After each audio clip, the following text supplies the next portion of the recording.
Welcome to the Strange Tale instance. The coffin catastrophe description. It is said that there was once an individual who, at the stroke of midnight, sought a connection with the netherworld by lying alone in a coffin, only to unexpectedly encounter an enigmatic bride. The following day, the coffin contained naught but a withered corpse and the blood-stained words, "Such unparalleled beauty does not exist in this world." Players are encouraged to emulate this eerie tale by entering a coffin at midnight and surviving. The chilling mechanical voice shattered the silence and darkness. What does that sound? Shun Yuan, lying within the coffin, abruptly opened his eyes. A putrid odor mingled with the scent of blood, assaulting his nostrils. Countless unfamiliar memories erupted within his mind in an instant. Shen Yuan soon realized he had traversed realms. Moreover, he had found himself within a coffin, a connection with the netherworld, an enigmatic bride, and a stunning beauty at that. What sort of folklore is this? Hastily sifting through the memories in his mind, he learned that he had entered a world where strange tales had revived, known as the human realm. Upon turning 18, each individual is randomly assigned a strange tale instance every week. Those who refuse to participate are obliterated. Only those who comply with the strange tale instances possess a slim chance of survival. Isn't this thrilling right from the start? So, I am currently lying in a coffin.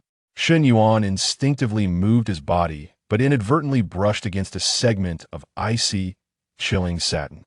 His heart clenched violently, and a wave of cold coursed through his veins. There was someone else beside him. No, it couldn't be a person. It could only be the enigmatic bride mentioned in the description. Shen Yuan's body stiffened, paralyzed with fear, as he desperately reassured himself. It's all right. Stay calm.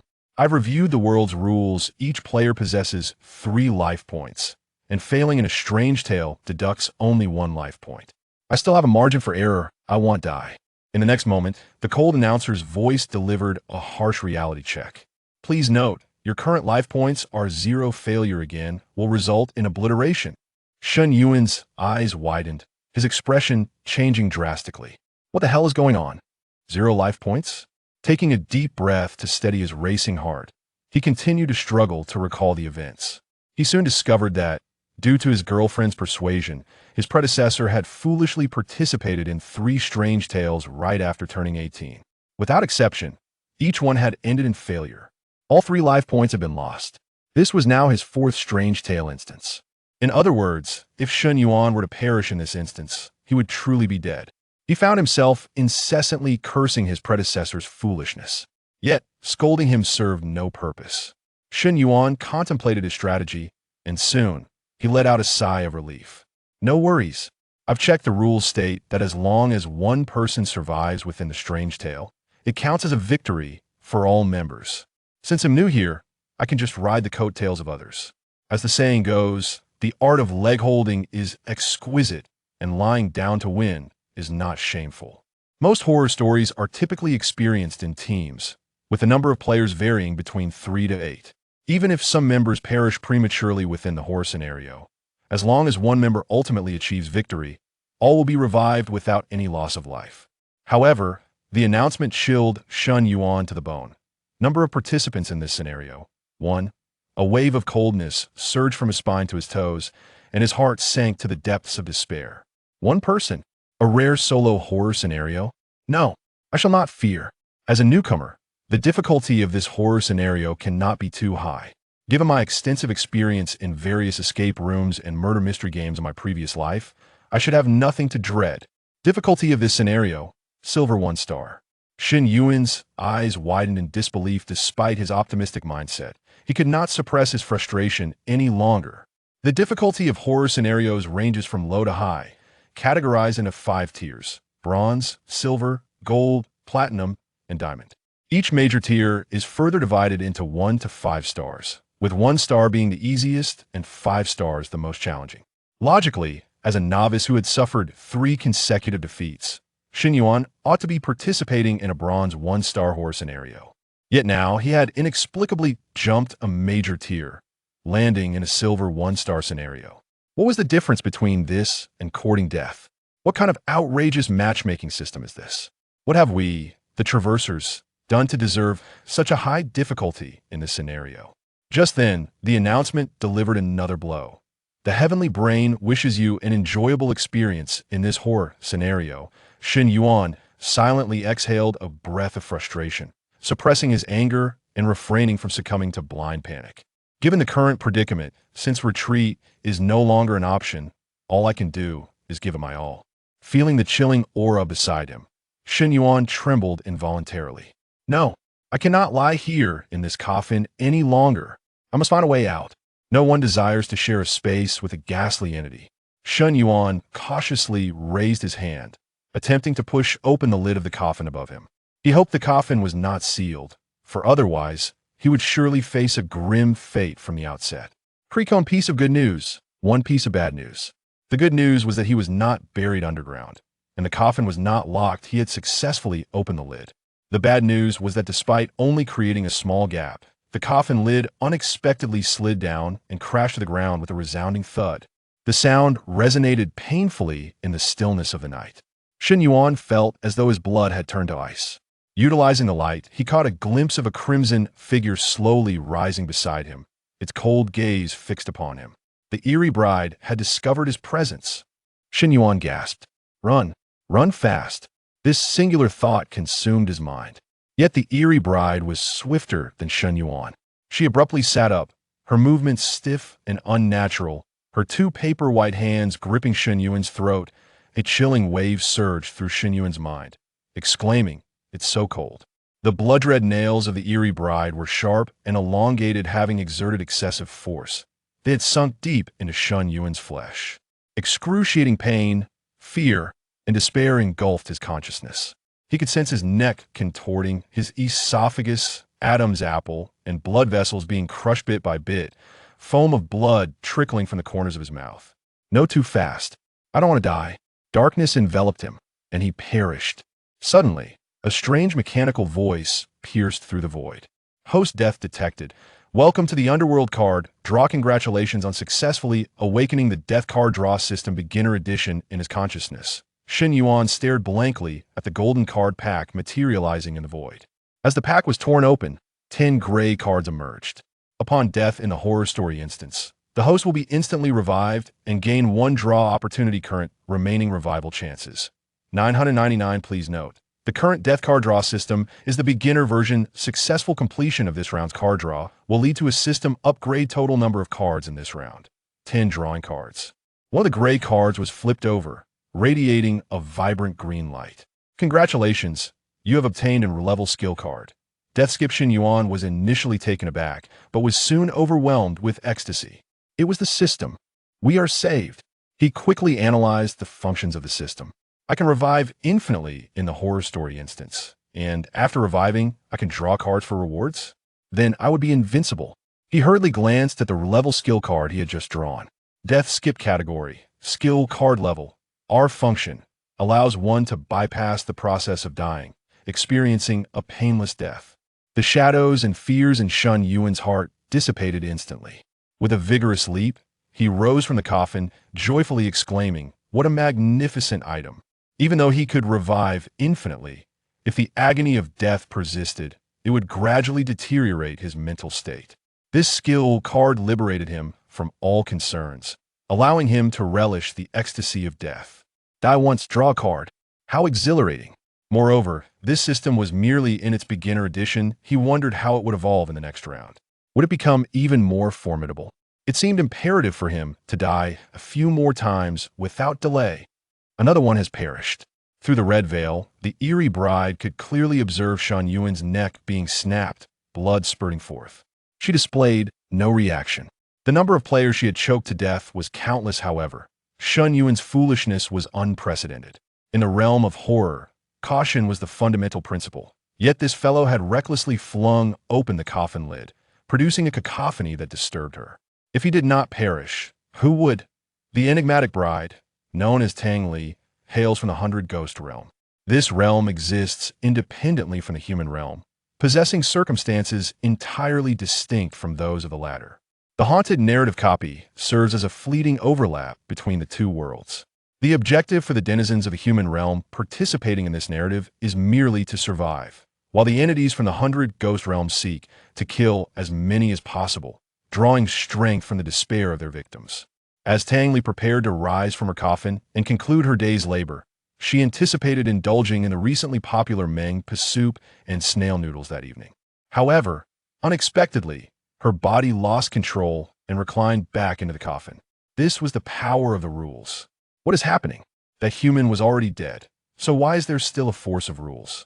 Tang Li exclaimed in bewilderment, having never encountered such a situation before. The rules of the haunted narrative forced her back into the coffin, rendering her immobile. This was a limitation imposed by the narrative due to the vast disparity in power between humans and spirits. The latter could only kill when a human violated certain rules. What Shen Yuan had just breached was the rule of midnight silence. In the next moment, a more horrifying scene unfolded before Tang Li's eyes. Shen Yuan, whose neck had been twisted grotesquely, suddenly moved once more. His neck instantaneously restored. The discarded corpse returned to the coffin as if nothing had transpired. Could this be resurrection? Or perhaps a reversal of time? Tang Li gasped inwardly. Such abilities were exceedingly rare. It was astonishing to find them manifested in such an inconsequential individual. Tang Li understood that players from a human realm could change professions after successfully completing a haunted narrative, gaining various unique abilities. What a waste of potential. Well, I shall see how long he can endure, she mused. Almost as soon as she finished her thought, Shen Yuan shouted, "Good stuff," and abruptly rose. Tang Li sensed the power of rules fading from her being. Shen Yuan had violated the rules again. She could kill once more. Tang Li sneered. It has been a long time since I encountered such a refreshingly knave fool. Before Shen Yuan could turn around, he felt that familiar, icy sensation caressing his neck once more. Here it comes. Quite swift, he acknowledged, understanding that he was about to die again. But he was unafraid. He could resurrect. Yet soon, he realized a crucial fact.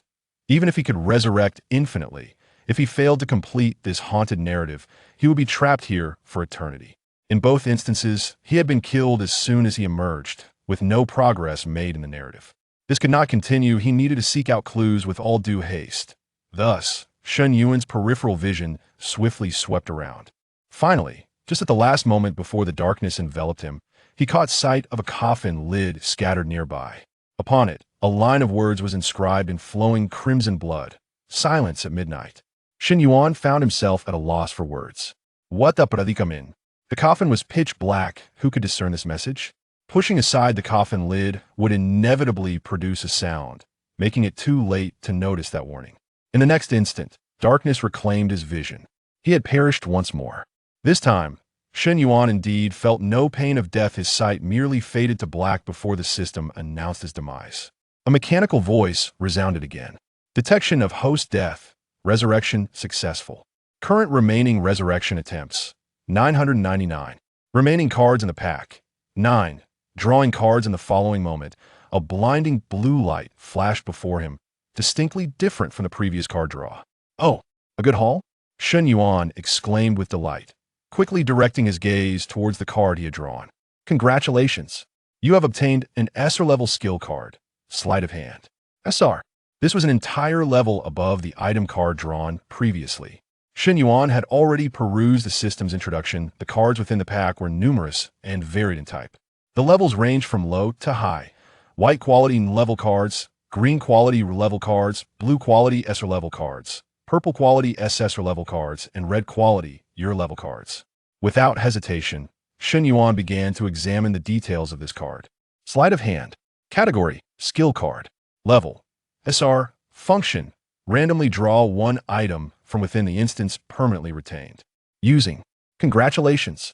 You have successfully stolen the wedding gown of the eerie bride. Bloody wedding gown. Category, armor equipment. Level, silver 1 star. Defense, 200. Function, wearing it reduces 25 of physical damage if stained with any blood.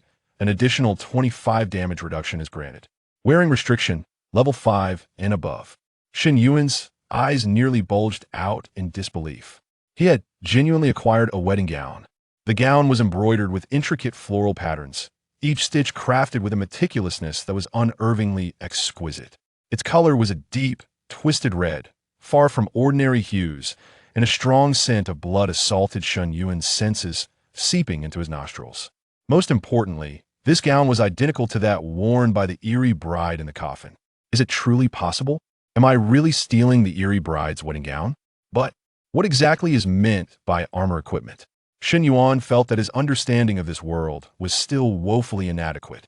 Seizing the moment before his resurrection was complete, he immediately began to sift through his memories. That it was then that he realized, in the mortal realm, each individual possessed an interface akin to that of an online game. This interface determined one's strength and abilities. Moreover, they could equip a myriad of items, much like in a game. Shen Yuan silently recited the word attributes in his mind and successfully activated his own attributes interface. Shen Yuan level, 1 class. Not yet awakened life. 0 defense. 105 energy. 53 attack. 5 speed. 5 stamina. 5. There were a total of 6 equipment slots. Weapon slot. None armor slot. None boots slot. None ring slot. None amulet slot. None cloak slot. None. Although Shen Yuan had recently acquired a piece of equipment, the blood-soaked wedding dress, his level was insufficient for him to don it. There was no time for further contemplation as his revival timer expired. The light before him returned, and he found himself once more within the coffin. However, unlike the prior feelings of fear, confusion, and the unknown, Shen Yuan now felt a sense of excitement. His curiosity about the unique abilities of the 8 remaining cards was insatiable. Is that all? Tang Li remarked, somewhat speechless. After effortlessly dispatching Shen Yuan once more, she prepared to enter shift. Little did she know, this was merely the beginning. Encountering such a fool certainly simplifies matters. I thought he might venture out of the coffin to explore, but instead, never mind. Tang Li muttered in exasperation as she stood up. The next moment, she felt a chilling sensation in her arms. What was happening? I am a ghost. And clad in a wedding dress, why would I feel cold? Instinctively glancing down, she gasped in shock. At that moment, both of her snowy white arms were completely exposed. The wedding dress she wore had vanished in a thin air.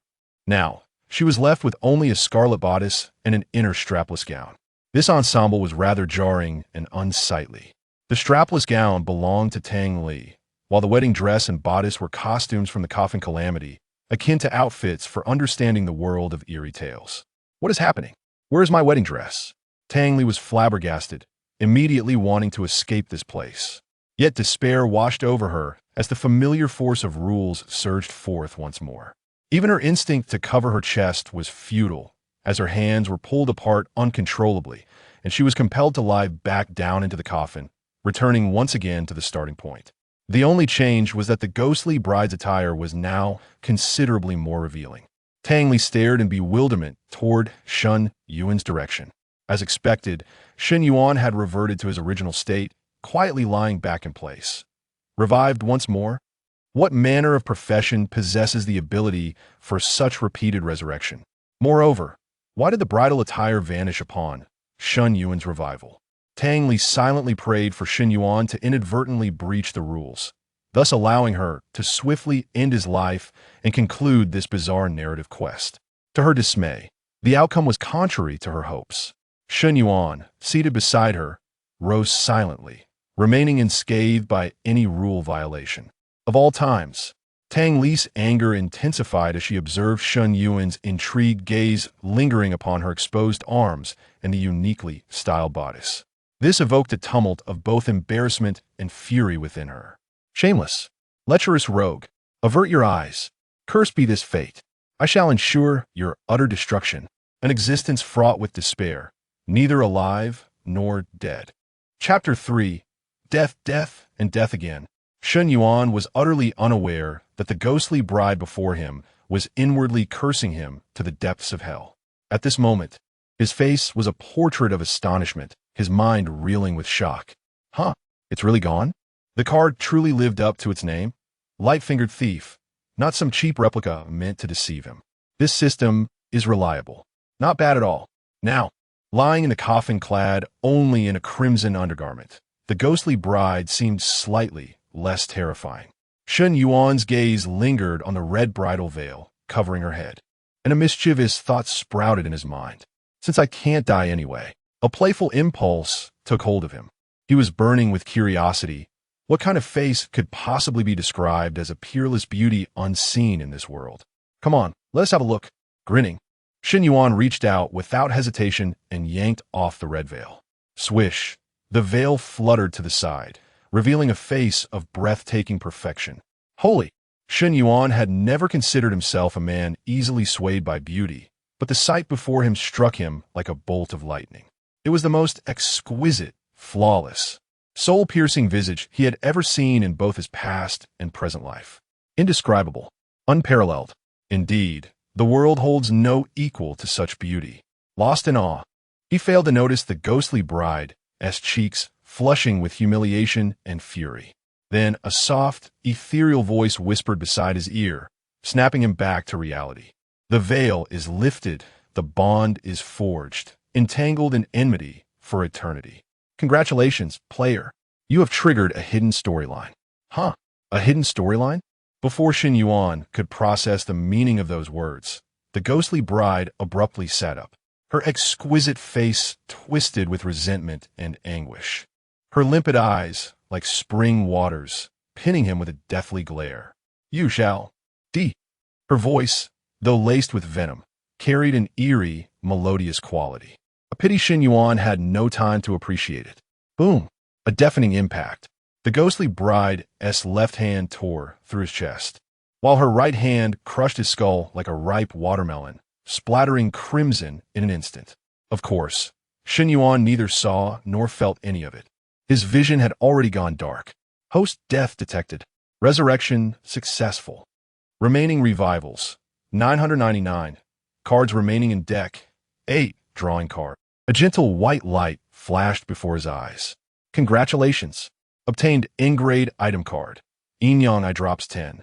Yin Yang Eye Drops, type, item, effect, when applied to the eyes, allows the user to discern the levels and partial attributes of players in the human realm or the 100 ghost realm, dependent on the user's own strength. Duration, 30 minutes. This time, luck was mediocre, only an N-grade item card. Still, Shen Yuan was intrigued. What exactly was this 100 ghost realm mentioned in the description? After sifting through his predecessor's memories, realization dawned. So it's something akin to the underworld from my past life. This ghostly bride must hail from the realm of 100 specters, serving as an NPC in this eerie folktale scenario. The Yin Yang Eye Drops, intriguing indeed. With 10 vials in total, I might as well experiment with one for now. Shen Yuan decisively uncorked a vial and let the droplets fall into his eyes. Instantly, a faint itchiness crept over his eyelids, as though something ethereal had settled upon them. When he reopened his eyes, a delicate golden luminescence shimmered within his irises. He turned his gaze toward the ghostly bride beside him.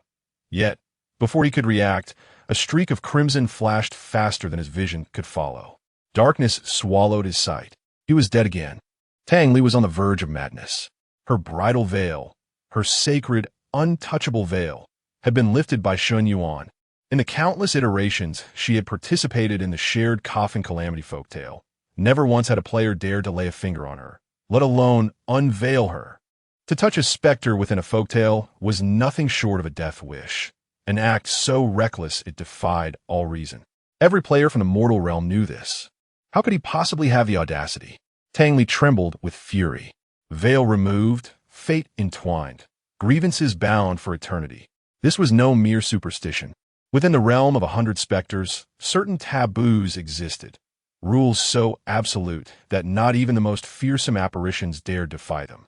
And one such taboo was the forging of a ghostly matrimony. Such an occurrence had not transpired in ages. When she first took charge of the shared coffin calamity scenario, other specters had warned her of this very possibility.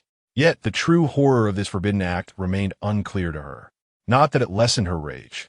What infuriated her even more was the chilling realization that Shen Yuan, that damned, insufferable man, had revived once more.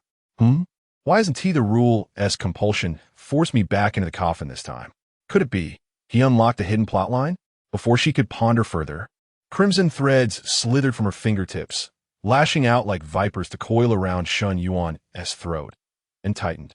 The agony of suffocation was excruciating. Tang Li wanted him to suffer. Yet, to her disbelief, Shen Yuan showed no reaction, his expression eerily placid as the threads tore into his flesh. The absence of his pleas only stoked her fury. Shen Yuan perished once more, but Tang Li remained tense. Her chest heaved beneath her embroidered undergarments. Her piercing gaze locked onto his lifeless form, dreading yet another resurrection. In all her years of reigning over folktale scenarios, never had she encountered such a tenacious adversary. After a prolonged silence, Shen Yuan's corpse lay still. Finally, dead? No sooner had the thought formed than despair gripped her. Shen Yuan was whole again. Scarlet flooded her vision. Rage, indignation, helplessness surging like a tidal wave. No, keep dying. Her nails elongated into razor-sharp talons, plunging straight through Shen Yuan's eye sockets, skewering his brain. The cruelest part? Death did not come instantly. The victims could still feel the grating scrape of her nails against their very thoughts. It was a soul-crushing agony, one that no one could possibly endure. The last time Tang Li employed this technique, the anguished screams of that unfortunate soul remained etched in her memory. Yet, why was it that this Shen Yuan remained utterly silent? Detection of host death. Resurrection successful. Current remaining resurrection attempts. 999. Remaining cards in the deck. 7. Drawing cards. Congratulations! You have obtained our level item card. Corpse Oil Candle 3. Corpse Oil Candle. Category. Item. Function. Seals off a 10-meter radius for 10 minutes. No person or specter may leave unless the user dies, or the user voluntarily cancels the effect. Shen Yuan contemplated the R-level item card in his grasp, remarking, though it is of R level, it seems somewhat superfluous. I shall keep it for now. Excitedly, Shen Yuan prepared to investigate the attributes of the Spectre Bride once more. However, this time, even before he could open his eyes, the system's voice resonated again. Detection of host death. Resurrection successful. What is happening? I haven't even opened my eyes, and I'm dead? Soon, Shen Yuan grasped the situation. Damn, I see now. That Spectre Bride outside is desecrating my corpse. Is it because I unveiled her veil that she is so agitated? Indeed, beautiful women are not to be trifled with. And female specters are no exception. Never mind, let us see what I draw next. Current remaining resurrection attempts. 999. Remaining cards in the deck. 6. Drawing cards. Once again, a blue light. Shen Yuan was elated. Congratulations! You have obtained an SR-level skill card. Sleight of hand. Another sleight of hand? Skill in use. Congratulations! You have successfully acquired the exquisite embroidered shoes of the Spectre Bride. Exquisite embroidered shoes. Category. Boot equipment. Level. Silver 1 star. Speed. 35. Function upon wearing. Blossoms the patterns of the other shore with each step, which can last for 3 minutes. During this time, one may teleport to any location marked by the patterns. Wearing restriction. Level 5 and above. Shen Yuan's eyes widened in astonishment. Goodness, I even managed to steal the embroidered shoes? Is this a punishment for the Spectre Bride's desecration? Gazing at the delicate shoes in his hand, he questioned whether he could truly wear them. Regardless, he was not yet of sufficient level, so he placed them into his backpack.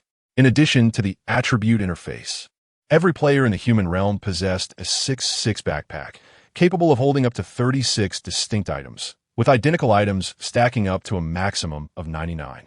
Shen Yuan had now occupied 4 slots. As the darkness faded, Shen Yuan resurrected once more. This time, he heard a heart-wrenching scream. Shen Yuan quickly turned, only to meet an instantaneous demise once again. Yet, this time, he clearly discerned the attribute panel of the Spectre Bride. Tang Li, character in this instance. Spectre Bride, Tang Li? That is quite a lovely name. Shen Yuan mused inwardly as he continued to observe. Level, 60 Defense, 319. 694. Energy, 137, 0, 25. Attack, 18, 267. Speed, 10, 964. Stamina, 36, 524. Shen Yuan drew a sharp breath through clenched teeth. Such terrifying attributes. No wonder he stood no chance against this ghostly bride. Yet how futile such overwhelming stats proved to be. With a sly chuckle, Shen Yuan remained utterly unperturbed. Host death detected. Resurrection successful. Remaining revives, 999. Remaining cards in deck, 5. Drawing card. Congratulations! Obtained In-Grade Experience Card 1. In-Grade Experience Card. Effect. Grants 100 experience points upon use. Without the slightest hesitation, Shun Yuan activated it immediately. Ding dong. A mellifluous chime, distinct from the system's usual raspy masculine voice, resonated. A soothing feminine tone reminiscent of the initial dungeon narration. The mortal realm referred to this entity as the Celestial Cortex. Congratulations! Player level increased to 2. Level up? Shun Yuan arched an eyebrow and swiftly checked his status panel. Shun Yuan, level 2. Talent, not yet awakened. HP, 0. Defense, 179. Energy, 84. Attack, 9. Speed, 8. Stamina, 14. Indeed, every attribute except HP had improved, though the gulf between his stats and the ghostly bride's remained astronomical, not even matching her fractional values. The chasm between level 60 and 2 was self-evident, yet Shun Yuan remained utterly unfazed. What use was the ghostly bride's strength? Go ahead, slay me. Slay me freely. Slay me at your leisure. Chapter 4. Pear Blossoms Weeping in the Rain. The Ghostly Bride's Collapse. Unlike Shun Yuan's exhilaration, Tang Li was so furious that her vision darkened, nearly causing her to faint. Her shoes gone. Her delicate, pale feet were suddenly exposed to the air, making her deeply uncomfortable. She hastily tucked her feet beneath the hem of her embroidered bridal gown, one hand clutching her undergarment while the other delivered a vicious slap, reducing Shun Yuan to a pulpy mess on the ground. Staring at the crimson pool spreading across the floor, Tang Li felt no satisfaction, only a creeping dread. She frantically struck the mangled remains, terrified that Shun Yuan might yet survive. How many times had this happened? How many times had she killed him? Yet Shun Yuan kept reviving again and again. What kind of ability allowed someone to resurrect so many times? Once or twice is understandable, but 5 times? Even more horrifying was the fact that Tang Li kept losing items. First her bridal gown, now her embroidered shoes. What would disappear next? This unknown terror sent involuntary shivers down her spine. Why? Why is this happening? Could it be that his revivals consume my belongings? Her voice trembled as she whispered to herself. Desperately, she longed to escape this cursed domain. But once a supernatural realm was entered, no one, human or ghost, could leave until the scenario concluded. No one is truly unkillable. There must be a limit to his resurrections. Just one more time. Huddled in the corner of the coffin, Tang Li's wide eyes remained fixed on Shun Yuan's corpse, her body trembling uncontrollably. At this moment, Shun Yuan seemed more like the ghost than she did, for the unknown was always the most terrifying thing of all. Shun Yuan opened his eyes, leisurely crossing one leg over the other before rapping his knuckles against the coffin lid. Hey, hurry up. I'm on a tight schedule. He still had 4 cards left to draw. He was in a hurry. Seeing his brazen arrogance, the ghostly bride's heart sank with foreboding. Yet, clinging to the dignity of her kind, she summoned trembling crimson threads from the air, piercing Shun Yuan's body once more. Countless blood-red filaments erupted from his pores, droplets cascading in a grotesque spectacle. Without a sound, Shun Yuan died again. Host death detected. Resurrection successful. Remaining revivals, 999. Remaining cards for drawing in progress. A brilliant blue light erupted. Another SR. At the sight of the azure glow, Shun Yuan's anticipation surged. Could it be that card again? Congratulations. Obtained SR grade item card. Opportunistic theft. It really is. My old friend back again. Shun Yuan laughed heartily. Though, if I recall correctly, there isn't much left on the ghostly bride to steal, is there? Card in use. Congratulations. Successfully obtained the ghostly bride's wraith infant undergarment. Shun Yuan nearly choked. He wasn't seeing things, was he? An undergarment. You stole that. Are you serious? Wraith infant pouch. Category. Cloak equipment. Level. Silver 2 stars defense. 100 attack. 5 speed. To stamina. 10. Function. Absorbs curse type attacks and nurtures a wraith infant. Requires sufficient curse type attacks. Cost. The strength of the wraith infant cannot exceed that of the wearer. or it will devour its master. Wearing restriction. Level 5 and above, Shen Yuan gazed down at the soft pouch that had mysteriously appeared in his hands, his jaw nearly dropping in astonishment. The cool sensation emanating from the crimson pouch spread across his palm. This must be the temperature of the ghostly bride, he mused, though that was of little consequence at the moment. What truly mattered was that this pouch had the astonishing ability to nurture a wraith infant. Moreover, its quality surpassed that of the previous two items, boasting a remarkable silver 2 stars rating. Its attributes were also significantly enhanced. Truly a remarkable item. In his past life, he had yet to find a partner, and here he was, unexpectedly embarking on the journey of parenthood in this bizarre world. A ghostly child, no less. Cough, cough. How intriguing. A smile crept across Shen Yuan's face as he gradually realized that this strange world was filled with surprises, and he had begun to develop a fondness for it. Meanwhile, while Shen Yuan thrived in this realm of peculiarities, Tang Li was far less pleased. She was utterly devastated. Her pouch had vanished. All that remained was a strapless long dress. Tang Li's face flushed a deep crimson as she quickly covered her upper body with a red veil. No, no. Tang Li was genuinely frightened. Each time Shen Yuan met his demise, her belongings would inexplicably disappear. Although her current attire was less bizarre, she couldn't shake the dread of losing yet another piece. What if the strapless dress vanished as well? Despite being a wraith, she still had her dignity. Even a wraith couldn't run about in nude. At that moment, the fear in her eyes, as she looked at Shen Yuan, stripped away her previous aloofness and fierceness. Tears streamed down her face, engulfed by an overwhelming sense of grievance. No one should mistreat a wraith like this. Sobbing, Tang Li curled up in the corner of the coffin, too terrified to move. Shen Yuan, upon opening his eyes, wore a relaxed expression and politely remarked, "As usual, thank you." He was still awaiting the ghostly bride to eliminate him so he could continue drawing cards.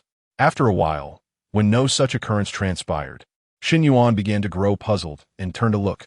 There, in the corner, the ghostly bride was curled up, adorned in a pristine strapless dress, which added an air of ethereality to her presence. She had tucked her delicate feet beneath the hem of her gown, her head bowed as she trembled. Shen Yuan furrowed his brows and posed a series of inquiries. "Hey, what are you doing? Are you going to make a move? What are you waiting for? Listen." Was this a question a human should ask? The ghostly bride was instantly terrified, shaking her head fervently, more vigorously than a rattle drum. I won't kill you. I'll tell you how to clear the game. Please, hurry and complete the task." Shen Yuan was bewildered. What was happening? A peculiar spirit is pleading for its own life. This plot seems rather implausible, my friend. If the spirit refrains from taking its own life, how can it possibly draw cards? It has already inquired of the system, which reveals that before each ghostly tale commences, a card pack is selected at random. The number of cards within this pack is also random and exclusive to this particular ghostly adventure, should it successfully complete the challenge. The remaining 3 cards would be forever unattainable. This is unacceptable to Shen Yuan. Please, do not spare me. You are a spirit. How can you renounce your murderous ways so easily? Surely, you must possess some sense of responsibility befitting your nature. Shen Yuan, in a state of urgency, sprang to his feet and moved towards the spirit bride. He endeavored to coax her, hoping she might see the error of her ways and return to her sinister role. However, his actions evidently terrified Tang Li. In her eyes, Shen Yuan had become the most terrifying being in existence. She shrank back further, clutching her red veil tightly, her body trembling uncontrollably. "Do not come any closer," Tang Li shouted with a facade of bravado. Yet, instead of fear, Shen Yuan felt a surge of exhilaration. The spirit bride had begun to threaten him. If he approached, she would surely become enraged and swiftly take his life. Thus, he pressed forward without hesitation, drawing nearer to the corner of the coffin. "Come in my life. Quickly. What of your blood strands? Your nails? Do it," Shen Yuan urged fervently. He was now close enough to reach out and touch Tang Li's form.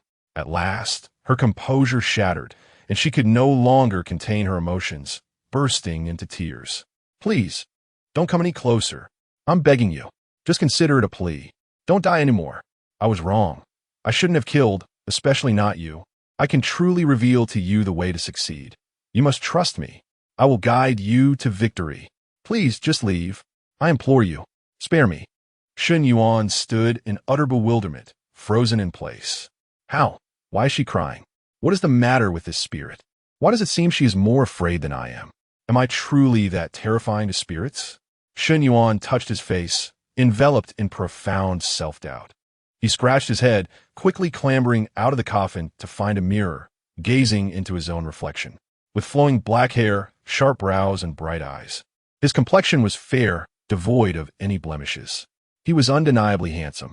Indeed, he thought, it must not be my appearance that frightens her. Relieved, he turned back only to find Tang Li still sobbing uncontrollably, and he felt a sense of helplessness. It appeared that this ghostly maiden would not be of assistance anytime soon. However, the opportunity to draw cards could not be forsaken. Moreover, the system would only evolve after the current card pack had been entirely exhausted. What to do? Suddenly, Shun Yuan's gaze fell upon the kitchen within the room, and an idea struck him. If the ghost refuses to take his life, then he shall take his own. After all, the system has not stipulated that it must be the spirit that ends his life in order to draw cards. Taking matters into his own hands, he could ensure his own sustenance. Chapter 5, Divination, Secrets, SSS Rank. Inside the coffin, although Tang Li was weeping uncontrollably, she remained vigilant to monitor Shun Yuan's movements. Initially, when she observed Shun Yuan distancing himself from her, a sigh of relief escaped her lips as she silently urged him on. Hurry, go forth and clear the level. Once he succeeds, all of this will naturally come to an end. This is undoubtedly a dark chapter one wished to seal away for a lifetime. Absolutely. Absolutely. I cannot allow any apparition to witness this. Fortunately, she had opted not to broadcast her ordeal live. This was the final glimmer of solace in Tang Li's heart. In the 100 Apparitions realm, specters could choose to stream their eerie encounters live. Such broadcasts allowed other apparitions to watch, learn, and earn eerie coins. This form of live streaming was immensely popular in the 100 Apparitions realm, as many specters found amusement in watching others torment humans. Tang Li, too, was a high-ranking specter within this realm, possessing an impressive win rate in her eerie encounters and boasting a following of 1 million eerie fans. Unlike humans, specters faced no mortal peril, regardless of how many times they failed within the eerie encounters. Thus, from the specter's perspective, engaging in these tormenting encounters was merely a form of employment, leisure, and amusement. Prior to entering the eerie encounter today, Tang Li had scrutinized Shun Yuan's historical performance. 3 battles, 0 victories. The data of a level 1 novice was painfully glaring, instantly dampening her interest. She had never encountered a player of such low rank. It was evident that he was utterly useless. How dare such a wretch enter a silver 1-star encounter, courting death? The one-sided slaughter was no longer in vogue within the 100 Apparitions realm, as it lacked any spectators. Thus, she intended to conclude the encounter swiftly, foregoing the live broadcast. Yet, unexpectedly, she found herself facing her greatest defeat as a specter. Fortunately, it was about to end.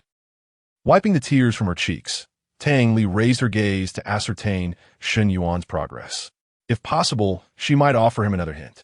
But to her horror, she witnessed a scene that filled her with sheer dread and despair. Shun Yuan, with a sinister grin, emerged from the kitchen wielding a kitchen knife, and in an instant, he aimed it at his own neck. Tang Li was rendered speechless. She could scarcely believe her eyes. "What are you doing?" she exclaimed in shock. Shun Yuan, however, paid no heed to the ghostly presence. "What am I doing? Can't you tell? I'm committing suicide." Little did Shun Yuan realize that even this act would not come easily. He first needed to shatter his own defense value to inflict genuine harm upon himself. Shun Yuan murmured in realization, "Ah, I understand now. This defense value is akin to a shield." Although the blade struck against his neck, it inflicted no tangible damage, merely conjuring a crimson numeral above his head. -9 This 9 represented Shun Yuan's attack attribute. He felt as though his skin was enveloped by an invisible protective barrier, until this barrier was breached. The blade could not breach his skin. The 179-point defense value was swiftly shattered. Now, Shen Yuan was no different from an ordinary mortal in his past life. With another slash of the blade against his own neck, blood sprayed forth in an instant. Darkness enveloped his vision as he succumbed to death once more.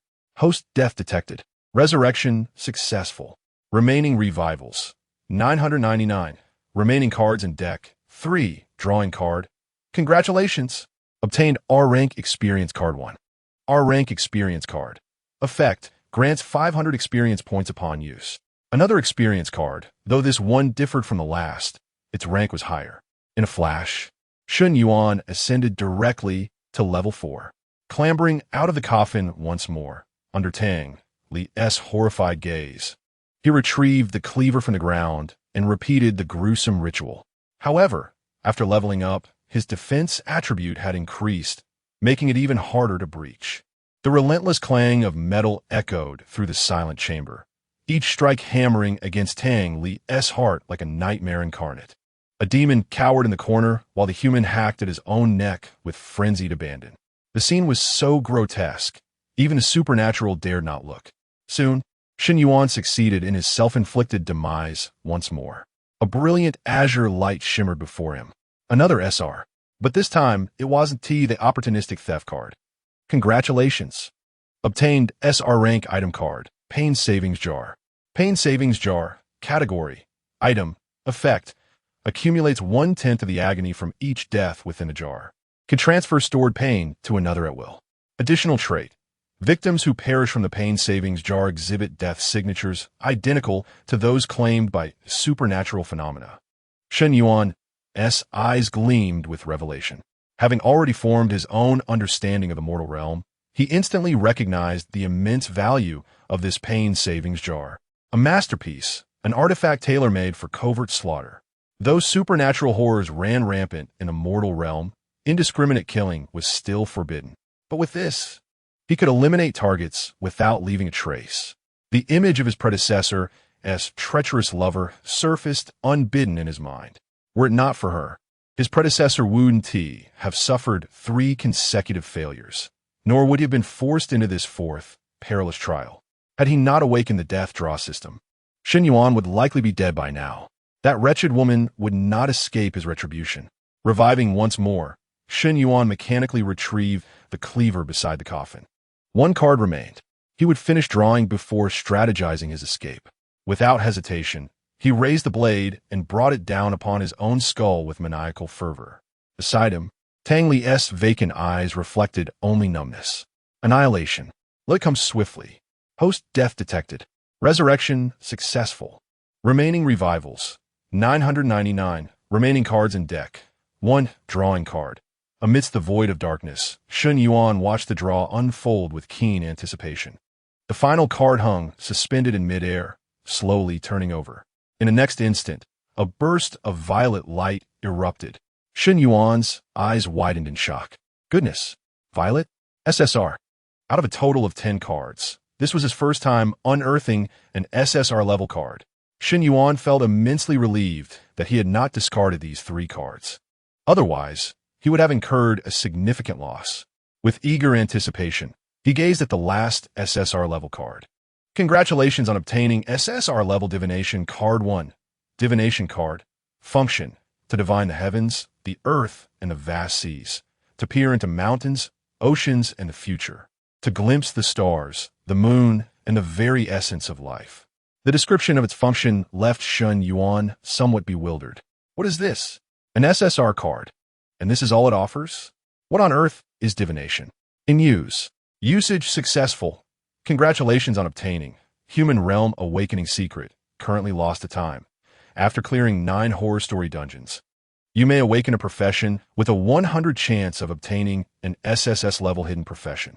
Upon reading the content of the divination, Shen Yuan was rendered speechless, standing frozen in place.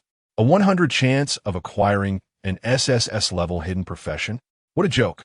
In the human realm, every player, upon clearing a dungeon once, can awaken a unique profession. These professions are categorized by type and strength. It can be said that awakening a top-tier profession provides a considerable advantage in dominating the entire human realm. Professions are ranked from D, C, B, A to S level, comprising 5 tiers, with the level of awakening being entirely random. Yet now, the divination in Shun Yuan's hand stated that upon successfully clearing 9 horror story dungeons, one could certainly awaken an SSS-level hidden profession. Was this not a bug in the card's design? Shin Yuan's voice had grown hoarse from excitement. It is worth noting that different levels of professions significantly impact attributes. Awakening a D-level profession results in a 20 boost to all basic attributes. While a C-level profession offers 35, a B-level profession provides 50, an A-level profession grants an 80 increase, and an S-level profession is the most formidable at a 100. In Shin Yuan's memory, there was not even an established value for the SSS-level profession. He could hardly fathom how terrifying this number might be. 150? Or perhaps 200? Shin Yuan felt his blood begin to boil. SSS level. What does that even mean? This level had never before appeared in the entire human realm, and now it lay before him. For others, clearing 9 dungeons without a class change might pose a challenge. But Shin Yuan was different. With the death card drawing system at his disposal, dying within the horror story dungeons would be a far more arduous task. Shin Yuan swallowed hard, and without hesitation, he shattered the divination in his hand. The divination revealed that this secret had been lost, unknown to anyone in the human realm. Thus, he could not divulge this secret. The SSR level card was indeed worthy of its reputation. Shin Yuan's mind raced with calculations. The death card draw system is not invincible. For beyond the eerie tales of the supernatural, the mortal realm also encompasses reality. His system holds no power in the real world. Death there is absolute, with no return. Yet now, this SSR tier card has granted him an indomitable advantage in reality. Shin Yuanping steadied his breathing. He hadn't forgotten, once all card packs were exhausted, the system would evolve. Congratulations! All card packs have been drawn. The death card draw system has ascended to its advanced version. New abilities unlocked. Death critical strike. The more gruesome the manner of death, the higher the quality of the drawn card. Probability adjustment. Decreased odds for N-tier cards. Increased odds for SSR tier cards. Next stage. Unlocked upon drawing 5 SSR cards. 0-5. Shin Yuan arched a brow in astonishment. Death critical strike. The more horrific his demise, the better the card. Was this system urging him to court death deliberately? Well then, if so, he would embrace it without hesitation. Chapter 6. Time. Reasoning. Open the door. Awakening once more. Shin Yuan wore a radiant smile, embodying a spirit of vigor and vitality. In stark contrast, the ghostly bride, Tang Li, appeared desolate and utterly defeated. With a sigh, having exhausted the last of his card pack, Shin Yuan turned his attention to the pressing matter of completing the eerie narrative dungeon. Emerging from the coffin, he disregarded the cowering Tang Li in the corner. Hadn't this ghostly figure mentioned she could disclose the means to escape? Regardless, there was no imminent danger. He might as well treat it as an escape room challenge. Shin Yuan possessed no interest in deceit. Having entered the realm of the uncanny for the first time, he earnestly began to observe his surroundings. What an odd hue, he pondered. Suddenly, he realized the entire room was enveloped in a grim palette, reminiscent of a black and white film shrouded in a filter, leaving only shades of black, white, and gray. Yet, curiously, the crimson wedding gown of the ghostly bride remained vibrant and striking. Recalling his memories, he understood that this peculiar state was referred to as the eerie realm. Once ensconced in the eerie realm, the player becomes severed from the reality outside, only to return upon the dungeon's conclusion. The eerie realm and the physical world are mutually exclusive. Even if 2 individuals stand in the same position within both realms, they remain oblivious to one another. The Huaxia Anti-Ghost Alliance had once speculated that the design of the eerie realm by the 100 Ghosts domain aimed to starkly contrast the blood's vivid crimson, enhancing visual stimulation to rapidly dismantle the player's mental fortitude. Consequently, humanity was incensed, vehemently condemning the actions of the 100 Ghosts domain as insidious and contemptible. Reflecting on this, Shin Yuan glanced towards the cowering, ghostly bride within the coffin. Here lay a ready-made member of the 100 Ghosts domain. A simple inquiry would suffice. Hey, ghostly bride no. You're Tang Li, right? Pray tell, Why is the color scheme of the eerie realm predominantly black, white, and gray? Tang Li looked up in astonishment. First came fear. How did Shen Yuan know her name? Then confusion. Why was he suddenly posing such bizarre questions? Did he intend to steal another piece of her clothing should she provide an incorrect answer?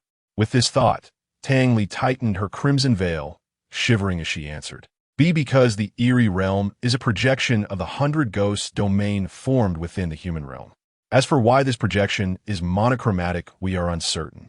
Perhaps it is a conflict between the two worlds? A chuckle nearly escaped Shen Yuan. It seemed the alliance's so-called speculation was akin to a literary interpretation exercise, entirely fabricated.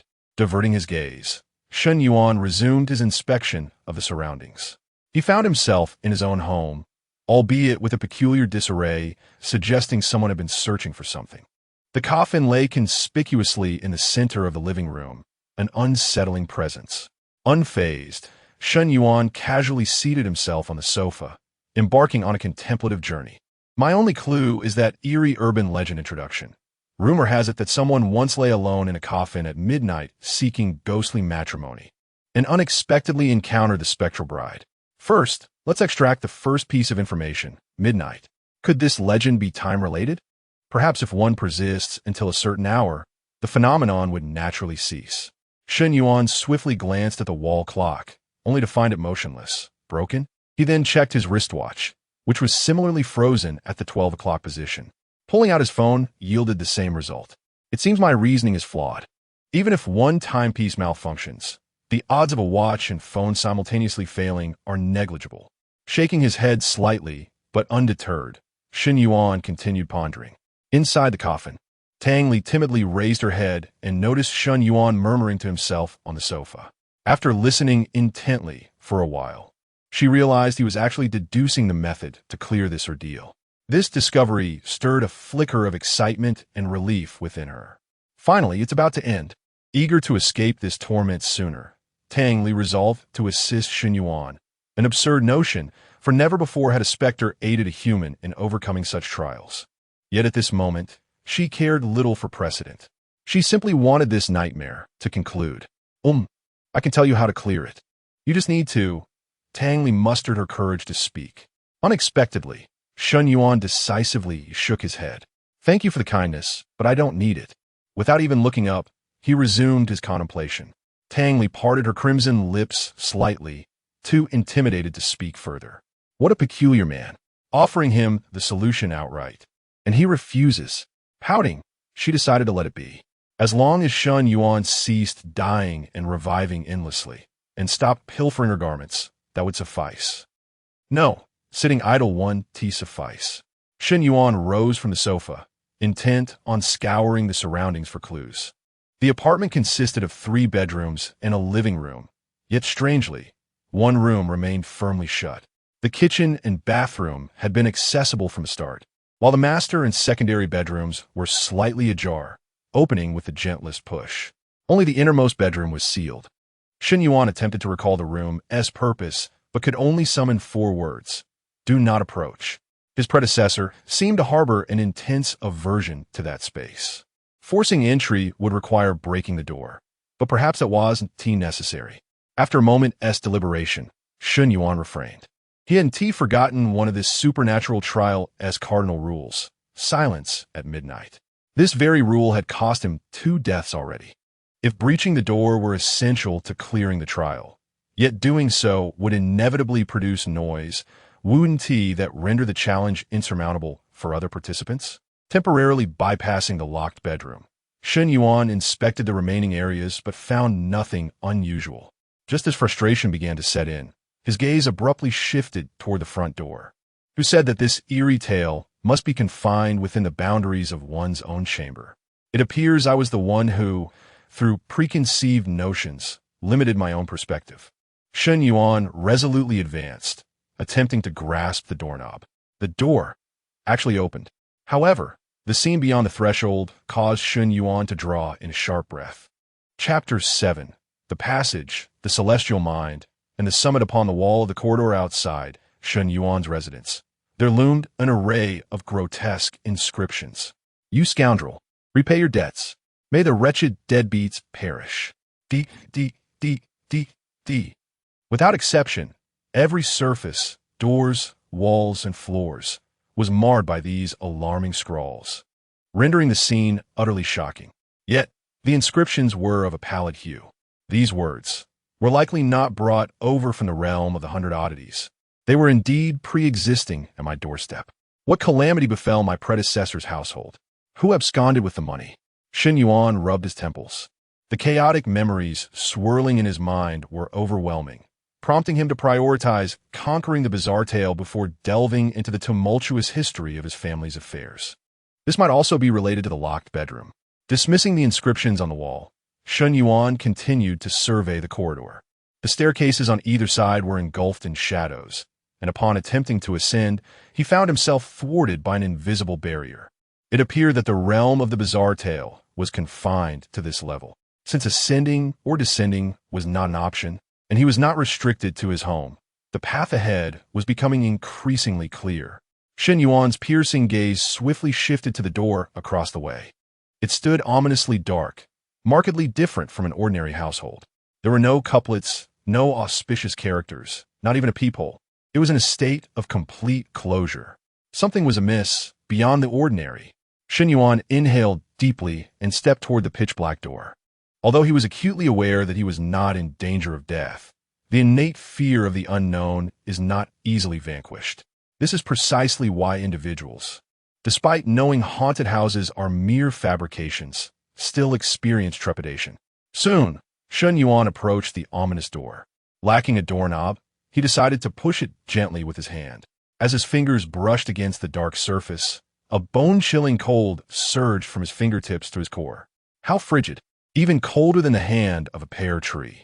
With a sudden force, he thrust the door open. It was not locked. Creak, an ear-piercing screech echoed as he entered, greeted by absolute darkness and silence. Shen Yuan squinted, refraining from recklessly entering, instead retreating to retrieve his mobile phone and utilizing its flashlight. Within the realm of the bizarre, communication with the outside world was impossible, yet basic functions remained intact. He directed the beam of light into the room across the way. The sight within made him gasp in astonishment. Ordinarily, the layout of the opposite residence should mirror that of Shen Yuan's own 3-bedroom apartment. However, this room was entirely encased in red bricks, leaving only a narrow space. At the very center of this confined area lay an unmistakable coffin. Another coffin? This was indeed a mortuary chamber. Shen Yuan raised an eyebrow. In that moment, a suspicion began to form within him. He hastened toward the coffin, abruptly lifting the lid. As expected, there lay another corpse within this coffin. Judging by the extent of decay, this body had likely been deceased for quite some time, emitting a foul stench. Legends speak of those who sought ghostly matrimony by lying alone in coffins at midnight, only to encounter the spectral bride. It seems the key to passing this trial lies in the phrase lying alone. By occupying this coffin alongside another body, I am no longer alone. Shen Yuan paused, suddenly recalling the eerie whisper that had echoed in his ear when he lifted Tang Li's bridal veil.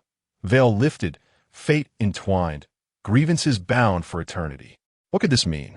Initially, Tang Li, the spectral bride, only became active and attacked after he made sound.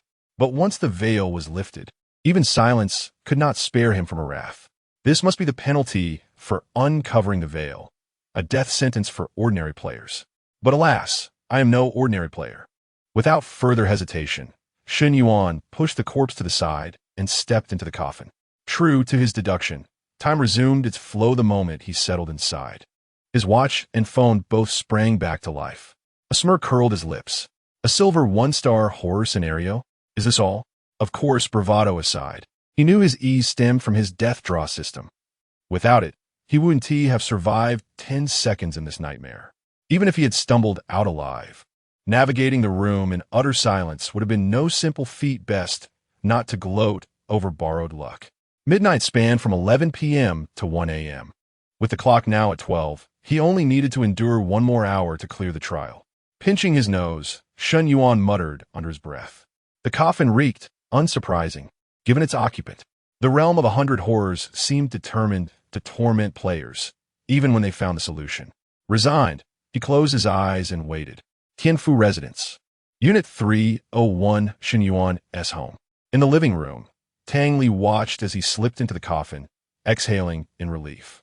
But her astonishment quickly swelled. He actually figured it out. And so swiftly, excluding the time lost to his death and revival. Shen Yuan had cleared the trial in under 10 minutes. Others might not grasp the significance, but as the overseer of the coffin bond horror scenario, Tang Li knew better. His performance was terrifying. After all, Coffin Bond had a clearance rate below 20. As a silver 1-star scenario, it targeted seasoned players, yet even they often fell to the opening strike. The primary issue lies in the exceedingly easy activation of the Coffin Heist fatal rules. Any utterance, however faint, triggers the vengeful bride, resulting in instant demise, leaving no opportunity for retaliation. As for the cautious players who, upon discovering the silence of Midnight Rule, do not quickly notice the peculiarities next door. Their thought processes tend to be rigid, endlessly searching within the confines of the room, utterly failing to consider the option of departure. He won't return, will he? Tang Li murmura timidly. Even though Shen Yuan lay in the adjacent coffin, she felt a pang of anxiety, fearing that this individual might unexpectedly come back. For Tang Li, this hour felt like an eternity. At long last, the hour concluded, and the eerie narrative came to an end. Tang Li exhaled deeply, her form gradually becoming ethereal. Finally, the workday was over. In an instant, the colors surrounding the room began to revert to normal, and the decor that did not belong to the human realm began to fade away. Shen Yuan, who had been next door, reappeared in the center of his living room like a flash. In his mind, the voice of the heavenly brain resonated once more. Congratulations, player Shen Yuan, for successfully clearing Coffin Heist. Reward settlement in progress. Completion time, 9 minutes and 43 seconds. Completion evaluation. SSS rank. Congratulations. Your completion time and evaluation surpassed those of 100 players in the same instance, successfully reaching the pinnacle of the Coffin Heist leaderboard, with the following ranking rewards. 1. Random silver level equipment. 3, 2. 10,000 gold coins. 3. Triple experience points totaling 900. The aforementioned rewards have been allocated to your backpack. Chapter 8. Return Betrayal. And the enigmatic Hu Yuzhu. Shen Yuan raised an eyebrow in astonishment. To his surprise, he was ranked first. He quickly accessed the leaderboard of the Tian Now interface in his mind and found the page for the same coffin calamity. Aside from him, most players had completion times exceeding 20 minutes, with the highest evaluation only reaching an A. In contrast, his own evaluation was an unprecedented SSS, the pinnacle of assessments. Why was there such a significant disparity in evaluations? Surely, there could only be one way to complete this dungeon, so why was I granted the SSS rating? Could it be due to my handsome appearance, leading the system to bestow upon me preferential treatment? Shen Yuan pondered for a moment, ultimately arriving at a hypothesis. It was likely connected to his revelation of the mysterious bride. After all, it was a hidden plot. Despite being in a seemingly doomed situation, he managed to survive, thus earning a high score from Tian Now. Moreover, regarding the completion time, it probably didn't account for the time he spent dead and resurrected. Otherwise, it would definitely have exceeded 10 minutes. This system is rather considerate. It conveniently erased the time wasted in death. Quite nice indeed. The announcement from Tian Now had not yet concluded. Tian Now kindly reminds all players that any form of disclosure regarding the content of the supernatural dungeon is strictly prohibited, or one will invoke heavenly retribution, leading to certain death. Shen Yuan was not surprised. The supernatural dungeons in the human realm numbered in the millions. They existed perpetually and did not vanish simply because someone completed them. Were it possible to share strategies, these dungeons would have ceased to pose any threat to humanity long ago.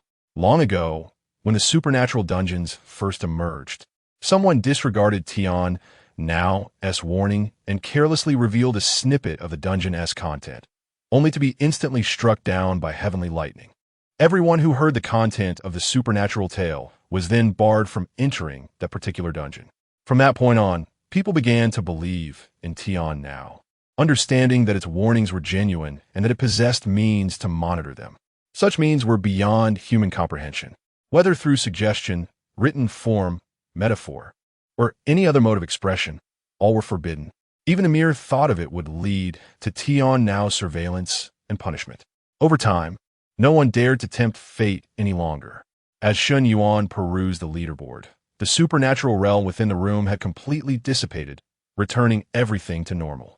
I have returned to reality. Exiting the leaderboard, Shun Yuan surveyed his surroundings and silently exhaled. His home remained unchanged, and the human realm was still the same human realm. His journey to this world was real, not a dream. Well, there is no need to overthink it. As the saying goes, since I'm here, I might as well make something of it. This exhilarating world, is it not perfectly suited for me? Shun Yuan murmured to himself, plopping down onto the sofa, ready to reflect on his memories once more. It appears that my previous self has endured a significant blow, as fragments of his memories seem to be suppressed deep within his mind. I must endeavor to unearth these recollections. The more I know, the better equipped I will be to navigate this perilous world. Shun Yuan realizes that this human realm is far from the safety and tranquility of his former life. Each week brings the random allocation of eerie tales, each venture a dance with death. However, as the saying goes, fortune favors the bold. Though these strange narratives have claimed countless lives, they have also bestowed enhancements upon the players of this realm. Presently, even at level 4, Shun Yuan's physical prowess likely rivals that of a special forces soldier from his past life, albeit lacking the combat skills that accompany such strength. As Shun Yuan prepared to close his eyes and reflect, a familiar voice suddenly pierced the air outside. "Hey Lang, it's about time we entered." Instantly, the bright expression on Shun Yuan's face dimmed. He squinted, directing his gaze toward the door. This voice belonged to Huiyuzhu, his predecessor's girlfriend, who had coerced him into entering 4 consecutive eerie tales. From the sound of it, she was right outside the door, accompanied by others. Indeed, another voice, a disgruntled man, echoed from outside. "What a damn waste of time. I wager that guy won't last 3 minutes in the coffin trial, yet we still have to wait an hour." Huiyuzhu responded with a light laugh, her mood seemingly buoyant. "What can we do? The time flow in the eerie tales and the human realm is not in sync. No matter how long the eerie tale lasts, it equates to just 1 hour here. Are you really unwilling to wait that long?" Clink, the key turned in the lock. Shun Yuan found himself with no opportunity to hide. Yet, he had no intention of fleeing. The tragic fate of his predecessor was inextricably linked to this woman, who had nearly brought about his own demise. If Shun Yuan could not confront his enemies, how could he aspire to dominate this realm of eerie tales? He was determined to discover what secrets Huiyuzhu harbored. Creak, the door swung open. Huiyuzhu, her long black hair flowing, entered with a radiant smile. However, in the next moment, upon seeing Shun Yuan, who lounged on the sofa with legs crossed and a steely gaze, her expression froze. The smile vanished from her face, her eyes widening in disbelief. "Shun Yuan, how are you not dead? I distinctly saw you enter the eerie tale." As Huiyuzhu's presence registered, a flood of memories surged back into Shun Yuan's mind. She was not only his high school classmate, but also the belle of the class. His predecessor had pursued her for a considerable time, yet she had never relented. It was only as graduation approached that Huiyuzhu suddenly agreed to enter into a relationship with him. However, the reason eludes me for the moment. Shun Yuan curled his lips in a derisive smile. "It seems you are quite eager for my demise." The man trailing behind Huiyuzhu appeared taken aback by Shun Yuan's unexpected survival, his brows furrowed, and a glimmer of ruthlessness flickered in his gaze as he subtly clenched his fists. Shun Yuan cast a sidelong glance at the man, his brow slightly furrowing. He recognized this individual, Lang, a year senior in high school who had once pursued Huiyuzhu, only to be rejected as well. Shun Yuan's eyes shimmered with a faint golden light as he scrutinized the two before him. The yin-yang eye ointment he had previously applied had not yet lost its potency. This substance not only revealed the supernatural, but also allowed one to perceive the true nature of individuals. Chapter 9. Threats, Black Wolf, That Sum of Money. Above Huiyuzhu's head, an attribute interface materialized. Huiyuzhu level 2 class. Insufficient strength. Cannot be viewed. Health 3, Defense 214, Energetic 101 Attack, 11 Speed, 9 Endurance, 16 Equipment Count. 0. Huoyoju's level was modest, merely level 2. Yet, her attributes were notably superior to those of Shen Yuan at the same level. It was evident that Huoyoju had completed her job change. Shen Yuan calculated briefly. It was highly probable that Huoyoju possessed a D-grade class, with an overall attribute enhancement of approximately 20 compared to his own. Shen Yuan shifted his gaze towards the Black Wolf. Black Wolf, level 7 class. Health 2, Defense 2,225, Energetic 964, Attack 126, Speed 79, Endurance 245, Equipment Count 1. Upon observing the Black Wolf's attributes, Shen Yuan felt a slight heaviness in his heart. This creature was indeed level 7, surpassing him by a remarkable 3 levels. After completing the Coffin's trial, Shen Yuan had gained 900 experience points, elevating him to level 4, 95, just a step away from level 5. The disparity in levels was not the only concern. The Black Wolf had evidently transitioned to a C-grade class, surpassing Huoyoju by yet another level, with a staggering 35 enhancement across all attributes, placing him far ahead of Shen Yuan. Shen Yuan cast a glance at his own attributes. Shen Yuan, level for Defense 546, Health 0, Energetic 242, Attack 30, Speed 20, Endurance 56. The Black Wolf could shatter his defenses with just a few strikes, and the disparity in speed would render Shen Yuan nearly incapable of evading the Black Wolf's onslaught. Nevertheless, Shen Yuan remained unperturbed, calmly contemplating his options. Should he engage the Black Wolf now, the probability of his demise would likely reach an alarming 99%. In this realm, the disparity in attributes predominantly dictated combat prowess, making it exceedingly difficult for one with lower attributes to contend against a stronger foe. However, if he could attain level 5 and don all the equipment he had acquired, even without a job change, he would stand a viable chance in battle. The only question remained: how could he elevate his level? There was but one path: participate in the eerie tales. As Shen Yuan meticulously pondered, his expression remained composed and nonchalant, casually crossing his legs and surveying the two before him. After a brief moment of dazed contemplation, Huoyoju finally regained her senses, her face blossoming into a radiant smile. She subtly adjusted her short skirt, revealing her fair thighs, and stepped toward Shen Yuan, her voice dripping with sweetness as she cooed, "Darling, what are you saying? How could I possibly wish for your demise? I always knew my darling was the best and would surely succeed in this eerie tales instance. Thus, I specifically summoned Senior Black Wolf to help us celebrate, while also offering some guidance to you." This voice sent shivers down Shen Yuan's spine. It was far less melodious than the voice of the enigmatic Tang Li. With a face full of disgust, Shen Yuan kicked the nearby trash can towards Huoyoju, coldly stating, "Huoyoju, you might as well drop the act. I know your intentions are far from benevolent.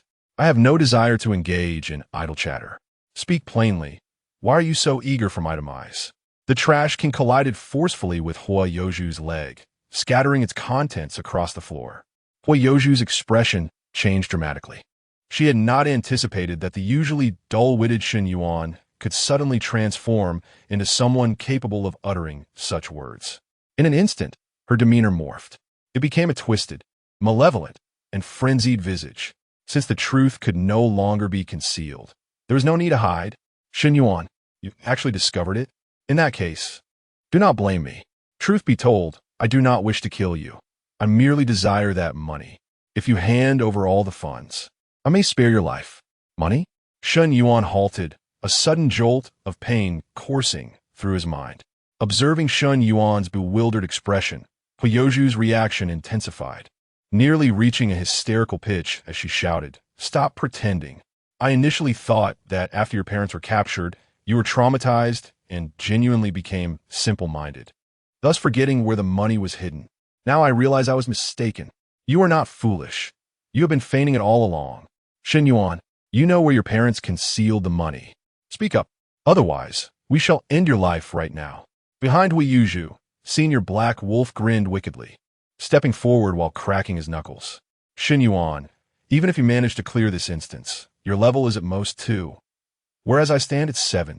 Furthermore, I have transitioned to a C-level profession. Before me, you are nothing more than an insect. Submit willingly, and perhaps I shall mitigate your suffering. Yet in that moment, Shen Yuan exhibited no reaction, merely sitting vacantly on the sofa, his eyes devoid of life. His mind was inundated with the painful memories of his former self. Surging forth like a tidal wave, he finally recalled. A month prior, his parents had been apprehended by officials from the Huaxia Anti-Gui Alliance on charges of fraud, involving sums exceeding 10 million gold coins. This amount was sufficient to sustain an ordinary family for a lifetime. Moreover, when his parents were taken, the money had not been located. They had remained tight-lipped about it. That period had undoubtedly been the most torturous for his former self, who endured immense psychological torment. Daily, countless debt collectors besieged their home, threatening him, demanding repayment. Everyone firmly believed that the money had been hidden away by Shen Yuan's former self. The crux of the matter was that he had never laid eyes on that money. Even if he wished to repay the debt, he had nothing to offer. The crimson paint at the entrance was a remnant from that time. During the most arduous days of his former self, Hui Yuzhu had unexpectedly shifted from her previous indifference to a demeanor of concern, agreeing to be with him, leaving him utterly astonished.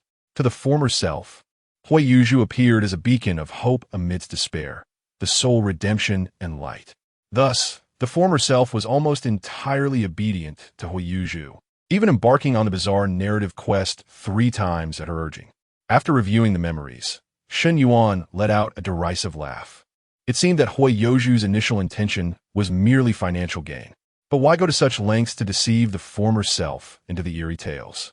Shen Yuan inhaled deeply, his gaze refocusing. His resolve was far more steadfast than that of his predecessor, and such trivial matters could not sway him. Even as the black wolf drew ever closer, he remained unfazed, his expression indifferent as he regarded Hui Yuzhu and remarked coolly, "As you can see, my home is quite modest. There is no place to hide any money." Chapter 10. Rampant, disappearing, I await you. Upon hearing Shen Yuan's words, Hui Yuzhu's eyes turned crimson, and she disdainfully hissed, "Shen Yuan, I never imagined your audacity would reach such heights. At this juncture, you still dare to quibble. Do you think I am unaware?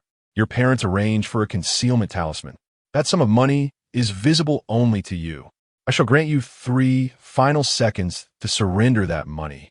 Concealment talisman? Shen Yuan raised an eyebrow, instantly sifting through his thoughts. Concealment talisman category, rare artifact. Market price, 500,000 spirit coins. Function, the concealer can hide items and designate a successor. Only the successor can discover these items. Should the successor perish, the talisman becomes immediately void. Restrictions 1. If the resolver's power exceeds the concealer's by 20 levels, they can directly see through the concealment. 2. The concealment has a time limit of 3 years. Post-expiration, it becomes ineffective. 3. Items concealed cannot be touched, seen, or sensed unless revealed by the successor. Shen Yuan's understanding blossomed, dispelling all his lingering doubts. So that was it. No wonder Hui Yuzhu was so eager to eliminate him. With his parents captured and their debts unaccounted for, they possessed a concealment talisman. It was evident that he was most likely the successor, and the wealth was concealed within his home. If he were to be killed, the hidden riches would naturally be revealed. The reason for employing a horror-themed instance to eliminate him was to evade the Alliance's scrutiny. After all, murder in the human realm is against the law and subject to the Alliance's oversight. 3, 2, 1. Hui Yuzhu's voice grew hoarse as she counted down.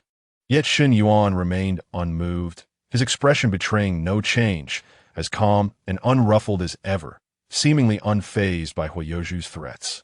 This infuriated Hui Yuzhu. Cold violence is the most intolerable. She frantically screamed, "Black Wolf! Attack him! First, break his limbs, and let us see if his tongue remains so defiant." "Ha ha! Little Zhu Zhu. Limbs are hardly sufficient. He deserves at least 5. Beside her, Black Wolf was already itching for action. Upon hearing Hui Yuzhu's command, he immediately erupted with excitement. "I must say, You are truly adept at putting on a facade. Deep down, you are trembling in fear, yet you maintain this nonchalant demeanor. A baseball bat materialized in Black Wolf's hands as he grinned menacingly, swinging the bat to create a whistling wind. Moreover, you possess such a fine exterior. I have loathed you since our school days. Why do all the beautiful girls revolve around you? A pretty face devoid of substance. Come and experience the might of my bat. I tell you, this bat is a bronze 3-star quality. I truly hesitate to soil it on someone as worthless as you. Shen Yuan scratched his ear, somewhat disinterested in Black Wolf's ramblings. Just the villain's dying monologue, utterly devoid of value. I shall first sever one of your arms. In the eyes of the Black Wolf, Shen Yuan's current defensive attributes seemed insufficient to withstand even a single blow from his bat. Equipped with a 3-star brass baseball bat, his strength had soared to an impressive 141 points. In the next moment, the Black Wolf charged toward Shen Yuan, raising the bat and aiming it directly at Shen Yuan's arm. Whoosh! The sound of the air being sliced through echoed. Shen Yuan did not flinch or evade. Instead, a mocking smile graced his lips. Fool! In the blink of an eye, an unexpected transformation occurred. Shen Yuan's body began to fade, as if it were on the verge of vanishing from the realm of reality. The bat in the Black Wolf's grasp passed straight through the center of Shen Yuan's form, failing to inflict even a scratch upon him. Hui Yuzhu was left dumbfounded, her eyes wide with terror. How could this be possible? The Black Wolf, having matured a year earlier than Hui Yuzhu, possessed relatively more experience and quickly recognized that Shen Yuan was in the process of being transported to the Strange Tales dungeon. Damn, this guy has entered the Strange Tales dungeon. In the human realm, each individual is mandated to participate in at least one Strange Tales dungeon per week, a requirement that cannot be declined. Furthermore, players have the option to voluntarily engage in up to 2 dungeons daily, with a maximum of 14 per week. However, the prerequisite for engaging in so many Strange Tales is that players must possess sufficient energy and strength. Otherwise, they are merely courting death. The dungeons that are mandated each week are randomly assigned, while players can select their own dungeons at other times, choosing any difficulty, number of participants, and duration. Just as the Black Wolf had surmised, Shen Yuan's figure gradually became ethereal until he ultimately vanished from sight. This kid actually dared to toy with us. The Black Wolf shouted in a fit of rage. Hui Yuzhu regained her composure, restraining the Black Wolf, and said with disdain, "Do not be hasty. Shen Yuan entering the Strange Tales dungeon may work to our advantage. His health points are currently at 0. Should he fail this dungeon, he will be obliterated by the Celestial Mind, and we would not need to take such great risks to eliminate him." That makes sense. But what if he survives?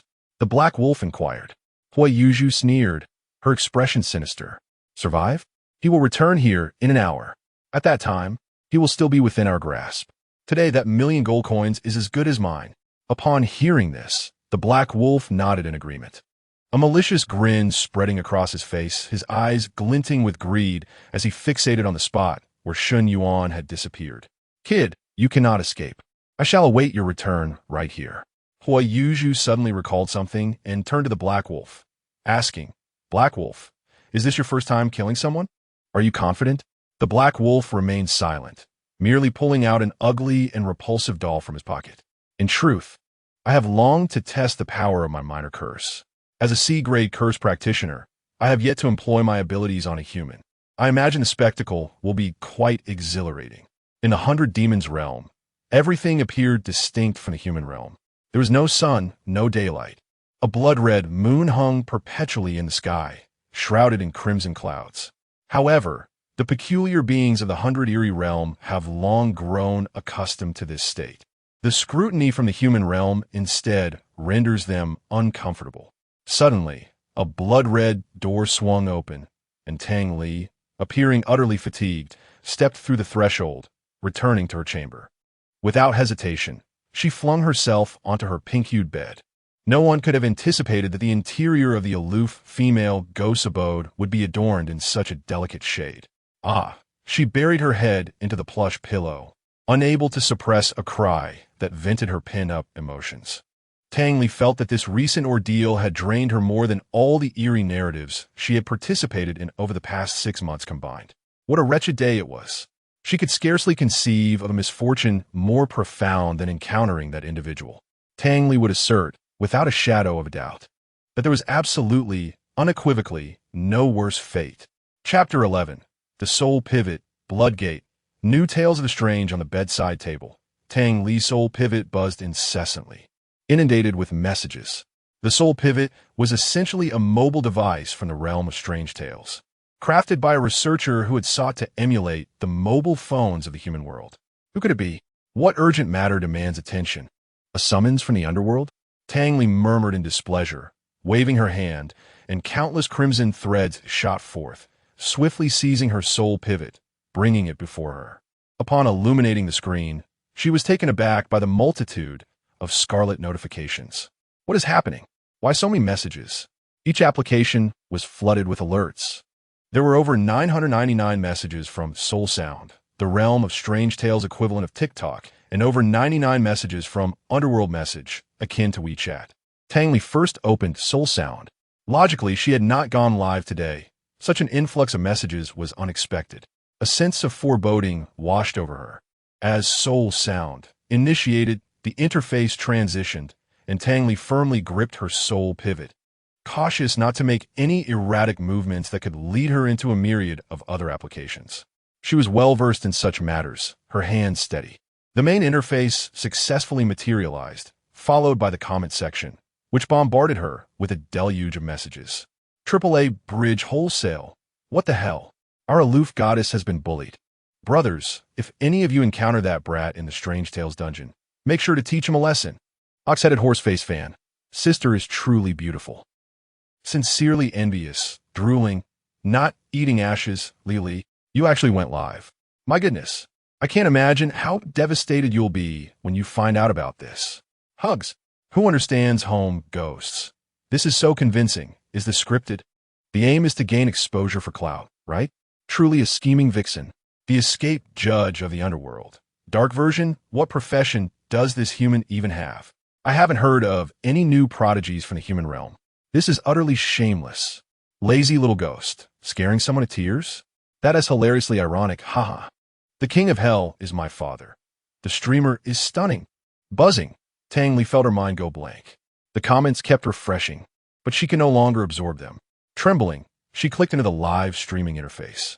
The screen prominently displayed the words, "Live now." Tang Li distinctly remembered canceling the stream. Could it be that she had inadvertently pressed the wrong button, setting it to automatically go live upon entering the Strange Tales dungeon? Moreover, she had not donned her mask this time.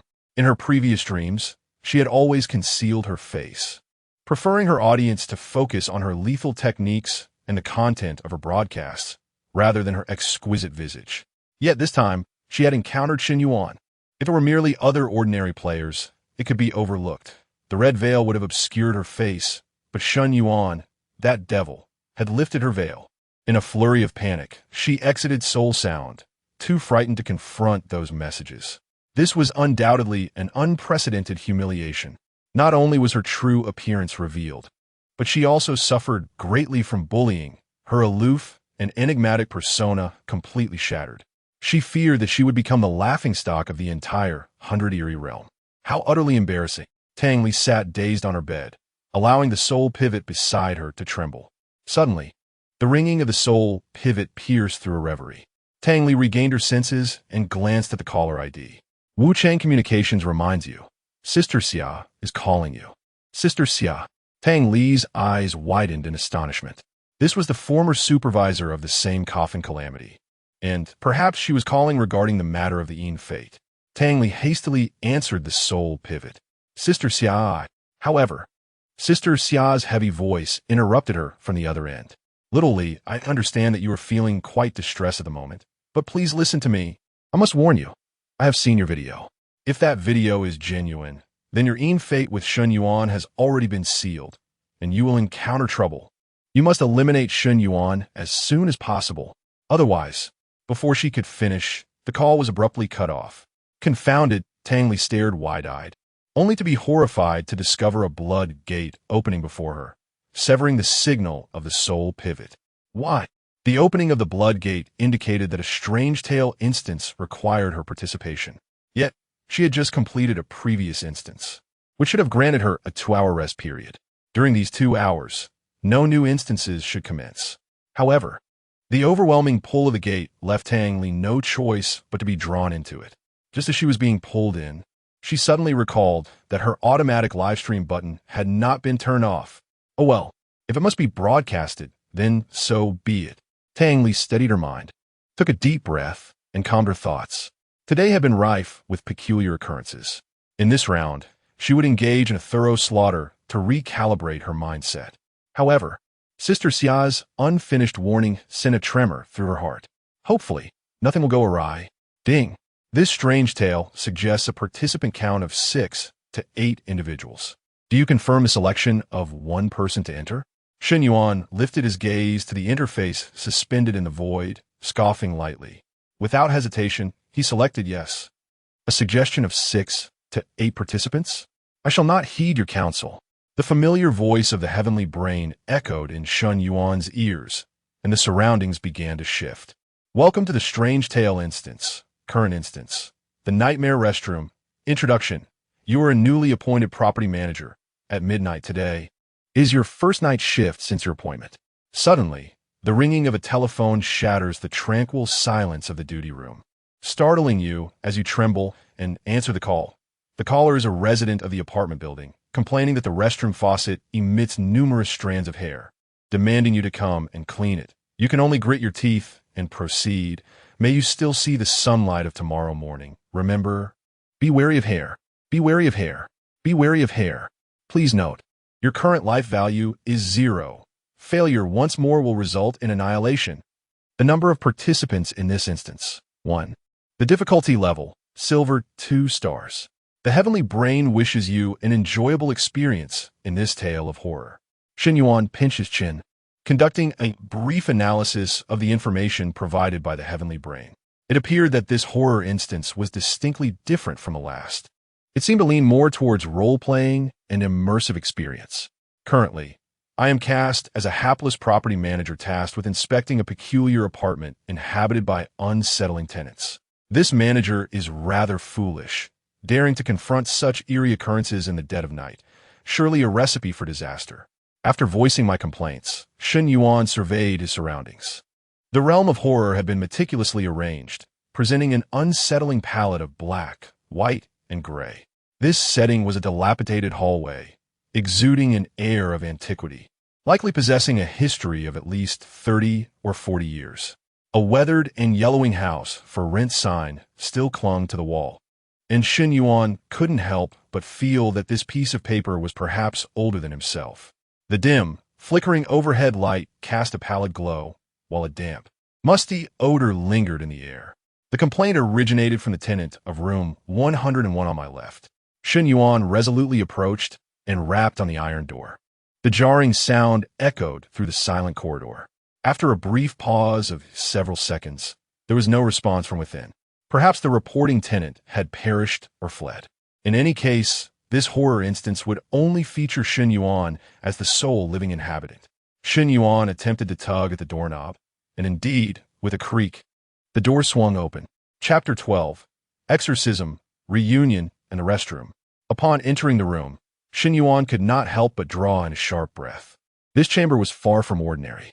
He narrowed his eyes, swiftly scanning his surroundings to extract key information. Directly opposite the entrance, a shrine was established, adorned with 3 statues of Guangong. Raising his gaze, he observed that above every room's door hung a bagua mirror. As he stepped further inside, he noted the peculiar stones placed in each corner.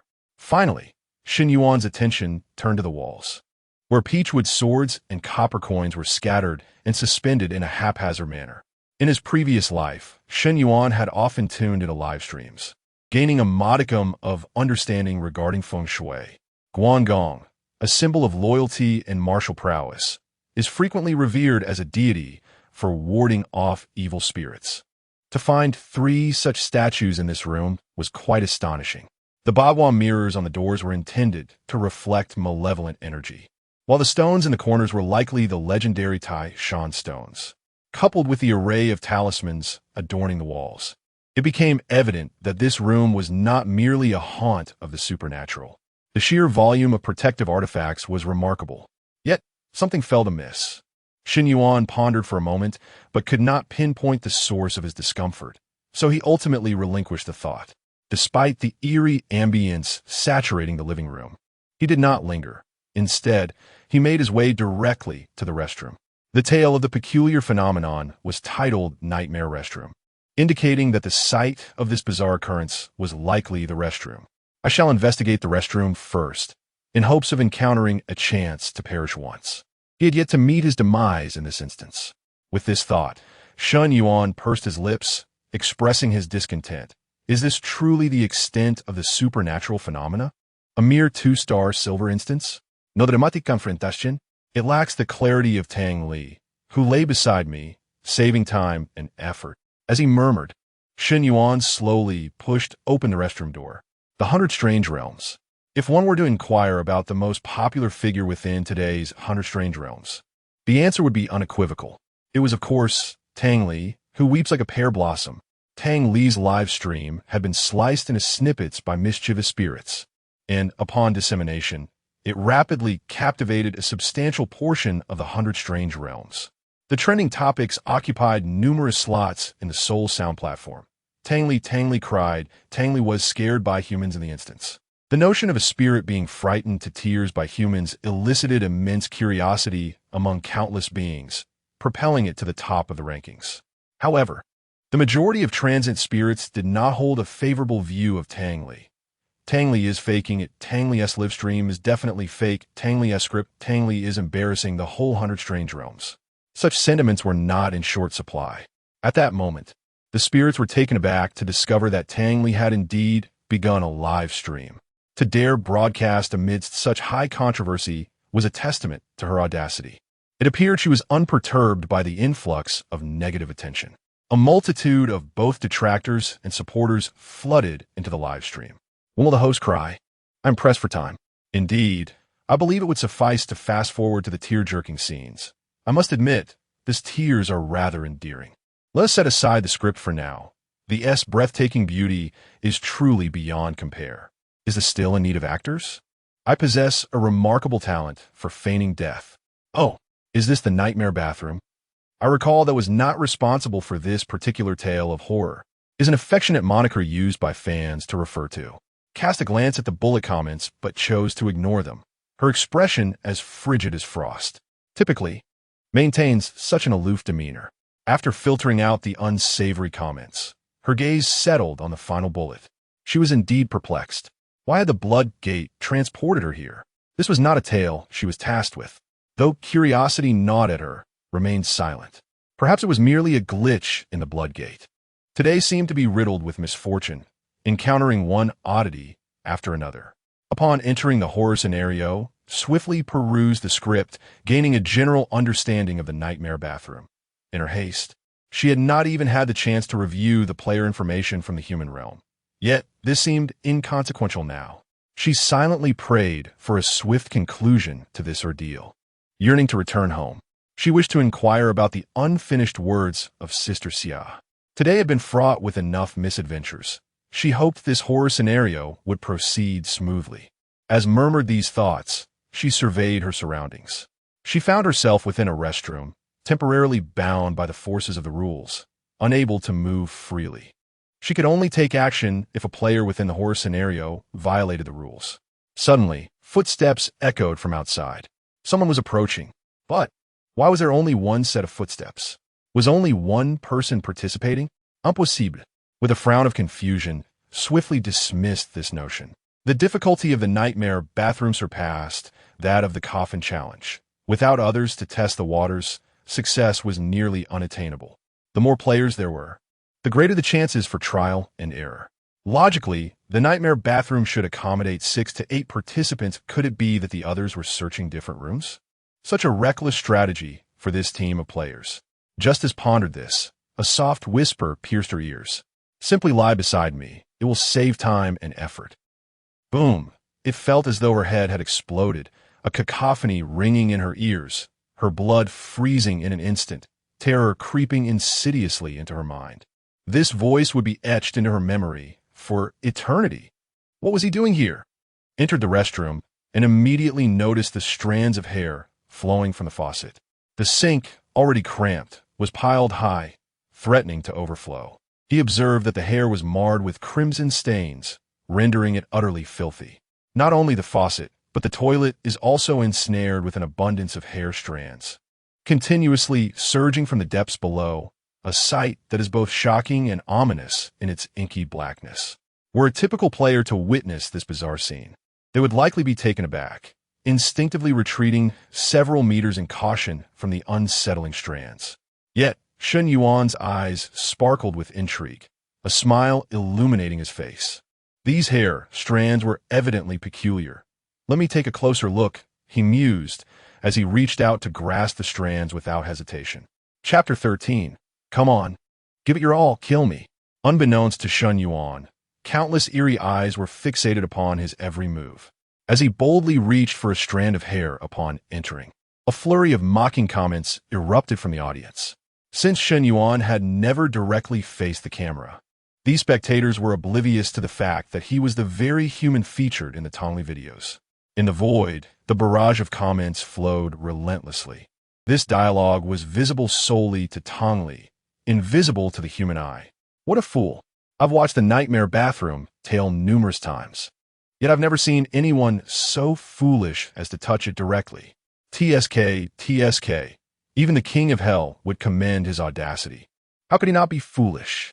He dares to challenge this horror story alone, truly fearless of death. He must be a novice. Such fools frequently emerge from the human realm. This is boring. Host, if you don't commence your scripted performance soon, it will be too late. Very urgent. Is the person above devoid of reason? If the player doesn't trigger the inevitable death rule, how can the host act? The overall atmosphere of the comments was jubilant. Clearly, they were unaware of the true implications of Shun Yuan's actions. Only Tongli, witnessing Shun Yuan reach for the hair, felt her eyes nearly bulge out of her head, utterly devoid of her usual aloof demeanor. No, this cannot be. The shadow of the coffin disaster still loomed heavily over Tongli. Perhaps only she understood that the living Shun Yuan was not truly terrifying. It was the deceased Shun Yuan who was genuinely fearsome. She desperately sought to halt his actions, yet found herself powerless. The force of the rules bound her tightly, rendering her immobile. Tongli could only watch helplessly from behind the curtain of the bathtub as Shun Yuan's hand brushed against the faucet's hair. In an instant, the strands erupted into chaos, coiling toward Shun Yuan like a colossal serpent. What transpired next left all the eerie beings in the live stream utterly astonished. As the hair writhed violently, Shun Yuan, instead of cowering in fear, leaned in eagerly, inviting the danger. Come, strangle me. Tongli was unfazed by this display, having previously witnessed this man wield a kitchen knife against himself. However, the audience in the live stream fell into a momentary silence. They had seen others plead for mercy in the face of death, weep uncontrollably, even soil themselves in terror. Yet never had they encountered someone who willingly leaned in, seeking demise, with a look of exhilaration upon their face. The next moment, the live stream erupted in chaos, laughter flooding the screen. Ha ha ha, 10086. As this guy's had been kicked by the Oxhead and Horseface? Warning, warning. Oxhead and Horseface will arrive on the battlefield in 5 seconds. I encountered an individual more senseless than a headless specter. The headless specter lamented its tarnished reputation. Observing such a pathetic player is a sheer waste of time. Had it not been for my curiosity about how the script sister would perform, I would never have ventured into this live broadcast. Someone, fetch me a bowl of Meng Pe soup to cleanse my mind. I must erase this ludicrous scene from my memory. The sorrow and joy of the specters do not resonate with one another. In the entire live room, only Tangli painfully closed her eyes, her expression one of despair. It is finished, utterly finished. This fellow is about to commence again. Why must my fate be so wretched? Detection of host death. Resurrection successful. Current remaining resurrection count, 999. Death method this round. Suffocated by entanglement. Rating, ding. Triggered minor critical hit. Slight probability increase. Shun Yuan felt a twinge of disappointment. Merely a minor critical hit? It seems that dying by entanglement is rather mundane. I must devise another strategy. Card pack extraction in progress. Congratulations. Total number of cards this round. 8.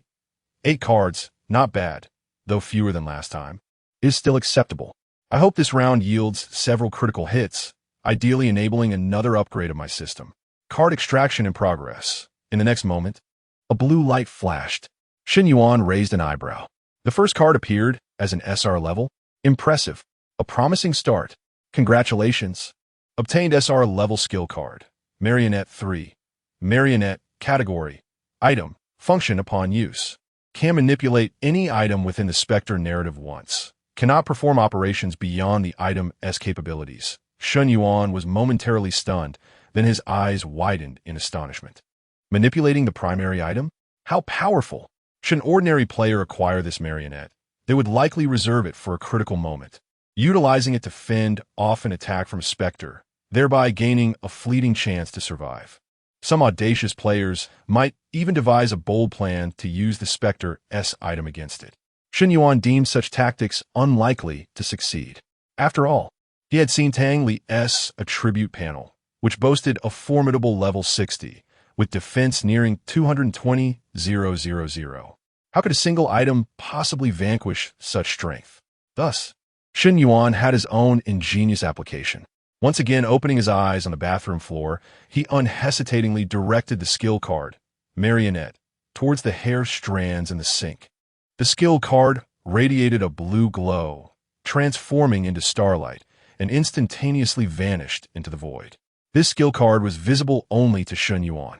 Previously, he had examined his memories. The item cards he had drawn were unknown entities in the human realm, a unique ability belonging solely to the system.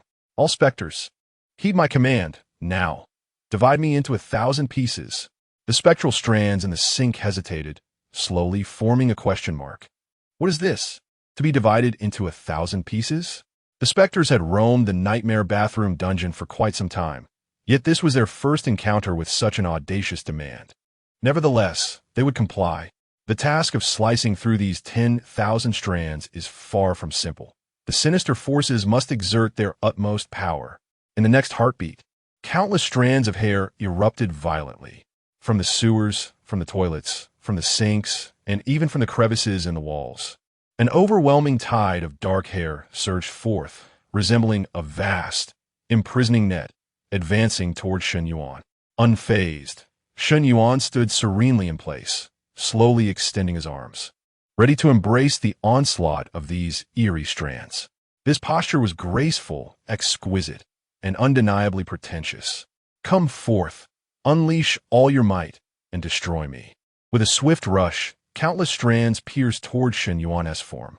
The speed was so tremendous that not even a single drop of blood had the chance to splatter. Even at the moment the strands pierced through, Shen Yuan's figure remained unchanged, appearing perfectly still, showing no signs of distress. It was not until 2 or 3 seconds later that his body suddenly began to disintegrate. First, his arms shattered into countless tiny fragments, and then his torso, like tofu sliced by a sharp blade, broke apart piece by piece. In an instant, Shen Yuan was reduced to a multitude of fragments, coalescing into a disordered heap of flesh, lifelessly scattered on the ground, forming a shocking pool of blood. This scene would have elicited a gasp, even from the most grotesque of beings. Alas, Shen Yuan himself could not witness it. His vision had once again faded to darkness. He was dead. Chapter 14. Provocation and Rage. Is it Tang Li? The live stream fell into a profound silence once more. The once vibrant screen filled with laughter had abruptly vanished, replaced instead by an array of perplexing question marks. In but a few fleeting seconds, the bewilderment experienced by the peculiar entities was overwhelming.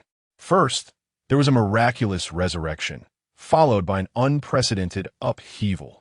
Such occurrences were entirely foreign to these beings. How on earth did he come back to life? Wasn't he just strangled? That's impossible. I clearly saw the life drained from him, his eyes nearly bursting from their sockets. How could he still be alive? Could he be a class that specializes in resurrection? Though exceedingly rare, it is not entirely unheard of. What in the world is happening? Why are there so many strands of hair? What did he do? The sky is filled with hair. Even I, a peculiar being, find it terrifying. I was once one of the heads of the hair nightmare restroom, and I swear I have never witnessed such a hair uprising. What on earth did this human do? Numerous peculiar entities chattered incessantly in the comments.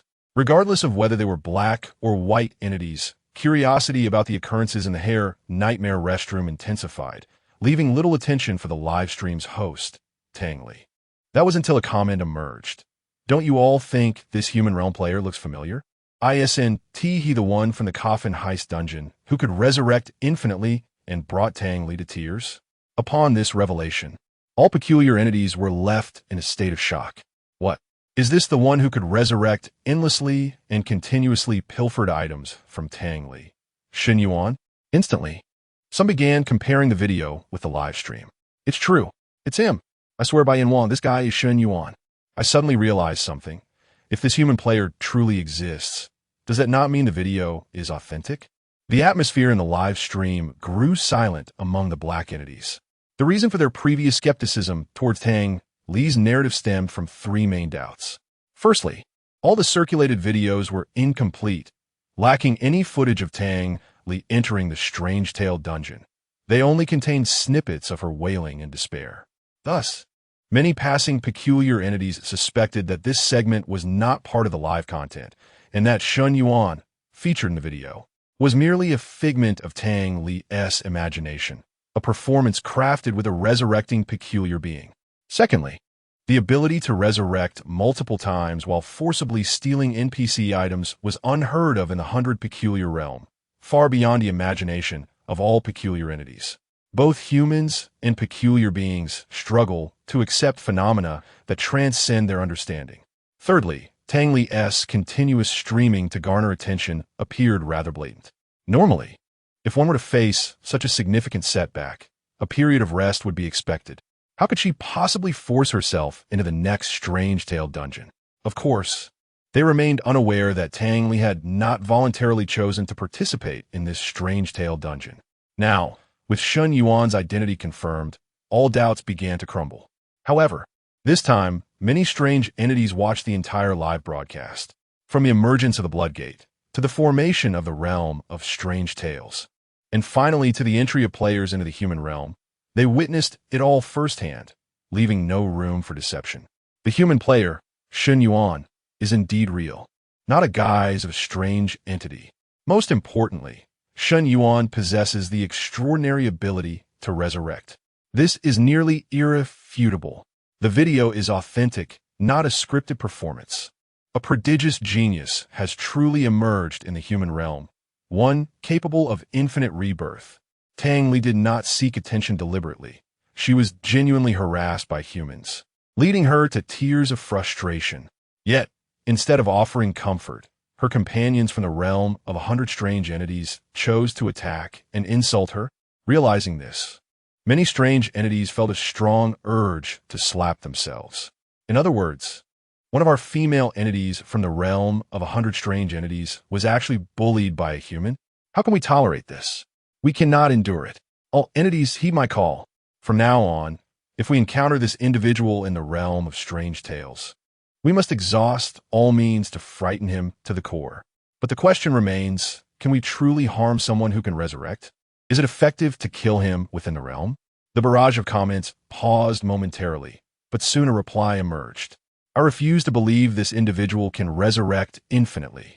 Surely, his resurrection must have limitations, perhaps in terms of frequency or time.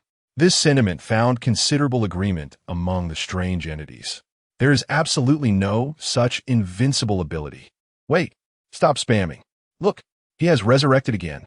In an instant, countless strange entities fixated on the live broadcast screen.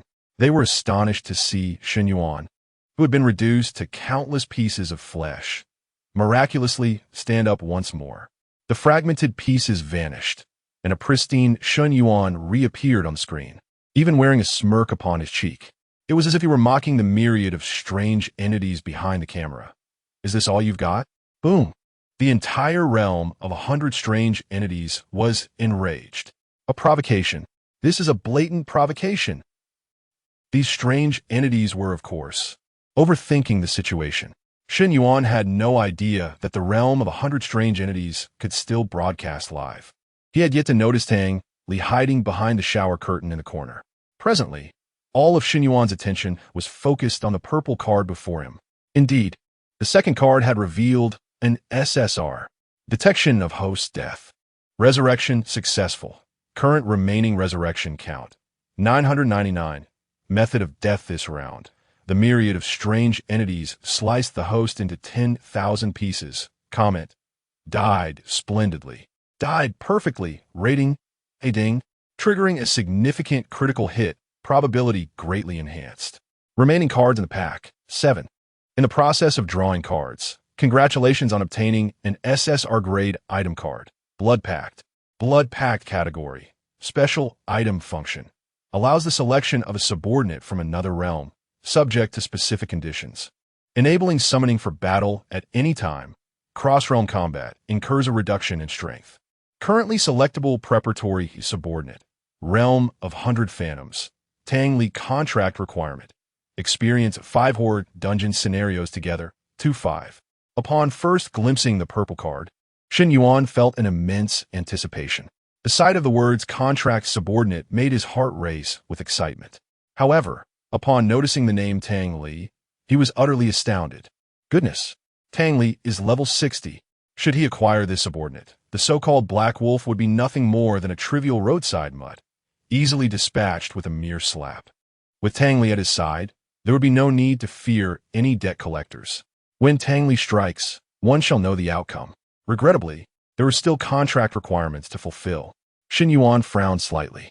I must say, why does this SSR grade card come with prerequisites? It is already arduous enough to awaken an SSS grade profession, requiring participation in 9 horror scenarios. Now, to contract Tang Li, he must endure 5 dungeon experiences alongside her. Is this some sort of jest? She is not a player from the human realm. Can I simply team up with her? She is an entity of the supernatural. Can I truly drag a supernatural being into a dungeon with me? Shen Yuan lamented in frustration. Yet suddenly, he noticed the content within the parentheses. 2-5? What does this signify? Could it mean that he has already encountered Tang Li twice? That cannot be right. He had only participated in 2 dungeons, and in the 3 dungeons his former self had engaged in, Tang Li's presence had not been observed. Shen Yuan halted abruptly. He had yet to encounter the entity in the Nightmare Restroom dungeon. Could it be Tang Li? Chapter 15. The eerie encounter. Upon hearing a noise, Shen Yuan immediately lifted his gaze, scanning the restroom. His attention swiftly fixated on the direction of the bathtub. The other areas of the restroom lay completely visible, yet half of the bathtub was concealed by a shower curtain. Upon closer inspection, one could discern a faint, elusive shadow lurking behind the curtain. Without a moment's hesitation, Shen Yuan approached with purpose. Hey, Tang Li, what a coincidence, it's you again. Why don't you come out and say hello when you see a familiar face? With a decisive motion, Shen Yuan yanked the shower curtain aside. What met his eyes was a figure with its back turned towards him. The woman squatted in an unervingly bizarre posture atop the bathtub, incessantly combing her hair with a brush, her movements grotesque and chilling. She donned a tattered garment, the fabric riddled with holes, strands hanging limply. Adorning her head was an ancient crown, intricately carved with bizarre and twisted patterns. Most horrifying of all was her mane of hair, cascading like a dark waterfall. Her locks spilled over the edge of the bathtub, even trailing onto the floor. Yet, these tresses were marred by layers of dried blood. The congealed stains intertwined within the strands rendered them ghastly and unsettling. Before Shen Yuan could ascertain whether this eerie figure was indeed Tang Li, in an instant, the bloodied hair pierced through him. Shen Yuan perished. Method of death, pierced by countless strands. Rating, ding. Critical hit triggered. Probability increased. AB rating was quite commendable. The suddenness of this demise left Shen Yuan no time to strategize, resulting in an ordinary end. Perhaps it was due to being slain by a malevolent entity that his score was slightly elevated compared to the first occurrence.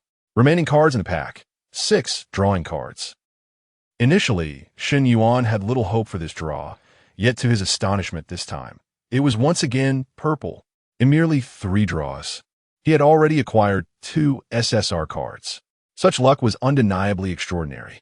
In the previous round, across 10 cards, he had only managed to obtain one. At this rate, he was not far from unlocking the next phase of the system. Congratulations on acquiring SSR level combination skill card. The art of subtle theft turning stone to gold. What is this? A combination skill card? Shun Yuan's eyes widened. Hey, wait a moment. This fellow looks somewhat familiar. I assent the art of subtle theft in SR? How did it transform into an SSR? The art of subtle theft is now activating. Congratulations. Successfully acquired the drying crown of the eerie woman. Drying crown, category, amulet equipment, level, silver 3 stars, defense, 50, function. When worn, hair transforms into threads of vengeful souls. Capable of binding up to 3 targets simultaneously, with a chance of escape. This crown had just caught Shun Yuan's attention. Despite the eerie woman's tattered appearance and bloodied hair, this crown was evidently extraordinary. And just like that, upon their first encounter, it had been stolen. Transmutation in progress. The Bone Phoenix Crown, category, amulet equipment, level, golden 1 star, defense, 350, speed, 25, stamina, 50, function. When worn, hair transforms into thousands of vengeful strands. Capable of binding up to 9 targets simultaneously. Minimum binding duration of 1 second. Extendable based on the disparity in strength.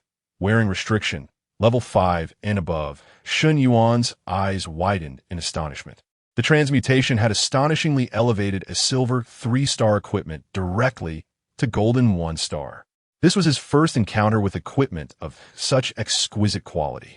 The Bone Phoenix Crown had undergone a transformation in its abilities. What does a guaranteed 1-second binding signify? Even if Shun Yuan were to confront a peak level 99 adversary, he could still restrain them for a second.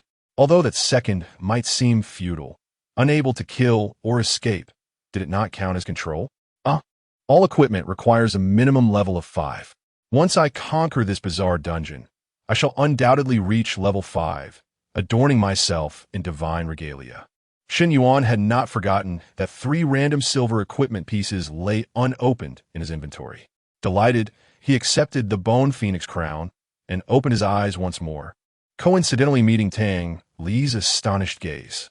Indeed, the peculiar creature in this dungeon was Tang Li herself. Shun Yuan felt a sense of familiarity towards this soon-to-be subordinate. Ignoring her fearful demeanor, he patted her shoulder and remarked, "Next time you attempt to kill me, make sure to be merciless. The harsher, the better." Tang Li was rendered speechless. She could hardly believe that her crown had been seized so swiftly. Just moments ago, when Shun Yuan suddenly lifted the curtain, Tang Li intended to feign death. To her surprise, her hair had attacked Shun Yuan autonomously, leading to his demise. It was then that she realized her crown was gone. That was a crucial item in the dungeon, essential for her to summon and control those peculiar manifestations. Without the crown, she could no longer exert control over them. The next moment, Tang Li's eyes widened in horror as she glanced behind Shun Yuan. Countless eerie manifestations began to rise, slowly advancing toward him. "Beware! Behind you!" Tang Li instinctively burnat. Only after uttering those words did she comprehend the strangeness of her actions. Was it not bizarre for a specter to issue a warning of danger? Shun Yuan, bewildered, turned around and was instantly pierced through the head by the floating manifestations hovering above. In this dungeon run, it was Shun Yuan's 4th demise. Current death rating, B. Critical hit not triggered, drawing cards. Congratulations! You have obtained R-level experience cards 3. Function. Each card grants 500 experience points upon use, a total of 1,500 experience points. A flash of light enveloped him as Shun Yuan's level finally ascended to level 5. Though merely an R-level card, experience points were precisely what he needed at this moment. Quite satisfactory. At the moment when Shun Yuan ascended in level, all the equipment within his backpack was instantly donned. Weapon slot. None. Armor slot. Bloodstained wedding garment, silver 1 star. Boot slot. Exquisite embroidered shoes, silver 1 star. Ring slot. None. Amulet slot. Skeletal phoenix crown, gold 1 star. Cloak slot. Cursed infant pouch, silver 2 star. Chapter 16, Equipment. Silence, trending. with 2 vacant slots remaining, and before revival could take place. Shun Yuan's gaze fell upon the random equipment within his backpack, and he decisively chose to activate it. As he performed the action, the voice of the celestial brain resonated. Random equipment activation successful. Serpent's Fang Dagger, category, weapon equipment, level, silver 1 star. Attack, 20 function. Attacks may inflict serpent venom, reducing enemy movement speed by 5, stacking up to 3 layers, wearing level, above level 5. This is passable. I currently lack a weapon, so I shall equip it directly. After witnessing the prowess of a gold 1-star equipment, Shun Yuan found himself somewhat dismissive of this silver-grade weapon. Sage's Pendant, category, amulet equipment, level, silver 1 star. Energy, 150. Function, restores 5 energy every 3 seconds.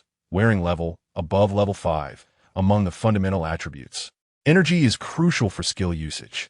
Players in the human realm unlock a skill slot every 5 levels, and employing skills necessitates energy expenditure. The more potent the skill, the greater the energy required.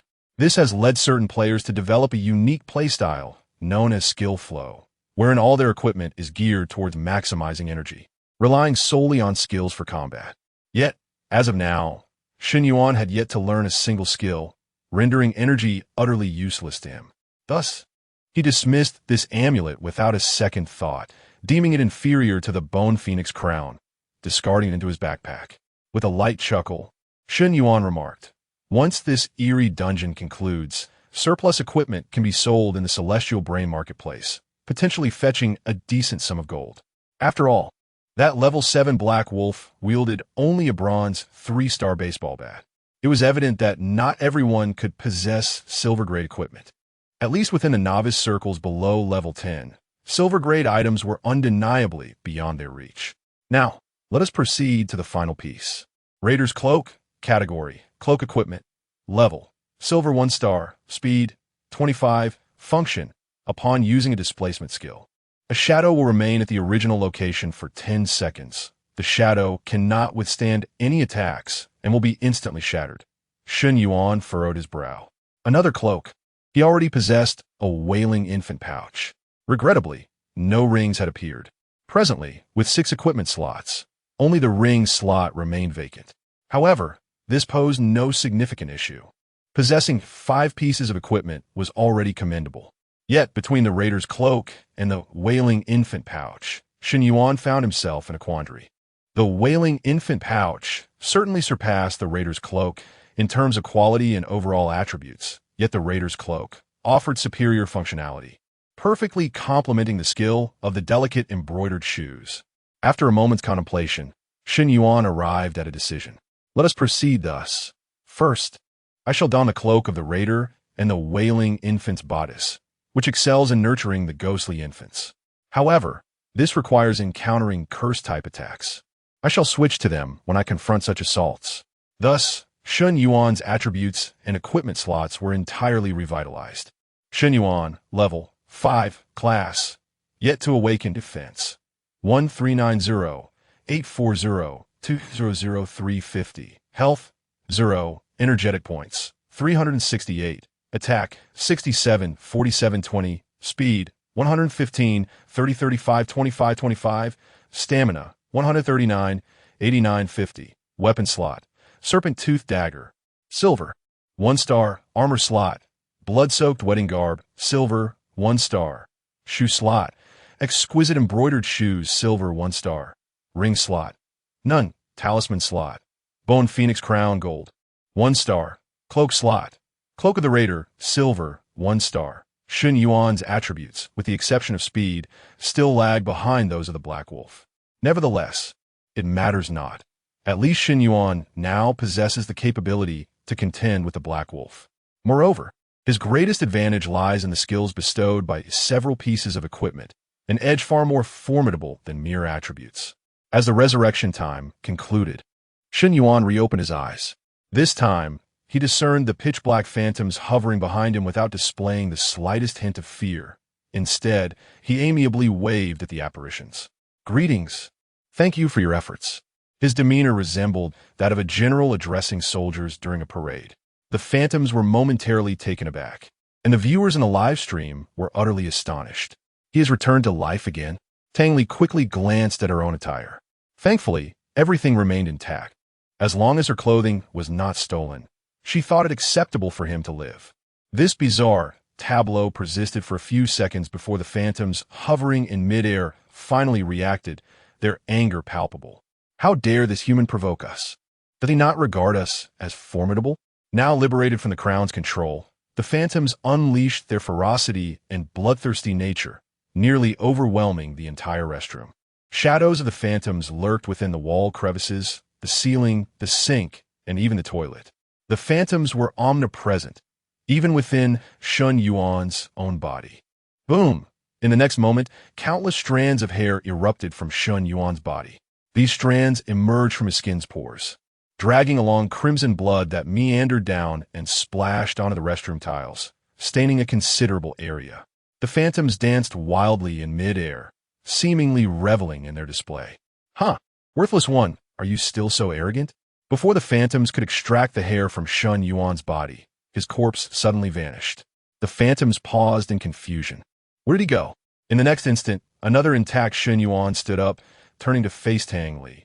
Tang Li, that was quite the move, do it again. Tang Li weakly remarked, you have snatched my crown, and now these eerie strands are beyond my control. Shun Yuan raised an eyebrow. Beyond control? Before his words could fully escape, the strands, as if possessed by a ghost, swiftly engulfed Shun Yuan, transforming him into a pool of blood. Let's see if you can survive this. In the next moment, Shun Yuan rose again, seemingly unfazed, and continued his conversation with Tang Li as if nothing had transpired. This implies that these strands have developed a consciousness of their own. How convenient. Tang Li fell silent, at a loss for words. The scene was undeniably bizarre.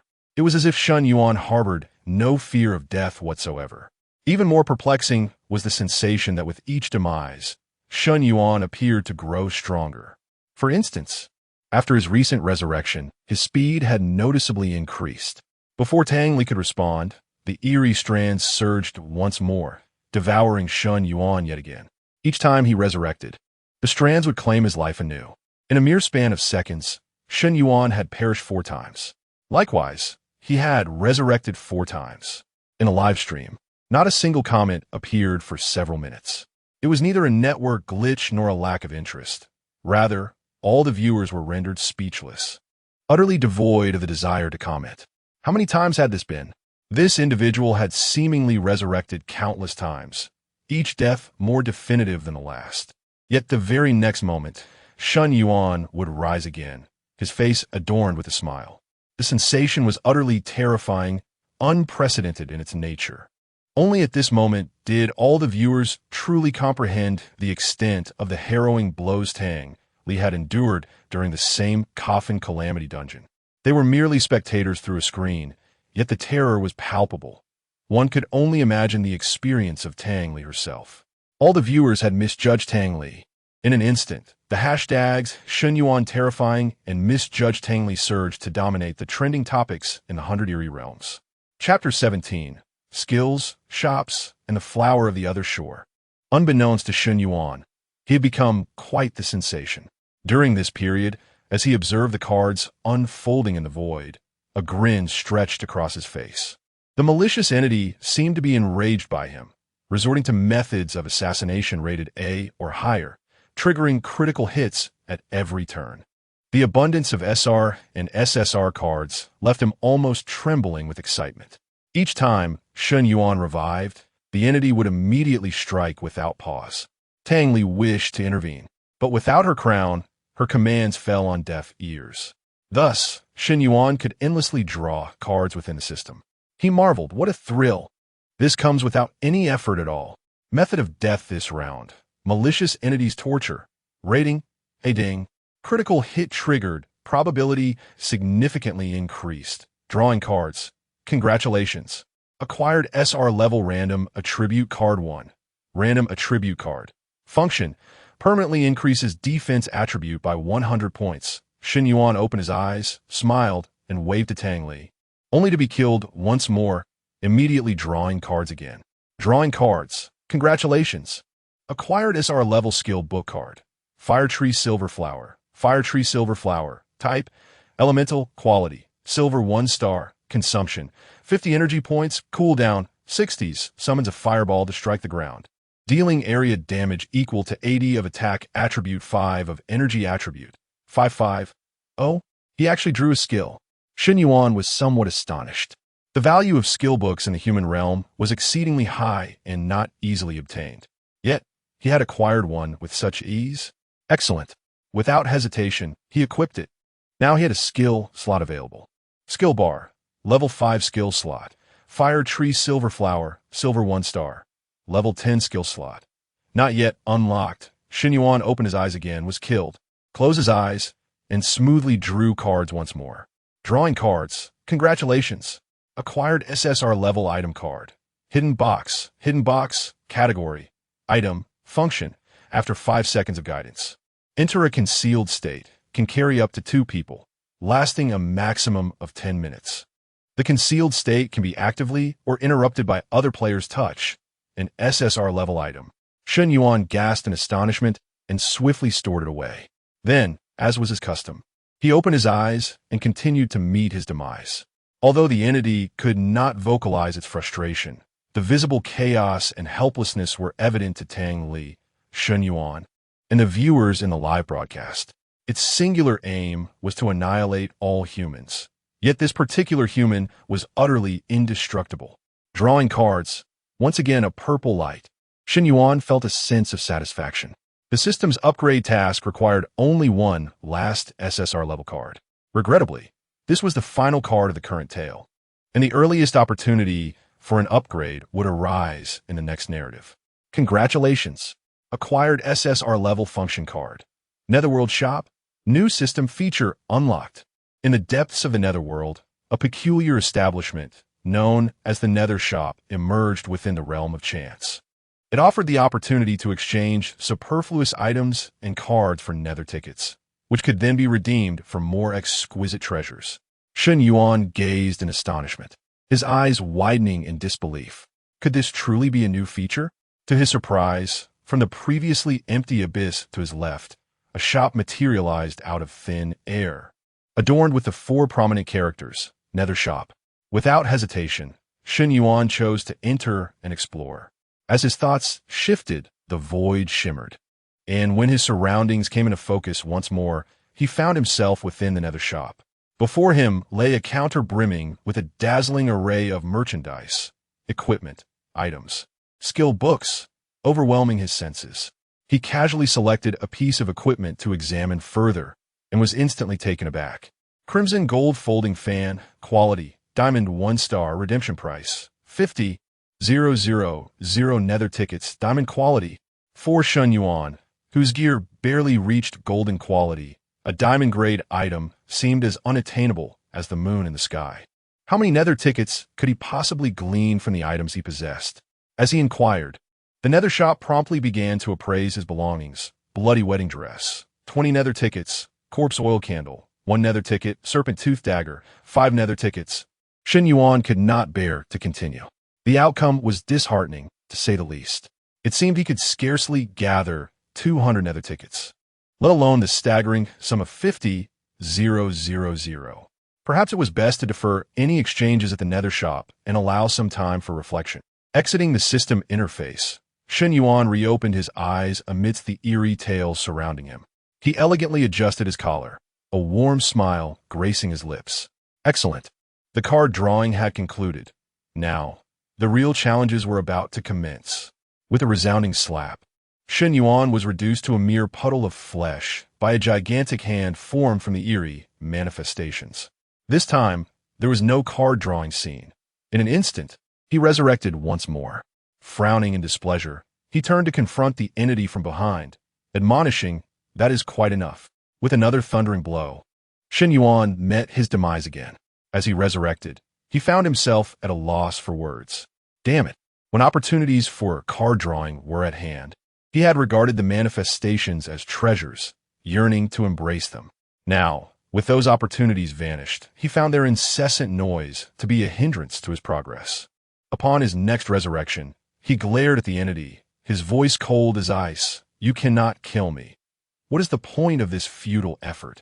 The manifestation remained silent, continuing its relentless assault.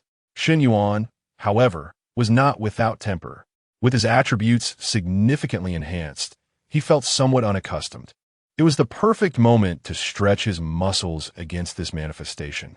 Did it truly believe that it had vanquished him due to its strength? It was gravely mistaken. That had merely been a matter of his own choosing. In the next heartbeat, as the manifestation launched its attack, Shen Yuan evaded with remarkable speed. Beneath his feet, a crimson higginbana slowly blossomed. The manifestation, already irritable, now grew even more agitated and furious as Shen Yuan began to dodge its attacks. In an instant, a multitude of flowing strands coalesced into a spear, thrusting toward Shen Yuan with astonishing speed, leaving only an afterimage in its wake. Shen Yuan scoffed derisively as he activated the exquisite embroidered shoe skill.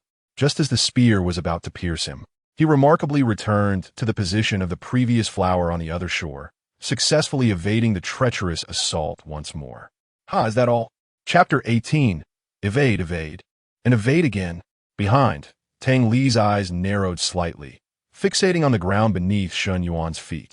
Although the exquisite embroidered shoes had yet to reveal themselves, the distinct patterns of the other shore flowers were unmistakable. Those were indeed her own exquisite embroidered shoes. The very items she had lost during the coffin calamity had somehow ended up in Shen Yuan's possession. It appeared her earlier conjectures had been overly cautious. This individual did not merely rely on consuming her items to revive. He had truly stolen them outright. He had even transformed them for his own use. What manner of profession and ability was this? Tang Li found herself beginning to question the nature of this bizarre existence. In the 100 Ghosts realm, within Tang Li's live broadcast room, a long-dormant chat message suddenly resurfaced. Did you all notice? Shen Yuan has already died 10 times during the last dungeon. He also began to clear it after dying 10 times. Instantly, a wave of excitement surged through the audience. I understand now. What you mean is that Shen Yuan's revivals actually have a limit. 10 times. No wonder he suddenly started evading the ghostly attacks. Now it makes sense. I knew it. Ha ha ha. How could an invincible human possibly exist in the human realm? Ghostly attacks are endless. If Shen Yuan can evade once, I refuse to believe he can evade dozens of times. He simply lacks the capacity to counter these attacks. In other words, Shen Yuan is doomed. I bet a bowl of meng-pa soup with snail noodles that Shen Yuan won't last 3 minutes. 3 minutes? I wager he won't even last a single minute. The atmosphere in the live broadcast room grew slightly more animated as the viewers realized that Shen Yuan seemed not to be entirely invincible.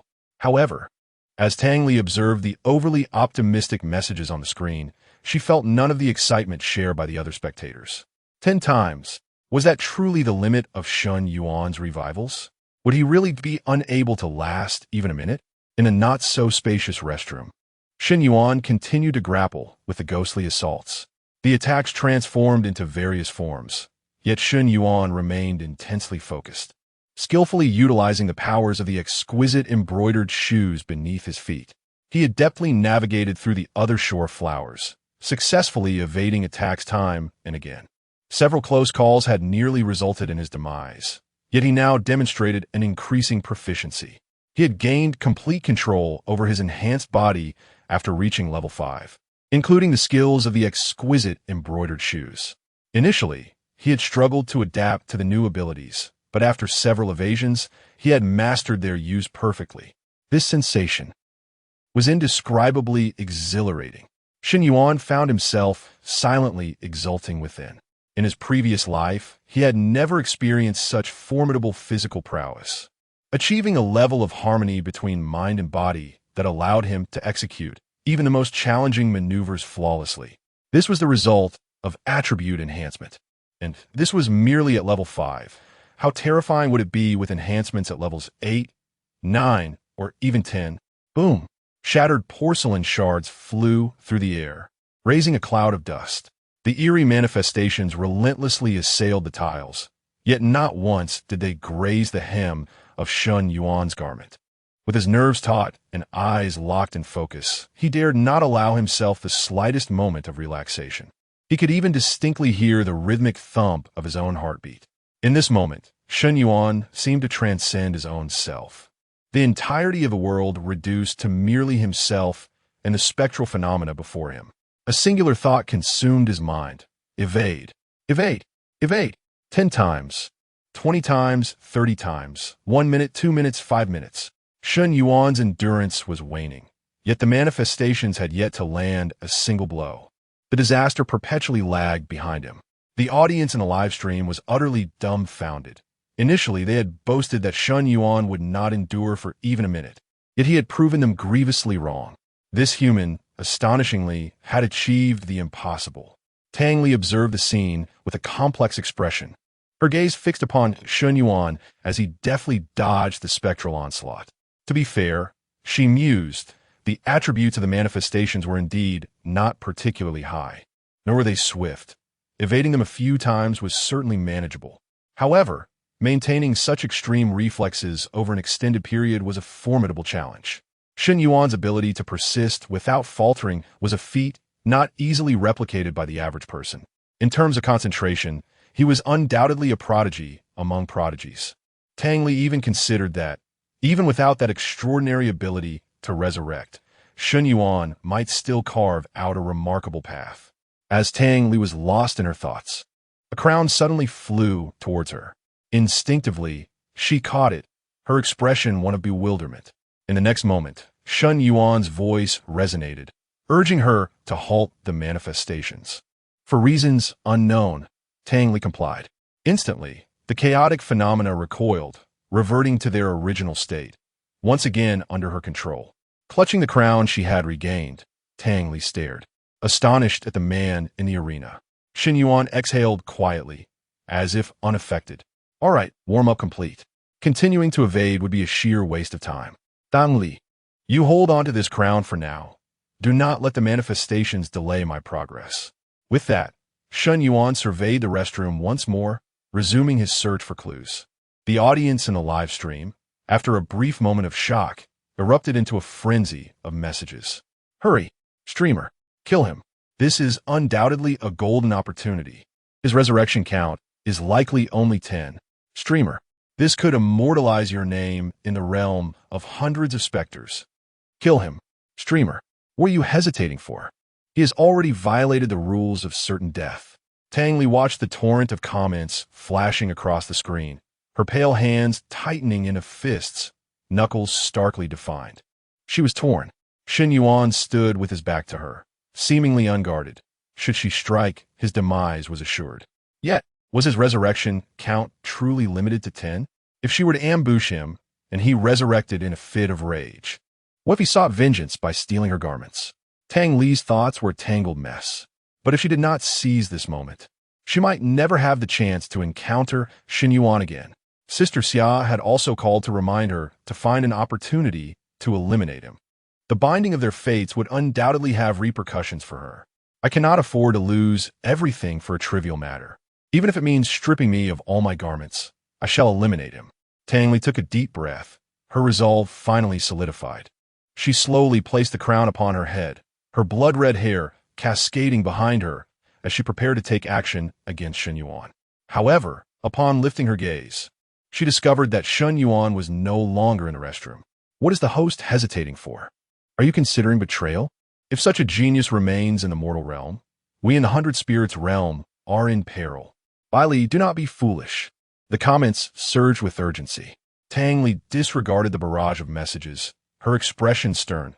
Just as she was about to rise and pursue him, Shen Yuan unexpectedly returned. Scissors in hand. What could he possibly intend to do with those scissors? Chapter 19. The Devil, Clues, 201 in the next instant, under Tang Li's astonished gaze. Shen Yuan inexplicably snipped at the strands of hair cascading from the faucet. Snip! As the hair was severed, it surged violently, catching Shen Yuan off guard and piercing through his brain. Shen Yuan was dead. The live stream fell into stunned silence. Tang Li was equally dumbfounded. Was this death? So simple? Before Tang Li could intervene, Shen Yuan had met his demise once more before her eyes. This fool, does he think severing hair will lead to victory? If the silver 2-star dungeon were this easy, we wouldn't have to struggle in the realm of 100 oddities. His deaths have surpassed 10. Surely, he cannot be resurrected this time. Has he miscounted? Thinking he still has another chance. Ha ha ha. The myriad of strange creatures in the realm of 100 oddities breathed a sigh of relief. However, in the next moment, Shen Yuan's familiar figure reappeared before them, murmuring, Severing it truly does not suffice. Shen Yuan casually discarded the scissors he had taken from the living room, stroking his chin in contemplation. The supernatural phenomenon was evidently a creature within the dungeon. I presumed that defeating this creature would lead to victory. Wait a moment. Could it be that the scissors are simply ineffective? A spark of realization ignited in Shen Yuan's mind as he retrieved his serpent fang dagger from his backpack. This serpent fang dagger was a weapon from the human realm. Perhaps it possesses a unique effect against the supernatural phenomenon? Without hesitation, Shen Yuan took action. After all, he had infinite opportunities to experiment. With a decisive stroke, the hair was once again severed. However, Shen Yuan was also killed by the cut strands. Indeed, it was futile. Resurrecting once more, Shen Yuan fell into contemplation anew. The live stream was engulfed in a profound silence. Before they could celebrate, Shen Yuan experienced yet another death and resurrection before their eyes. This marked the 11th time. The conjecture of a 10-time resurrection limit was shattered. Perhaps it is 12 times? Before this comment could even be sent, Shen Yuan demonstrated his 12th death and resurrection to the bewildered creatures. Their hopes were once again crushed in the cradle. Could it be that Shen Yuan's resurrection count was truly boundless? 20 times. No, 15 times. I believe it cannot exceed 15, surely not more. Yet, few creatures still held on to such beliefs. They had been proven wrong too many times to dare harbor any hope.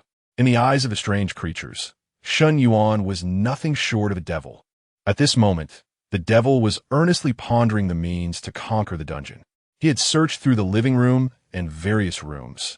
Apart from the exorcism arrangements, he had not made any significant discoveries.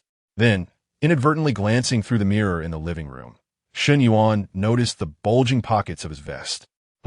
What is this? It was only then that he realized he was clad in the property manager's vest. From the bulging pocket of the vest, Shen Yuan retrieved a mobile phone. It belonged to the property manager. Shen Yuan attempted to press his fingerprint, successfully unlocking the device.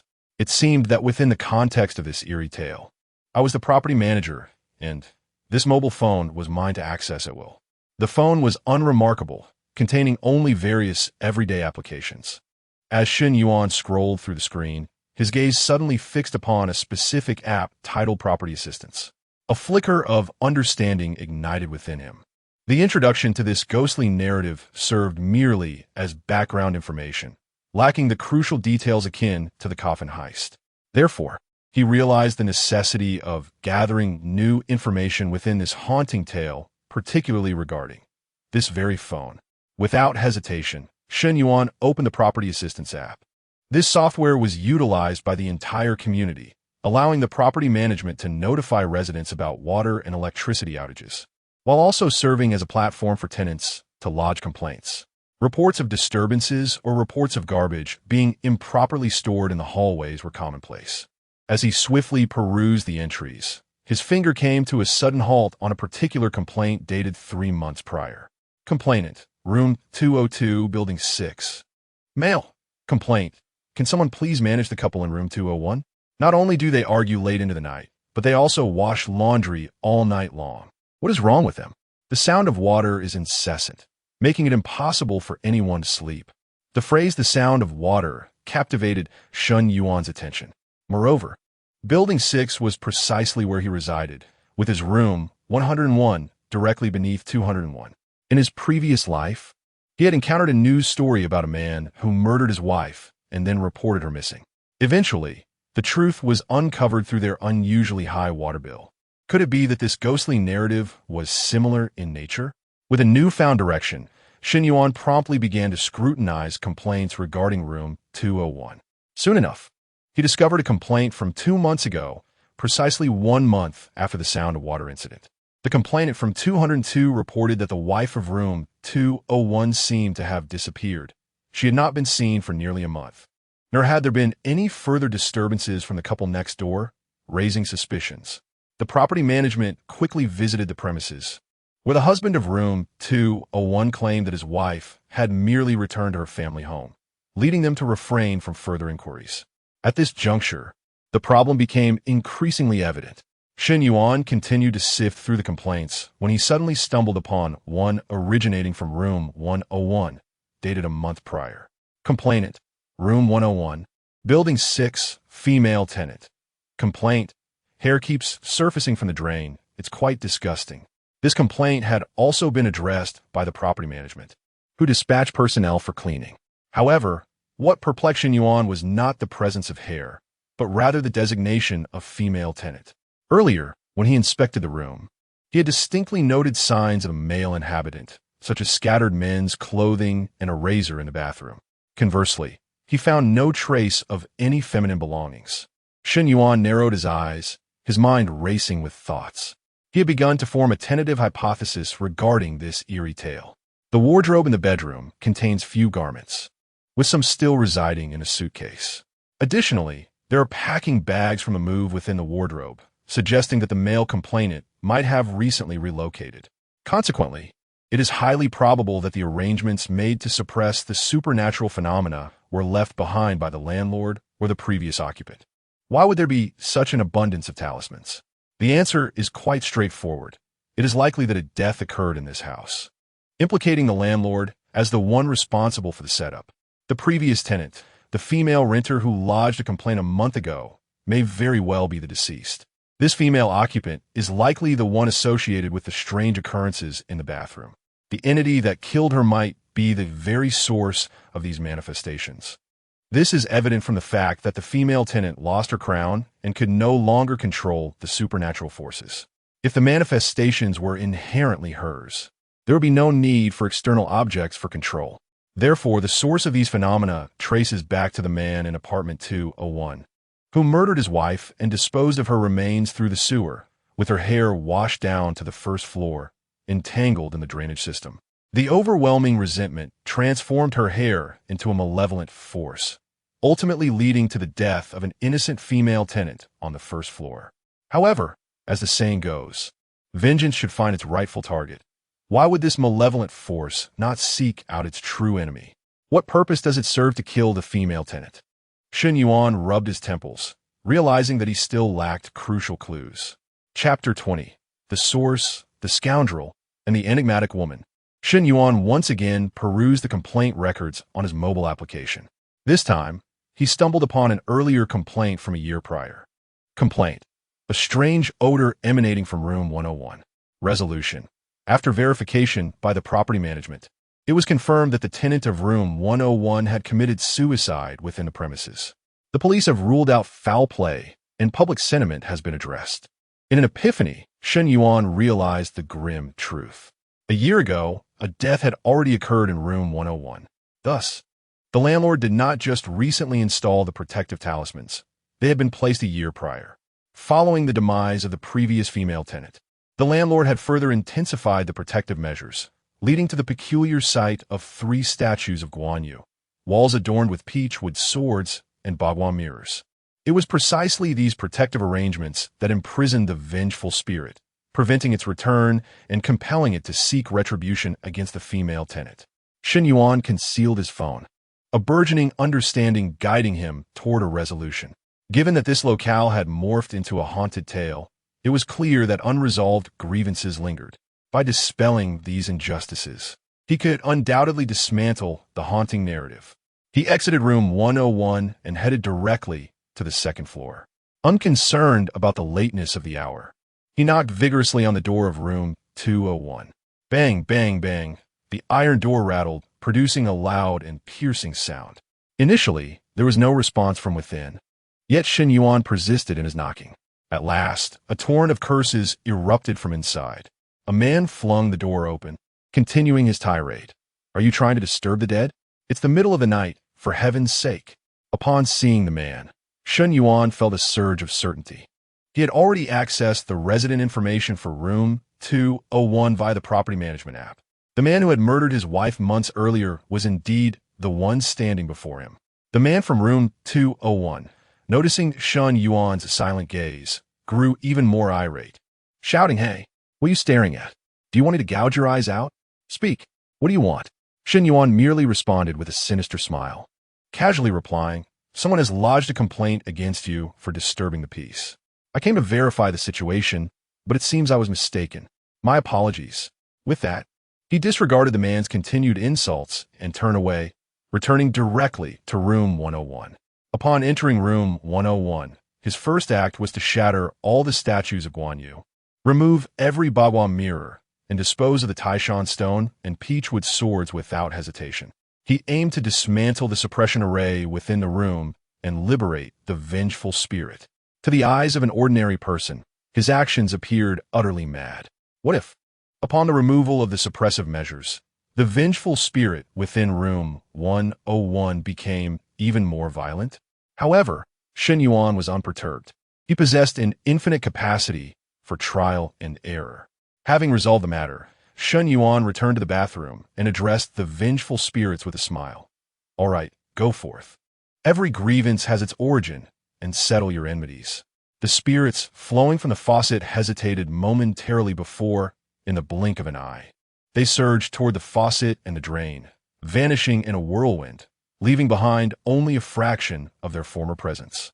Perhaps it was due to the length of her hair. Some strands remained in the restroom of room 101. Shen Yuan paid no heed and swiftly made his way to the second floor, using the property key to secure room 201 from the inside. This ensured that the man trapped within could not escape. While this action might seem excessive, it was a precaution to guarantee absolute safety. Once the man was dead, the scenario would likely come to an end. Returning to room 101, Shen Yuan sank onto the sofa, listening to the anguished cries from above, his demeanor remarkably calm. Those who bring about their own demise deserve their fate. If love has faded, separation is the natural course. Why resort to murder? Shaking his head, he prepared to await the conclusion of the scenario. Suddenly, his peripheral vision caught sight of Tang Li in the restroom, or rather, the vengeful spirit. Why had the vengeful spirit not left? It seemed she too was a victim of misfortune, having met an unjust death. With the suppression lifted, she ought to have dissipated. Could it be that she harbored unresolved grievances? After all, who among the innocent does not bear some form of injustice when they perish? Should she be left to her fate? Or perhaps this vengeful spirit had an additional subplot. With a heart full of questions, Shen Yuan rose and stepped into the restroom. The moment he entered, Tang Li's gaze fixed upon him, icy and resolute. This time, there was no hesitation. She was determined to kill Shen Yuan, employing every means possible to achieve that end. In an instant, the remnants of the vengeful energy in the restroom began to writhe, coalescing into a terrifying black serpent. Tang Li even unleashed her own powers. In a flurry, strands of blood and hair danced through the air. No matter how adept Shen Yuan was at evasion, he could not escape her assault. The intensity of this attack far surpassed that of the previous encounters. Caught off guard, Shen Yuan indeed perished. Yet, he remained unfazed. To die was merely to live anew, even if he could only exist for a fleeting moment. It allowed him to advance a step further. As he moved forward, he observed the vengeful spirit, pondering her lingering attachments. Tang Li, witnessing Shen Yuan draw closer, felt an increasing sense of despair. The distance from the restroom door to the bathtub spanned approximately 6 meters, and Shen Yuan had died a staggering 17 times. Along with the 12 previous deaths, he had resurrected a total of 29 times. This was an undeniably terrifying figure. Tang Li had never heard of any profession capable of such feats. Not even an S rank could accomplish this. Moreover, she discerned that Shen Yuan exhibited no signs of fear. This indicated that 29 times was far from his limit. As Shen Yuan resurrected for the 30th time and approached her, Tang Li surrendered. This demon could not be slain. She had exhausted every method, yet still failed to achieve her goal. The strange entities in the live stream had long since fallen silent. Fear began to permeate the 100 Eerie realm. Shen Yuan came to a halt, noticing Tang Li's cessation of attack. Unperturbed, he simply smiled and remarked, "Have you finally given up?" Tang Li remained silent, her eyes devoid of life. Yet, Shen Yuan abruptly retrieved a bottle of shampoo from beside him. Moments ago, he observed intently as he faced death, noticing the peculiar nature of the woman's hair. The bloodstains appeared incongruous against her locks. Thus, Shen Yuan formulated a bold hypothesis. The blood on the woman's hair belonged to the woman from room 201, rather than to the woman herself. The contamination of her hair might explain why she was reluctant, or perhaps unable, to leave. Furthermore, Shen Yuan's conjecture found corroboration when, during his initial attempt to draw back the shower curtain, he witnessed the woman desperately combing her hair, as if striving to remove the bloodstains. "Come, sit down, and allow me to wash your hair." Chapter 21. The Passage, the Reckoning, Count Me In. Shen Yuan's voice brooked no dissent. Tang Li was momentarily taken aback. Avaish. What was happening? In the next instant, without further ado, Shen Yuan turned on the shower and removed the crown from Tang Li's head, stowing it in his backpack. Before letting the warm water cascade over her hair, he dispensed a pump of shampoo into his hands and began to cleanse the bloodstains from her locks. Tang Li was utterly bewildered. Wait, is this right? Is there such a scene in the script? She hurriedly checked the script once more, only to find no mention of this particular moment. But suddenly, Tang Li noticed that there was a hidden subplot following the basic script. Could it be? She murmured, opening the hidden subplot. Indeed, the hidden subplot pertained to the enigmatic woman. Tang Li was thoroughly impressed. In same coffin dilemma, Shen Yuan had triggered a hidden storyline, and now, in Nightmare Restroom, he had once again uncovered a hidden subplot. Tang Li was not the overseer of Nightmare Restroom, so she had no knowledge of whether this hidden subplot was frequently activated. However, based on her experience, she surmised it was improbable to her knowledge. Previous players in the human realm had never triggered hidden storylines, or rather, no one had managed to survive and complete the game after activating a hidden storyline. Such narratives typically came with immense risks. For instance, in Same Coffin Dilemma, triggering the hidden storyline almost guaranteed death. Nightmare Restroom was no different. Discovering the enigmatic woman was the first step, but the moment one did so, it was certain death for one individual.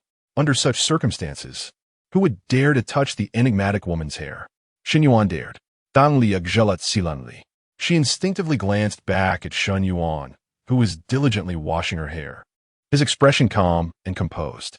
The water temperature was gentle, and Shen Yuan's tender ministrations surprisingly brought her a sense of comfort. As a specter, no one or anything had ever washed her hair before. Unbeknownst to her, Tang Li found herself somewhat entranced. The terrifying ability to resurrect infinitely, the capacity to steal primary props and convert them into personal equipment, unparalleled observational prowess, and a chilling focus. All these attributes converging within a single player from the human realm would constitute an overwhelmingly fearsome presence. Could it be that the equilibrium between the human realm and the Hundred Spectres realm, maintained for centuries, was on the brink of being shattered?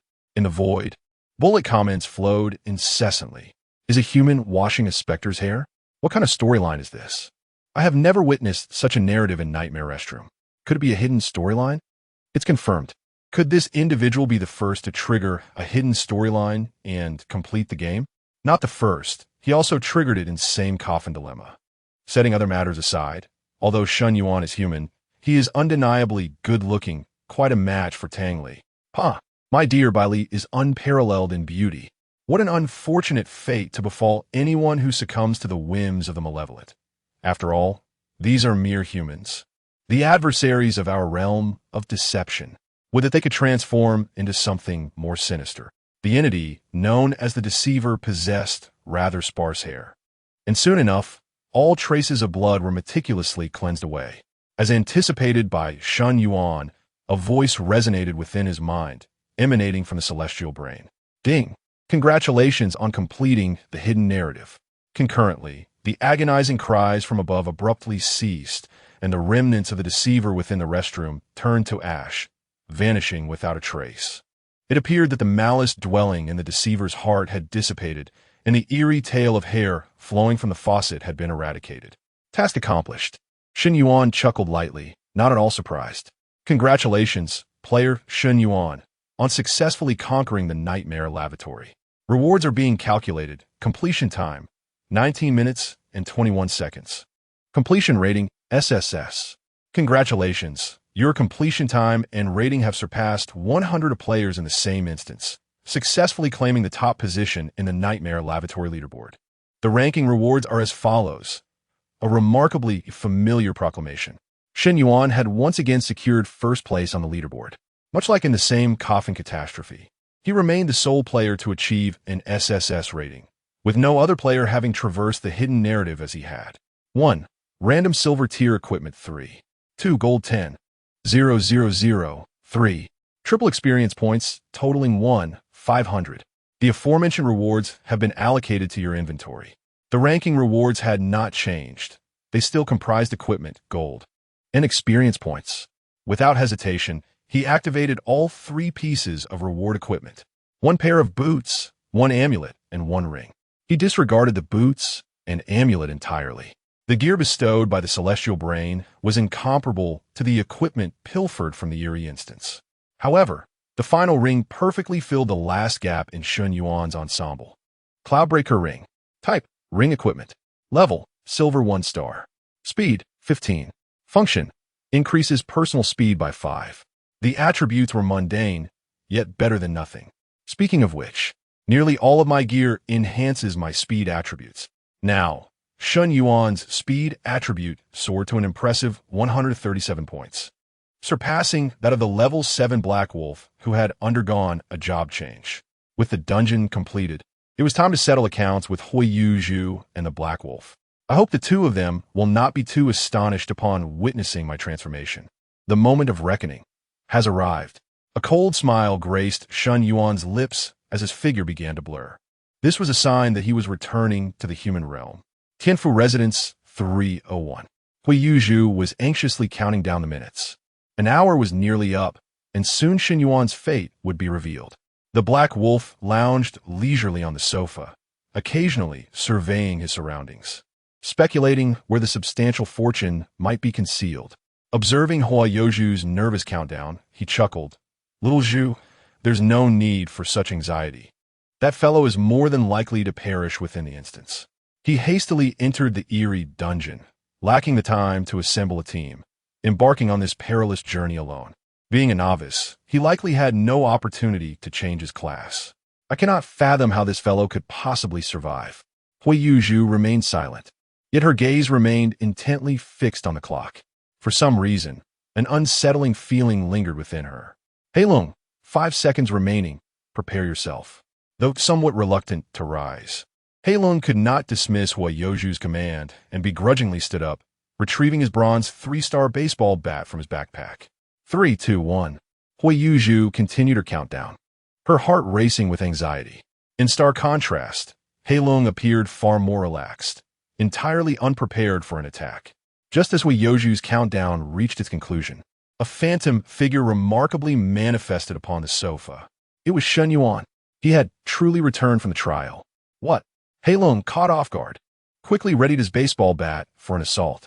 Yet Shen Yuan acted even more swiftly. The disparity between speed attributes of 137 and 79 was no trivial matter. Shen Yuan sprang from the sofa, effortlessly evading Hei Long's strike. This is impossible. Hei Long roared, unable to believe he had missed. How could this individual be so swift? Surely, he had underestimated him. Yes, that must be it.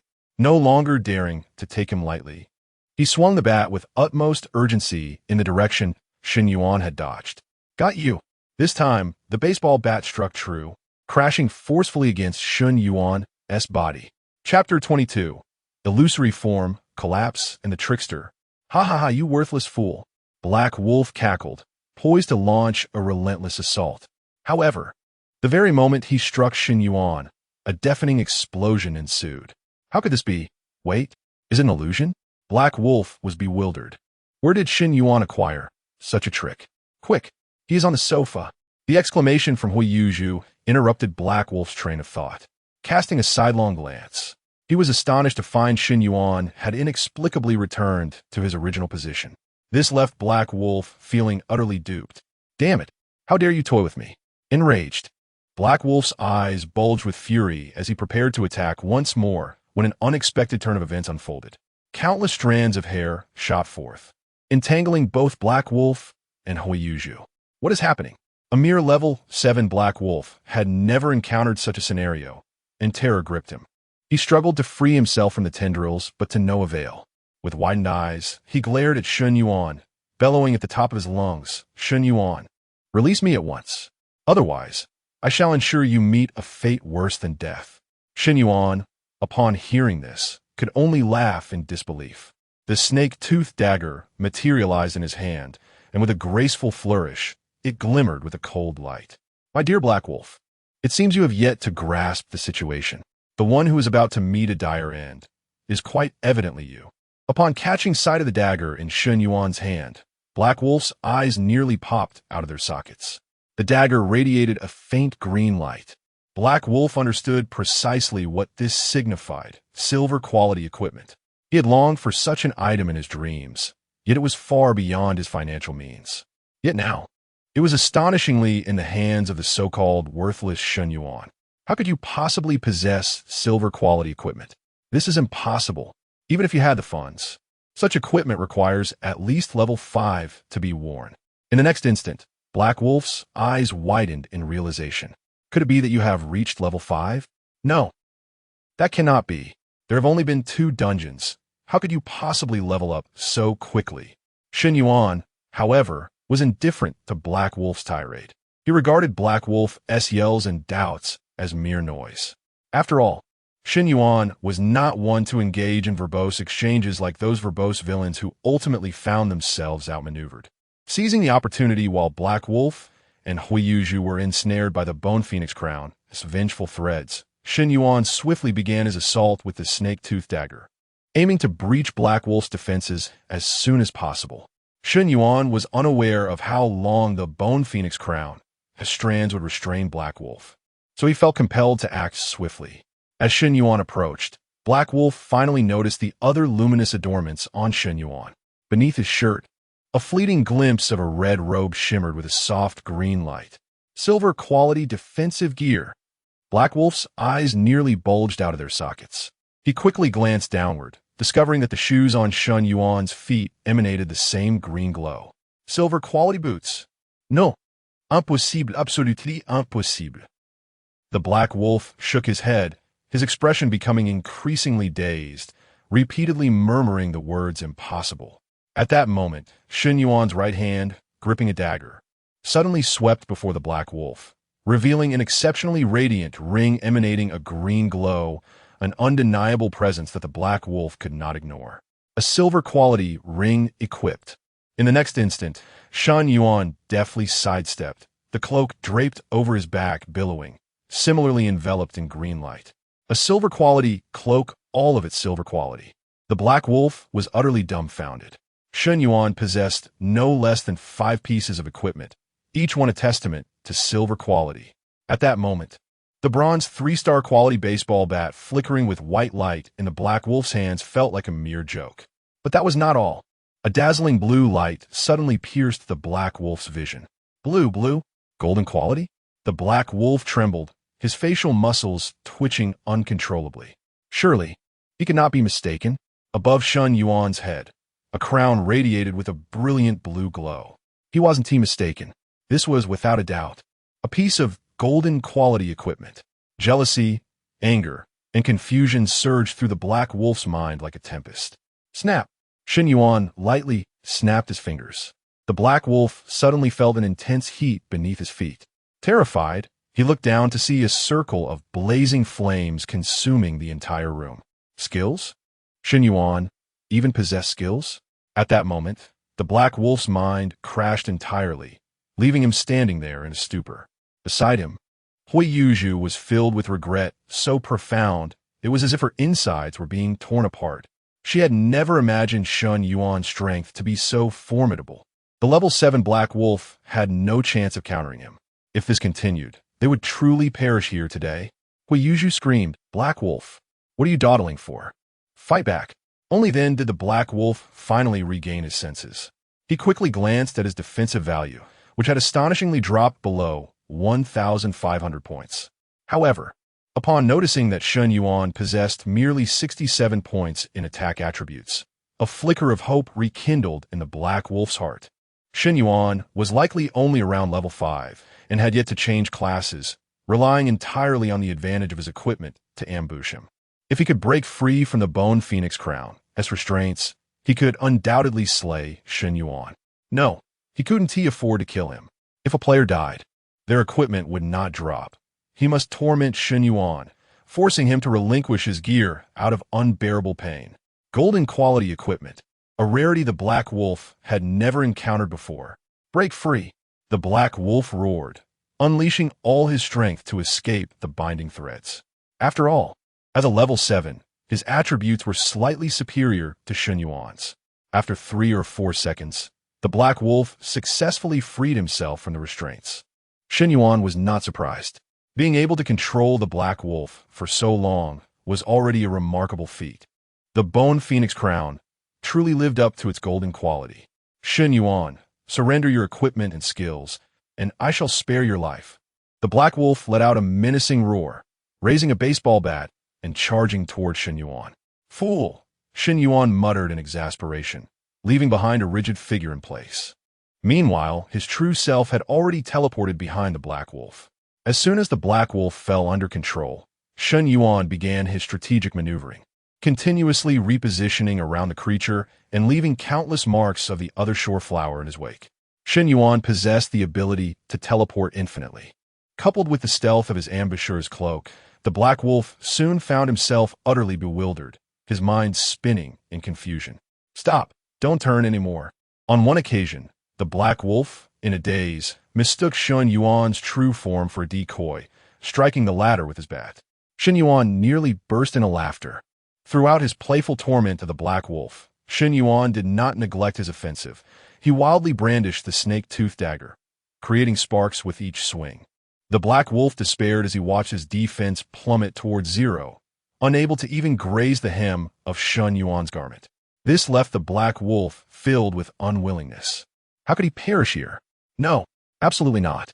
Shen Yuan paid no heed to the wolf's inner turmoil, having chosen to stand against him. The Black Wolf must be prepared for annihilation. With another decisive strike, the Black Wolf's defenses were completely obliterated. At that moment, however, Shen Yuan did not continue his assault, but instead produced his pain savings jar. Within the crystalline vessel, wisps of grayish-white smoke swirled gracefully. These were the remnants of death experiences Shen Yuan had previously encountered, each capable of inflicting fatal harm. When he acquired this pain savings jar, the system had informed him that players slain by its contents would meet their demise in a manner akin to those who perished in horror tales. Moreover, to utilize it, the enemy must be in a state of vulnerability. Should 2 bodies with unusual deaths appear in Shen Yuan's home, he would likely attract the scrutiny of the Alliance, leading to potential complications. Shen Yuan harbored no desire to be affected or imprisoned.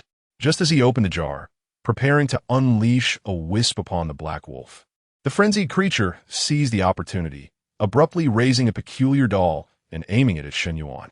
I am a C-grade curse-based profession, a puppeteer. How could I be killed by a worthless being without a profession like you? Puppet curse, come forth. Chapter 23. The Ghostly Infant, double kill. Is there anyone else? The voice of the Black Wolf was heart-wrenching. At this moment, he had no choice but to stake everything. In an instant, the eerie puppet in Black Wolf's hand erupted with billowing black mist, rapidly expanding and contorting, soon transforming into a statue of half a man's height. Bearing down upon Shen Yuan. A curse type? Shen Yuan raised an eyebrow, retracting the leg he had just advanced, returning to his previous stance, a smile gracing his features. To his surprise, he had stumbled upon an unexpected boon. He decisively closed the pain savings jar and swiftly replaced the raider's cloak with the cursed infant pouch.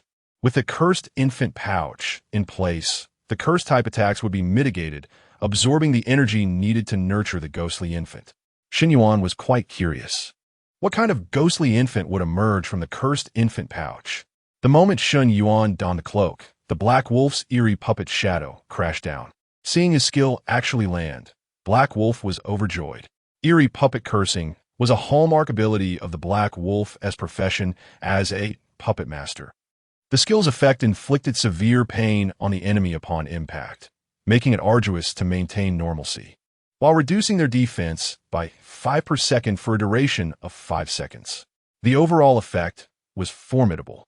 Black Wolf had previously tested his ability on animals. Once struck by the skill, they would writhe in agony until death, a truly terrifying spectacle. However, as a skill belonging to a C-class profession, it did possess its drawbacks, primarily its difficulty in hitting the target. After a long wait, Black Wolf had finally found an opportunity to successfully execute it and make contact. Ha ha ha ha ha. Shen Yuan, in the end, you shall falter and perish at my hands. Just as Black Wolf was about to unleash a triumphant laugh, he was horrified to find Shen Yuan still standing there, seemingly unscathed. He was dumbfounded. You're unharmed? How is this possible?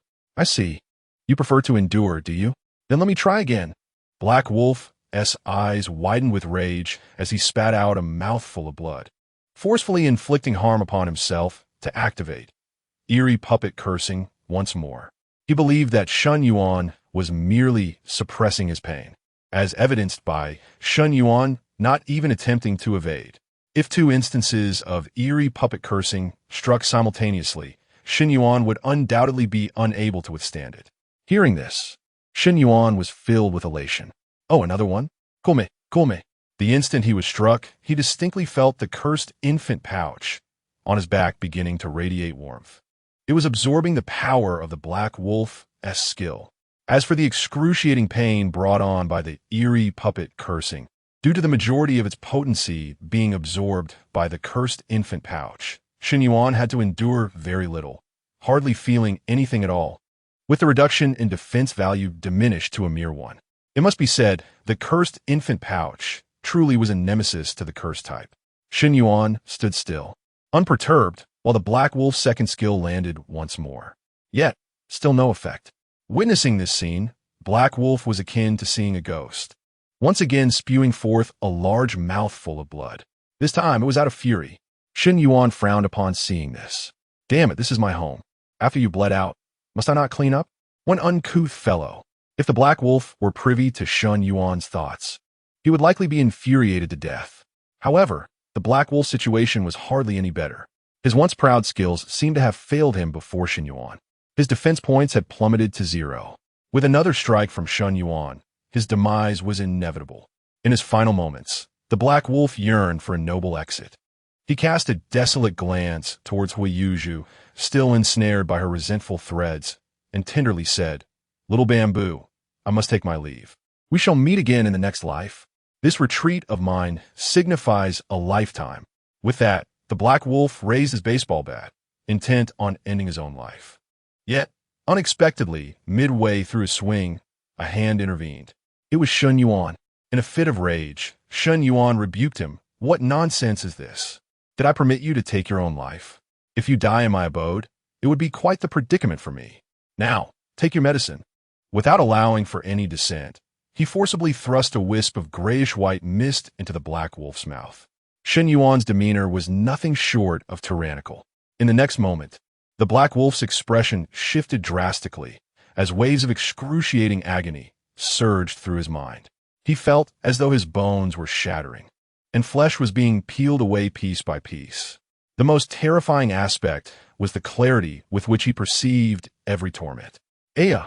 The Black Wolf could utter not a word, only instinctively scream. He collapsed to the ground, his body twisting uncontrollably. Even his bones fractured, he could not cease. His death throes horrifyingly grotesque. Witnessing this scene, Huiyuzhu's face turned ashen. She hastily looked to Shen Yuan, her countenance pleading, shaking her head repeatedly. "No, please don't kill me." Shen Yuan, disinterested in her pleas, unleashed a flurry of strikes, shattering her defenses. At that moment, the time of the resentful threads had elapsed, and Huiyuzhu regained her freedom. Without hesitation, she fell to her knees, fervently bowing before Shen Yuan. "I was wrong. I truly know my mistakes. I swear, if you spare me, I will serve you faithfully for life. I possess many talents. I can bring you immense pleasure. Believe me. I beg you, let me live. I do not wish to die. Shen Yuan's gaze was icy as he slowly uttered 2 words. Disgusting. With another strike, he breached her defenses once more, then forced a wisp of grayish smoke into her. Hui Yuzhu immediately collapsed in agony, wailing in despair. No, Shen Yuan, you devil. May you meet a wretched end. Shen Yuan beamed, his smile radiant, akin to a beautiful yet fearsome specter. Thank you for the well wishes. I do hope to experience a few wretched ends within the instance to draw more exquisite cards. Hui Yuzhu could not comprehend his words, nor did she have the capacity to care, as endless suffering devoured her reason. Shen Yuan leisurely settled into the sofa, disregarding their anguished cries, and opened the equipment interface. Indeed, the description of resentful infant pouch had changed. Ghost infant embryo progress, 100 completed. Ghost infant gestation progress, 1, ongoing. Continued absorption of curse-type attacks can accelerate. It seems that even without further absorption of curse-type attacks, the gestation can proceed slowly. However, absorption would expedite the process. I can only continue to rely on luck, as encountering curse-type professions is not an easy feat. Shen Yuan satisfactorily exited the interface. The Black Wolf, being a curse-type profession, had unexpectedly facilitated the formation of the embryo for the ghost infant, and Shen Yuan felt no need to demand more. At this moment, the room had fallen eerily silent. Both the Black Wolf and Hui Yuzhu were lifeless. Before her demise, Hui Yuzhu had broken all her limbs. Yet she continued to glare fiercely at Shen Yuan, her crimson eyes filled with malice, as if she intended to forever etch his visage in her memory. Annoyed, Shen Yuan kicked her face aside, unwilling to behold her repugnant features any longer. Very well, 2 minor nuisances have been temporarily dealt with. As for the corpses, they shall be sent to the community management office. In the human realm, it is not uncommon for players to perish due to urban legends. Thus, each community management office is responsible for the retrieval of such remains, which is quite considerate. Just as Shen Yuan prepared to drag the bodies away, footsteps suddenly echoed from the depths of the room. Shen Yuan believed he had gained some courage through his experiences in the 2 urban legend instances. However, the abrupt sound of footsteps emanating from the far end of the room caused his heart to skip a beat. Could it be that there were others present in this room? Chapter 24. Sister, text messages. An anonymous figure. Shen Yuan's eyes were as cold as ice. There was no doubt that the figure concealed within the room had heard every detail of his recent confrontation with the Black Wolf and Hui Yuzhu. Clenching the serpent's fang dagger tightly, he abruptly lifted his gaze toward the source of the footsteps. Creak! The door, which had remained steadfastly locked throughout the coffin heist instance, began to creak open. A young girl slowly emerged from the room, her gaze seemingly fixed upon him. Due to the blinding light behind her, Shen Yuan could not discern her face, leaving him momentarily devoid of any memory of her. She must be eliminated. Resolutely, Shen Yuan prepared to charge forward, dagger in hand. However, the moment he caught a glimpse of the girl's face, he abruptly halted. Her eyes were devoid of pupils, entirely white. Was she blind? In the next instant, the girl's words rendered Shen Yuan speechless. Brother, is that you? I just woke up. Are you hungry? Shall I prepare a meal for you? I think I smell blood. Did you bring home some pork? What day is it today? How is there meat to eat? Her beaming smile indicated her immense joy. In an instant, a torrent of memories flooded Shen Yuan's mind. He remembered. This girl was his biological sister. Shen Yuan was taken aback. The revelation was utterly unexpected, although he had traversed into this world for some time. He had never encountered the word sister in the consciousness of his predecessor. Yet, as memories continued to cascade before him, he began to grasp why his former self had harbored such aversion towards her. The girl's name was Shunxi. At the tender age of 12, she had succumbed to an illness that rendered her blind. This necessitated a weekly regimen of costly medication, and any interruption in treatment could lead to a rapid deterioration of her condition. The predecessor felt that she was a burden on the family and had thus remained distant towards her. Not even her classmates or his former girlfriend, Hui Yuzhu, were aware of Shunxi's existence. When their parents had not yet encountered legal troubles, Shunxi's condition remained manageable. However, Ever since their parents were imprisoned a month ago and the family assets were seized, there had been no funds available for Shun Shi's treatment, resulting in a 3-week delay in care. The predecessor had even shifted the blame for their parents' debts onto Shun Shi, pondering whether their financial woes would exist had her medical expenses not been a factor. Furthermore, the constant harassment from creditors exacerbated the predecessor's mental strain, leading him to retreat into the comforting embrace of Hua Yuju's affections, unable to extricate himself from that solace.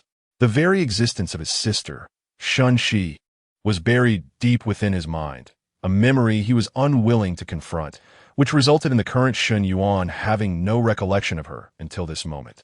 Seeing that Shun Yuan remained silent, his sister suddenly recalled something and, with a hint of fear, asked, "Brother, are they here again to collect the debt? Are you hurt? Is there anything I can assist you with?" As she spoke, Shun Shi extended her hands, cautiously approaching Shun Yuan while feeling her way. Shun Yuan, momentarily taken aback, cast a sympathetic glance at the young girl, unbeknownst to Shun Shi, who tirelessly endeavored to win her brother's favor. The preconceived notions that clouded Shun Yuan's heart were as formidable as a mountain. Once resentment took root, every action seemed flawed. Even though Shun Shi was remarkably considerate, often navigating the kitchen to prepare meals, her delicate arms bore the marks of burns from hot oil. Yet, Shun Yuan's prior disposition towards her remained unkind. Thus, Shun Shi exhibited a certain timidity and caution in Shun Yuan's presence, fearful of inciting his ire. Taking a deep breath, Shun Yuan temporarily sheathed his dagger. Despite having just dispatched the threats posed by He Lang and Hui Yuju, he was not a remorseless killer. He held steadfast principles and boundaries. He would spare no one deserving of death, yet he would not engage in the indiscriminate slaughter of the innocent. His compassion towards Shun Shi softened his tone considerably. "I'm fine. I earned a substantial amount of gold in the dungeon today. I shall buy something delicious later. You should return to your room and rest." Shun Shi hesitated, unnerved by Shun Yuan's demeanor. I can help my brother with dinner. I just had a long, refreshing sleep, so I don't need to rest." Shun Yuan stood up, approached her, and affectionately ruffled her hair, speaking gently. "Be good, go rest. I still have some matters to attend to. I was too despondent before and lashed out too often. That will not happen again. With our parents away, I will bear the responsibility for this family and resolve these troubles." Shun Shi looked up, astonished that her emotionally volatile brother would express such sentiments. After successfully persuading Shun Shi to return to her room, Shun Yuan turned his attention back to the bodies of He Lang and Hui Yuju in the living room. Before addressing the remains, he rifled through his pockets. The reality of his financial predicament weighed heavily on him. Reflecting on his sister's long-standing hardships, Shun Yuan could not emulate the heartless nature of his predecessor. He could not simply turn a blind eye. Thus, he resolved to strive toward providing Shun Shi with the necessary treatment. The 2 dungeons he had participated in had granted him a reward of 20,000 gold. However, Shun Shi's weekly medical expenses amounted to a staggering 10,000. This sum sufficed for a single treatment.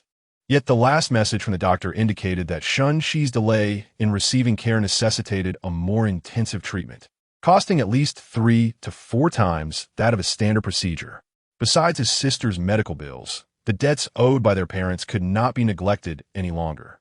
Shun Yuan's current strength was insufficient to contend with the other powerful figures in the human realm. After all, the system's infinite respawns were only applicable within the realm of supernatural tales. If he were to be harmed for debts in the human realm, it would be a grave misfortune. He was not yet in a position to overturn the table of fate. Flee. Shun Yuan, devoid of power and influence, could not naively believe he could escape his predicament.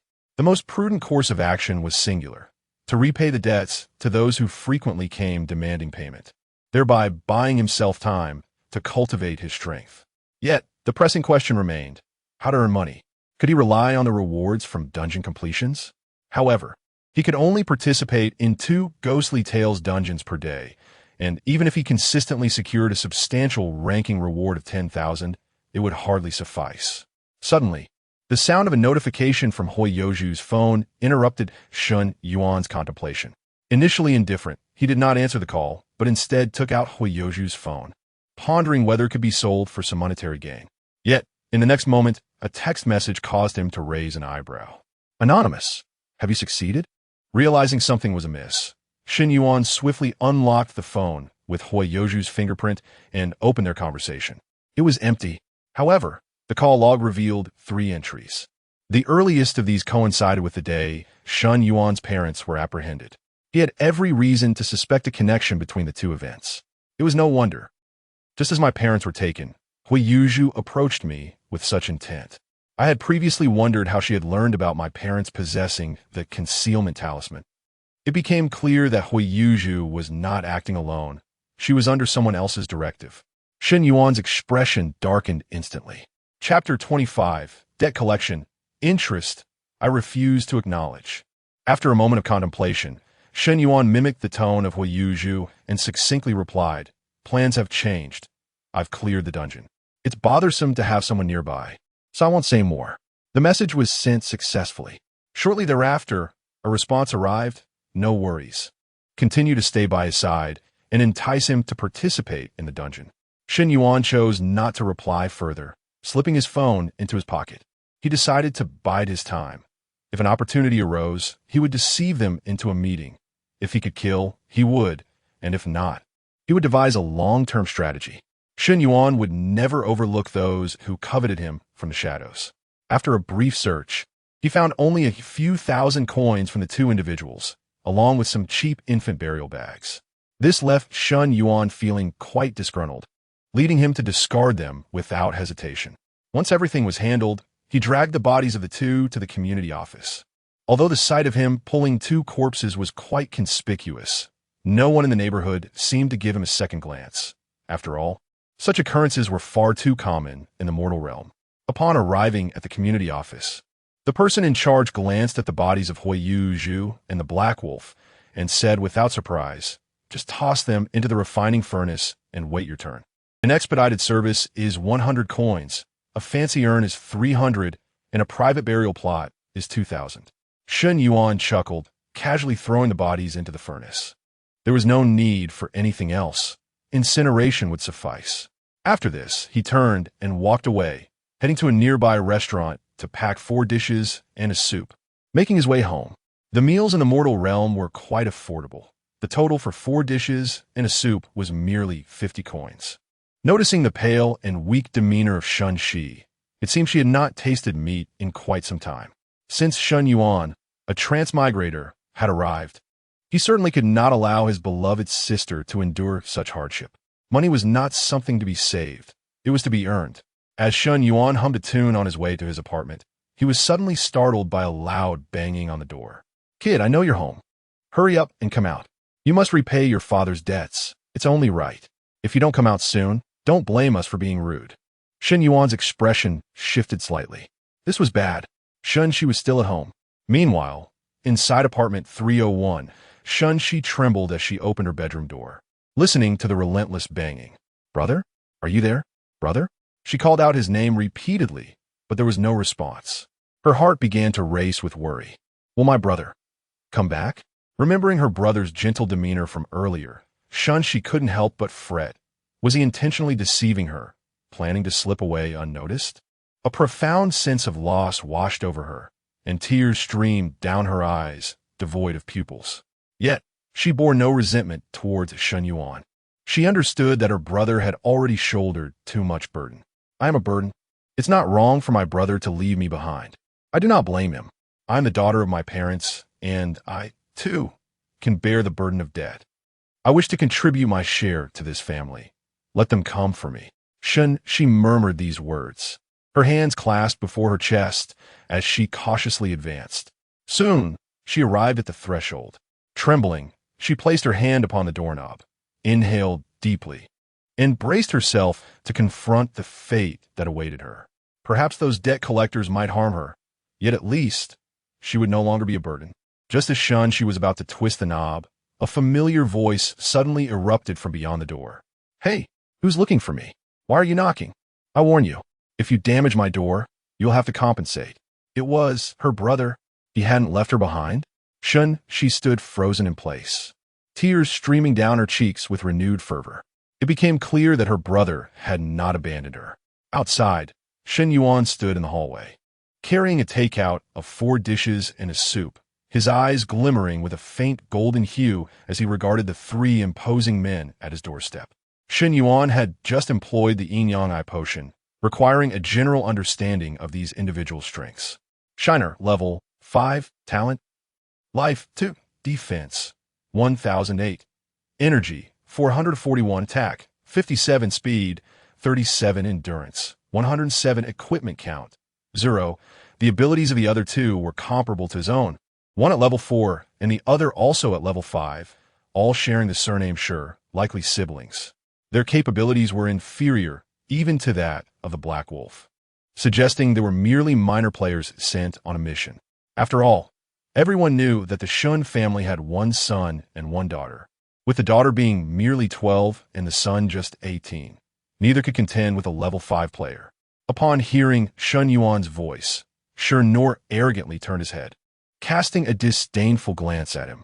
"You must be Shen Yuan, right? Hurry and pay up.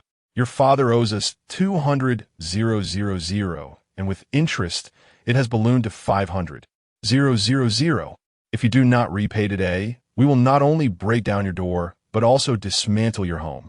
Behind the door, upon hearing these words, Shunshi swayed slightly, nearly losing her balance. She was no longer a child. She understood all too well what 500,000 meant for the 2 of them.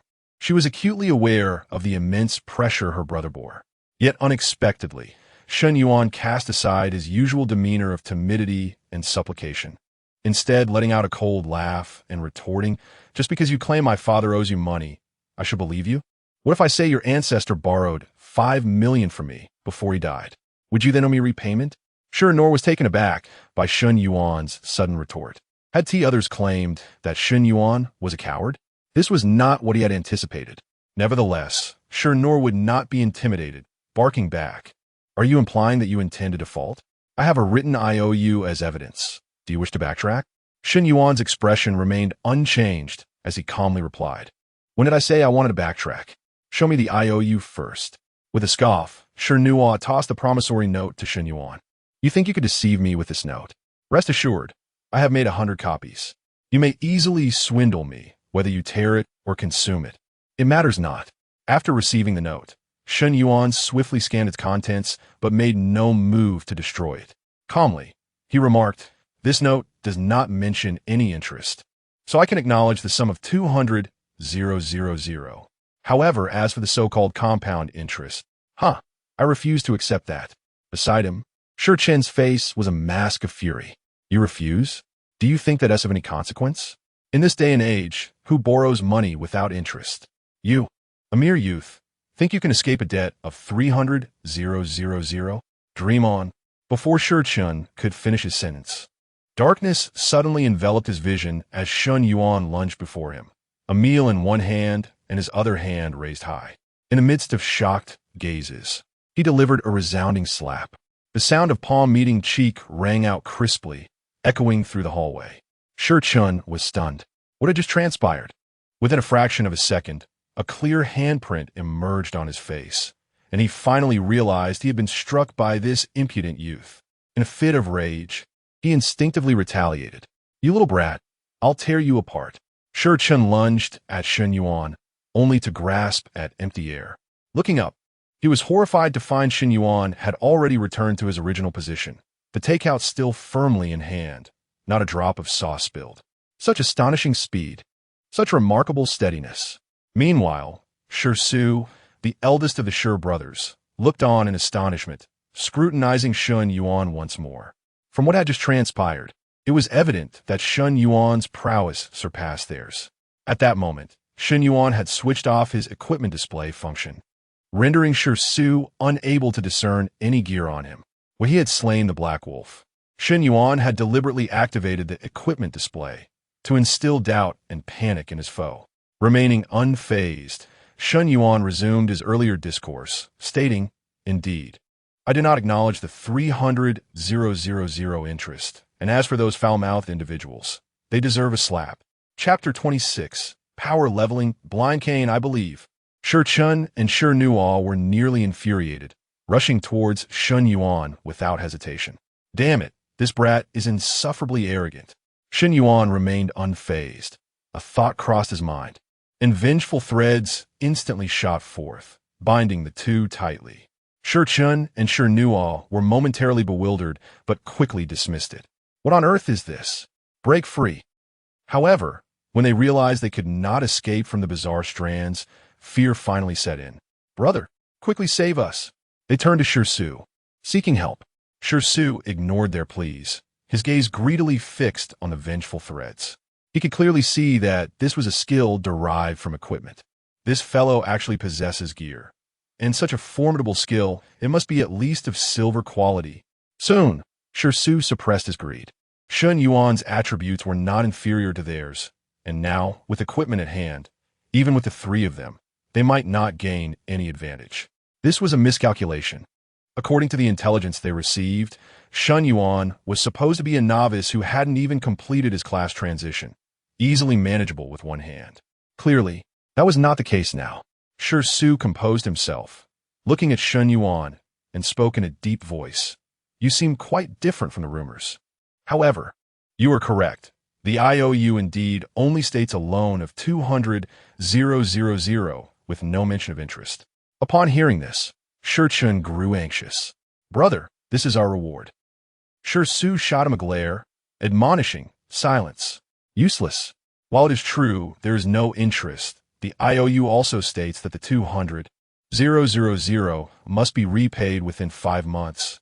And now, with May approaching, we seem to not have seen any sign of that 200,000. How does Mr. Shun Yuan intend to explain this? Unperturbed, Shun Yuan pointed to the date on the IOU. There are still 3 days until 5 months are up. After 3 days, I will consider repaying.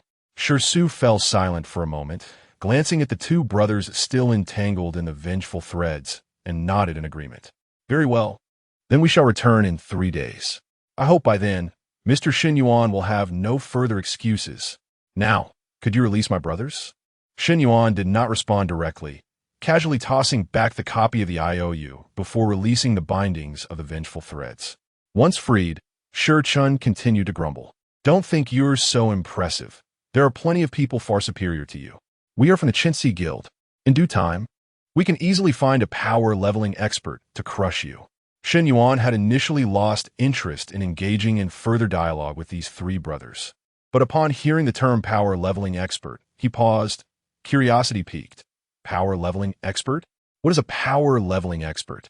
Shi Chun, mistaking Shun Yuan's curiosity for fear, immediately boasted. A power-leveling expert is someone who specializes in guiding players through challenging scenarios. Their strength is among the best within their level and even surpasses higher-level players. Do they make money? Shun Yuan inquired further. Shi Chun paused, contemplating. Of course, earning money is essential. Those who can afford to hire a guide are often wealthy individuals in perilous situations. After all, if you lack funds, who would dare accompany you into the realm of the uncanny? Shun Yuan nodded in understanding, expressing his gratitude to Shi Chun before opening the door and decisively shutting it with a resounding thud, leaving the three outside to exchange bewildered glances. After a moment's hesitation, Shi Nuo, looking somewhat perplexed, turned to Shi Chun and inquired, "Why did you respond to his questions so readily?" Shi Chun, equally puzzled, scratched his head and replied, I don't know. It just felt instinctive to respond when he asked. Shi Shu, his expression darkening, snapped, "Enough with the idle chatter. Why are you still standing here? Move along, you two fools."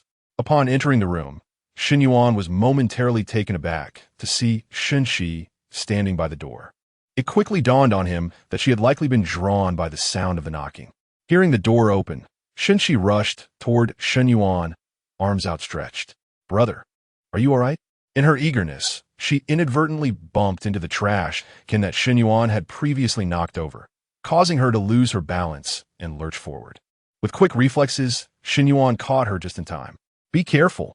Without his intervention, Shun Shi would have undoubtedly fallen. The warmth of her brother's concern filled her with a comforting sensation. I'm fine, brother. I'm used to it. I often stumble." "Often stumble?" Shun Yuan furrowed his brow in confusion. "Do you not possess a cane?" Shun Shi looked at him, puzzled. What is a cane? I have never heard of such a thing. Realizing the absence of such an item in the human realm, Shen Yuan recalled the grim reality that disabled individuals rarely survived into adulthood, as they lacked the capacity to navigate the treacherous domains of the uncanny, making them susceptible to fatal encounters. Consequently, the number of disabled individuals in the human realm was exceedingly low, and thus, so too were the facilities or tools designed for their assistance. No one had bothered to study them. In fact, visits to hospitals were uncommon in the human realm. Ordinary players, after successfully navigating a few eerie quests, would find their attributes enhanced, leading to improved physical capabilities and immunity to most ailments. After a moment of contemplation, Shen Yuan guided Shinshi to the sofa before setting off to search the room. To his surprise, he stumbled upon several worn bamboo sticks. Their original purpose was unclear, but Shen Yuan was determined to bestow upon them a new function. From his backpack, he retrieved a snake-toothed dagger and meticulously whittled the bamboo down, smoothing out any rough edges. In a mere 2 minutes, he fashioned a rudimentary cane. Here, Cece, give us a try. He handed the cane to Shinshi. With this, you will be safer in a room or when you venture outside. At least you won't collide with anything. Upon hearing his words, Shinshi lowered her gaze, a shadow of disappointment crossing her features. I have scarcely ventured outside. My parents are perpetually occupied, and my brother is equally busy, leaving no one to accompany me. Shen Yuan paused momentarily, a twinge of bittersweetness welling up within him. He said nothing, instead focusing intently on instructing Shun Shi on the proper use of the white cane. Initially, she struggled with it, but soon she became adept, her face lighting up with joy. Brother, this is incredibly useful. Previously, I had to reach out cautiously, but with this cane, I can anticipate potential hazards ahead. With this cane, I shall no longer stumble. Her gratitude was evident as she exclaimed, "Thank you, brother."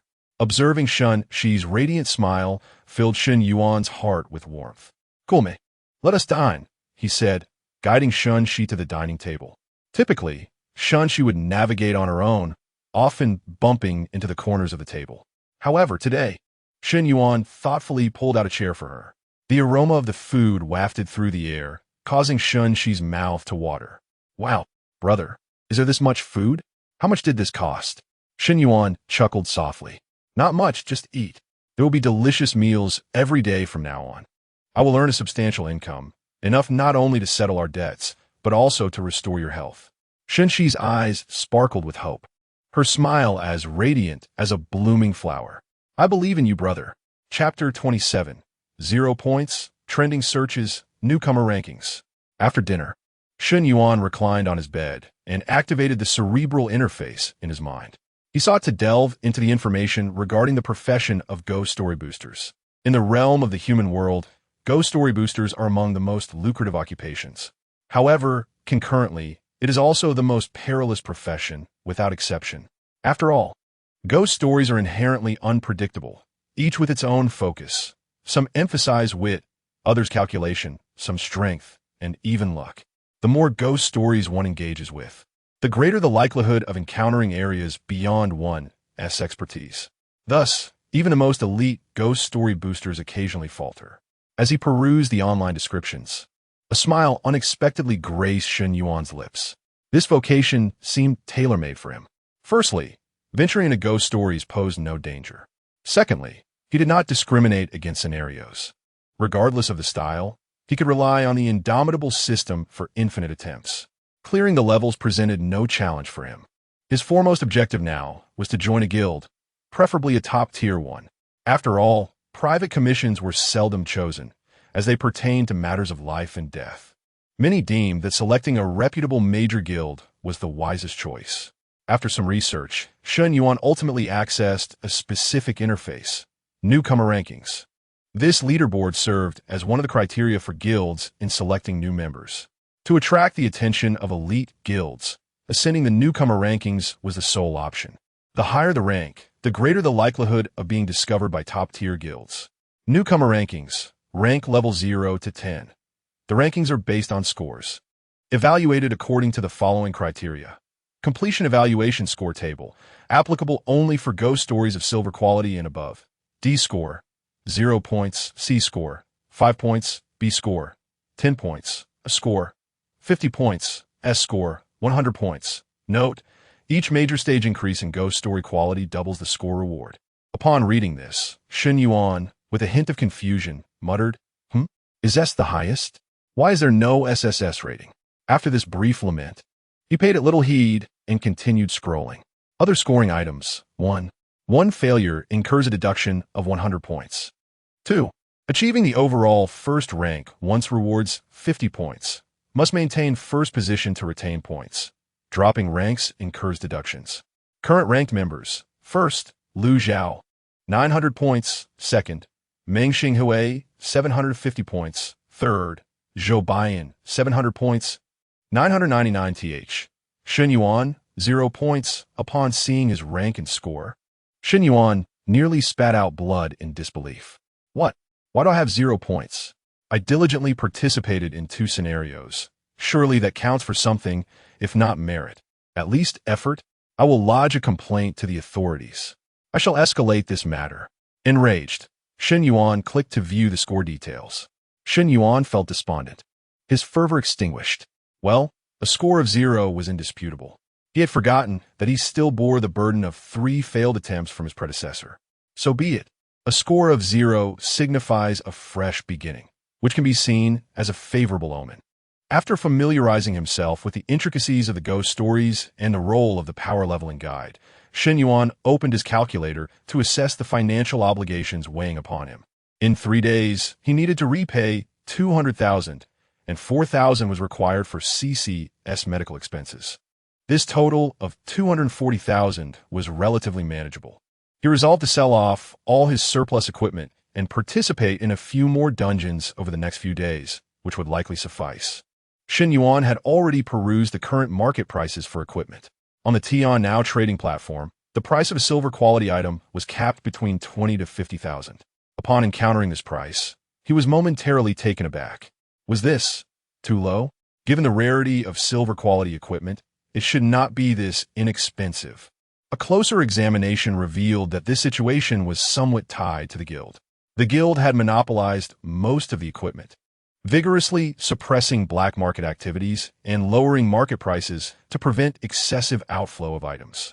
After all, at such a low price, most individuals would hesitate to part with their gear and would instead approach the guild for private acquisition. This strategy elevated the guild's standing and encouraged more players to strive for membership, contributing to the guild in exchange for equipment. If wealth alone could secure items, an influx of independent players would diminish the guild's allure to newcomers. Indeed, everything seems to revolve around profit. Shen Yuan scoffed at this notion, but remained largely indifferent. The ordinary silver 1-star equipment in his possession could be sold for around 20,000 each. He owned 3 pieces, totaling 60,000, with 2 rewards from the ghost story challenges amounting to 20,000, and over the next 3 days, he could engage in 6 more ghost stories. Assuming he secured first place in each, he would obtain 3 pieces of equipment plus 10,000 gold, culminating in 420,000. Adding the 80,000 he currently held, the total would exceed 500,000, more than enough to settle his debts. For him, the most favorable outcome would be to catch the eye of a top-tier guild and secure a lucrative signing bonus, enabling him to clear all debts and completely extricate himself from his present predicament. Only then could he focus on gradually enhancing his strength, without the anxiety of being ambushed and swiftly eliminated during ghost story participation. It appeared that starting tomorrow, he must redouble his efforts in dungeon engagements. Perhaps he would draw an SSR level card in the next dungeon, further advancing his system. The last system upgrade introduced a death critical hit feature, significantly enhancing the quality of his card draws, leaving Shen Yuan quite curious about the potential changes from further system improvements. With a weary sigh, Shen Yuan yawned, exited the celestial interface, turned off the lights, and closed his eyes. In the span of a single day, he had traversed realms, faced 2 eerie narrative fragments, and engaged in acts of violence, leaving him utterly fatigued and in dire need of a restorative slumber. Soon, he drifted into a deep sleep. However, within the realm of 100 oddities, the peculiar beings found themselves unable to rest. In the Tangley household, the blood door slowly creaked open.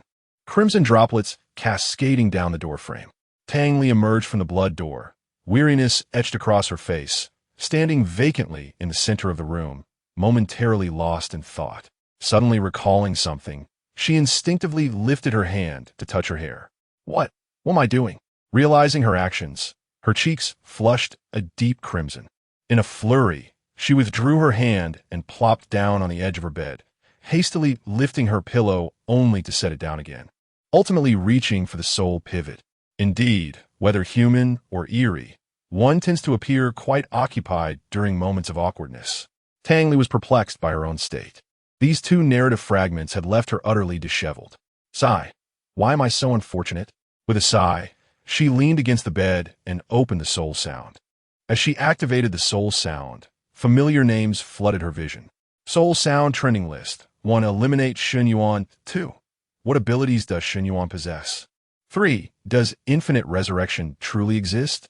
4. Tangley 5. Total count conjecture. Trending. Shun Yuan's horrified reactions within the nightmare bathroom have been sliced into countless segments, disseminating throughout the realm of 100 oddities. Reactions varied from panic to disdain, and even anger among the eerie beings. Tangley, Intriga. Clicked on the fastest rising trending topic within the last 10 minutes. Total count conjecture. Posted by 6th Hall Judge, Chui Ju. Fellow eerie compatriots need not panic. I believe Shun Yuan's resurrection is not infinite, but has a finite total. I speculate that 100 times is a reasonable figure. As a judge of the 6th Hall, I have encountered many S-class players from the human realm. No matter how powerful, every profession has its limitations or costs. There is no truly invincible ability. In the future, whenever one encounters the player Shun Yuan, every means must be employed to ensure he dies multiple times. In this regard, Tangley excelled, having dispatched Shun Yuan 18 times in mere minutes, a model to be emulated. Streamer Tang Li total count. Tangley whispered this conjecture to herself. She vividly recalled Shun Yuan's unfazed demeanor even after meeting his demise 30 times. Is 100 truly Shun Yuan's limit? Just then, a sudden knock at the door interrupted her thoughts. Who could it be? Chapter 28. Sister Xia, Speculation, and the Binding of Fateful Ties. Tangley, puzzled, raised an eyebrow. She set down the soul pivot and rose to open the door. The moment she opened it, a fragrant breeze rushed towards her, enveloping her in a warm embrace. Instinctively, Tangley attempted to evade, but soon recognized the visage of the person before her. It was none other than Sister Xia. Sister Xia appeared to be in her 30s, her allure unmistakable. One could tell that in her youth, she was a renowned beauty.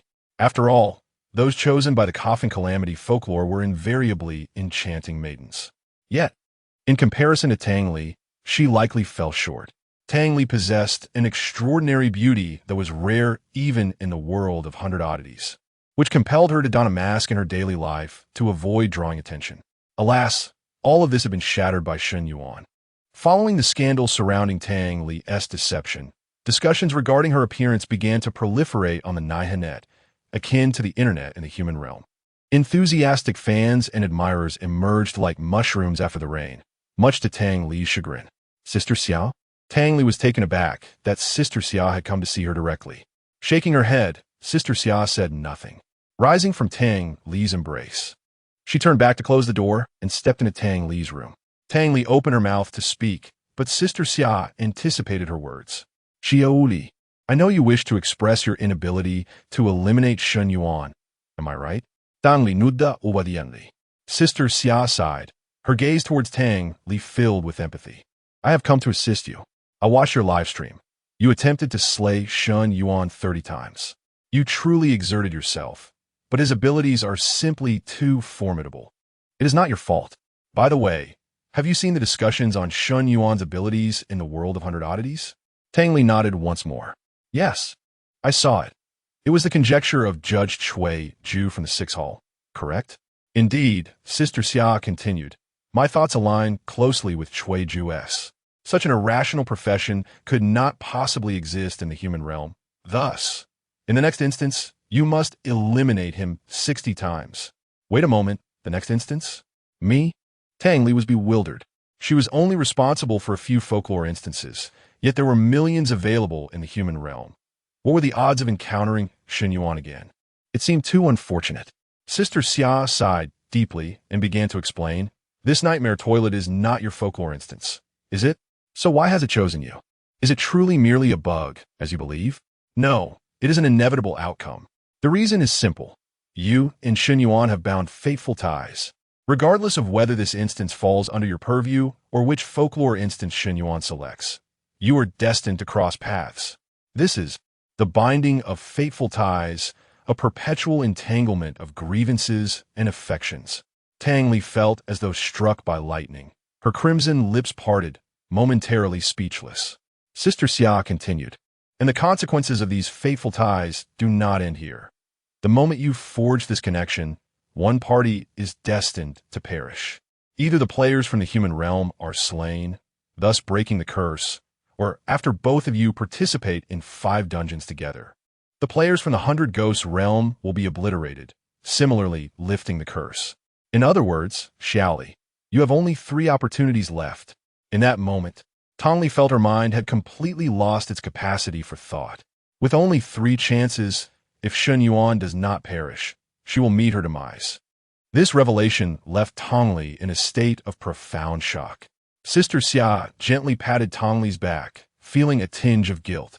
After all, it was she who had entrusted Tang Li with the coffin's trial dungeon, and had it not been for this, Tang Li would not have found herself in such a predicament.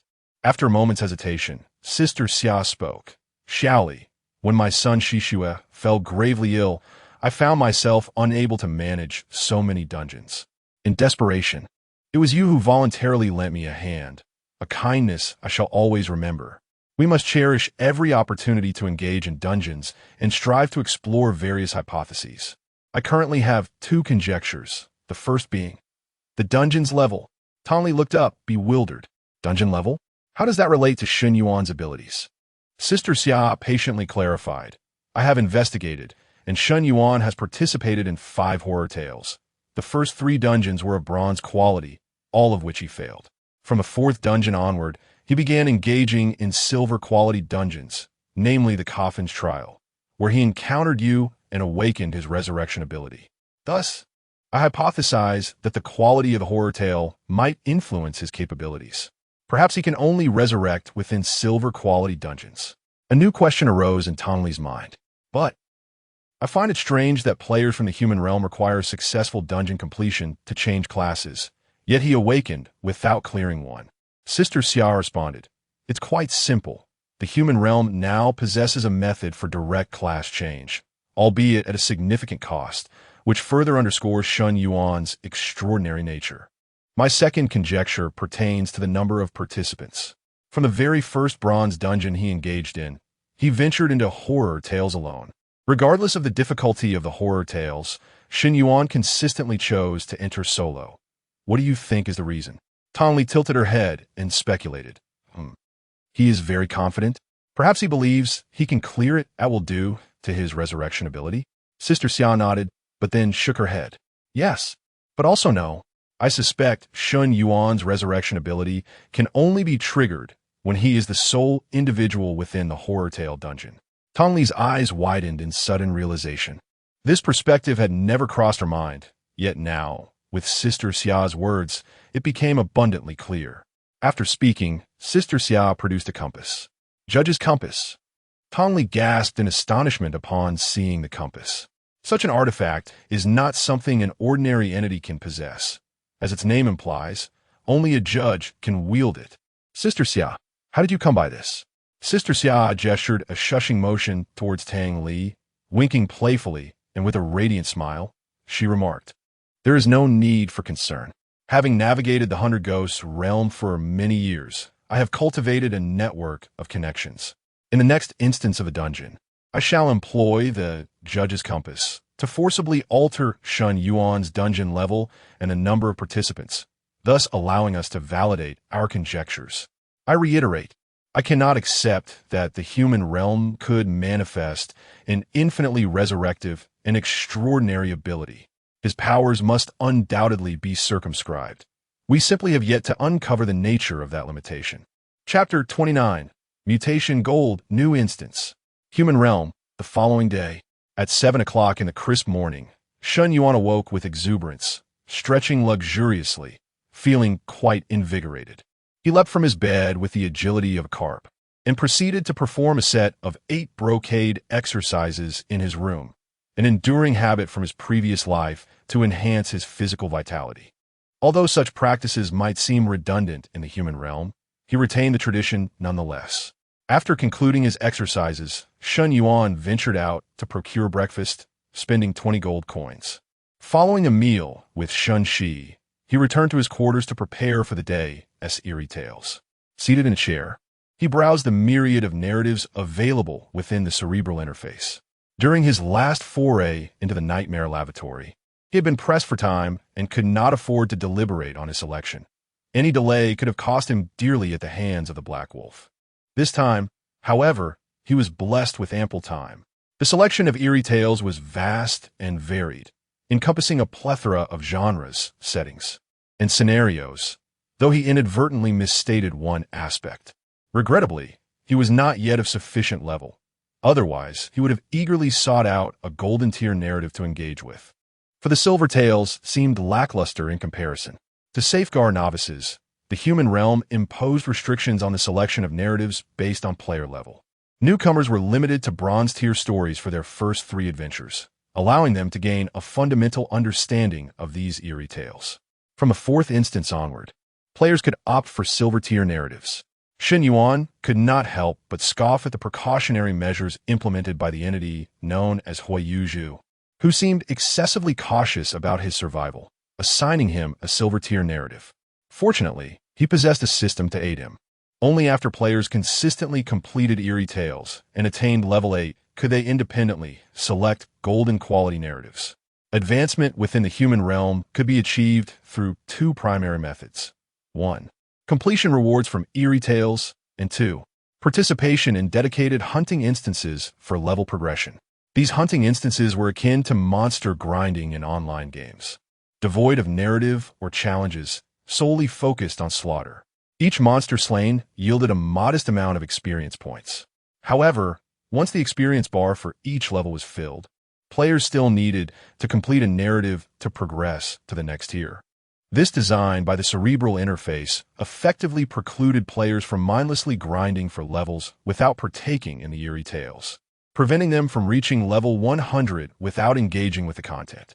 Shortly thereafter, Shun Yuan casually selected a silver tier instance titled Midnight Laboratory.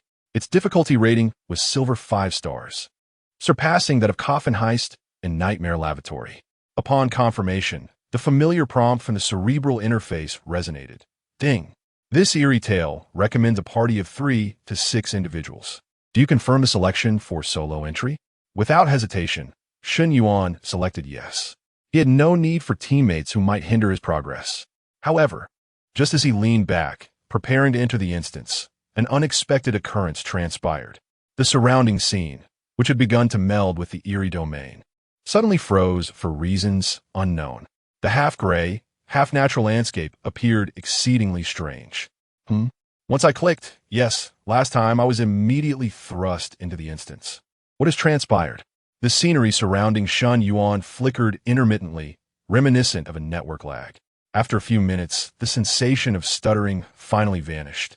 The familiar voice of the cerebral network resonated in Shun Yuan's ears. Congratulations, you have triggered the hidden Easter egg strange tale mutation. What on earth? Strange tale mutation? Can this even mutate? And this mindless cerebral network, regardless of the situation, is always offering congratulations. My strange tale has mutated, and you still congratulate me. How courteous.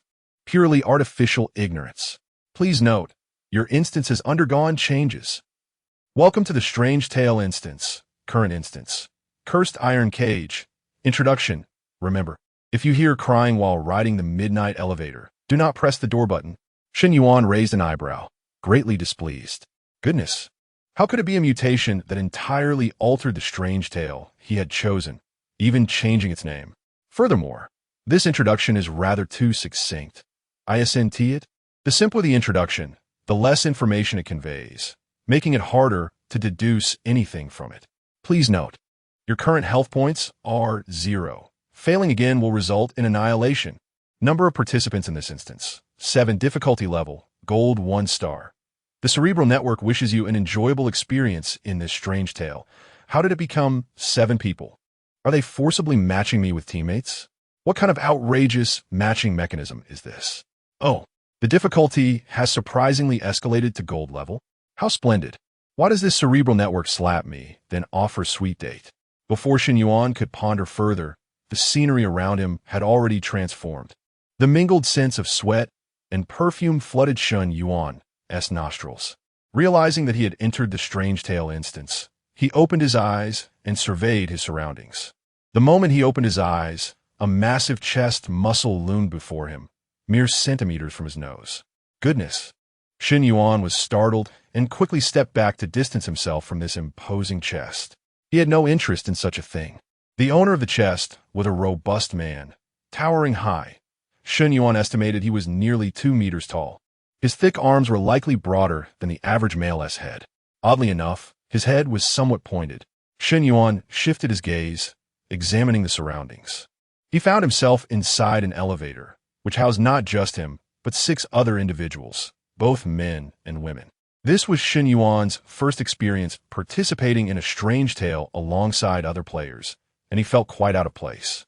After all, he considered himself a pure-hearted gentleman, introverted and fearful of confrontation. Tang Li, Huiyuzhu, Hai Long.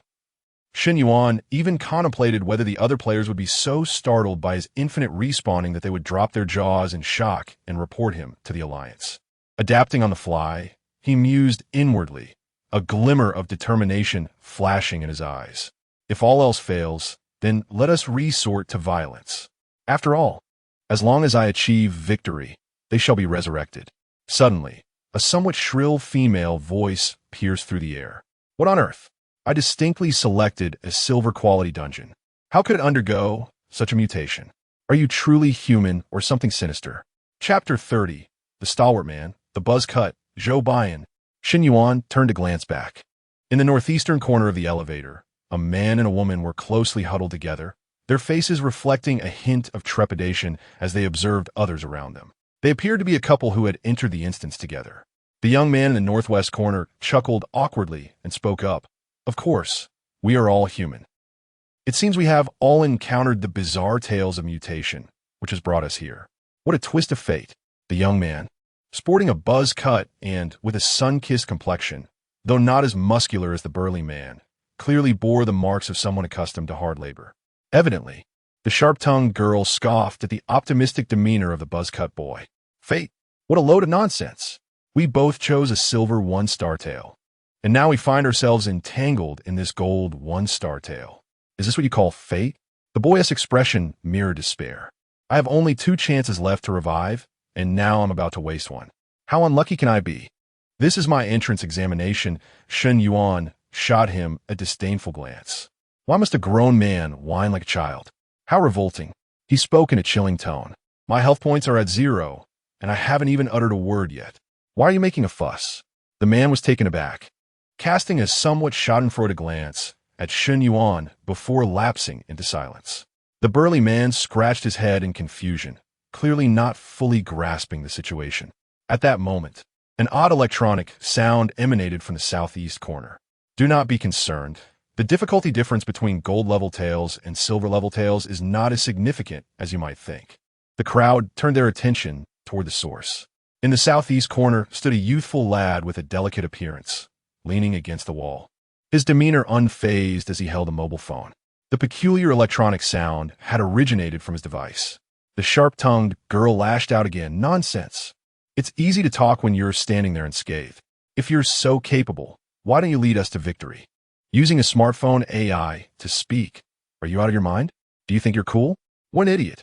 The youth remained unperturbed, deftly typing a few words on his phone, and the electronic voice spoke once more.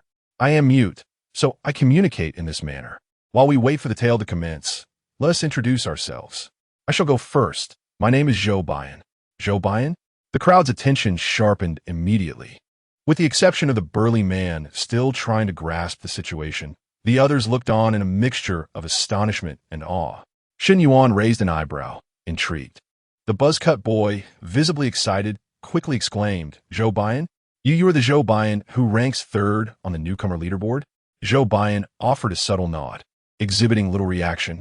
Upon hearing Zhou Baiyan's name, the previously scornful girl instantly shifted her demeanor, a flattering smile gracing her face, her tone softening significantly. I didn't expect you to be such a big shot. Truly, one should not judge a book by its cover. Greetings, esteemed one. My name is Zhu Ziki, and this is my boyfriend, Lu Zhe. Esteemed one, to reach third on the newcomer leaderboard, you must be an S-class profession, correct? Could you possibly reveal the capabilities of your profession? Are you surely able to guide us through this dungeon? Zhu Ziki, with an unabashed demeanor, gazed at Zhou Baiyan, making incessant wishes. Zhou Baiyan merely smiled, remaining silent. Shen Yuan, on the other hand, felt a twitch at the corner of his eye. One must not judge a book by its cover. This woman is quite articulate. What she implies is that Zhou Baiyan appears to be rather feeble. Does she not? Furthermore, her immediate inquiry into his profession raises questions. Is she unaware that such details are considered private among players? How has someone like her survived thus far? As the burly man noticed the others beginning their introductions, he finally snapped back to reality, booming, Greetings, everyone. My name is Tai Chong, a fitness coach, and I once placed second in a provincial bodybuilding competition and first in City Level 1. Zhu Ziki, unimpressed, interrupted him with a sharply condescending tone. Big guy, we asked for introductions, not a matchmaking session. Who cares what you do or what awards you've won? Tai Chong appeared visibly embarrassed, rubbing his nose awkwardly. In the northwest corner, a buzz-cut young man sensed the tension and quickly interjected, it's my turn. Hello, everyone. Xiao Heitu. Before he could finish, everyone in the elevator, except Shen Yuan, burst into laughter. Zhu Ziki was particularly amused, gasping for breath. Xiao Haitu. Ha ha. Xiao Haitu's face turned slightly red, yet he seemed accustomed to such scenes, joining in the laughter with a broad grin. Shen Yuan had never encountered someone as bothersome as this woman. It was truly a headache.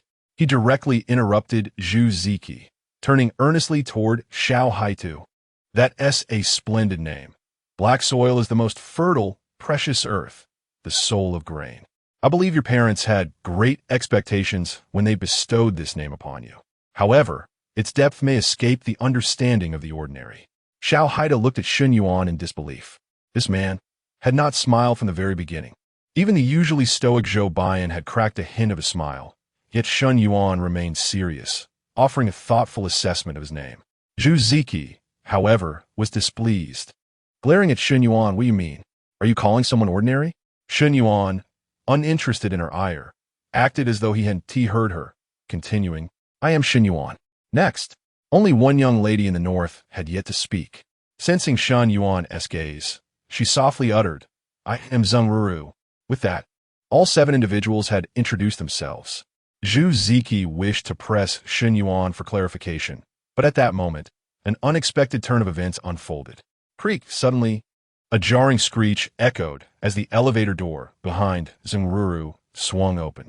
The abrupt noise startled her, prompting her to hurriedly step forward, squeezing into the back of the elevator beside Zhou Baiyan.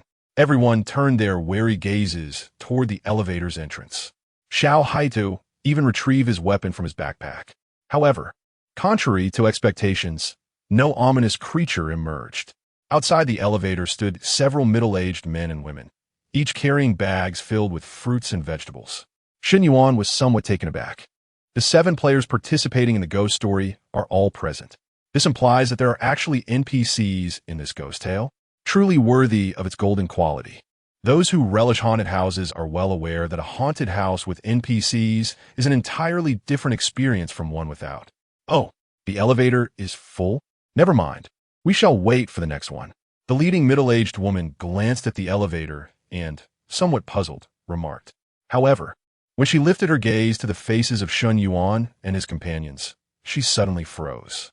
They are all unfamiliar faces? You must be the new tenants, right? At this moment, the elevator doors began to slowly close. The middle-aged woman hurriedly raised her voice and quickened her speech. Remember, whatever you do, do not go to the fourth floor. Please remember. Bang. The elevator doors shut, isolating them from the outside world. Do not go to the fourth floor. This marked their first clue after the introductory remarks. The group exchanged glances. Zhu Ziki was the first to speak again. With a hint of mockery, she looked at Zheng Ro and chuckled. Oh, little girl, you seem quite calculating, knowing whose leg to cling to in this elevator, preparing to seek favor right away. Zheng Ro was taken aback, realizing that her maneuver to squeeze deep into the elevator had led Zhu Ziki to misinterpret her intentions. And she quickly shook her head to explain.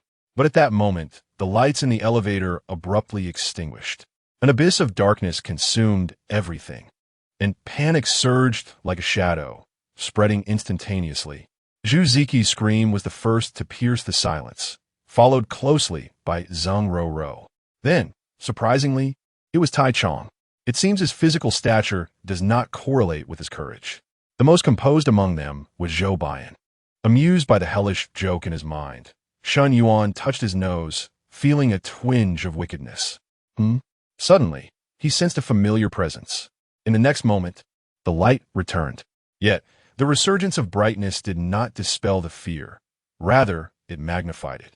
Shen Yuan lifted his head and instantly locked eyes with a familiar visage. It was Tang Li, Chapter 31, Success and Failure, Ascension and Skill. At this moment, Tang Li's figure emerged grotesquely from the crevice of the elevator, her long, inky hair cascading down, while crimson blood dripped from the gash on her neck, presenting a horrifying visage. Not only Shun Yuan witnessed this, but the others did as well. Strange. It's strange, Lu Zhu exclaimed in a hoarse voice, his terror palpable as he fell back onto the elevator floor. Zheng Ro dared not lift her gaze. Burying her head in her arms, trembling violently, Tai Chong attempted to strike, but the chilling sight of Tang Li rendered his muscles powerless. After all, they were all novices, still not fully immune to such ghastly scenes. In the corner, Zhou Baiyan furrowed his brow in disbelief. How could this be? They had done nothing, moved not a muscle. Yet they had summoned a specter? This defied all logic. Even in tales of golden caliber, specters did not possess the liberty to kill indiscriminately. Only Shen Yuan remained unfazed, even managing to smile at Tang Li. Here it comes. With a swift motion, Tang Li extended her hand and unhesitatingly crushed Shun Yuan's skull. Shen Yuan was, without a doubt, instantaneously obliterated. As Tang Li watched Shun Yuan's brain matter splatter, her eyes were filled with anxiety. Her blood-stained hand trembled slightly. Please, do not revive again, Tang Li whispered, her gaze fixed intently on Shun Yuan's lifeless body within the elevator. This time, her action was a culmination of Sister Xia's two hypotheses, dying in front of other players and dying within a golden quality tale, to prevent Shen Yuan from preemptively slaughtering all the other players. Both Tang Li and Sister Xia resorted to using the judge's compass to forcibly impose a death rule. Darkness is a violation. As long as the elevator was shrouded in darkness, even if all players violated the death rule, Tang Li would gain the opportunity to act. Tang Li was utterly reckless in her determination to eliminate Shen Yuan. Not only was Tang Li anxious, but countless specters outside the live stream also watched Shen Yuan's corpse with bated breath. Sister Xia did not dare to blink, her palms slick with perspiration. 1 second, 2 seconds, 3 seconds. All the specters experienced the sensation of time stretching interminably. Success or failure hinged on this moment. Had Shen Yuan perished? Certainly not. The fellow was leisurely observing the golden cards suspended in the void within the underworld's card shop. Host death detected. Revival successful. Current remaining revival count 999. Method of death this round. Spectre head explosion. Shen Yuan rubbed his chin and sighed. This rating would likely not be very high. The method of death was rather mundane. However, this was merely the first round. There was no rush. He would strive harder next time. Just as Shen Yuan finished reassuring himself, the system announcement left him dumbfounded. Rating S, comment, massacre that defies causality, ding. Ultimate critical hit triggered.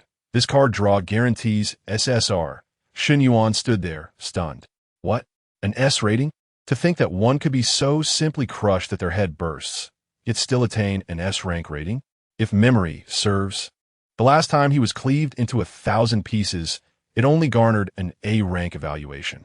How could this be surpassed so absurdly? A reversal of causality in slaughter? What does that even mean? Shen Yuan found himself quite perplexed. Unbeknownst to him, this time it was Tang Li who had forcibly taken his life, which accounted for the elevated rating. During the current card pack draw, congratulations, a total of 12 cards have been drawn this round. 12 cards, rather commendable. Drawing cards. Congratulations, you have obtained an SSR level item card. 24-hour Ghost Convenience Store membership card. What kind of oddity is this, with such an elongated name? Shen Yuan was bewildered.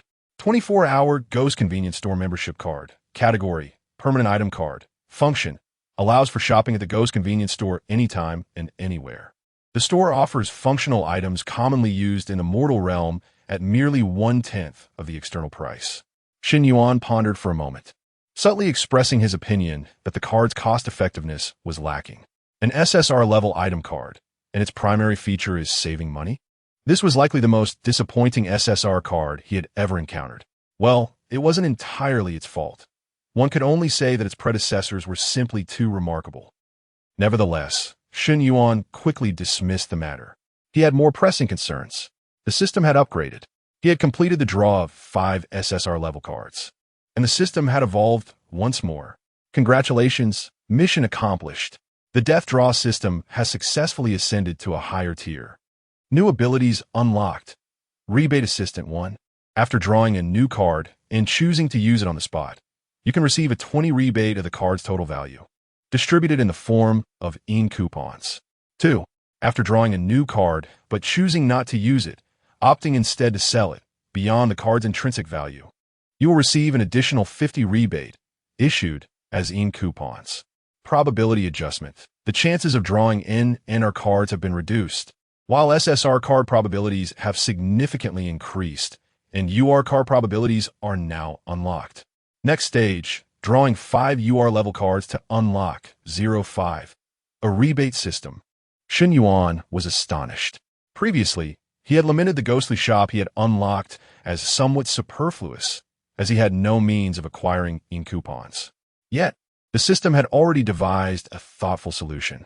With the rebate system, even if he chose not to sell his cards, he would still accumulate coupons. In other words, as long as he drew enough cards, he would undoubtedly amass a considerable amount of coupons. A win-win situation. Simply perfect. Moreover, after the system's ascension to a higher tier, the probability of low-tier cards had been further diminished, and a new level, UR cards, had been unlocked. Cards even more formidable than SSRs. Shen Yuan was exceedingly pleased. This upgrade had completely dispelled the gloom cast by the membership card. As resurrection completed, Shen Yuan slowly opened his eyes. He suddenly noticed that everyone in the elevator was staring at him in shock, as if they had encountered a ghost. A sudden jolt coursed through Shen Yuan's heart. It was apparent that his resurrection had been witnessed. Nevertheless, it posed no significant concern. Shen Yuan had long since devised an explanation. He could only attribute it to his professional abilities, for any alternative excuses would likely be met with skepticism. While a single resurrection might be deemed understandable, repeated instances would surely be more challenging to brush off. Henceforth, he resolved to avoid dying in their presence, or perhaps, to eliminate them entirely. At that moment, the timid figure of little black Earth stammered to speak. Shun, Brother Shun, how are you so agile? Actually, this is part of my profession. Huh? What? Shen Yuan was taken aback. What was little black Earth getting at? Upon hearing his words, little black Earth gulped nervously and excitedly recounted. That female specter suddenly appeared and lunged at your head. Her speed was so astonishing that I could barely perceive it. Yet, you calmly sidestepped her attack with a single step. It was simply incredible. After a brief moment of astonishment, Shen Yuan finally grasped the situation. What the heck? They didn't witness my death and resurrection at all? In their eyes, I never died. I merely evaded the specter's strike. How considerate of the system. It recognized that his infinite resurrection ability would be difficult to explain to ordinary people and had thus arranged everything for him. A radiant smile blossomed on Shun Yuan's face as he patted little Black Earth on the shoulder. Don't be envious. You too can achieve this in the future, as long as you are bold and meticulous. Unbeknownst to him, at the rear of the crowd, the usually silent Zhou Baiyan regarded Shun Yuan with a gaze that held an unusual intrigue. Chapter 32. Reason 10,000 Convenience Store. Meanwhile, Tang Li gazed in despair at Shun Yuan, who had once again risen to his feet, nearly losing consciousness. She had failed. Once more she had failed. Sister Xia's conjecture was equally erroneous. Taking a deep breath, Tang Li endeavored to muster her spirits. The instance was not yet concluded. She had not lost yet, and surrender was not an option, for she could not perish just yet. Tang Li still had her own obsessions to fulfill. Now, only one path remained, 60 kills, and 59 more to go. Inside the elevator, Lu Zhe, having toppled to the ground, shakily rose, muttering a low mockery. What audacity and meticulousness. I see it as mere luck. What a charade. Shun Yuan dismissed him with indifference. Lu Zhe and his partner, Zhu Ziki, were both astonishingly formidable. Truly, they were not of the same ilk. Shun Yuan wished to ignore them, but Xiao Haitu could not tolerate it and retorted sharply. You nearly soiled your pants. And yet you dare to criticize others? Lu Zhe's face flushed crimson, ready to retort when a voice of the system echoed in his mind. Warning, your sanity level has dropped to 60. Please take heed. Sanity level depleted. You will perish. Lu Zhe was bewildered. What? Depleted? What is a sanity level? The others were equally perplexed. They hurriedly opened their attribute panels, only to be astonished to find a new attribute at the very bottom. Sanity level. Shun Yuan possessed it as well. His current sanity level stood at 98. Moments later, an electronic voice rang out from the corner. Zhou Baiyan was speaking. No, Zhou Baiyan was typing. His fingers flew across the keys, the electronic voice flowing continuously. Are you not aware? From the gold level horror instance onward, every player unlocks a new attribute, sanity level. This is related to the player's mental state. It diminishes when one is stimulated or surprised. When the sanity level reaches 0, it equates to dying from sheer fright. Hence, for advanced players, maintaining composure is crucial. Lu Zhe was dumbfounded. Dying from sheer fright? Is that even possible? His girlfriend, Zhu Ziki, shrieked. How could we not know? We have never participated in a gold-level horror instance. My sanity level is only 62. What should we do? Think of a solution, quickly. Zhou Baiyan continued typing. It's simple. Just consume a restorative potion. You could take one every 5 minutes. And convenience stores are ubiquitous outside. Convenience store? Shun Yuan paused, raising an eyebrow as a realization dawned upon him. Zhu Ziki suddenly broke down, frantically tugging at her hair and shouting, but we are currently in a horror instance. How can we possibly go to a convenience store? Are you joking? Suddenly, Zhu Ziki had an epiphany. Zhou Baiyan is undoubtedly a master, ranking among the top 3 in the newcomer leaderboard. He must frequently engage in gold-level dungeons, so it is certain that his inventory contains such items. Zhu Ziki hurriedly approached Zhou Baiyan, grasping his arm and pleading, you must have some, right? Could you spare me a few? It would be like saving a life. Lu Zhe quickly joined in, echoing, indeed, Zhou Baiyan, you are the 3rd on the newcomer leaderboard. The leader among us novices. It is only right for you to assist us. Zhou Baiyan let out a bitter smile, forcefully withdrawing his arm as he typed once more. I'm sorry, I had planned on participating in the gold-level dungeon this time, so I didn't prepare any. Zhu Ziki and Lu Zhe instantly displayed expressions of despair. Lu Zhe, however, was not ready to give up. He was convinced that Zhou Baiyan must have some hidden away, unwilling to share. At that moment, Shun Yuan's voice broke through, I have some. Although Shun Yuan originally did not possess any, he found himself in a position to acquire them now. He had not anticipated that the 24-hour Spirit Merchant membership card, which he had previously underestimated, would prove useful so swiftly. He had just checked, and indeed, the store offered items that could restore sanity. Sanity soda, category, item, function, restores 30 points of sanity. Reduces sanity loss by 10 for 15 minutes after use. Exchange price, 100 gold coins, The price of the Go Shop was merely 1/10 of that in the outside world, meaning this item would fetch 1,000 gold coins outside. It must be said, it was indeed rather expensive. Upon Shun Yuan's declaration, everyone's gaze instantly turned towards him. Xiao Haidu opened his mouth, seemingly wanting to say something. He found it puzzling and could not comprehend why Shun Yuan would assist these two. Given Shun Yuan's earlier demeanor, it seemed he should have despised them. Zhu Ziki, however, was oblivious to such sentiments. Her face lit up with excitement as she released Zhou Baiyan and rushed toward Shun Yuan. You have some? Quickly, give me one. The urgency in her tone was strikingly natural, as if one might assume Shun Yuan were her father, indebted to her by nature. Lu Zhi looked on with eager anticipation. Shun Yuan crossed his arms, letting out a cold laugh. Give? Why should I? He retorted. However, I can sell you some. They go for 1,000 a bottle outside. For you too, at LLB 10,000 a bottle. This statement ignited a powder keg, causing Zhu Ziki to explode. What? 10,000? 10 times the price outside? Why don't you go rob a bank? Lu Zhi was even more furious, pointing an accusatory finger at Shun Yuan, exclaiming, You are utterly outrageous. You are taking advantage of us. Do you even have any shame? Shun Yuan scoffed, unfazed, and replied, Buy if you want.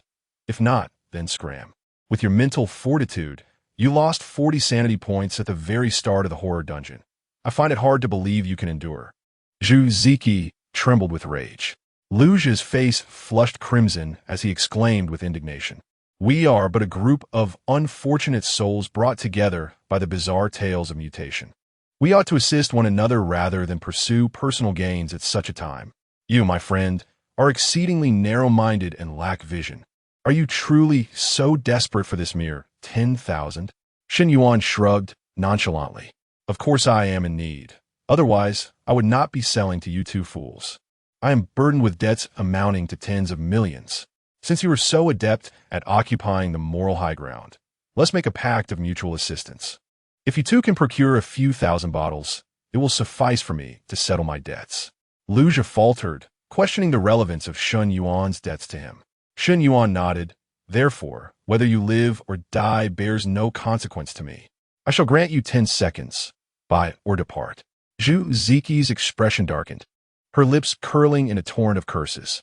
Yet, Lu Zhi found himself in a quandary. His mental state was fragile, and he genuinely feared he could not endure.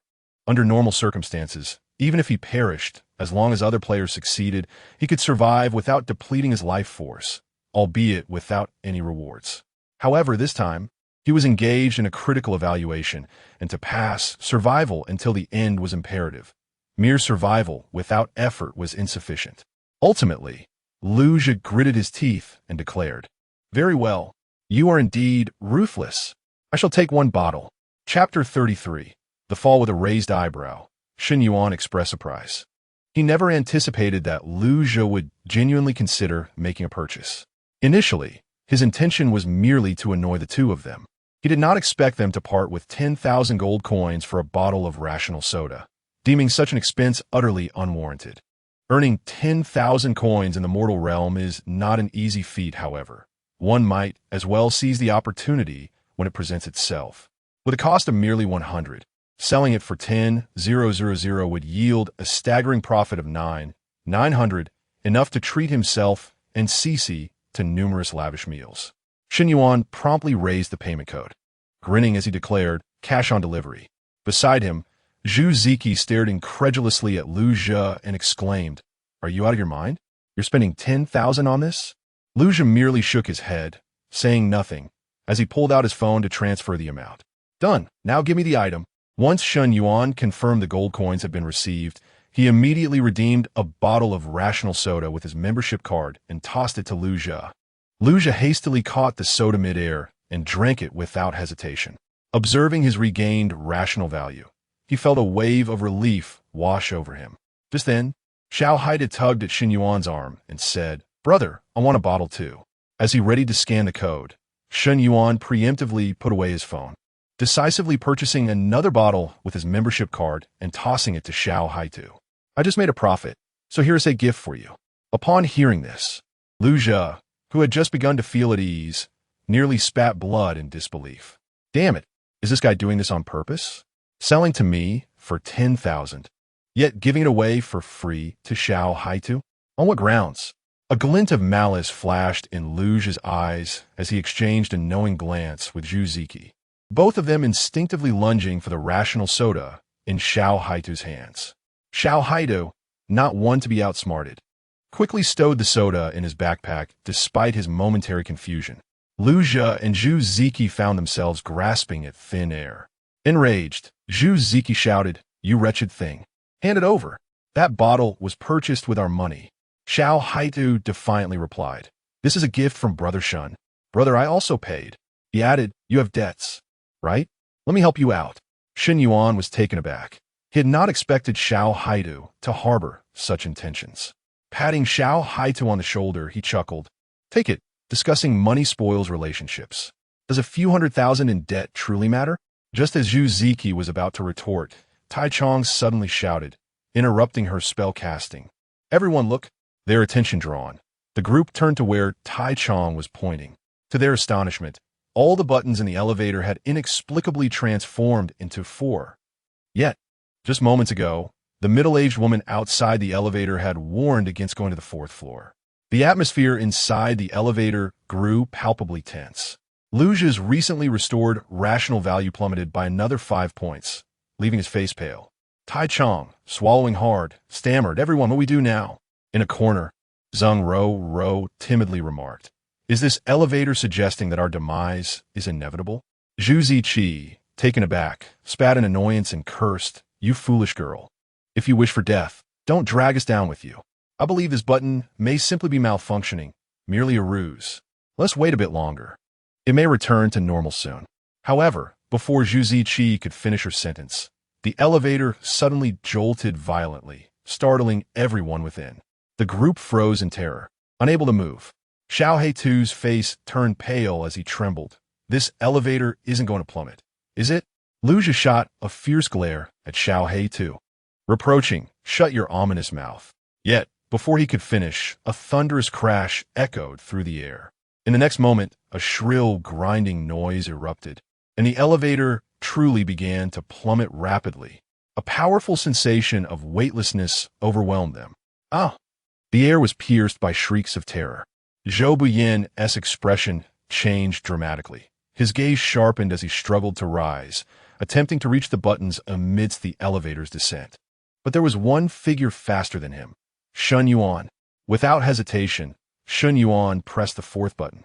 In reality, when an elevator experiences a sudden drop or ascent, pressing all the floor buttons would typically be the wisest course of action. Yet, in this tale of horror, Shen Yuan understood that the elevator's descent was a ploy by the narrative to compel them to press the buttons. To refrain meant certain death, while complying and ascending to the 4th floor, despite the warning of the middle-aged woman, could also lead to doom. The choice was evidently clear. Although Shen Yuan himself would likely survive the fall, he feared for the elevator's integrity. The tale was clearly intertwined with the elevator, should it be destroyed. Even if he survived, he could be eternally trapped within this horror. Shen Yuan had no intention of squandering his precious talents and life here. Click! The instant Shen Yuan pressed the button, a crisp sound resonated, and the elevator came to a sudden halt. The immense force sent everyone within the elevator sprawling in disarray. Tai Chong spread his arms, bracing against the sides of the elevator to steady himself. Xiao Haitu clung to Tai Chong's leg, preventing himself from being thrown out.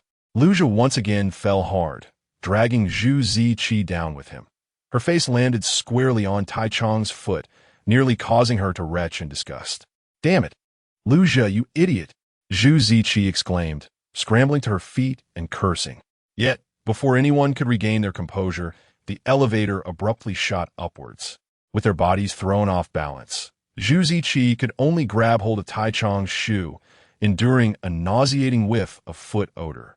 She felt utterly revolted. Yet to avoid being flung out, she clung desperately to Tai Chong. This wild oscillation felt no different from riding a drop tower. The elevator ascended at an astonishing speed, causing the passengers to experience a disorienting sensation of weightlessness. accompanied by a painful pressure in their ears. After what felt like an eternity, as they began to believe that the elevator might never come to a halt, it finally came to a gentle stop, accompanied by a melodic chime. Chapter 34. Sales, Rebates, Challenge Coupons. Xiao Haitu sat directly on the ground, gasping for breath, his face reflecting the terror of having survived a calamity. The sensation was overwhelmingly horrifying. Zhu Ziki immediately released Taiqiang's shoes and crawled to the corner of the elevator to retch. Taiqiang loosened his grip, his arms painfully engorged from prolonged exertion. I feel as if I've truly died once. It's unbearably uncomfortable. Each individual wore an expression of lingering dread. Only Shen Yuan stood calmly in place, betraying no hint of fear, which elicited a sense of admiration from Xiao Hai. He glanced at Shen Yuan, then at the panting Zhou Baiyan. How could it be that Sheng Gu appeared even more composed than the third-ranked newcomer, Zhou Baiyan? One might mistakenly believe that Sheng Gu was the one in third place. Little did Xiao Hai know, unbeknownst to everyone, Shen Yuan had just experienced death twice. The first instance occurred the moment he pressed the button marked for. Shen Yuan gazed into the encompassing darkness, unfazed. The middle-aged woman had warned that the fourth floor was off-limits, and it was no jest. Whoever pressed the button would perish. Not pressing it would lead to everyone's demise. Detection of host death. Resurrection successful. Current remaining resurrection attempts. 999. Current death method. Cursed by violating the rules. Rating B. Remaining cards in the pack. 11. Drawing cards. Congratulations. You have obtained an SR level item card. Electronic Peachwood Sword. What on earth? Shen Yuan was bewildered. An electronic peachwood sword? Was that not a tad too absurd? He never imagined that one day he would become a traditionalist. Electronic peachwood sword. Category. Item. Function. Continuously emits waves to dispel malevolent entities. Reducing their proximity. Cost. 1 of energy every 10 seconds. Price. 50 nether coupons. Use or sell. It seems I have no need for this item. I would prefer the malevolent entities to come closer so I could experience death a few more times. Given that the system had just upgraded and awakened the rebate system, perhaps I should sell this item instead. Shen Yuan resolutely chose sell. Congratulations, you have obtained 75 nether coupons. Shen Yuan nodded in satisfaction. Not bad. After his resurrection, Shen Yuan slowly opened his eyes. To his surprise, the instant the elevator shot upwards, he faced an unexpected second death. From Shen Yuan's perspective, the floor beneath him seemed to vanish, and he plummeted out of the elevator. He fell endlessly within the elevator shaft, ultimately hitting the bottom and, as expected, splattering into a puddle of flesh. Tang Li, concealed above the elevator, watched as Shen Yuan met his demise with no change in her demeanor. This time, Shen Yuan's death was also orchestrated by Tang Li. Ordinarily, pressing the elevator button would only result in 1 death, yet Tang Li had forcefully modified it to 2. Now, there are still 57 times left. Shen Yuan, I am certain I will succeed. Detected host death. Resurrection successful. Current remaining resurrection attempts. 999. Method of death this round. Death by falling. Rating. A comment. Slaughter that reverses causality 2. Here it comes again. This time, the death rating surpassed Shen Yuan's expectations. Ding! Triggered top-tier critical hit. Probability significantly increased. Remaining cards in the card pack. Drawing a card. Congratulations. Obtained SSR level item card. Challenge ticket. Challenge ticket. Category. Item. Function. Randomly generates challenge tasks. Players may choose options to wager, if correct. Rewards are granted. Value. 100 nether tickets. Use or sell. Oh, a challenge ticket? A new item. I have never seen this before. After a moment's hesitation, Shen Yuan chose to use it directly. Congratulations, obtained a rebate of 20 nether tickets, generating challenge task. Can this instance allow for over 50 deaths? Yes. And wager. 500 nether tickets. No. And wager. 200 nether tickets over 50 deaths? Shen Yuan gasped. That number is quite substantial. However, the difference between 500 and 200 nether tickets is also considerable. Perhaps I should take a chance, turning a bicycle into a motorcycle? Moreover, Shen Yuan felt something strange about today's instance. Among the 3 times he died, 2 felt peculiar. It was as if the strange tales were forcing his demise. He hadn't sensed this during the previous 2 strange tales. Since that's the case, let's do it. 50 deaths indeed carry some pressure. The last time the strange tale actively led to so many deaths, the total was only 30. At worst, I can seek death a few more times. After all, this strange tale is still managed by Tang Li, and we are old acquaintances. Shun Yuan decisively chose yes. Selection successful. The challenge ticket transformed into a beam of golden light, fixing itself in the void. The golden light formed numbers, displaying Shun Yuan's death count in real time. 3. However, it is quite strange. Why do I encounter Tang Li every time? Could it be due to my blood contract? Shun Yuan pulled out the blood contract he obtained earlier for his backpack. Currently available to choose a preparatory subordinate.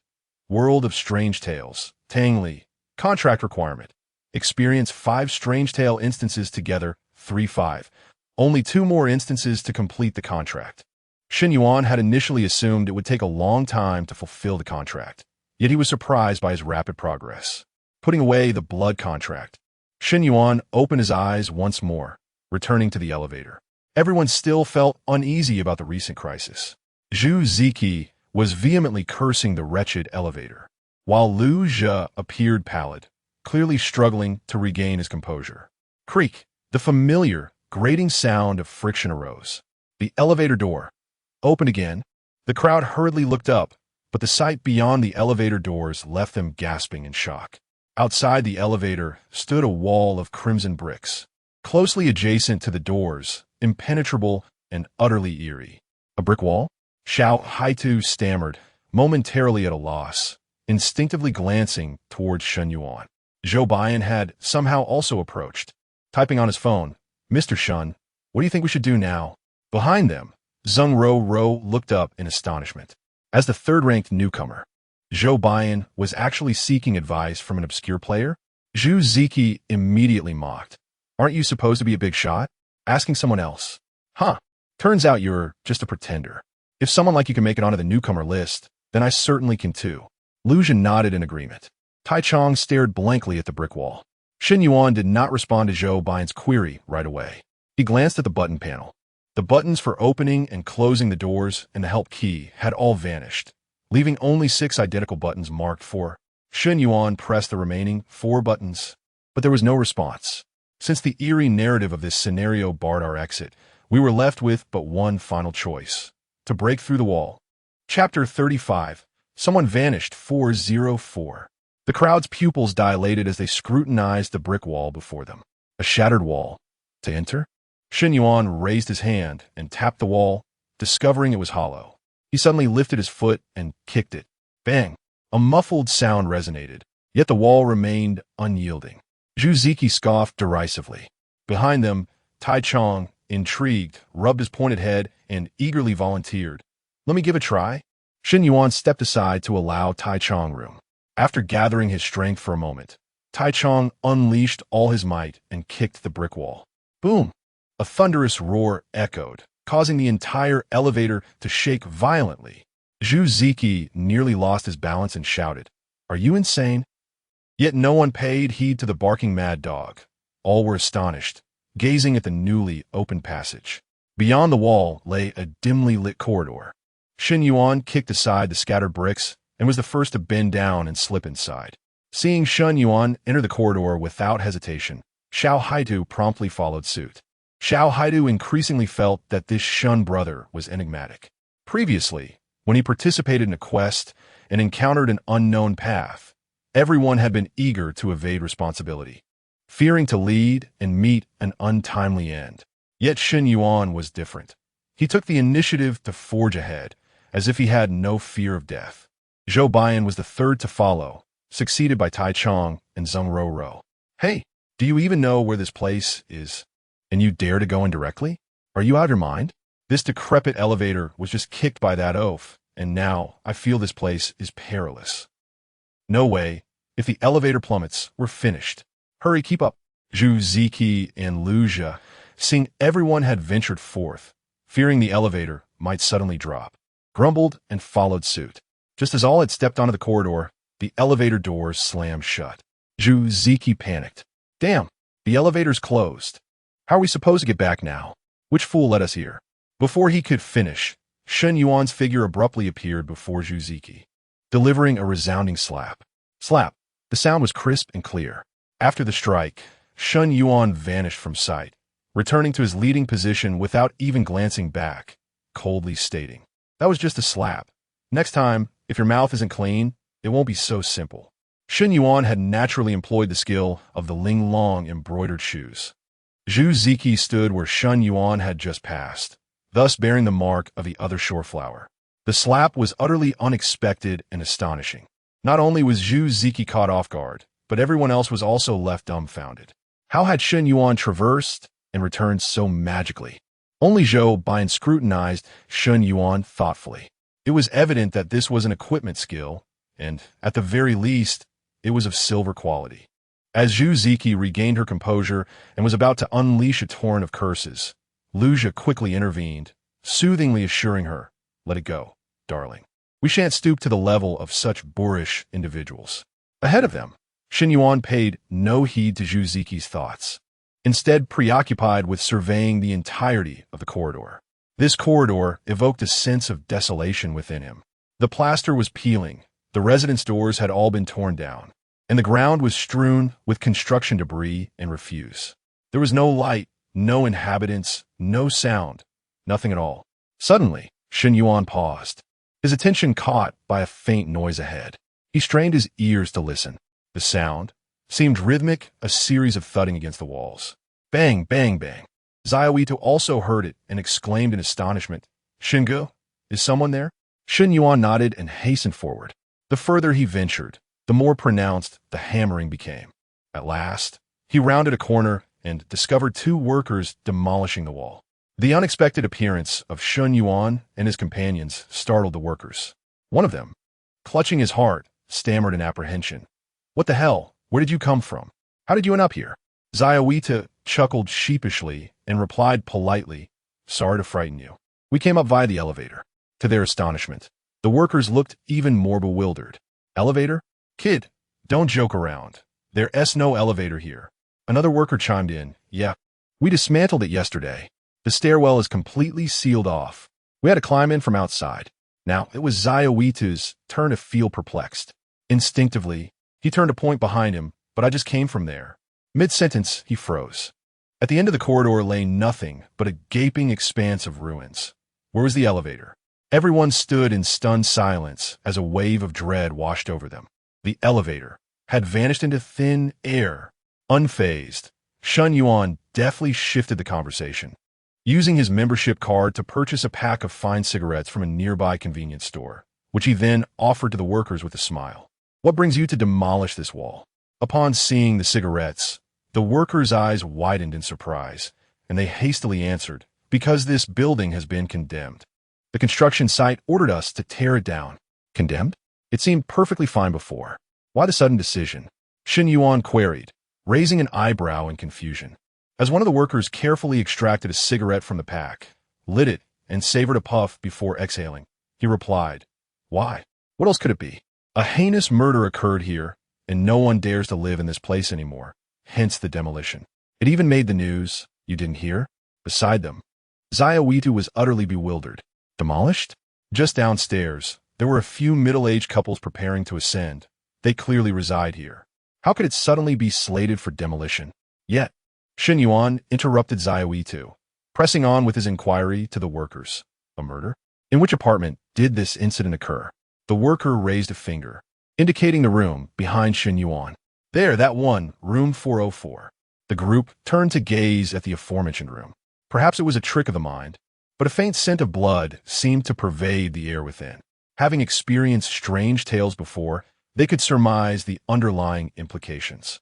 This room 404 was likely the crux of the current mystery. Just as Shen Yuan turned around, eager to pose another inquiry, he found that the worker had inexplicably vanished. All that remained on the ground was a pool of crimson blood, flowing directly towards room 404. Ah, where did everyone go? Chapter 36, Dual Corpses. Confrontation No abandonment. Tai Chong was so frightened that he jumped 3 feet high, his face turning several shades pale. Zhu Ziqi's lips trembled incessantly, having lost the earlier vigor of her curses against heaven and earth, retreating uncontrollably. Yet behind her, the elevator had long since vanished.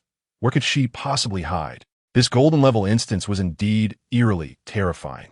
Zheng Ro shrank her neck and hid behind Zhou Baiyan, whispering, "This horror-themed instance is truly frightening." However, Shen Yuan merely chuckled, inhaling the scent in the air. He detected the odor of death. Frightening? I do not find the disappearance of these 2 workers alarming. Simply envision them as NPCs guiding your path. They have completed their mission and thus have no need to persist. Without hesitation, Shen Yuan strode towards room 404. Xiao Haitu immediately followed, resembling a devoted sidekick. Zhou Baiyan's expression shifted slightly. After a moment's hesitation, he joined them. The door to room 404 had been dismantled, revealing a barren space devoid of furniture or obstacles. As Shen Yuan stepped into 404, he was immediately assaulted by an overwhelming stench of blood. Raising his gaze, he was taken aback to see that the wall of room 404 had been largely excavated. In the exposed hollow lay 2 highly decomposed corpses, one large and one small. Judging by their sizes, the larger was presumably a woman, while the smaller was a child. The crimson blood flowing forth was emanating from these 2 bodies. Xiao Haitu and Zhou Baiyan, who followed closely behind, were equally gripped by a chill as they beheld this gruesome tableau. At that moment, a chime echoed from the end of the corridor. The elevator inexplicably materialized, its doors slowly opening. The screeching sound of the doors scraping against the floor reverberated through the empty corridor. The elevator has appeared. Without a moment's hesitation, Zhu Ziqi and Lu Zhi dashed toward the elevator. Compared to the eerie corridor and the even more unsettling room 404, they deemed the bright confines of the elevator far safer. Xiao Haitu swallowed hard and trembled as he addressed Shen Yuan. "Brother Shen, shall we leave?" Shen Yuan nodded, preparing to turn away, when an inexplicable chill crept over him. It felt as though something was watching him. Instinctively, he glanced back. The 2 corpses remained embedded in the wall, unchanged from before. Yet in the next instant, the child abruptly twisted its head to lock eyes with Shen Yuan. Those were eyes filled with cold despair and terror. Shen Yuan felt tears streaming from his own eyes. As he reached up to wipe them, he realized the fluid was thick and distinctly different from tears. It was blood. In the next heartbeat, darkness enveloped him. Shen Yuan was dead. In the void, Shen Yuan was bewildered. What? I died? Was it merely a glance exchanged with that little ghost that led to my demise? The familiar sound of the system echoed in his ears. Host death detected. Resurrection successful. Current remaining resurrection attempts, 999. Method of death this round, 7 orifices bleeding. Rating, comment. Look, still looking? Keep staring, and you shall meet your demise. Ding. Ordinary critical hit triggered. Probability increased. Remaining cards in the card pack. 9. Drawing cards. Congratulations on obtaining SR grade item card. Yin Yang I Potion Pro 5. Shen Yuan stood in astonishment. What is this? The Pro version has emerged? Surely, there won't be a Pro Max version to follow? Yin Yang I Potion Pro. Category. Item. Function. All functions of the basic version: visibility of player profession levels and names in the human realm. Visibility of equipment quality and skill names. Price, 10 Netherworld tokens 1. Keep or sell. There is no need to elaborate on this potion. It is undoubtedly worth keeping. The ability to discern the professions and names of other players represents a significant upgrade. Should Shen Yuan find himself in conflict with others in the future, this potion will provide him with a detailed understanding of his adversary's strengths. After all, the combat power in the human realm does not rely solely on attributes. Professions and skills hold considerable importance as well.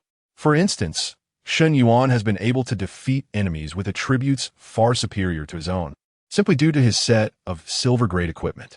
Shen Yuan astutely noticed a minor discrepancy in the functional description. How intriguing. The introduction only mentions the visibility of profession levels and names, as well as equipment quality and skill names. Yet it does not specify that the detailed interface is also visible, does it? This implies that I can only see the names, and for the rest, I must rely on conjecture. If that is the case, I certainly suspect there exists a Yin-Yang Eye Potion Pro Max version. After a brief moment of musing, Shen Yuan promptly instilled a drop of the potion into his eye. It was quite similar to the ordinary version of the Yin-Yang Eye Potion, but the golden hue that coalesced within his gaze was notably more intense. Resurrection complete. Shen Yuan slowly opened his golden eyes. The anxious voice of Xiao Haitu reached his ears, clearly indicating this was not his first time urging Shen Yuan. Brother Shun? Brother Shun? What's wrong with you? Speak to me. Seeing that everyone else had already entered the elevator, Xiao Haitu glanced back at Shen Yuan, who remained stationary. Without hesitation, he prepared to carry Shen Yuan. Just then, Shen Yuan snapped back to reality and noticed Xiao Haitu bent over, arms outstretched, clutching his legs. What are you doing? Shen Yuan inquired, a quizzical expression adorning his face. Startled by Shen Yuan's sudden voice, Xiao Haitu quickly released his grip and stood, explaining, I saw you weren't speaking, so I. Shen Yuan waved his hand, and together they sprinted towards the elevator. He was not foolish. He had already realized Xiao Haitu's intentions. It must be said, this earnest little buzzcut had left a rather favorable impression on Shen Yuan. Within this eerie tale, he remained oblivious to how much longer the elevator would remain open, yet he continually urged Shen Yuan to hurry, even contemplating carrying Shen Yuan along, never abandoning him. Little Black Soil was a person of deep loyalty and affection. The two hurriedly raced towards the elevator, while Shen Yuan simultaneously glanced at Little Black Soil's attribute panel. Little Black Soil, level, for profession, grade B, Potion Master, Blood Brew Alchemist, Health, 3 Defense, 819 Energy, 362 Attack, 46 Speed, 31 Stamina, 83 Equipment Count, 0. Little Black Soil's level was quite ordinary, merely at level 4. A grade B Potion Master, Blood Brew Alchemist? The very name of the profession left Shen Yuan perplexed regarding its function. However, it was generally understood that practitioners of the Potion Master profession specialized in concocting auxiliary elixirs to bolster their own or their allies' capabilities. Currently, the human realm has identified a total of 10 distinct professions. In addition to the already encountered Curse and Potion Master categories, there exist the Holy Light, Elemental, Psionic, Weaponry, Word Spirit, Space, Berserker, and Defense categories. Each profession possesses unique abilities and emphasizes different aspects of power. As the two successfully stepped into the elevator, Little Black Soil exhaled in relief. Thankfully, they made it just in time. Chapter 37. Occupations, Tenfold the Dead. Shen Yuan remained silent, his golden eyes slowly sweeping over the other occupants of the elevator. First, his gaze fell upon the most conspicuous among them, Tai Chong, whose robust physique was indeed hard to overlook. Tai Chong, level 7, occupation, C-class, Berserker, Boxing King, equipment count, armor slot, cracked armor shield, bronze 4 stars. It must be said, this occupation was a perfect match for Tai Chong. The name alone indicated a connection to the art of boxing.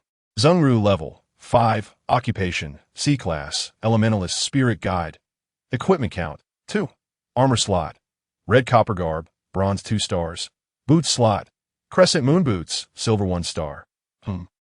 No discernible information could be gleaned from her. Shen Yuan was merely taken aback by the fact that this young girl possessed a piece of silver-grade equipment, concealing her true potential. Securing silver-grade gear at level 5 suggested either prodigious talent or a noteworthy background. Yet, these considerations bore no relevance to Shen Yuan, who promptly shifted his gaze. Next, Zhu Ziki, level 9, occupation, C-class, Word Spirit Bard, equipment count, 0. Luja, level 9, occupation, C-class, weaponry, Great Sword, equipment count, 1, weapon slot, Great Sword, destined weapon. Shen Yuan was genuinely astonished. These two individuals had achieved such high levels. The capabilities of the Word Spirit were rather inscrutable. Yet Luja's weaponry occupation was quite straightforward. His vocation revolved around a great sword. Typically, a C-class weapon of destiny would surpass even golden grade weapons of the same level. Moreover, This destined weapon would augment in strength alongside the player's advancement. Generally, players of the weaponry occupation boasted formidable combat prowess.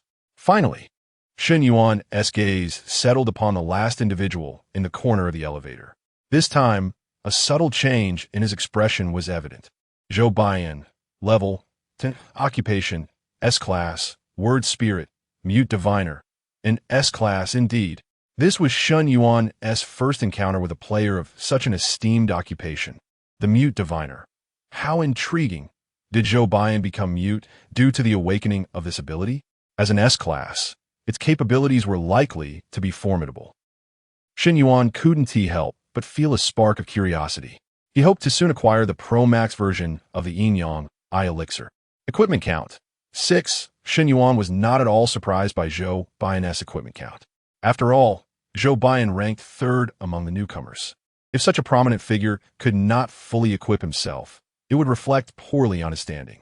Of those 6 pieces of equipment, 4 were of silver quality, and 2 were of bronze quality. While impressive, it paled in comparison to Shen Yuan's own extraordinary collection. 6 pieces, 5 silver, and 1 gold. Having gained a clear understanding of the player's strengths, Shen Yuan withdrew his gaze and prepared to press the second button marked 4. At that moment, Zhu Ziki unexpectedly leaned closer to him. Upon seeing the woman, Shen Yuan felt a headache coming on and furrowed his brow. As he attempted to create some distance, Zhu Ziki suddenly extended her hand towards him, coldly stating, "Let me tell you, you just slapped me, and while I could let it slide, you must compensate me with a bottle of rational soda." Her demeanor was astonishingly audacious. Shen Yuan was baffled by the confidence she exuded. Nearby, Xiao Haida scoffed. "Brother Shen hit you because you insulted him.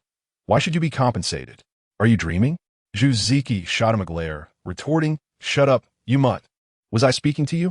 Xiao Haitu, unable to contain his frustration, was about to retort when Shen Yuan intervened, watching Zhu Ziki with great interest. He understood precisely why this peculiar woman, after receiving a slap, only sought a bottle of rational soda. After the series of shocks she had just experienced, Zhu Ziki's rationality had dwindled to a mere 29 points. She was compelled to replenish her sanity, or she would soon be in dire straits. Lu Zhi nearby was not faring much better, with only 45 points remaining. Shen Yuan crossed his arms and smiled. "Let me take a guess. Your rationality must be quite low. Am I right?" Zhu Ziki's expression shifted slightly, but she quickly regained her composure, defiantly asserting, "Nonsense. I have plenty of rationality. It takes more than this level of bizarre tale to frighten me. I'm merely giving you a way out. We are teammates in this strange narrative after all, and I don't wish to embarrass you too much.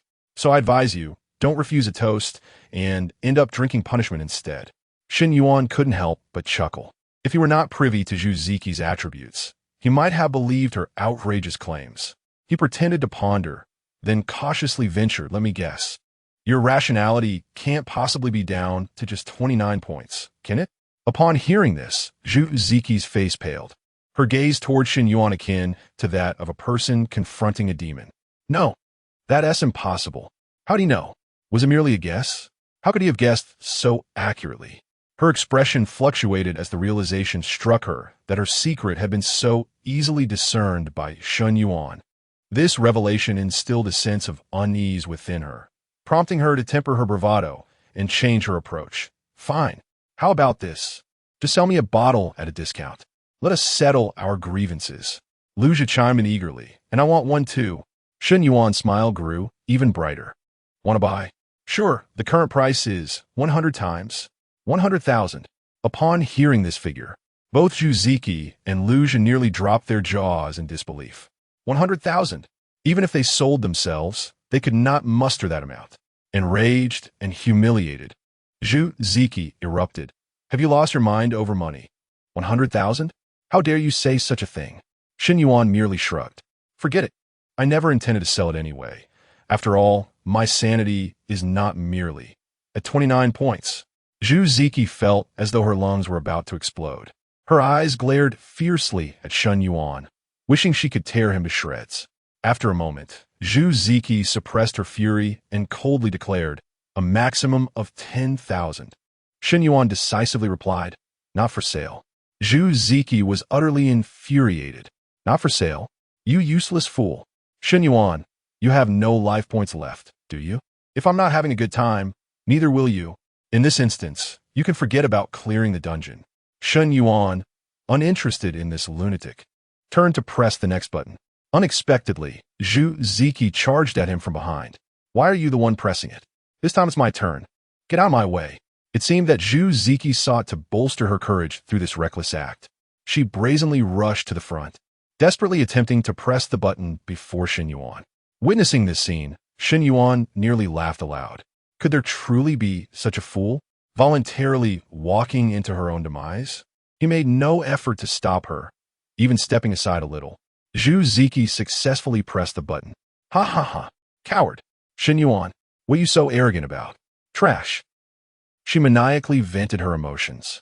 But in the next instant, a horrifying scene unfolded.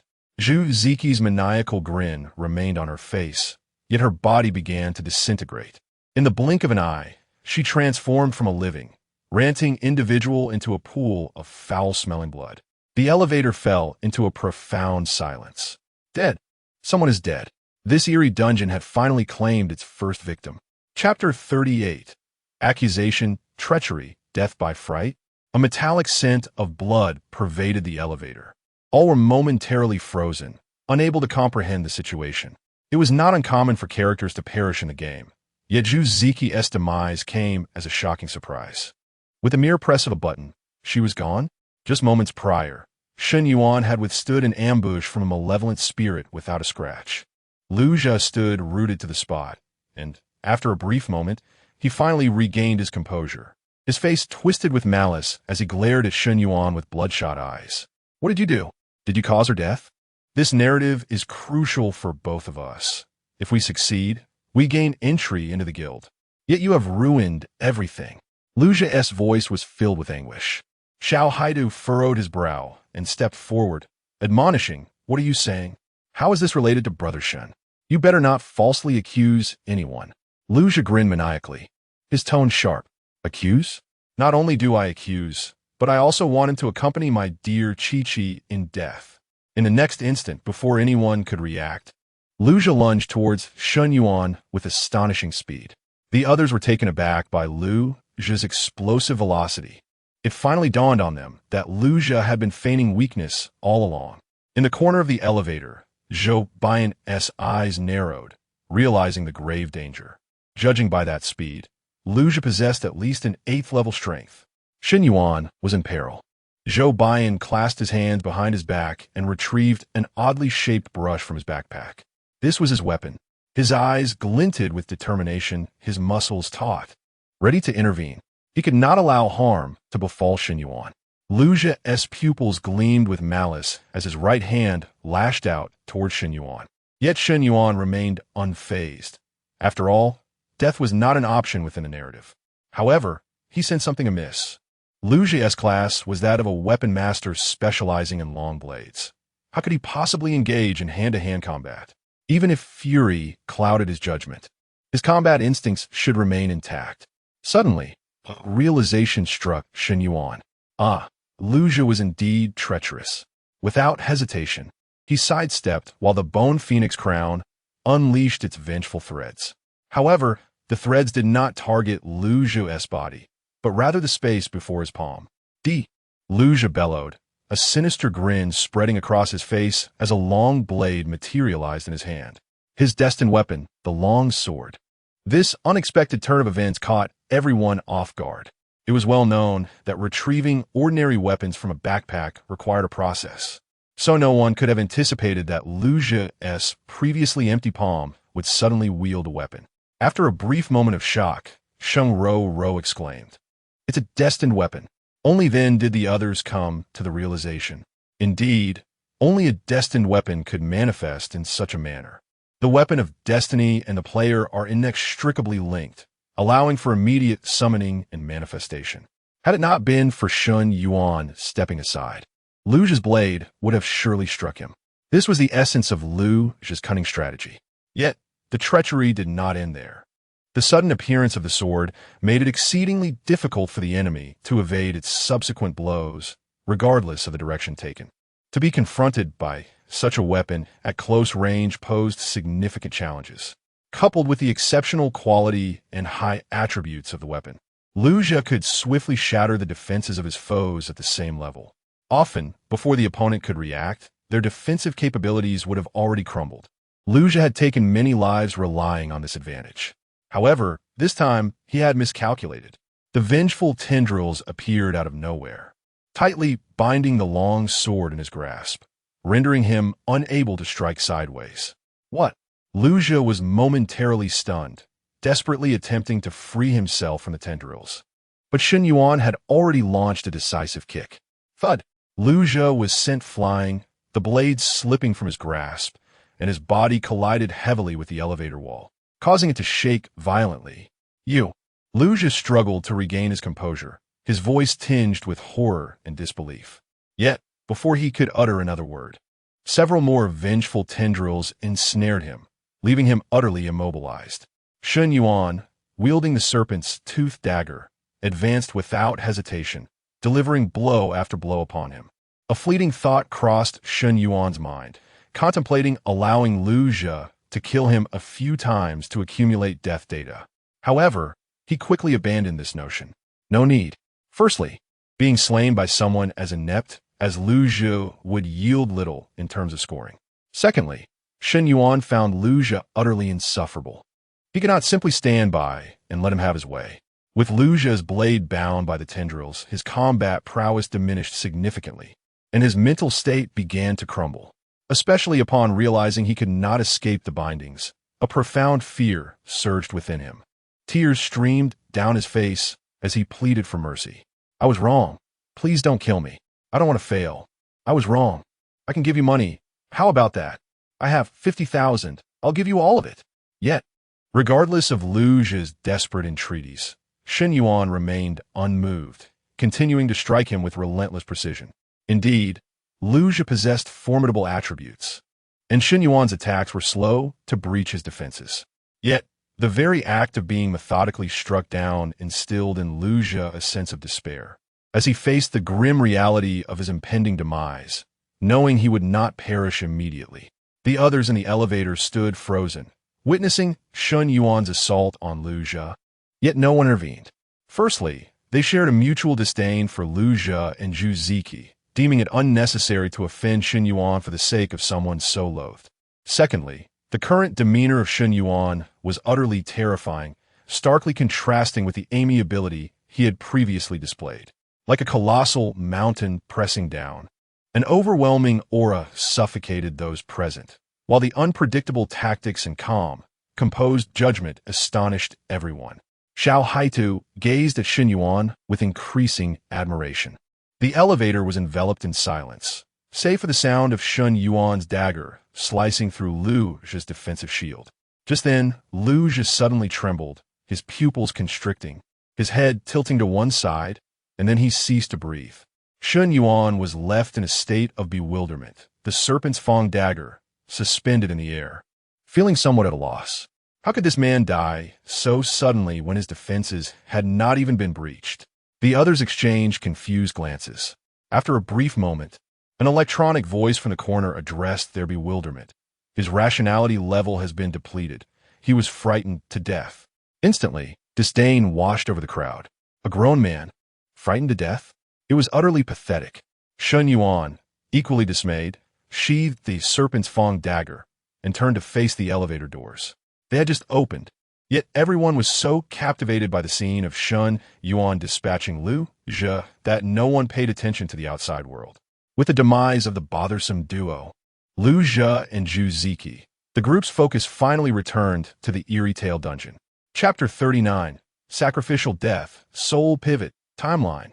This time, there was no brick wall outside the elevator, only a cloud of white dust that wafted in, bringing with it a somewhat pungent scent that obscured everyone's vision. Little Black Earth turned to Shen Yuan, seeking confirmation. Shen Gu, shall we proceed? The others also looked towards Shen Yuan, evidently having regarded him as the backbone of the group. Shen Yuan nodded and took the lead into the white haze. The other four followed suit. As soon as they exited the elevator, the white dust dissipated, revealing a familiar long corridor once more. However, unlike last time, this corridor was pristine and orderly, with plastic film still wrapped around the entrance doors on both sides, clearly just installed.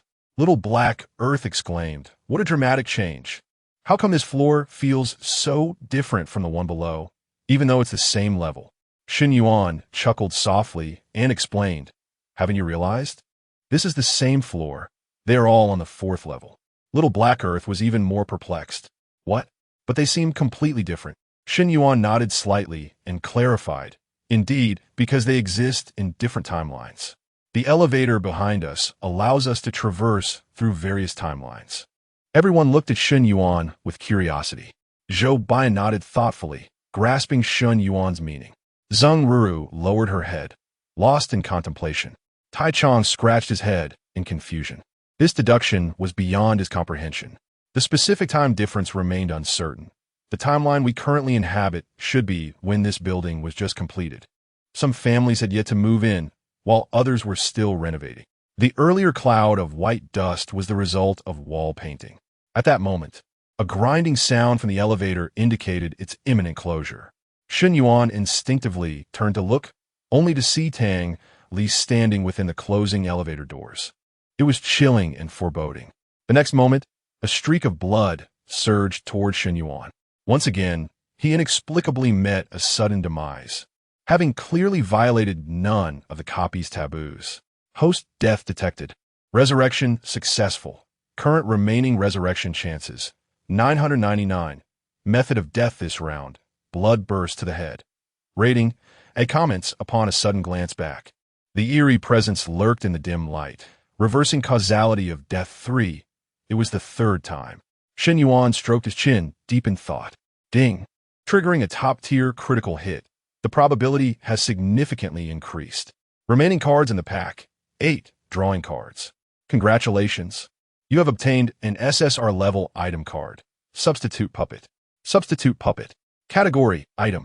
Function, when a teammate within a 3-meter radius dies. You can choose whether to take their place in death. You may either take their place entirely or selectively. Cooldown, 5 minutes. Price, 200 nether tokens. Use or sell. Shen Yuan's eyes widened in astonishment. How remarkable.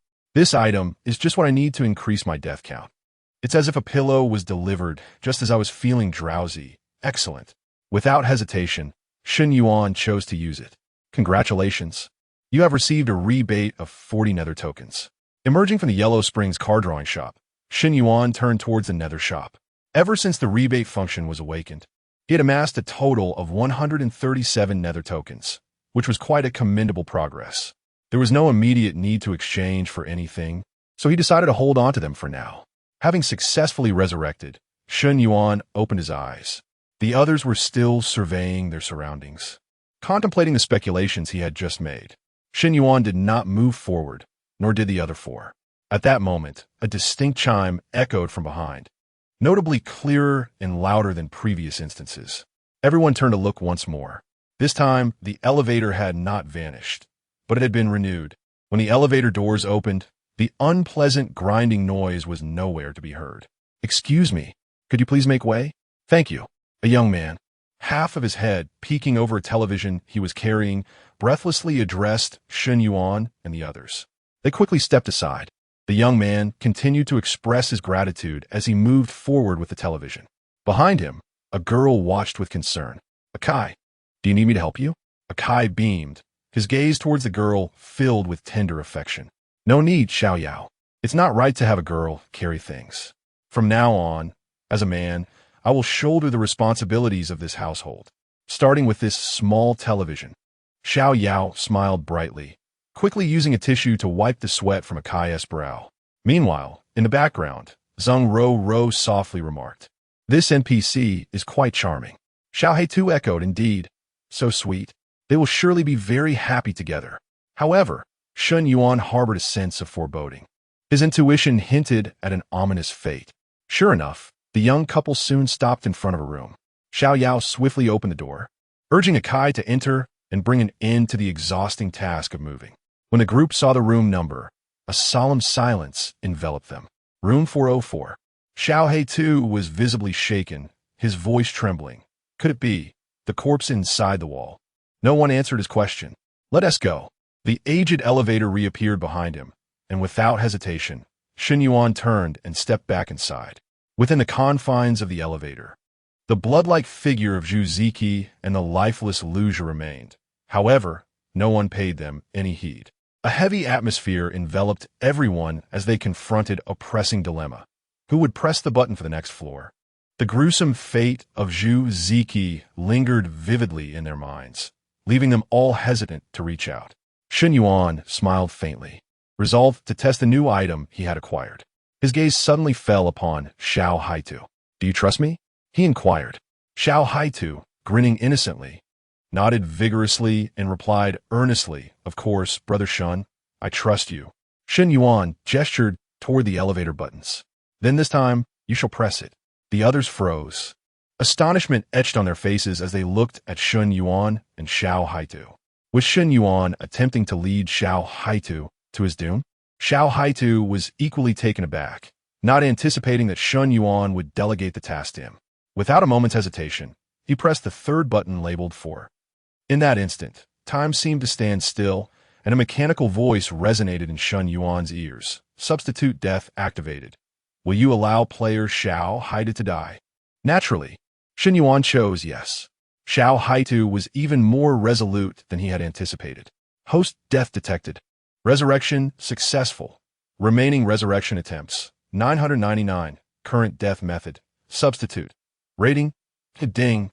Critical hit triggered. Probability significantly increased. Remaining cards in the pack 7. Drawing cards. Congratulations. You have obtained an SSR grade item. Soul Pivot. Soul Pivot. Category. Item. Description. A mobile device from the 100 Oddities realm. Function. Can privately communicate with the oddities within the realm, provided they consent. Price. 300 underworld tokens. Use or sell private chat with the oddities within the realm. Such a function existed? Shen Yuan's eyes widened in disbelief.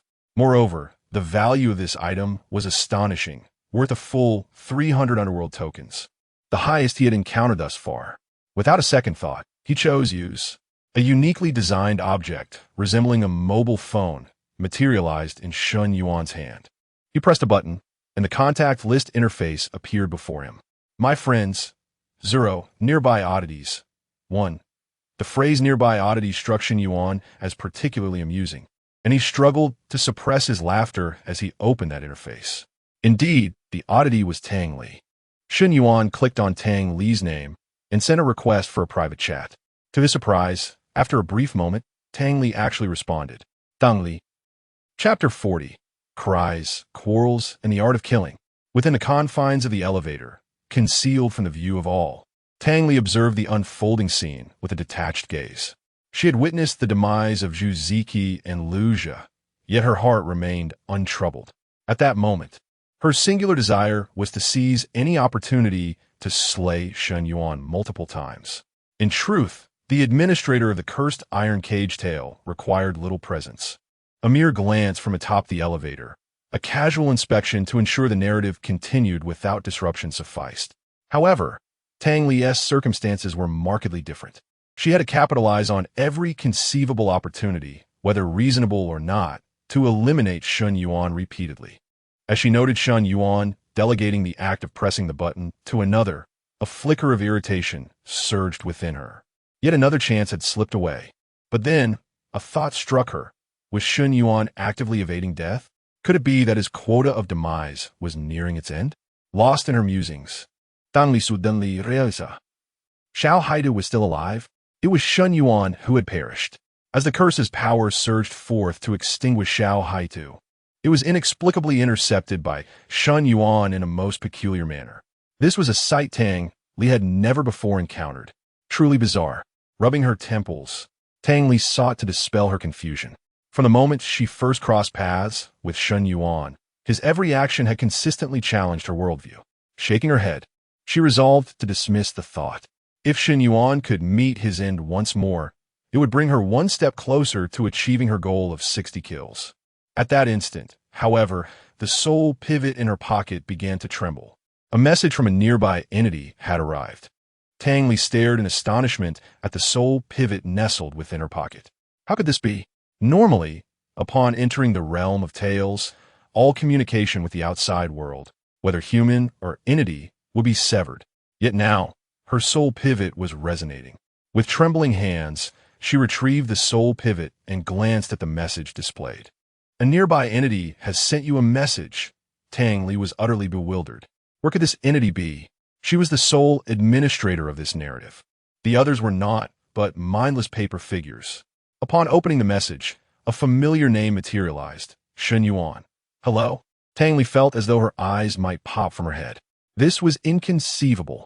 How could he communicate with her? Almost instinctively, she replied with 3 question marks.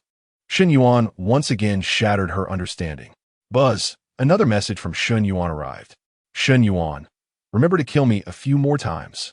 Lowering her gaze, she saw Shen Yuan in the elevator below, lifting his head to reveal a radiant yet eerie smile directed at her. As the button was pressed, the elevator ascended once more.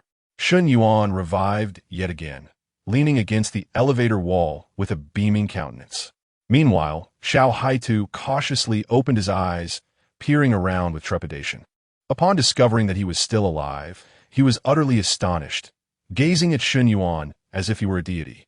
Brother Shen, did you know all along that I would be fine? Shen Yuan nodded. Yet, why did you not exhibit a hint of hesitation? In your eyes? I ought to have been deceitfully leading you to your demise. Xiao Haitu chuckled awkwardly, scratching his head. I understand that you might have intended for me to perish, but I reasoned that if I were to die, it would serve no purpose for your journey. If I were to perish and you survived, you would undoubtedly lead everyone to victory. Shen Yuan let out a soft laugh. Fool.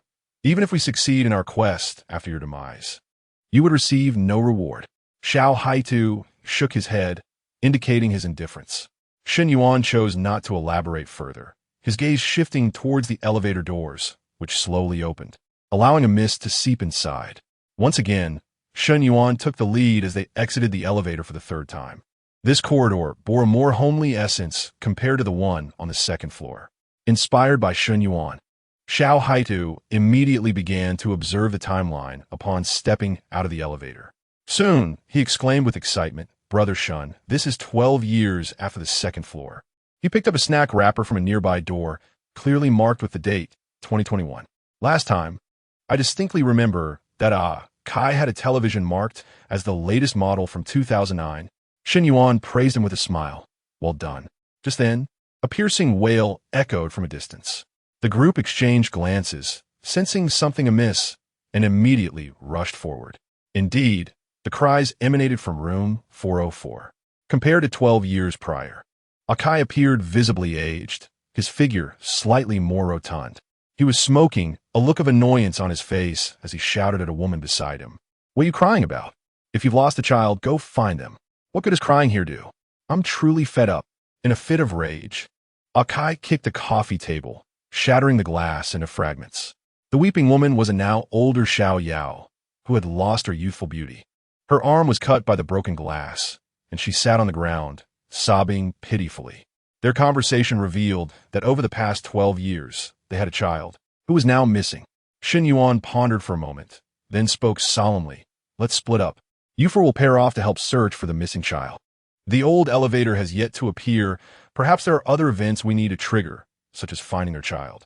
If you encounter any anomalies during your search, call out loudly for help, and I will return to assist you. Should the old elevator manifest, everyone must return to it immediately. The group nodded in agreement. With no one questioning Shen Yuan's decision, including Zhou Baiyan, the newcomer who was supposed to lead the instance but perhaps had not been afforded the opportunity to respond. Xiao Haitu expressed concern. What about you, Brother Shen? Will you be safe on your own? Shen Yuan waved his hand reassuringly. Rest assured, I am unscathed. I shall not perish.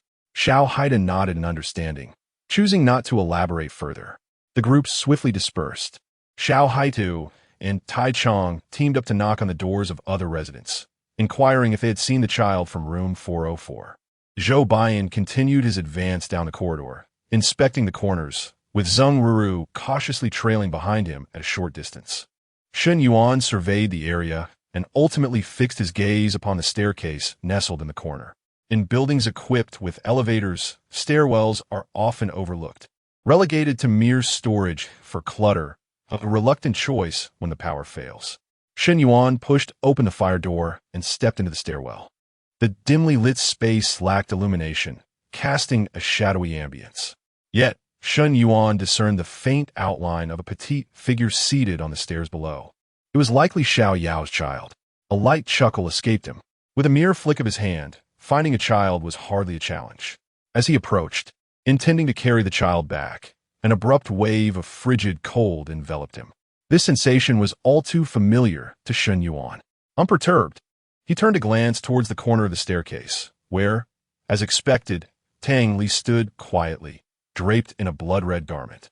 Moments earlier, Tang Li had gazed at Shen Yuan's name inscribed upon the soul pivot, her heart racing uncontrollably. She understood all too well what Shen Yuan's possession of the soul pivot entailed. It signified his access to numerous secrets of the Hundred Spectres realm, potentially learning countless methods to navigate through the eerie tales from the mouths of the supernatural. Such knowledge could undoubtedly plunge the Hundred Spectres realm into chaos. Taking a deep breath, she shielded the live stream from view, concealing the soul pivot in her grasp from the audience.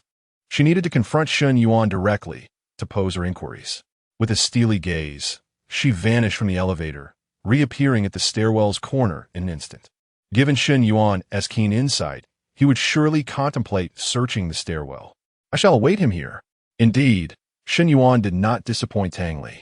He promptly thought to search the stairwell. Tang Li briefly cut off the live stream, her icy stare fixed upon Shen Yuan. Ah, what a coincidence. Shen Yuan waved his hand, greeting her with casual ease. Tang Li's voice was frigid, not so coincidental. I have been awaiting your arrival. Awaiting me? Speak. How did you acquire the soul pivot? And what is your true identity? Do you have an insider within the Hundred Spectres realm?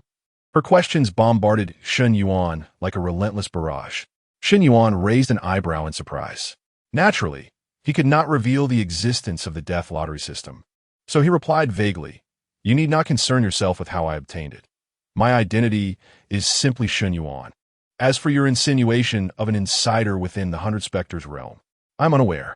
What precisely do you intend to do with the soul pivot?" Tang Li pressed on. Shen Yuan shrugged nonchalantly. I merely wish to engage in conversation. He spoke truthfully, indeed. His intent was to utilize the soul pivot to connect with Tang Li, encouraging her to eliminate him multiple times to facilitate the completion of his challenge. However, the words that fell upon Tang Li's ears evoked an entirely different sentiment. Tang Li momentarily froze, her cheeks flushing slightly, as she found herself lost in thought. She couldn't help but recall the last time in the eerie narrative, when Shen Yuan had assisted her in washing her hair. Quickly shaking her head to dispel the reverie, she regained her composure and coldly admonished, "You harbor malicious intentions. You speak nonsense. Even now, you wish to disturb me?" Without a moment's hesitation, Tang Li raised her hand, and a torrent of crimson threads once again pierced through Shen Yuan's skull. Once again, Shen Yuan met his demise before Tang Li. Yet in the next instant, he rose once more, his smile directed at Tang Li more radiant than ever. Well done, Sister Li. Chapter 41. The Child, the Scent of Smoke, and the Reluctant Ghost. Well done, Sister Li. Shen Yuan felt a surge of joy as he had just drawn 3 SR-level experience cards, causing his experience bar to soar, propelling him directly to level 7. However, Shen Yuan knew he had to exercise caution. He must not exceed level 10. The novice leaderboard only accounted for levels up to 10, and surpassing that threshold would render him ineligible for the rankings. If he were to draw any more experience cards, it would be wise to reserve them for now, postponing their usage until he had joined a guild. Tang Li, witnessing Shen Yuan's beaming smile as he stood up, mistakenly thought he was mocking her. Infuriated, she clenched her teeth and raised her palm once more.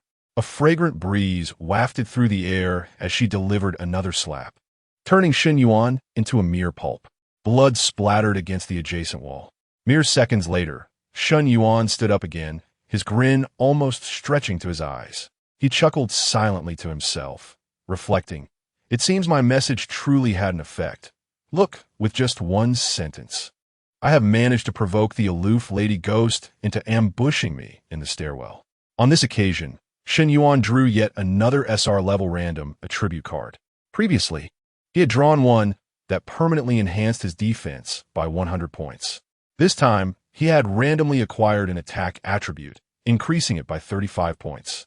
This was particularly significant, as attack was Shen Yuan's weak point. With this boost, combined with his level increase, his attack attribute had now surpassed the 3-digit mark, reaching 148 points. Upon reviving, Shen Yuan was about to request Hang Li to eliminate him a few more times when he heard the familiar sound of the old elevator doors opening behind him. The vintage elevator had returned. I should take my leave. However, when Shen Yuan looked up, he found that Tang Li had vanished. He frowned slightly, feeling a tinge of displeasure. Rude woman, or rather, Lady Ghost. After venting his frustrations regarding Tang Li, he descended the stairs briskly and picked up the child who had fallen asleep on the steps. Shen Yuan inhaled deeply, detecting a lingering scent of smoke on the child, and suddenly understood. The child had likely been unable to endure the smoke at home and sought fresh air, only to doze off in the hallway. As Shen Yuan exited the corridor with the child in his arms, the other 4 had just returned. Initially, they had appeared dejected, having found no clues. However, upon seeing the child in Shen Yuan's embrace, their eyes widened in astonishment. Xiao Haitu stepped forward, exclaiming, "Brother Shen, you found them?" Shen Yuan found this question rather superfluous and chose not to respond. Could they not see? Xiao Haitu seemed to realize his own folly in asking such a trivial question. Scratching his head awkwardly, behind them, an electronic voice chimed. "The elevator has arrived. Let us proceed swiftly."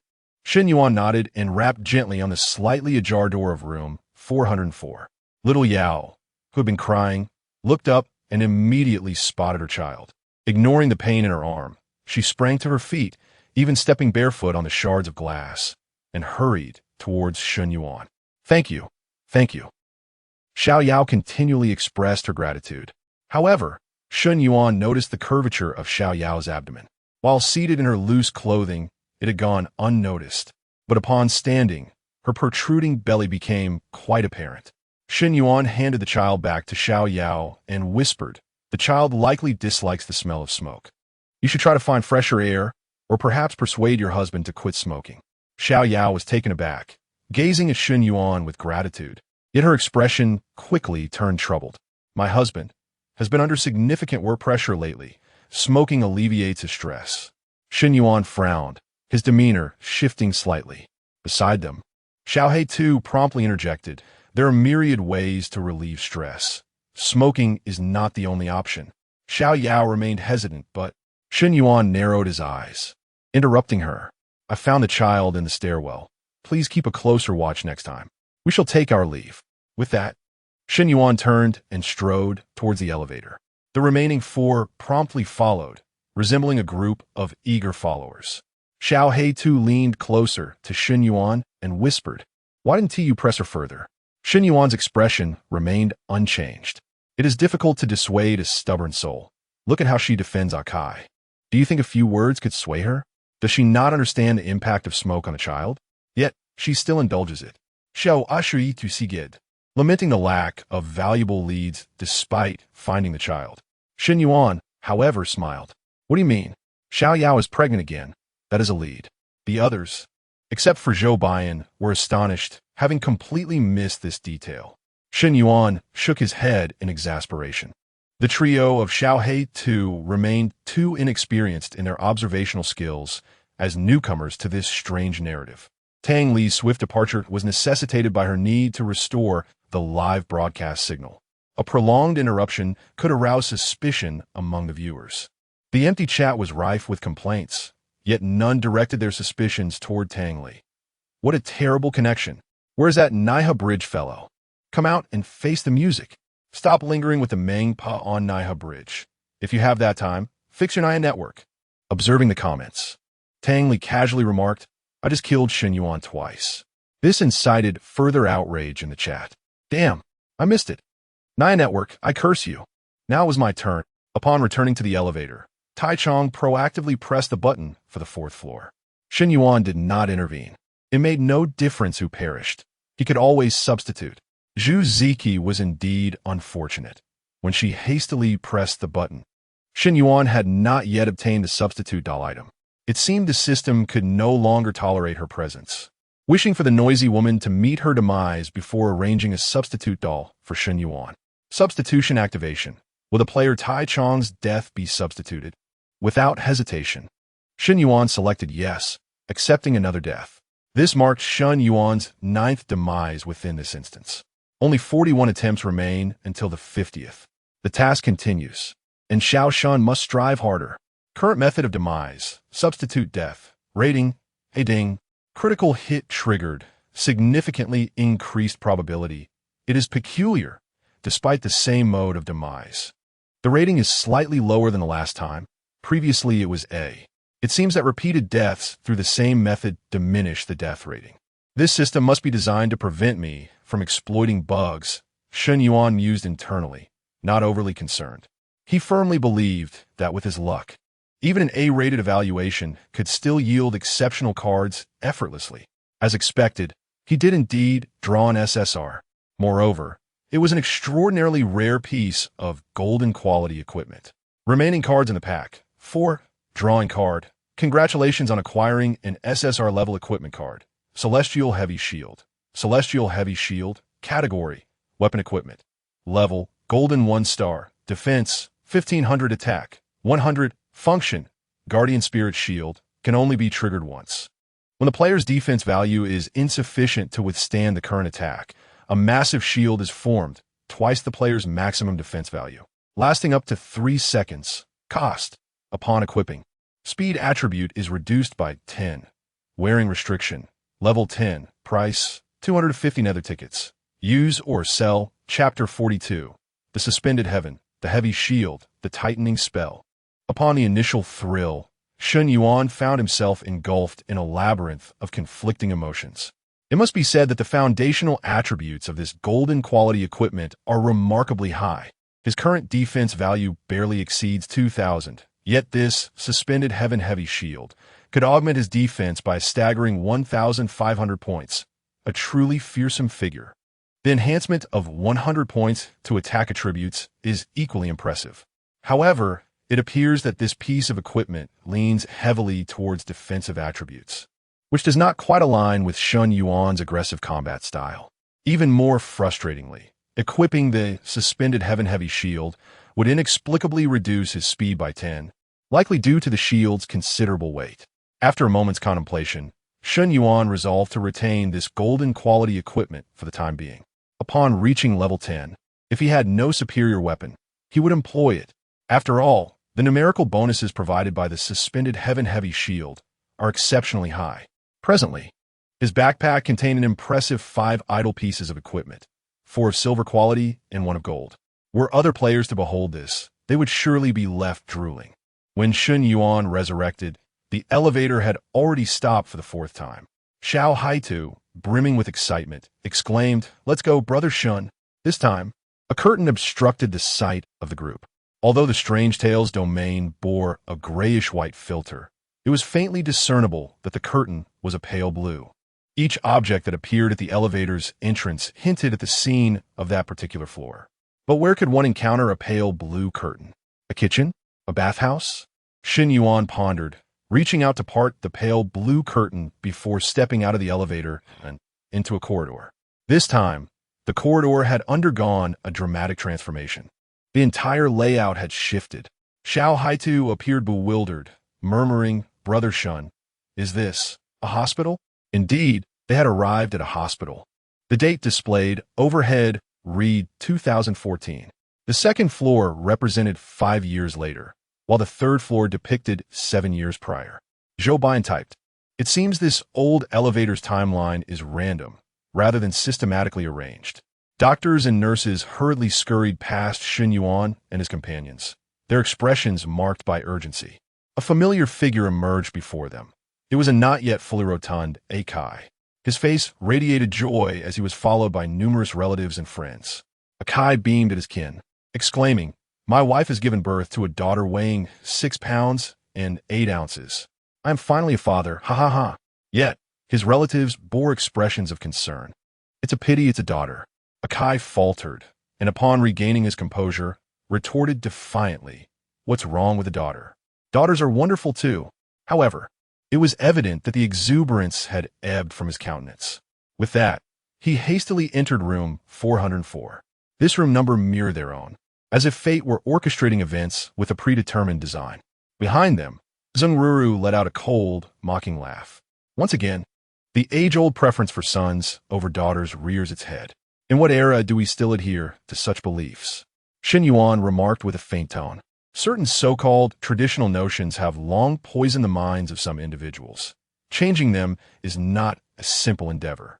They have unwittingly shackled themselves. Yet they are the ones reciting the incantations. Zheng Ro hesitated, asserting, "But this is unfair to the children." Shen Yuan smiled gently. What I just expressed applies not only to parents, but also to the children themselves. They, too, incessantly recite their own shackles, neglecting a crucial truth. The degree of importance one is afforded does not dictate how far one may travel or how high one may climb. The path is carved by one's own steps, not paved by others. Shen Yuan's casual remark sent a shiver through Zheng Ro, her eyes glazing over as if she had entered a state of enlightenment. Unperturbed, Shen Yuan addressed the others. "Let us proceed inside." "Moments late, Zheng Ro suddenly exclaimed. "Shen Yuan, do you know me?" Shen Yuan turned, bewildered. "What are you saying?" "Of course, I know you. You are Zheng Ro after all. We just met in this instance." Zheng Ro did not elaborate, but merely followed the footsteps of the group. In the hospital room, the NPCs seemed oblivious to their presence, engrossed in their own conversations. On the bed, Xiao Yao, though slightly frail, could not conceal the joy radiating from her face. She had become a mother. At the moment they entered the room, Akai donned a broad smile. The family appeared warm and harmonious, at least on the surface. Yet, only Shen Yuan and a few others were aware that a tragedy was quietly brewing. The old elevator in the corridor had yet to appear, indicating that the storyline on this floor was not yet concluded. The group could only remain on this level, hoping to trigger further plot developments. After several of Akai's relatives exited the room, Shen Yuan pondered for a moment and whispered to the group, "Let us revert to our previous strategy, pair off and proceed separately. Zhou Buyin and Zheng Ro, you two follow those relatives and listen to their conversation, but try not to be discovered. After all, this is a tale of the uncanny, and they may harbor secrets. Tai Chong and Xiao He, too. You two explore other rooms.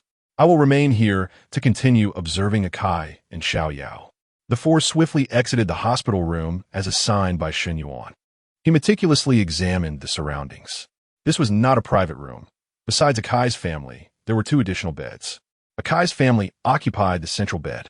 To Akai's left lay another new mother, her husband cradling their son, whispering sweet nothings to her. Akai's gaze towards the infant was tinged with unmistakable envy. On Akai's right, it appeared that another occupant was present, obscured by curtains, though a hint of red was discernible through the fabric's gaps. Just as Shen Yuan prepared to glance away, he suddenly registered a realization. Wait, red? This is peculiar. Would anyone in a hospital wear red attire? Moreover, the vivid red attire appeared exceptionally abnormal, devoid of any semblance of filter. The answer was evident. Shen Yuan resolutely pushed aside the curtain. As anticipated, lying on a hospital bed was none other than Tang Li. In an instant, strands of blood shot toward Shen Yuan like arrows. His eyes were pierced in that moment, and his mind was thrown into chaos as if it were turned to mush. Each time he beheld Tang Li, it felt as though he were on the brink of death, and this occasion was no exception. Remaining card count, 3 drawing cards. A blue radiance erupted in the void.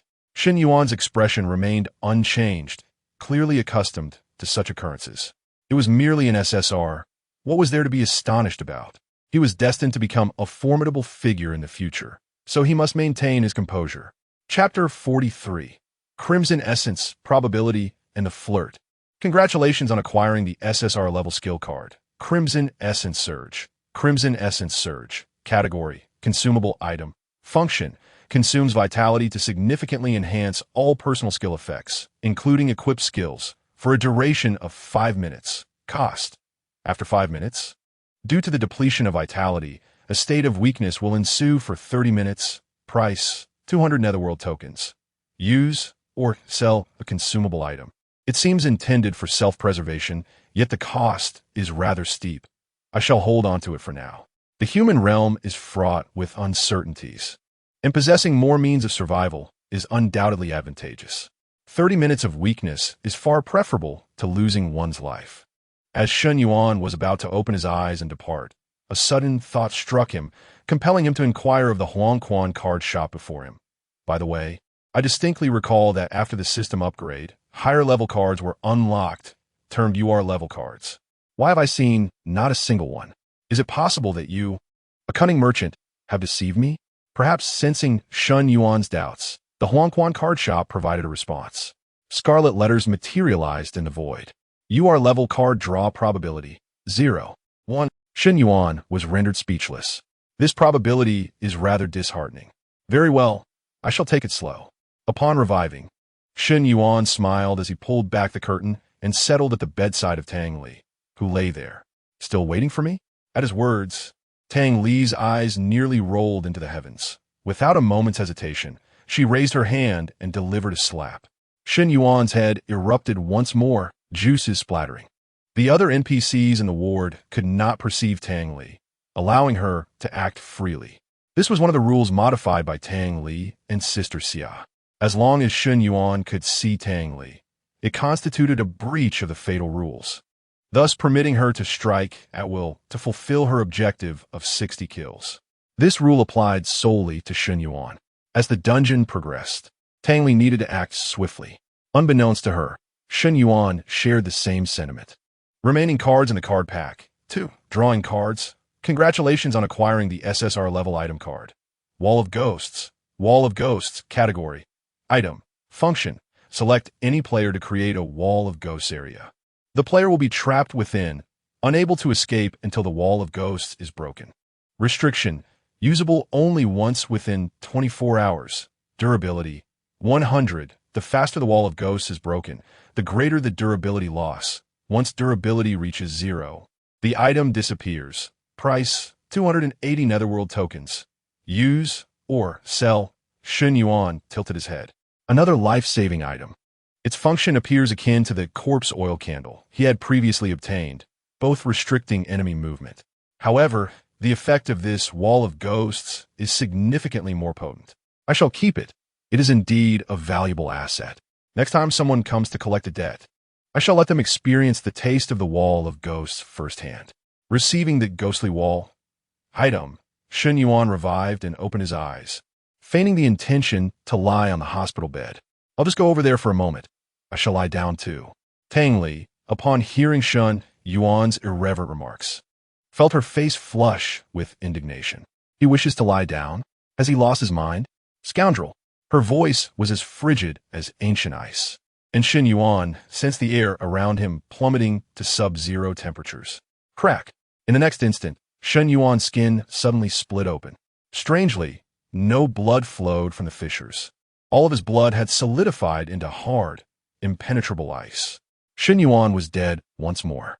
Method of death this round: frozen into an ice sculpture by the chilling aura, then shattered to death. Rating S. Comment: a malevolent, vengeful strike. Truly terrifying. Ding. Triggered ultimate critical hit. This card draw guarantees an SSR. Staring in astonishment at the system's commentary, Shun Yuan was rendered speechless.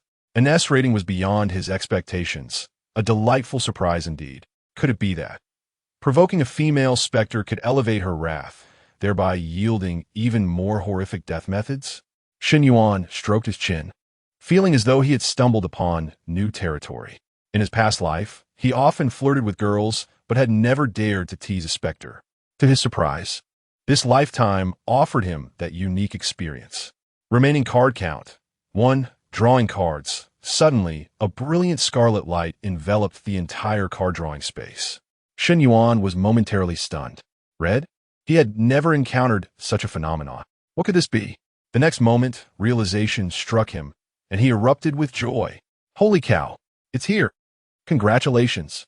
You have obtained a UR level item card. Blank S level job transfer certificate. A job transfer certificate?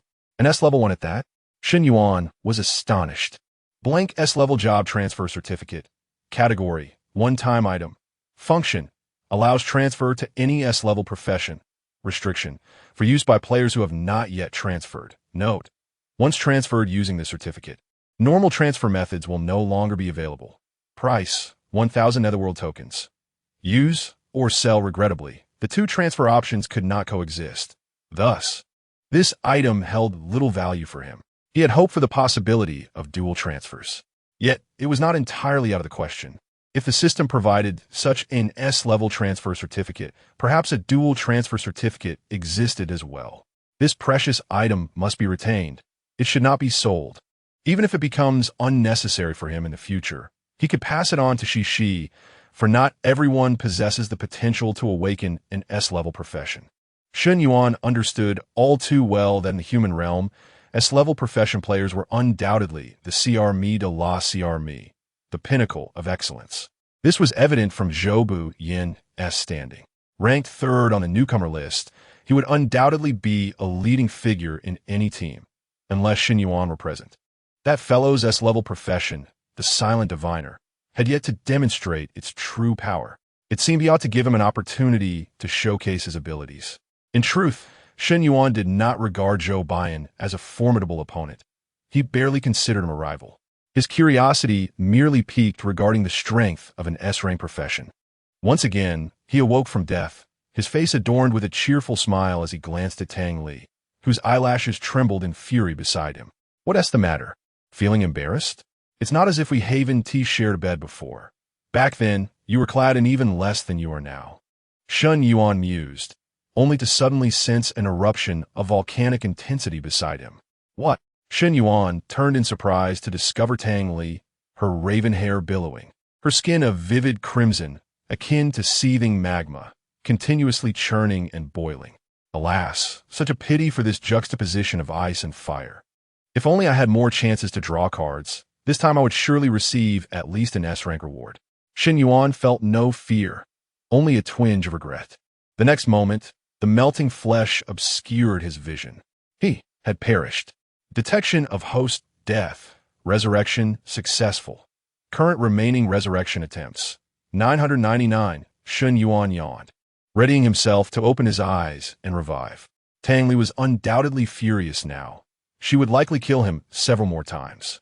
Observing the golden number 13 above him, he couldn't help but reflect on the weighty journey that lay ahead. Yet the very next moment, a mechanical voice, startling in its proclamation, echoed in his ears. Congratulations, host has triggered Death Critical Reward. Chapter 44. Ice and Fire, Gift Package, Demon Slayer. Shen Yuan was utterly astonished. Hadn't he already exhausted his card pack in this round? How could a reward possibly be triggered again? Method of death this round. Melted by the scorching flames of the angry volcano. Ratings, comment. A new experience of duality. Ice and fire. Beep. Ultimate critical hit triggered. Guaranteed SSR for this card draw. Death critical hit reward. After exhausting the player S card pack, if an S level or above rated method of death is attained again, an additional card draw reward will be granted. Trigger count. 1-5. Collecting 5 triggers grants 1 additional draw. Drawing cards. Congratulations. You have received an SSR level strengthening gift package. A gift package? Shen Yuan was flabbergasted. Is it truly possible to become more powerful with this package? The gift package opens automatically. Congratulations. You have obtained SSR level attribute card X1, SSR level experience card X1. Shen Yuan couldn't help but chuckle through his tears. So this was the strengthening gift package. Nevertheless, it was quite splendid. SSR level attribute card successfully used, gaining an all-around enhancement. Defense 150, Energy 120, Attack 30, Speed 30, Stamina 30, when using the SSR level experience card. Shen Yuan calculated in advance. 1 SSR level experience card would precisely elevate him to level 10. In this case, any subsequent experience cards must be saved. There would be no further enhancements permitted. If he relied solely on the experience gained from clearing dungeons, he would need to conquer at least 40 to 50 dungeons.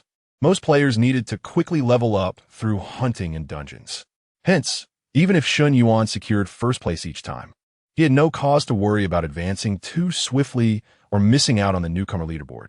Congratulations, you have reached level 10.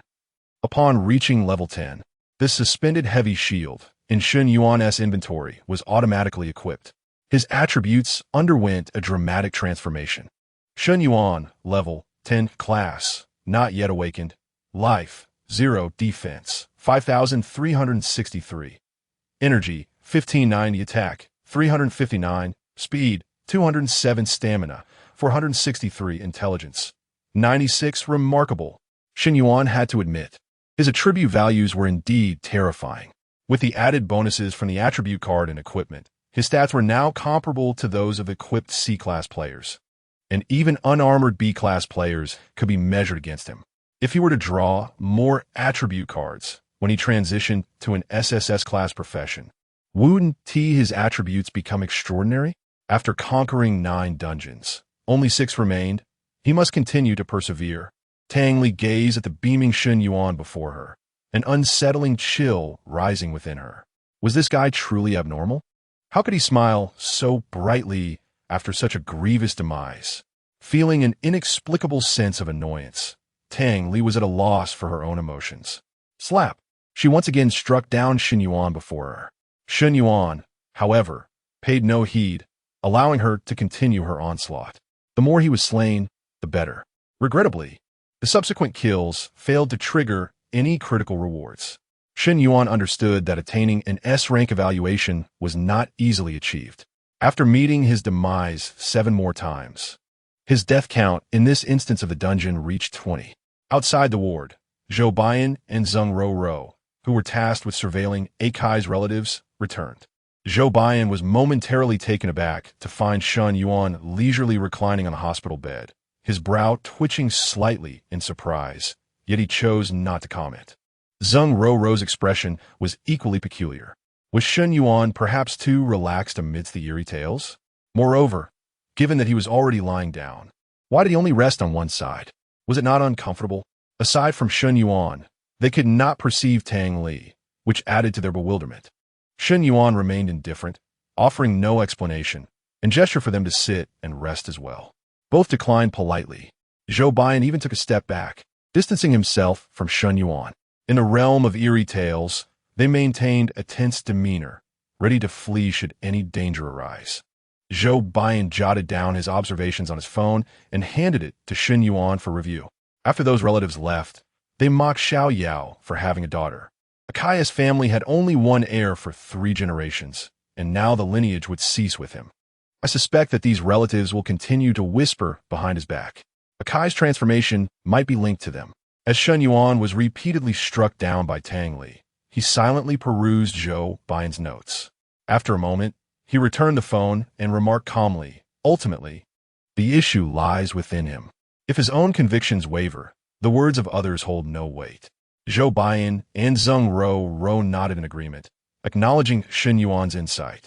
Soon, Xiao Haitu and Tai Chong returned, unfortunately without any substantial findings.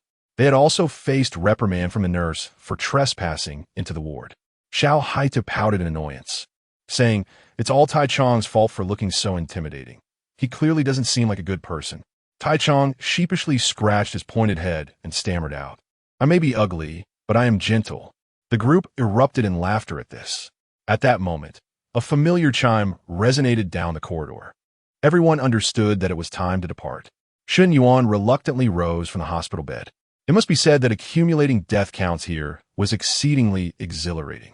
In just about 10 minutes, he had perished 19 times, bringing his total for this dungeon to 30 deaths. The challenge of dying 50 times was now halfway completed.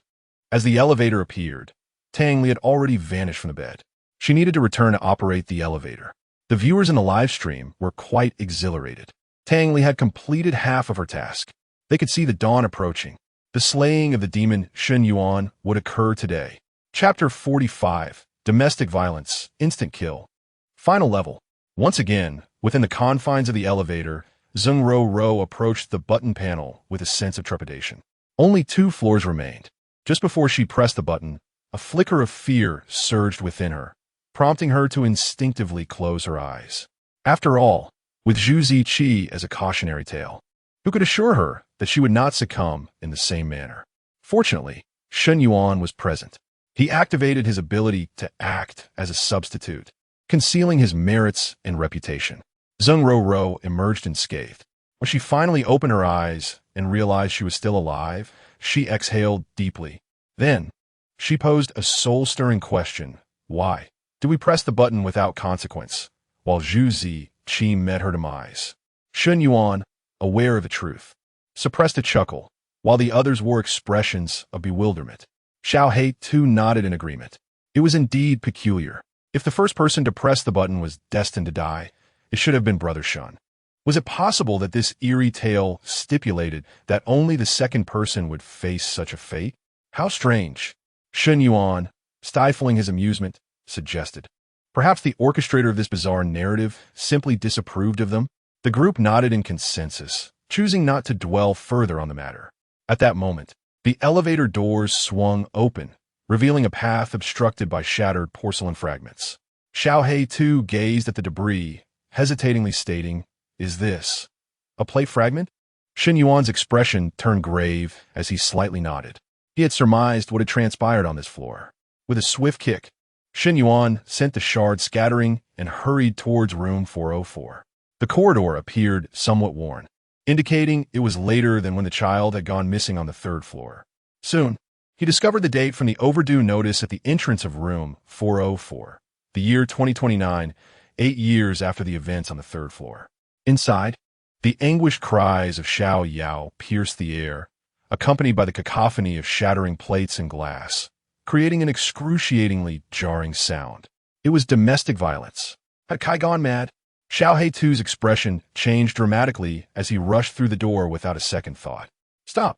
he bellowed, fueled by a fervent sense of justice. Inside, Akai appeared momentarily taken aback. "Who are you?" he demanded, but his gaze quickly darkened, shifting to the crumpled figure of Xiao Yao on the floor. "So you've already found yourself a new lover. Watch me kill you." Shen Yuan's mind raced swiftly as he interjected. "We are from the property security team. We received complaints from other residents and came to investigate." Akai seemed to ignore him entirely, raising the belt in his hand once more. Without hesitation, Xiao He too charged forward, seizing Akai's arm. Yet, the icy touch of Akai's skin caught him off guard. So cold, Akai's eyes burned with fury as he turned to face Xiao He too, the belt whipping through the air with a menacing whoosh. "This is my family matter. It has nothing to do with you." Behind them, Shen Yuan's expression shifted slightly. The strength of this NPC should not be underestimated. If a player were to confront the NPC head-on, the consequences would be dire. With unwavering resolve, he swiftly rushed toward Xiao Haitu, pulling him back, and bravely met the lash of Akai's belt. The sheer velocity of his movement left Zhou Baiyan astounded. This speed was at least level 12. Just moments ago, when Shen Yuan had slain Lu Jie, he had exhibited no such terrifying prowess. The crack of the belt resounded sharply as it struck Shen Yuan, reducing him to a mere heap of flesh. Just as Shen Yuan had surmised, engaging with an NPC rendered players as fragile as paper. One slap could obliterate them. Upon resurrecting, Shen Yuan fixed his gaze upon Akai and called out to Zheng Rou and the others behind him, "Take Xiao Yao and leave." Zheng Rou nodded and, alongside Tai Chong, assisted Xiao Yao to her feet as they made their way towards the exit. Shen Yuan, however, sought to continue his struggle with Akai, hoping to perish a few more times. To his surprise, Akai ceased his assault, standing still with a look of deep resentment directed at the retreating Xiao Yao. The malevolence in his gaze was chilling, rivaling that of Tang Li.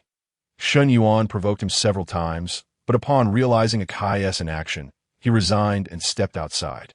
Xiao Yao appeared visibly shaken, surrounded by comforting friends, yet she remained silent. At the far end of the corridor, the old elevator chimed, signaling its arrival. The group instinctively turned to Shen Yuan for guidance. Instead of immediately returning to the elevator, he knelt before Xiao Yao and spoke solemnly.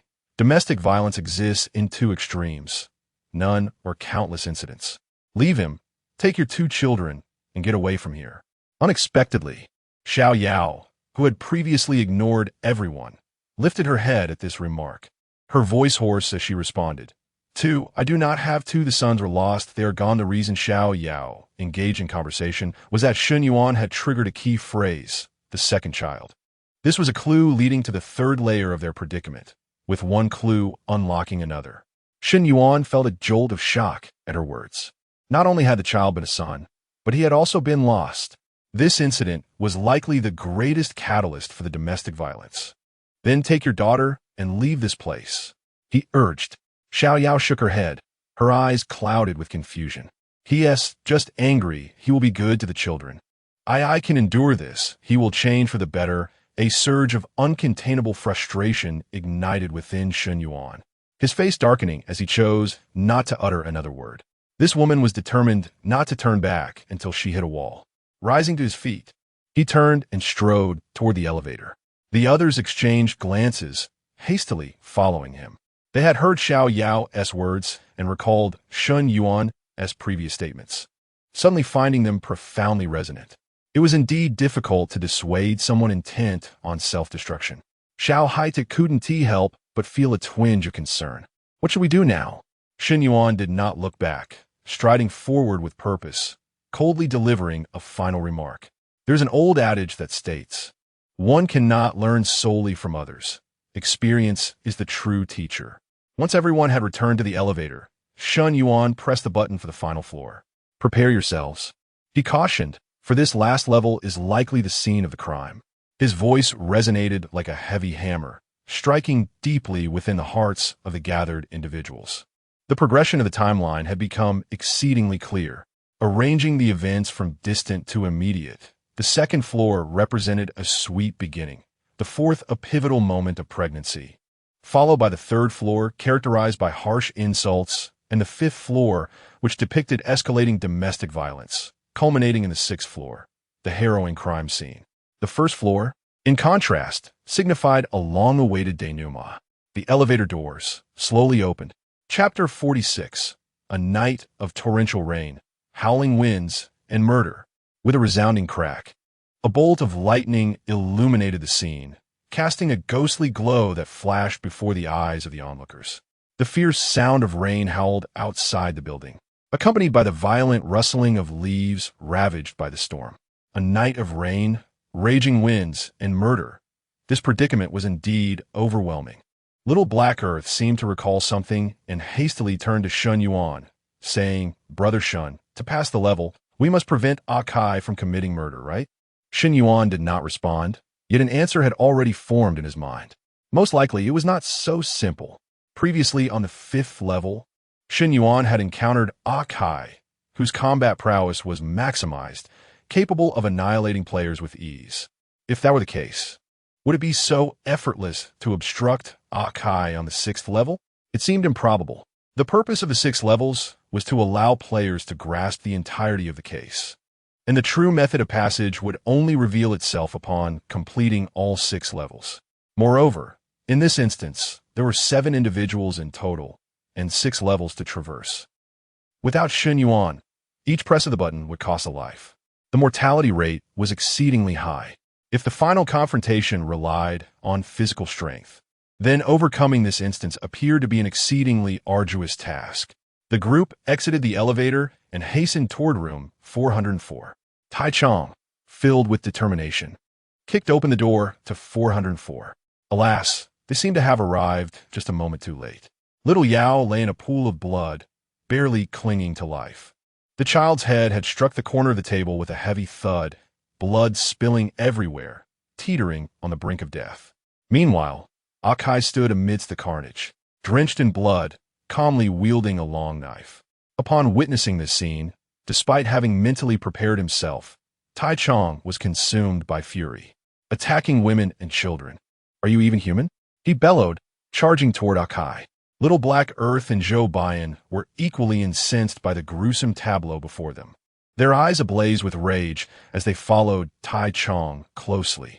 Zhang Ro, shedding her earlier timid demeanor, gritted her teeth and rushed forward. The 4 of them, united in purpose, charged at Akai. Only Shen Yuan remained motionless. He had already surmised the outcome for the others.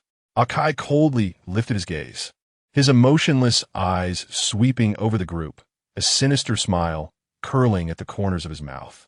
With a swift horizontal slash, the blade cut through the air. In an instant, the air around them was rent asunder by the force of the strike.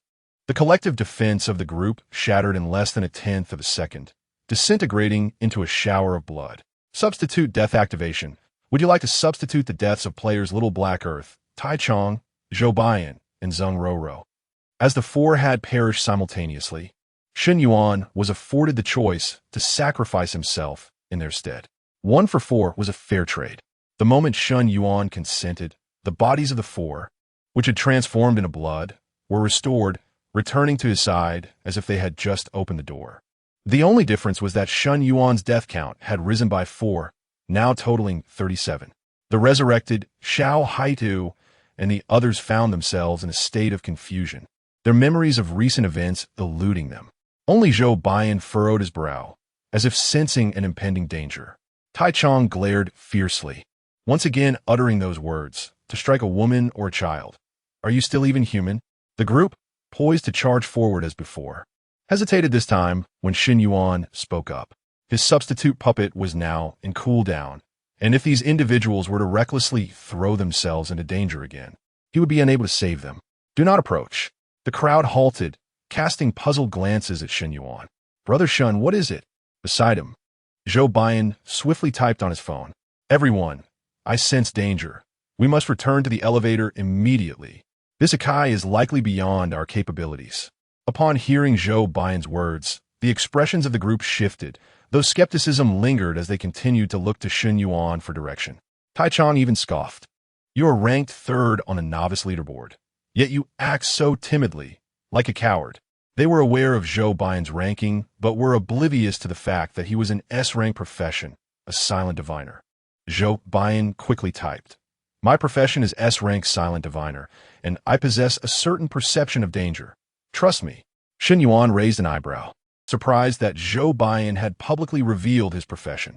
Indeed, upon hearing of the S-rank title, Tai Chong's eyes nearly bulged in shock. A silent diviner. Even someone as dense as Tai Chong understood the implications of such a profession, a conduit of ancient and future knowledge. It was highly likely that Zhou Baiyan had foreseen something crucial. This time, no one dared to charge forward.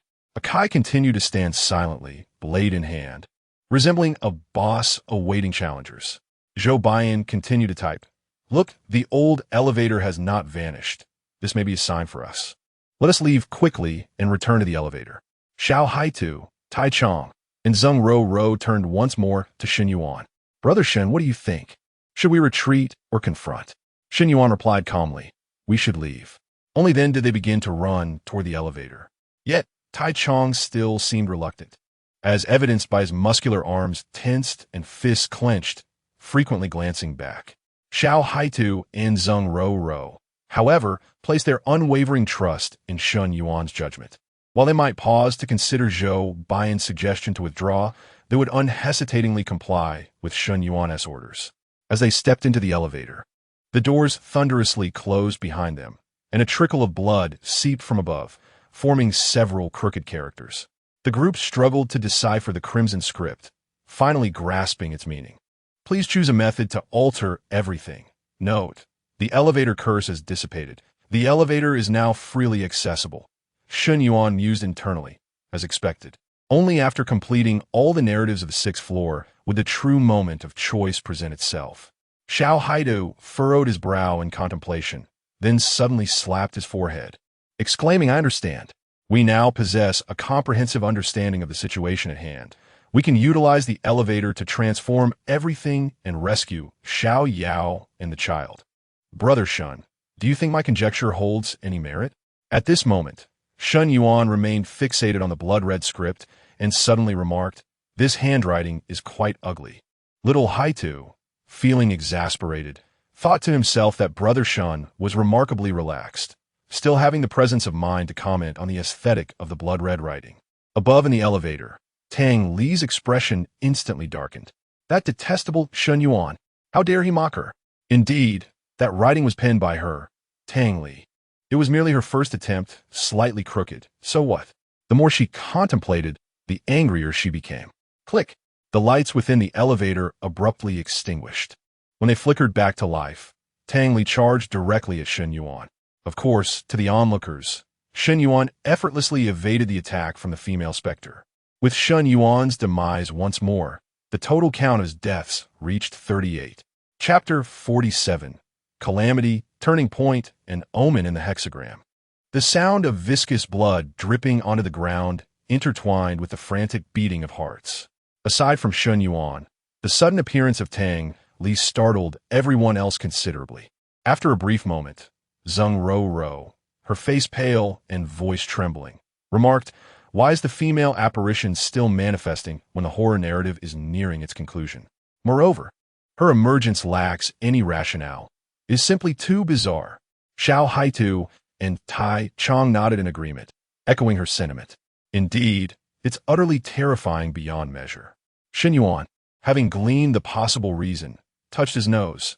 Tang Li's abrupt action was likely a reaction to his mockery of her handwriting. Feeling somewhat guilty, he refrained from interjecting and instead turned to Xiao Haidu, saying, "I concur with Xiao Haidu's hypothesis. To successfully navigate this ordeal, we must return to a specific juncture within the 6th floor, thereby averting the impending tragedy. There are numerous possible approaches, yet only one stands a genuine chance of success. Now, I invite you all to share your thoughts." Tai Chong, scratching his pointed head, boldly spoke first. "I am uncertain if my choice is correct, but I wish to return to the murder scene on the rainy night of the 6th floor. I want to attempt to save Xiao Yao and the child. When I was young, my father also struck my mother in such a manner. I lacked the courage to intervene then, and this memory has haunted me ever since. No matter how much I have strengthened my physique since, I can never return to that moment to deliver that crucial blow. This time, I wish to rectify my regret."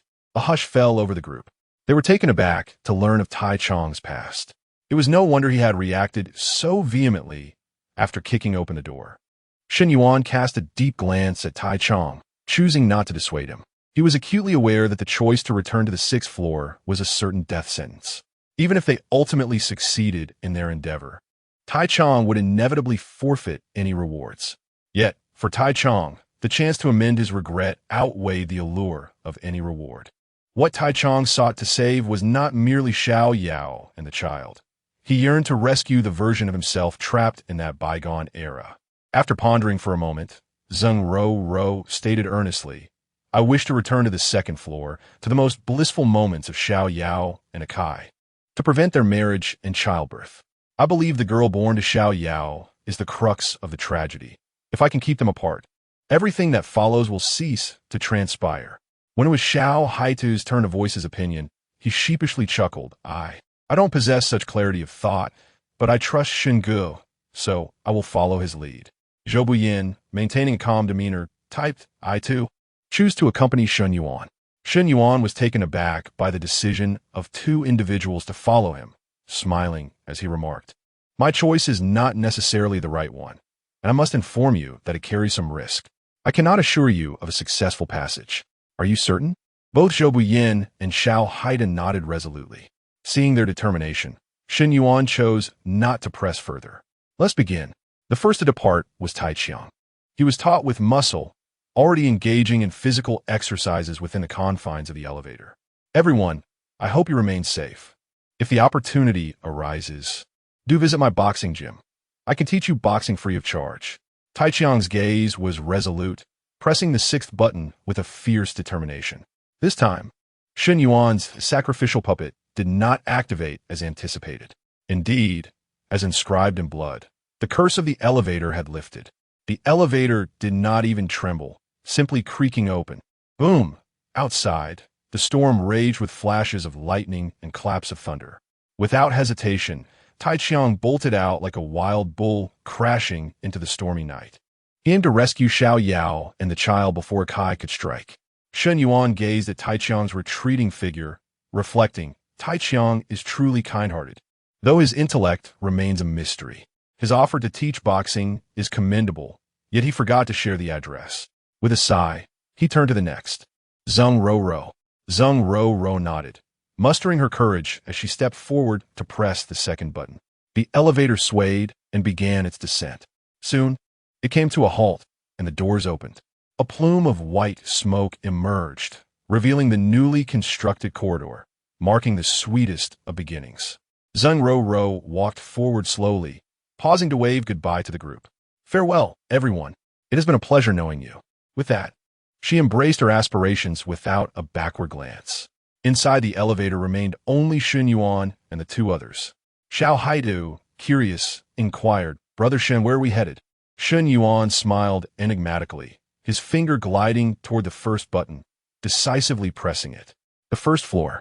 Meanwhile, the calm demeanor that had characterized Zhou Baiyan vanished, replaced by a rare expression of shock. The first floor? Was he planning? Initially, Zhou Baiyan speculated that Shen Yuan would opt to return to the fifth floor, the domain of domestic violence, to persuade Xiao Yao to leave Akai with the child. Alternatively, he might choose the fourth floor, urging Xiao Yao to escape entirely or even preventing her from giving birth to the child. Regardless, returning to the first floor seemed implausible. By that point, everything had settled. The bodies of Xiao Yao and the child had already been discovered. What purpose would it serve to go back? What scheme was Shen Yuan concocting? Zhou Baiyan took a deep breath, steadying his thoughts.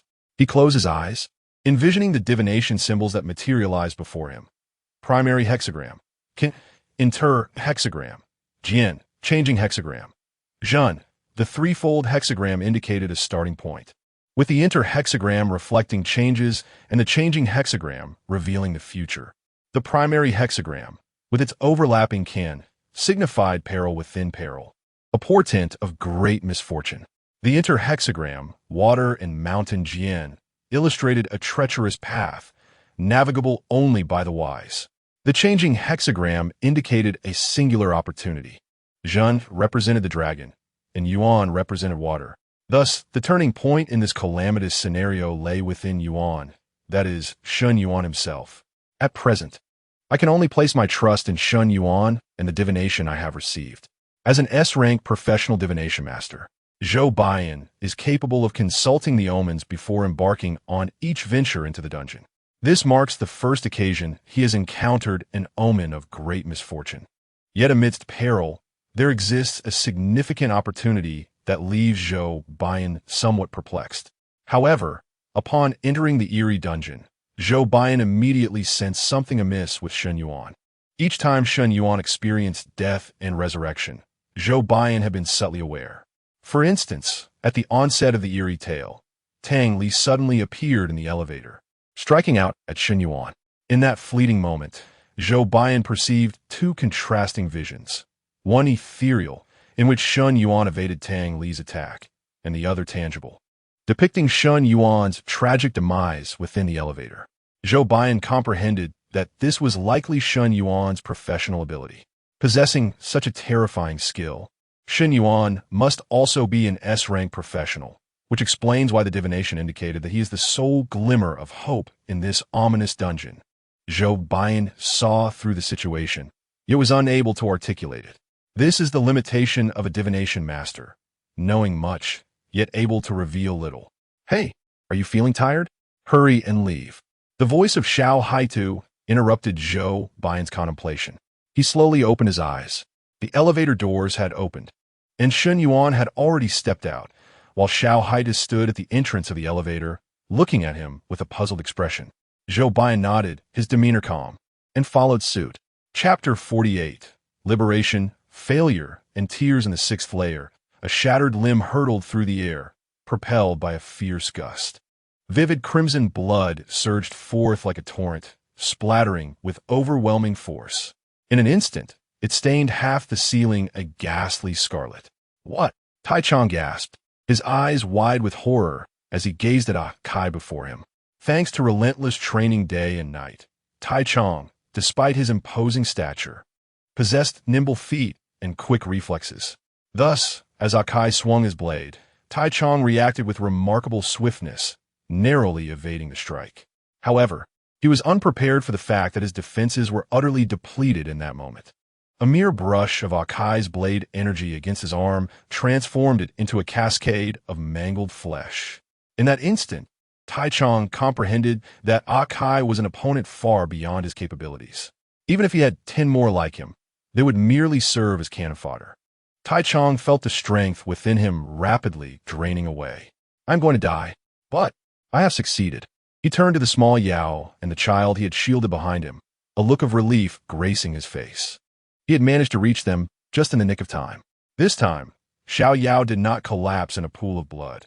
Instead, she clutched the child, trembling in terror as she sheltered behind Tai Chong. He had saved them, yet it seemed they would still meet a grim fate. Tai Chong closed his eyes, his thoughts drifting back to the year he turned 8. His father, driven mad by a haunting tale, had turned violent against him. His mother fought desperately to intervene, and in a tragic turn, they both perished. This vision haunted Tai Chong like a nightmare for many years. He alone understood that had he mustered the courage to intervene for even a second, his mother might have survived. But at 8, he lacked the bravery to stand up. Though Tai Chong could not conquer the haunting tale, he had dispelled the demons within his heart. Next time, it will be my turn to protect you. I love you, Mom. Tai Chong fell. The second layer. I understand your intent, but you are not welcome here. Please leave. Bang. The heavy security door slammed shut, leaving Zheng Ro stranded outside. A bitter smile crossed her face. She had failed. Xiao Yao did not believe her words. Displaying outright disdain, convinced Zheng Ro sought to steal her man, and thus barred her entry. You have failed this instance of the challenge. Zheng Ro gazed at the blood-red letters before her, letting out a resigned sigh. Indeed, Shun Ji's adage held true. It is hard to persuade a ghost intent on dying. She turned her gaze to the end of the corridor, where the old elevator had vanished. I hope you succeed, Shunge. Zheng Ro fell. The first layer, walking at the forefront. Shen Yuan furrowed his brow, clearly troubled by something. However, his concern did not lie in how to clear the challenge, but rather in the tally of his own deaths. Having perished only 38 times thus far, there remained 12 more to fulfill the task at hand.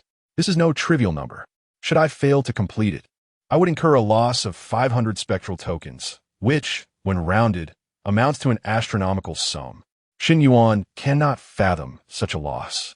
Thus, he hastens his pace, distancing himself from the little shadows, Xiao Haitu and Zhou Baiyan, while discreetly retrieving his soul hub. In previous encounters, each time I had provoked Tang Li, she retaliated with considerable ferocity, resulting in my demise on numerous occasions. It seems I must resort to the same tactics once more. Shen Yuan pondered, tapping his chin as he accessed the soul hub and opened the dialogue box for Tang Li under nearby anomalies, initiating an onslaught of provocation. Shen Yuan, are you there? Shen Yuan, to be honest, you are rather unremarkable in appearance. Shen Yuan, your physique is also quite average. Shen Yuan, your methods of killing are pedestrian. Shen Yuan, your temper is notoriously explosive. Shen Yuan, and you are prone to tears. Unbeknownst to Shen Yuan, Tang Li was in fact more anxious than he. Observing that he was nearing the completion of his quest while still having 22 lives left, she realized that if he did not reach a total of 100 deaths this time, her remaining opportunities would dwindle. What to do? I must absolutely avoid the 5th level. I must. Tang Li paced anxiously within the elevator, her heart racing. When Shen Yuan pressed the button for the 1st floor, she exhaled in relief. This fool. He dares to venture to the 1st floor. The restrictions here are relatively lenient. As long as Shen Yuan enters room 404, Tang Li can unleash her curse to continuously eliminate him. The key is to keep those 2 pesky followers at bay. This would facilitate the execution of her curse. Before long, Tang Li noticed that Shen Yuan was moving swiftly, actively increasing the distance between himself and his 2 companions. What a splendid opportunity. A glimmer of inspiration struck Tang Li, and she resolutely activated her abilities. Mr. Blood, explode for me. In an instant, blood threads danced, releasing wisps of crimson fog that cleaved the corridor in twain. She established a barrier of confusion before Zhou Baiyan and Xiao Haitu, commonly referred to as a ghostly wall. This would delay their pursuit of Shen Yuan for a time. Now, it was simply a matter of waiting for Shen Yuan to step into 404, and then she could indiscriminately amass her kill count. Suddenly, however, Her soul hub vibrated. Shen Yuan had sent her message. Tang Li hurriedly cut off the live stream signal, retrieved her soul hub, and checked Shen Yuan's message.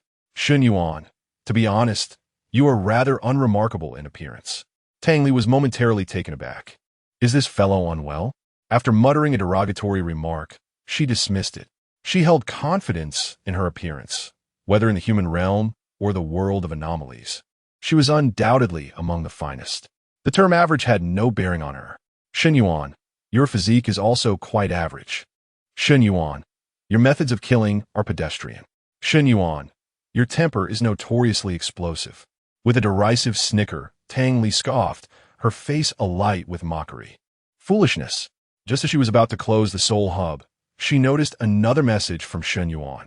Tang Li's expression immediately stiffened, and the temperature around her plummeted by several degrees, a chilling frost enveloping the old elevator. Even the blood transformed by Zhu Ziqi instantaneously solidified into blood ice. Lies may not wound, but the truth is a sharp blade. Among all the messages Shen Yuan sent, only this one truly infuriated Tang Li. Her demeanor was as frigid as the frost, her voice piercing, crying, "Splendid, Shen Yuan, I shall see this time. Who will be the one to weep?" Chapter 49. The corpse, failure, do not weep. With a shudder, Shen Yuan stepped into the now desolate room 404. An unsettling sense of being watched by malevolent forces enveloping him. Rather than fear, he felt a surge of exhilaration. It appeared that the message he had sent to Tang Li had borne fruit. Satisfied, he stowed away his soul pivot and slowly raised his gaze, fixating on the wall that concealed two corpses. The bodies remained unchanged, the stench of decay and blood still pervading the room, a nauseating presence. Shen Yuan had descended to the first level specifically for these two corpses. Striding towards the child's remains, he was suddenly enveloped by an icy chill behind him. Tang Li had arrived.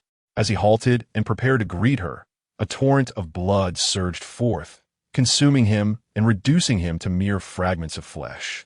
Resurrecting, his head was instantly crushed anew, leaving him no respite. Following this, Tang Li embarked on an unending process of torment. She remained as cold as ice, seemingly having forgotten the target of her 60 kills. Her sole desire was to extinguish the life of the loathsome human before her with a single strike. 5 times, 10 times, 20 times. Eventually, Shen Yuan lost count of how many times he had perished. All he knew was that he had successfully completed his challenge. The system's voice resonated. Congratulations, 500 nether tokens have been credited. For Shen Yuan, this was a considerable fortune. Upon completing the task, he immediately sought to halt Tang Li. "Hey, stop killing me. I was wrong."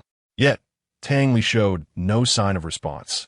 A stream of blood pierced Shen Yuan's heart, exploding with a thunderous crash, transforming him into a mist of blood. Isn't that enough? As the blood surge passed, Shen Yuan's head was sent flying. Resigned, he chose to ignore Tang Li and turn back towards the corpses against the wall, only to meet his demise another 7 or 8 times. At last, Tang Li seemed to regain her senses. 60 times, is that sufficient? Yet, Shen Yuan still stood there.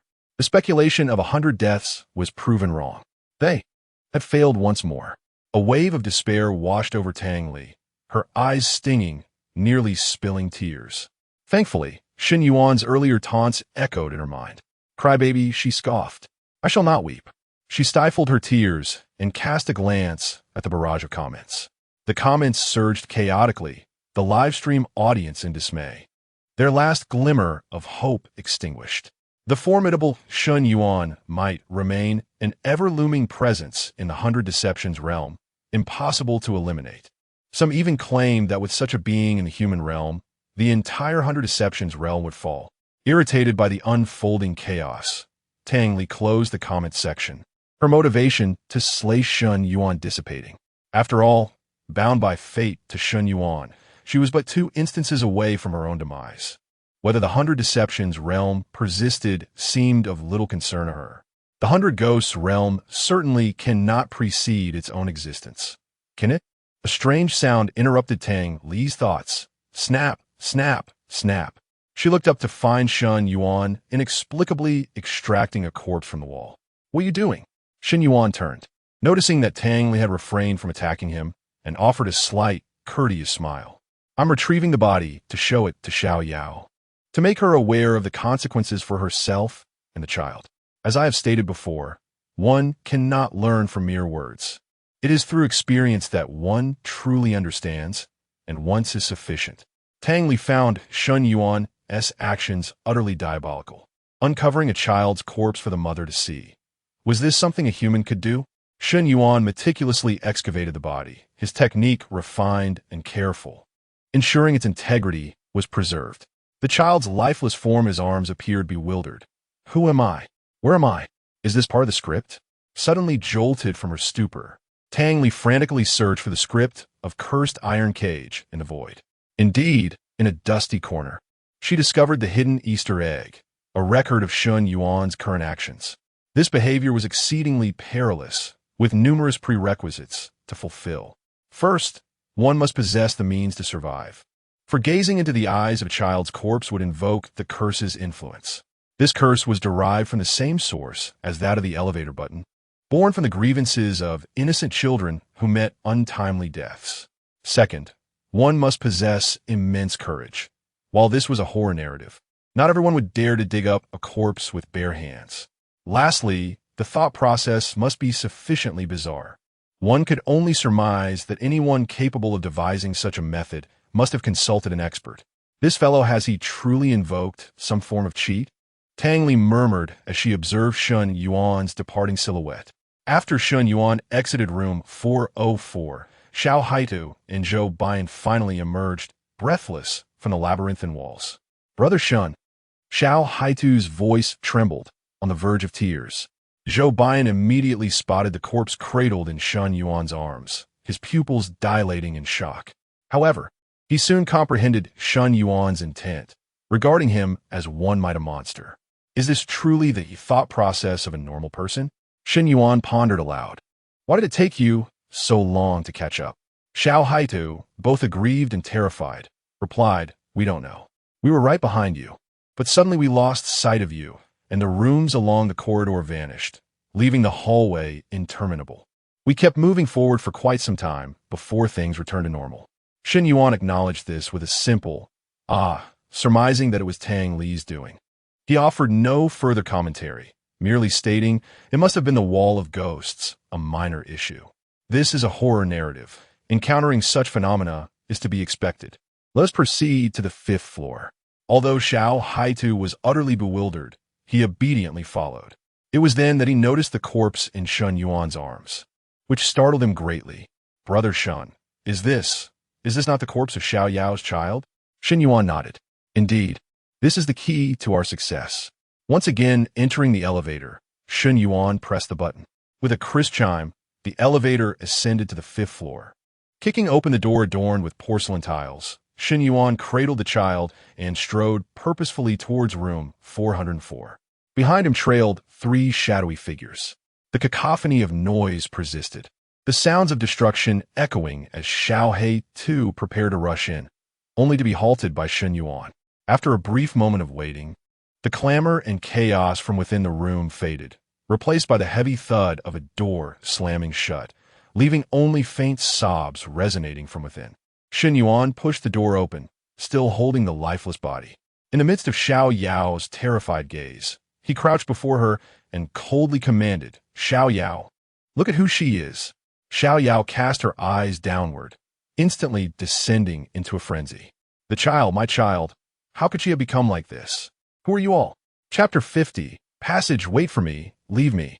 Under Shen Yuan's directive, Xiao Haitu and Zhou Bian restrained the frenzied Xiao Yao. Shen Yuan continued, This is not the state of your child. If you doubt it, you may return to your room and see for yourself. Your child is alive and well. However, I can assure you that if you continue to endure this torment for yourself and your child, remaining in the presence of this demon, this will be your child's fate. Shen Yuan's voice pierced through Xiao Yao's heart like a chilling blade. She gazed incredulously at the lifeless body in Shen Yuan's arms, tears streaming down her face. Yet he used to treat me so well. Why is he transformed into this? Shen Yuan wore a knowing expression, sneering. then why not listen to what he has to say for himself? He decisively stood up and opened the door behind him. A familiar figure appeared at the threshold, none other than the young Akai. Before ascending to the 5th floor, Shen Yuan had made another visit to the 2nd floor, locating the youthful Akai and revealing the entire truth to him. Akai remained silent for a prolonged moment before ultimately deciding to follow Shen Yuan into the elevator. Upon witnessing his middle-aged self inflicting violence upon the middle-aged Xiao Yao, the young Akai was utterly convinced of everything. Xiao Yao's eyes widened in horror as she trembled to her feet, incredulously uttering Akai. The young Akai looked at the injured Xiao Yao with profound empathy, hesitating to approach, afraid to touch her. He was acutely aware that her current state was a result of his own actions. Leave, depart from my future self. People change. One cannot overlook the present malevolence due to past kindness. Go, Xiao Yao. With that, Akai dare not look at Xiao Yao any longer, his gaze resolute as he strode toward the inner room. He kicked the door open. Inside, the middle-aged Akai stared at the youthful version of himself, momentarily taken aback. Yet, the young Akai disregarded this, lunging at his middle-aged self, and soon they were embroiled in a fierce struggle, fists connecting with flesh. Shen Yuan turned to Xiao Yao. Let us go. At that moment, the voice of the young Akai echoed from within. Xiao Yao, hurry and leave. I'm sorry for everything. This is the last thing I can do for you. Take our daughter and leave me well. Xiao Yao was already in tears, but this time she hesitated no longer. She resolutely entered the child's room, lifted the sleeping child, and turned to exit room 404. As Xiao Yao departed with her child, the entire scenario crumbled into ashes, beginning to dissipate. It was at the moment Xiao Yao made her firm decision to leave that the tragedy finally reached its conclusion. Curse of the Iron Cage, a perfect clear. Behind them, Xiao Haitu's eyes glistened with moisture. He was at a loss for how to assess Akai. Initially, Xiao Haitu loathed Akai, believing he was unworthy of being human. Yet now, the young Akai had boldly charged at his middle-aged self, solely to protect the one he loved. Brother Shun, these two Akai are clearly the same person. What? Before Xiao Haitu could finish, Shen Yuan had already grasped his meaning. He replied calmly, human nature is never merely black or white. Akai is neither good nor bad. He simply could not withstand the immense pressure of life and the rumors from the outside world. The fervent vows of youth were not insincere, at least not at the moment they were made. Xiao Haidu seemed to understand, yet remained puzzled. With the successful completion of a quest, it was time for them to part ways. Xiao Haidu felt a deep reluctance. Brother Shun, can I stick with you after we get out? Shen Yuan chuckled. After we get out? Just be a good person. Xiao Haidu was taken aback, but quickly realized, scratching his head awkwardly. That's not what I meant. I meant I want to hang out with you, Brother Shun. Just tell me your location, and I will find you. Shen Yuan pondered for a moment, but shook his head. You might not be suited to accompany me. The challenges I face may be more perilous than you can imagine. Perhaps we shall meet again by fate. Xiao Haidu's face fell, yet he understood. Brother Shun was undoubtedly a genius in the realm of strange tales, and someone like him would have a far broader future. It would be challenging for Xiao Haidu to keep pace, and he would only become a burden. All right, Brother Shun, until we meet again by fate. Xiao Haidu suppressed his disappointment, forcing a smile as he waved goodbye to Shen Yuan, vanishing completely. Zhou Baiyan then typed, Shen Yuan, I will await you on the novice leaderboard. After saying this, Zhou Baiyan cast one last thoughtful glance at Shen Yuan before disappearing. With a sigh, Shen Yuan slowly exhaled. Very well, the Strange Tale quest has concluded, and the eagerly anticipated reward settlement begins. Congratulations, player Shen Yuan, for successfully completing Cursed Iron Cage. Reward settlement in progress. Completion time, 4 hours 12 minutes. Completion rating, SSS grade. Congratulations. Your completion rating has surpassed 100 of other players in the same quest, successfully claiming the top spot on the Cursed Iron Cage leaderboard. The ranking rewards are as follows. 1. Random Golden Equipment 2. Gold Coins 50,000. 3. Random Skill Book 1. The above rewards have been allocated to your inventory. Wow. Shen Yuan's eyebrows shot up in surprise. Truly, this is a golden level quest. The rewards are quite generous. Obtaining 2 pieces of random golden equipment so effortlessly? Shen Yuan's thoughts were indeed somewhat boastful. Only ordinary solo players understood just how challenging it was to obtain such ranking rewards. If everyone could acquire 2 pieces of random golden equipment, the prices for such equipment would not be so exorbitant. In the human realm, more than half of the solo players possessed fewer than 3 pieces of equipment, and those with equipment of golden quality or above were exceedingly rare. Equipment activation in progress. Coffin of the Underworld. Category: Ring Equipment.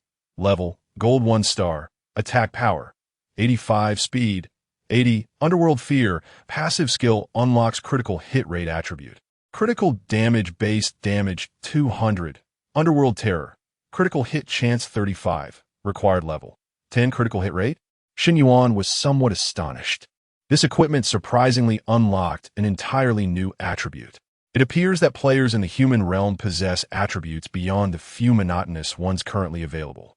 As levels and equipment improve, additional attributes will gradually be unveiled. The prospect of doubling damage upon a critical hit is indeed formidable, significantly enhancing output efficiency. I shall keep it. Next item. Eternal Night S Veil. Category: Cloak Equipment. Level: Gold 1 star. Defense: 500 Speed. 85 Function: Night Watcher. When defense drops to 50, enter a 3-second ethereal state, becoming untargetable and immune to attacks, with a 20 increase in movement speed. Required level 10. The attributes are quite commendable, and the survival benefits are excellent. Without hesitation, Shen Yuan donned both new pieces of equipment, resulting in a substantial enhancement of his attributes. Chapter 51. Ling Feng, the Wheelchair and Brothers' Wealth. Upon finishing the equipment blind box, it was time to open the skill blind box. Just at this moment, Shen Yuan had reached level 10 and had unlocked a new skill slot, making this skill blind box particularly timely. Skill extraction in progress. Congratulations! You have obtained Phantom Ling Feng. Phantom Ling Feng. Category: Space. Quality: Silver 2 stars. Consumption: 80 energy points. Cooldown: 0. 5 seconds. Function: Increases speed attribute by 80. During the skill's duration, stamina consumption is 5 times greater. At first glance, it seems somewhat lackluster. After a casual evaluation, Shen Yuan decisively equipped the skill. After all, an empty skill slot was of no use. However, he soon furrowed his brow, realizing something was amiss. This skill appeared to be more complex than it initially seemed. On the surface, the skill seemed quite ordinary. Its functionality was simplistic, lacking any offensive capabilities, and it even increased stamina consumption, making prolonged use impractical. The increase in speed did not correlate with the stamina cost. Yet, if approached from a different angle, Phantom Ling Feng might possess alternative applications. For instance, he could exploit its remarkably short cooldown to constantly alter his speed during combat. In the game, this fighting style was referred to as Fast Slow Blade. When an opponent has adjusted to a particular speed, a sudden acceleration or deceleration can catch them off guard, yielding unexpected results. It appeared that he should seize the opportunity to practice his combat skills in monster hunting dungeons. Although he was invincible in the realm of ghost tales, the dangers of the human realm were not to be underestimated. He needed to rapidly enhance his own strength. Taking a deep breath, Shen Yuan opened his eyes. The surroundings had transformed. He found himself back in his room, exactly 1 hour having passed. Stretching his body, he leaped off the bed. Today, he had one more attempt at the ghost tales, but he would not rush into it just yet. Shen Yuan had other matters to attend to today. After instructing Shi to ignore anyone who knocked at the door, he stepped outside. Shen Yuan had already discovered that the human realm did not sell wheelchairs, and the 24-hour ghost shop lacked such items as well. Thus, he had no choice but to purchase raw materials and craft one himself, much like he had done with the blind cane. With a wheelchair, it would be easier for Shi to venture outside. Throughout her life, Shi had rarely left the house. Besides trips to the hospital for treatment, she spent nearly every day indoors, making it her only realm of activity. Shen Yuan understood that being confined at home was detrimental to Shi's physical and mental development, potentially leading to new issues. After a hurried shopping spree at a nearby mall, Shen Yuan finally gathered all the necessary materials. He rushed home to begin crafting the wheelchair. The sound from the room drew Shi's attention. She cautiously opened the door and peeked out with the cane Shen Yuan had given her. "Brother, what are you doing?" Shen Yuan smiled and explained, "I am crafting a wheelchair for you. With this, I can push you outside, and you need not worry about falling." A wheelchair? It was the first time she had heard of such a contraption. "All right, thank you, brother." She obediently moved beside Shen Yuan, accompanying him. Although she could not see, she could feel the sincerity of her brother's intentions. "Cici, once the wheelchair is ready, I will take you to the hospital for treatment this afternoon. We must complete the courses we missed this month. We cannot delay any longer." Upon hearing the word treatment, Shi's expression stiffened, and she lowered her head in dismay. "Brother, my treatment is too costly. Perhaps we should just forget about it?" However, Shen Yuan immediately responded with seriousness, "Absolutely not. It must be treated. But the money." Shen Yuan reassured her, "I have money now, and you are my only family. Do you truly wish for me to be all alone from now on?" She instantly silenced, understanding well that solitude is a dreadful thing. She shifted the topic gently. "Brother, you mentioned you have money? Where did it come from?" Shen Yuan nodded, his tone brightening. "Yes, I sold some equipment." After completing the morning dungeon, Shen Yuan had listed 6 surplus pieces of silver-quality equipment on the Tiannao trading platform, priced 20 above the normal rate. Remarkably, when he returned to check, all 6 pieces had been snatched up. Shi's face was filled with astonishment. She had heard her parents mention how difficult it was to acquire equipment. Curiously, she asked, "You sold equipment? That sounds impressive. How much did you earn?" Shen Yuan replied, "Not much, just 180,000. Plus the bonus from the Monster Tales dungeon. It totals 250,000. So the 200,000 we owe, along with your medical expenses, I have managed to gather it all." She stood there in a daze. 250,000. She was acutely aware of what that number represented. Since childhood, she had been sensitive to monetary values, understanding that 250,000 was a substantial sum requiring immense effort and time to accumulate. Yet, Shen Yuan spoke of it so casually. The underlying hardships were perhaps known only to him. Clearly, he did not wish for her to worry. Tears began to well in Shi's eyes. Her brother had sacrificed so much for her. She reached out, placing her hand on Shen Yuan's shoulder, squeezing it firmly. "Brother, please do not overexert yourself. I have heard that the Monster Tales dungeon is perilous. You must be careful. Fear not, for I am quite adept at handling these monster tales." Shen Yuan replied with a cheerful smile, his pace in assembling the wheelchair quickening. Soon, the wheelchair was completed. Though its appearance was somewhat hasty, its functionality was assured. After a meal, Shen Yuan took Shi to the hospital. Along the way, Shi was filled with wonder. This experience of being pushed while seated in a chair was something she had never encountered before. A gentle breeze caressed her face, causing Shi's smile to blossom even more radiantly. Beneath the sun, 2 figures, one large and one small, gradually made their way forward. Chapter 52. Crisis Ominous Signs. New instance. As the sun dipped towards the horizon, 2 individuals, one large and one small, exited the hospital. "Brother, was that rumbling noise just now from Big Truck?" "No, that was from a bar." "Brother, what is that chattering sound? Is it birds?" "No, it's 2 teddy dogs arguing." "Brother, it smells so good. Is there a flower shop nearby?" Shen Yuan gazed at the smoky barbecue stall next door, rubbing his forehead. "Little sister, do you perhaps have a misunderstanding about the fragrance of flowers?" Yet, one must admit, this was likely the happiest outing she had experienced since her birth. Before long, Shen Yuan and she found themselves at their doorstep.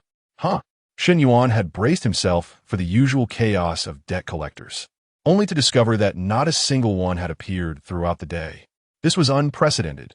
Normally, at least 1 or 2 would show up daily. Shen Yuan dismissed it, reasoning that perhaps the debt collectors were enjoying a day off. After all, they too had their own lives. Pushing Shi inside, he slammed the door with a thud. Unbeknownst to them, a shadowy gaze lingered at the end of the corridor, fixated on the door of room 301. At the figure's feet, A pool of crimson blood slowly trickled out. In the corner lay the gruesome bodies of several debt collectors, their demise horrific, alongside the remains of the family from the adjacent room, 302. The entire third floor had now become a desolate island, with only Shun Yuan's family remaining alive. Silence reigned. I desire utter silence. No one must notice this place. The figure clutched a bloodied skull, droplets staining the ground, spreading into thin lines of crimson.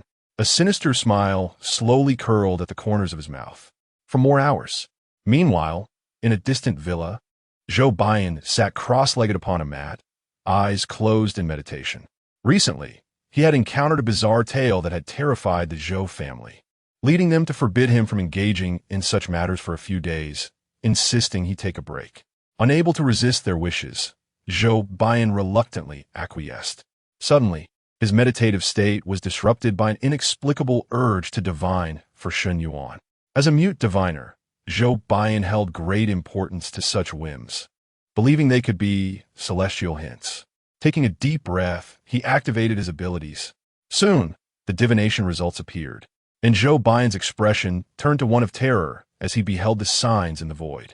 Present hexagram, interlocking hexagram, Kuan changing hexagram. Lin Yang diminishes, Yin annihilates. The Yin hexagram devours itself. This is a dire hexagram, one of certain death with no hope of life.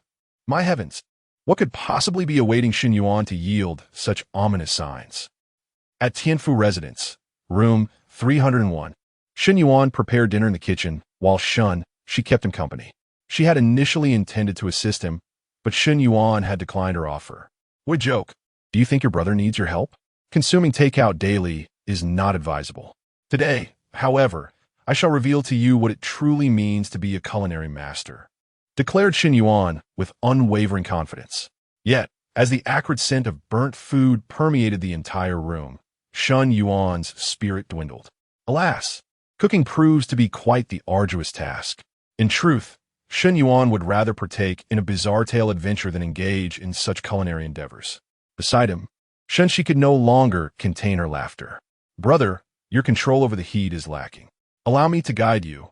I will listen, and you shall follow my instructions. Shun Yuan was taken aback. Listen? You intend to hear the heat? She nodded earnestly, indeed. This is how I have always cooked for you. The sounds of the ingredients vary with the heat. It is quite easy to discern. Is that truly the case? Shun Yuan expressed skepticism towards such an outlandish claim. Yet, as he followed She's guidance, stir-frying, adding water, and seasoning, he soon beheld a dish of stir-fried chili pork that was a feast for the senses. The charred sweet and sour pork he had previously concocted, however, was unceremoniously discarded into the trash bin. Shun Yuan found himself questioning his existence. Indeed, the universe is equitable. After bestowing upon him striking looks, unparalleled intellect, and extraordinary advantages, it had robbed him of his culinary talent. As he sampled the dish, he was instantly astounded. Delicious. Truly, a masterpiece of my own making. She merely chuckled, choosing not to reveal the truth to Shun Yuan. Seeing her amusement, he reached out to playfully flick her forehead, intending to educate his impertinent younger sister. However, in an instant, a horrifying reality unfolded. Shun Yuan's hand seemed to pass through She's forehead as if it were mere air. She remained blissfully unaware. What? Shun Yuan gasped in shock. Hearing a noise, She looked up. What is it, culinary master? Shun Yuan glanced down at himself, horrified to discover he was becoming ethereal. This sensation felt familiar. It was the feeling of entering a bizarre tale. Yet, he had not chosen such a path. What was happening? There was no time to ponder further. Shun Yuan swiftly addressed Shi. I have an urgent matter to attend to in a bizarre tale. I shall return in an hour. Whatever may happen, do not open the door. Retreat to your room, understood? Shi's expression turned serious as she nodded earnestly. She was unaware of the reason behind her brother's sudden urgency to venture into a bizarre tale, but it was undoubtedly of utmost importance. Shun Yuan could offer no further explanation. The mechanical voice of the system echoed in his ears. Welcome to the bizarre tale adventure, current adventure, joyful malevolence, the realm of 100 oddities. Outside, Sister Xia knocked on the door, but Tang Li chose to ignore her. She locked herself in her room, sitting on the bed in a daze, lost in thought. The soul device vibrated incessantly, yet Tang Li remained oblivious. After an undetermined passage of time, she raised her hand to wipe away the tears streaming from her eyes. That earthly demon was indeed correct. I truly am quite the weeper.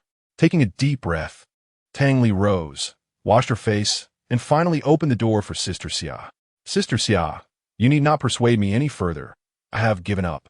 Before the words could fully escape her lips, Tang Li suddenly halted. Outside the door stood not only Sister Xia, but also another enigmatic figure. This figure, Tang Li had heard of but never encountered. Judge Cui Ju of the Sixth Hall. Cui Ju was a tall man with striking features, and he spoke directly. Tang Li, greetings. I am Judge Cui Ju of the Sixth Hall, here specifically to seek you out. Sister Xia immediately noticed Tang Li's swollen eyes, a clear indication that she had recently been weeping. Heart aching for her, she stepped into the room and gently patted Tang Li's shoulder. Come, let us talk inside. Cui Ju pondered a new hypothesis, believing it to be the most plausible one thus far. Tang Li looked at Sister Xia with confusion, yet her gaze revealed no glimmer of hope. Disappointment had visited her too often. She dared not entertain any expectations. Sister Xia turned to Cui Ju, signaling him to elaborate. Cui Ju nodded and spoke gravely. I believe we have entered a misconception. The notions of frequency, instances, and numbers are mere illusions. The method by which we defeat Xin Yuan has never changed. Method? Tang Li furrowed her brow.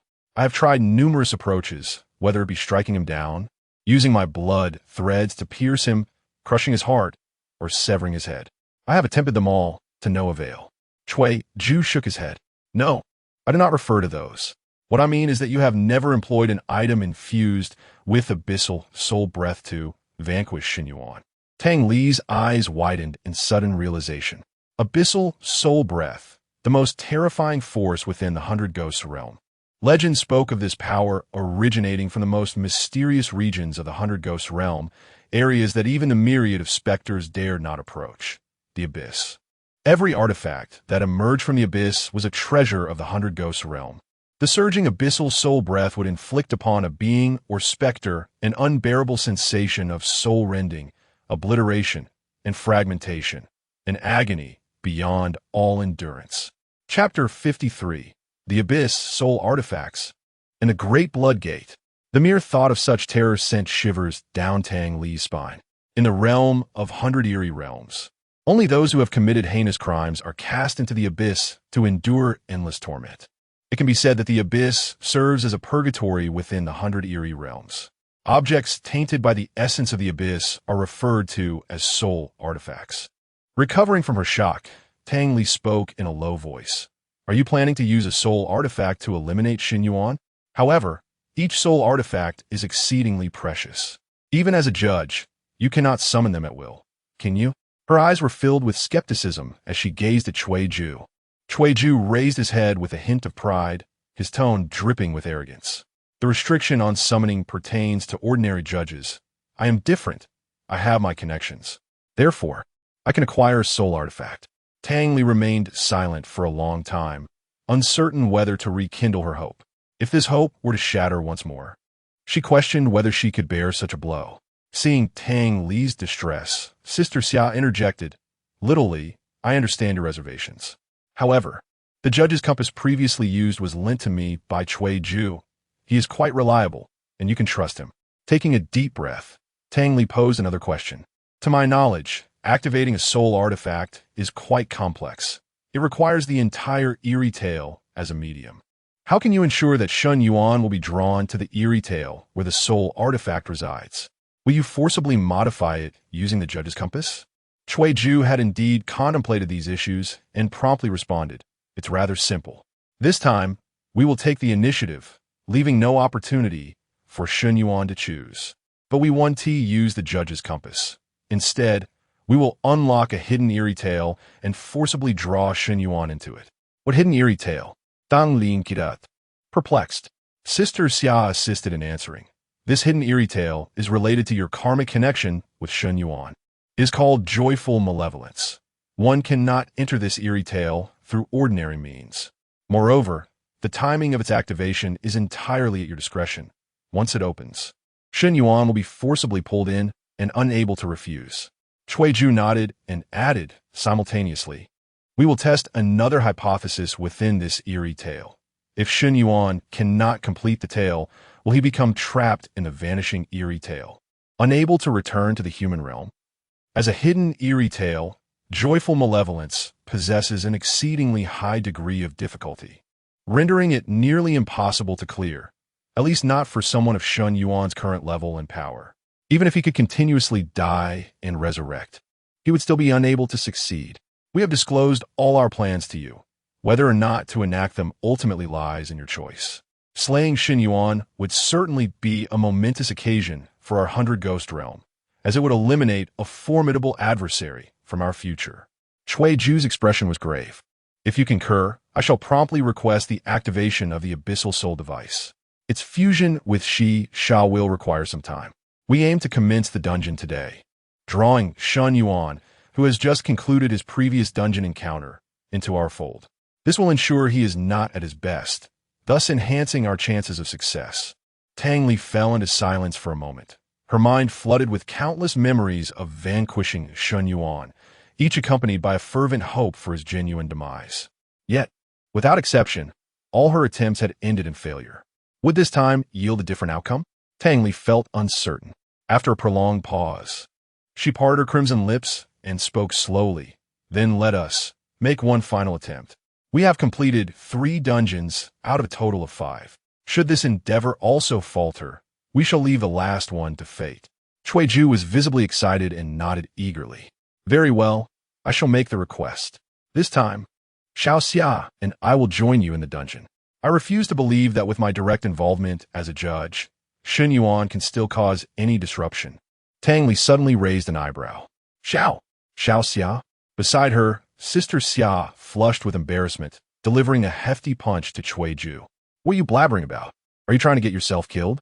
Ju rubbed his chest, yet his smile only grew wider as he gazed at Sister Xia, unable to divert his attention. At that moment, Tang Li comprehended why Ju was so invested in her affairs. Utilizing the judge's compass and summoning the Abyssal Soul device, his intentions were directed towards Sister Xia. Sister Xia, quite impressive, her allure remains undiminished. A rare smile graced Tang Li's lips. "Xiaoli, how dare you tease your elder sister?" Sister Xia, feeling slightly bashful from Tang Li's laughter, promptly urged Ju to depart. "Stop standing there foolishly, hurry and summon the Abyssal Soul device. If you fail to bring it forth, you shall see how I will deal with you." Ju immediately assured her, "Rest assured, I will certainly succeed." True to his word, a few hours later, Ju procured the Abyssal Soul device. This was Tang Li's first encounter with it, and her curiosity piqued as she examined it closely. At first glance, the Abyssal Soul device resembled an ordinary hairpin. However, Tang Li could sense the terrifying Abyssal Soul aura emanating from it, causing her to shudder in fear. She quickly distanced herself from the device. Without delay, Ju and the 3 eerie spirits began the intricate process of merging the Abyssal Soul device with Sha. After several more hours, the endeavor was finally complete. "Sha is ready," Ju announced.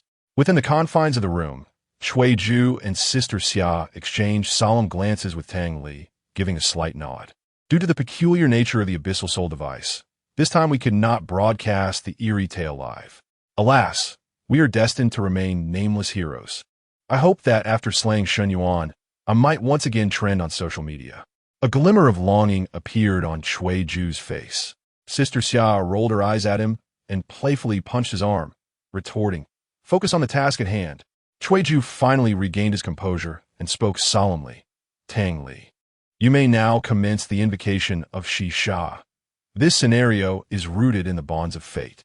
Simply close your eyes and quietly reflect on the moments of your encounter with Shen Yuan, and the eerie tale shall naturally unfold. The intertwining of one person and one mystery forms a bond of fate. This is indeed one of the most terrifying and unfathomable tales of horror." Tang Li nodded, gently closing her eyes. In her mind's eye, Shen Yuan's figure continually materialized, the nonchalant demeanor upon lifting the veil, the serene diligence while washing his hair, the confident expression as he unearthed the corpse. In the next instant, a vast and blood-red portal manifested before the three apparitions. Tangli opened her eyes and, upon beholding the immense blood gate, felt a slight tremor of fear. What a colossal blood gate! The sheer size of the portal indicated the daunting nature of this eerie tale. It was undoubtedly the largest blood gate Tangli had ever encountered, certainly of platinum-level difficulty or higher. Taking a deep breath, she stepped through the blood gate, her figure engulfed by the crimson haze. Xishao was officially initiated. Chapter 54. The Joyous Malevolence. The Commission, the Feng Shui Master. Welcome to the Strange Tale instance. This instance, Joyous Malevolence. Introduction.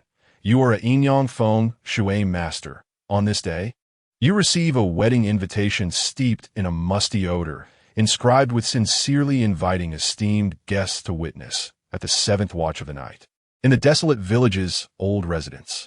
This invitation comes from your client, a venerable matron well beyond her 70th year. The old woman reveals that her granddaughter has vanished since receiving the wedding invitation 3 days prior, having entered the dilapidated abode, and despite her exhaustive search, there has been no trace of her. Even more peculiar, although the old residence appears deserted, eerie sounds of a suona echo through the night. Upon accepting the commission, you promptly arrive before the forsaken dwelling. Please note, your current life value is 0. Failure again will result in obliteration. Number of participants in this instance. 1. Difficulty level. Hidden difficulty. Heavenly Brain wishes you an enjoyable experience in this strange tale. Hidden difficulty? Shun Yuan stood bewildered, his mind swirling with questions. Why was the difficulty of this strange tale designated as hidden? What caliber of mystery was this? And why had he been abruptly thrust into this narrative? The last time, it was a mutation of the tale. This time, they had discarded all pretense. After a moment of frustration, Shun Yuan exhaled silently, steadying his mind. Since he was already here, he might as well strive for a swift conclusion. Shun Yuan lowered his gaze, beginning to analyze the introduction of Joyous Malevolence. Much like the second strange tale, this was an immersive experience where he assumed the role of Yin Feng Shui Master, having received a commission at a dilapidated mansion. The client's granddaughter was missing, possibly ensnared in some eerie predicament. Could the suona sounds echoing at midnight be her cries for help? However, considering the title of this strange tale, Shun Yuan harbored another hypothesis. Joyous Malevolence. Double happiness, symbolizing pairs and joyous occasions. Hence the suona may signify a wedding festivity taking place within the forsaken abode. Yet, it is uncommon for individuals to hold weddings at such an hour, leaving only one possibility: a ghost marriage. The client's granddaughter had likely been deceived into such a fate. Did this strange tale require him to rescue the client's granddaughter to succeed? As Shun Yuan raised his eyes to gaze ahead, the strange tale domain had already been established. A gust of sinister wind suddenly surged, swirling leaves and debris in a chaotic dance. Instantly, a chilling sensation crept through Shun Yuan's collar and cuffs, penetrating his skin, causing him to shiver involuntarily. The dilapidated mansion mentioned within the strange tale loomed before him, resembling a dormant beast, silently observing Shun Yuan, exuding an air of solemnity and coldness. It must be said that the immersive quality of the human realm's strange tales is unparalleled by any previous escape room or scripted murder mystery. You must be the Yin Master? A rather abrupt voice startled Shun Yuan, causing him to jump. He swiftly turned his head and discovered an elderly woman standing beside him. Her hair a mix of gray and white, her back hunched. She spoke to herself. I am old and powerless, unable to save my granddaughter. So, I must rely on you. Take this. From some unseen place, the old woman produced a white lantern and handed it to Shun Yuan. Remember, the living light the candle, the dead blow out the lamp. This lantern must never be extinguished. Remember, now. Allow me to assist you in opening the door. A shiver ran through Shun Yuan's heart. The living light the candle, the dead blow out the lamp? Wasn't that a rule among tomb raiders? Upon entering a tomb, one must first light a candle in the southeast corner of the chamber. If the candle were to go out, It would indicate the tomb owner did not wish for one's intrusion, and the raider must leave immediately or face dire consequences. Why was the old woman mentioning this now? Could it be that this desolate abode was, in fact, a grave? After a moment's hesitation, he accepted the white lantern. No need to open the door. I can manage it myself. Yet the old woman paid no heed to his words. She moved forward, swiftly ascending the steps of the dilapidated house, straining to push open the wooden door. The creaking of the wood sent a shiver down one's spine, and a wave of decay assaulted Shun Yuan's senses, causing him to frown. The immersive atmosphere of the eerie tale had its downsides. The stench was utterly revolting. Just as Shun Yuan prepared to pinch his nose and step into the dilapidated house, the elderly woman suddenly stumbled, lurching forward. "Be careful!" Shun Yuan reacted quickly, reaching out to grasp her arm. Yet the old woman fell straight down. In his hand remained only the severed half of her arm, its cut surface alarmingly smooth, the stark white bone visible beneath the flesh. Blood, dark and cold, trickled down Shun Yuan's hand. With a thud, the woman's body shattered upon impact, disintegrating into a grotesque pile of flesh and blood. What the hell? Shun Yuan quickly discarded the severed arm. Was this wooden door akin to a high-tech laser gate from a horror game, slicing intruders to pieces?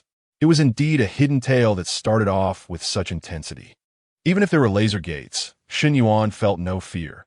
In fact, he almost hoped to experience it firsthand. With boldness, he stepped over the old woman's remains and strode into the decrepit house.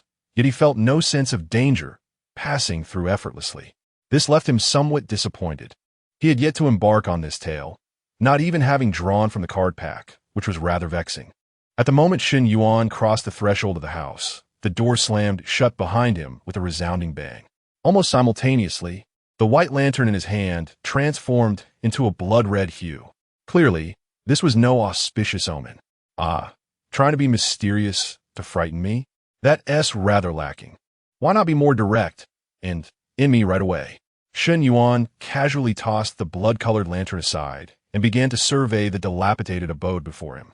On either side of the stone path, wild grasses thrived, clearly indicating that no one had tended to this place for a considerable time. The vegetation had grown so tall that it nearly reached calf height. Both the main house ahead and the side rooms flanking it were shrouded in darkness, devoid of light and utterly silent, enveloped in an eerie stillness. Perched incongruously upon the steps before the main house was a traditional 8 immortals table. The surface was cluttered with decayed offerings, and chopsticks stood upright in bowls, resembling the act of incense burning. Such a display is profoundly inauspicious. At the center of the table, a massive censer stood, though the flames within had long since extinguished. Indeed, this was a graveyard, with offerings still laid out before it. The old woman's granddaughter must possess extraordinary courage to dare approach this place. What could she possibly gather here? Steam buns made of paper, or houses crafted from the same fragile material? Chapter 55. Ashes, withered bones, and shrouds. As Shun Yuan grumbled, he advanced forward.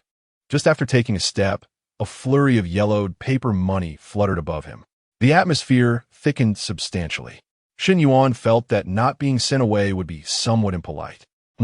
Noticing something unusual underfoot, he glanced down to discover a trail of incense ash that had mysteriously appeared on the stone path. The ash led directly ahead, pointing towards the main house. Could it be that this ash is guiding me to the main house? Does this strange tale truly fear I might stray from the path? Shun Yuan stroked his chin, murmuring to himself. He hardly believed that the supernatural would be so benevolent. Since the tale wishes for me to go to the main house, I shall deliberately choose the opposite direction. I am keen to uncover what it seeks to conceal. Shun Yuan lifted his leg and strode toward the right wing. Boom! At the moment he stepped forward, the sky was suddenly ablaze with burning paper money. Not far off, the blood-red lantern he had discarded flickered ever dimmer. When a candle flickers and the ghost blows the light, he recalled, it signifies imminent danger. This only intensified Shun Yuan's curiosity. He had yet to perish in this eerie narrative. Perhaps dying once would allow him to draw another card from the pack. Thus, rather than retreating, he quickened his pace. The burning paper money seemed to possess a will of its own, swirling toward Shen Yuan as if in pursuit. In an instant, the courtyard was engulfed in flames, igniting the surrounding weeds and causing the temperature to soar. Shen Yuan's defenses plummeted rapidly. Unfazed, he continued to stride forward, ultimately meeting his fiery demise at the threshold of the wing. In a certain corner of the estate, Tang Li observed the burning Shen Yuan with an expressionless face. Beside her, Sister Xia smacked her forehead in confusion, exclaiming, "What on earth is this guy doing? The incense ashes guiding him so overtly. Why is he choosing to veer off to the side? Is it a rebellious teenage mindset? I must be getting old. I just don't understand these young people." Cui Ju scoffed, crossing her arms. It seems Shen Yuan is not all that impressive after all. His previous successes in the quests may merely be a stroke of luck. He is just an ordinary player who happened upon fortune. Although this hidden tale is of considerable difficulty, its challenges do not lie in riddles or reasoning, but rather in other aspects. Thus, there is no convoluted path to follow. Shen Yuan has overthought the situation, mistakenly believing the wing holds hidden clues.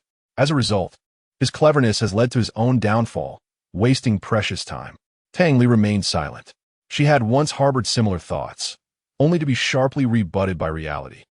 Detection of host death, resurrection successful. Current remaining resurrection attempts, 999. Method of death this round, consumed by ghostly flames. Rating, ding, triggering a minor critical hit. The probability has slightly increased. In this round of card pack draws, congratulations, the total number of cards is 10. A count of 10, a rather ordinary figure, yet still somewhat acceptable. During the card drawing, congratulations on obtaining an SR level item card, the Void Shroud Bag. The Void Shroud Bag category, item function upon use. The player will be concealed within the void, unable to move. Other players cannot see or touch them, but the concealed player will also be oblivious to the outside world. Lasting for 15 minutes. Price, 80 nether tokens. Use or sell. Is this it? Shen Yuan's expression stiffened, and he pouted in disappointment. This item seems rather useless. Doesn't he it? Previously, he had already acquired a concealment box, and the functionalities of the two items are somewhat similar. The Void Shroud Bag and the concealment box possess distinct differences. The latter allows the user to remain unseen while still perceiving others, showcasing a far superior utility. This item wraps one up, rendering them immobile and not only invisible to others but also blind to the actions of others. What purpose could it possibly serve? Shen Yuan genuinely struggled to envision a scenario where this item would prove beneficial. Hence, he promptly decided to sell it. I recall having seen this Void Shroud Bag in the nether shop. Is it merely a leftover they couldn't sell, now given to me to clear their inventory? From the first card, Shen Yuan earned 120 nether tokens.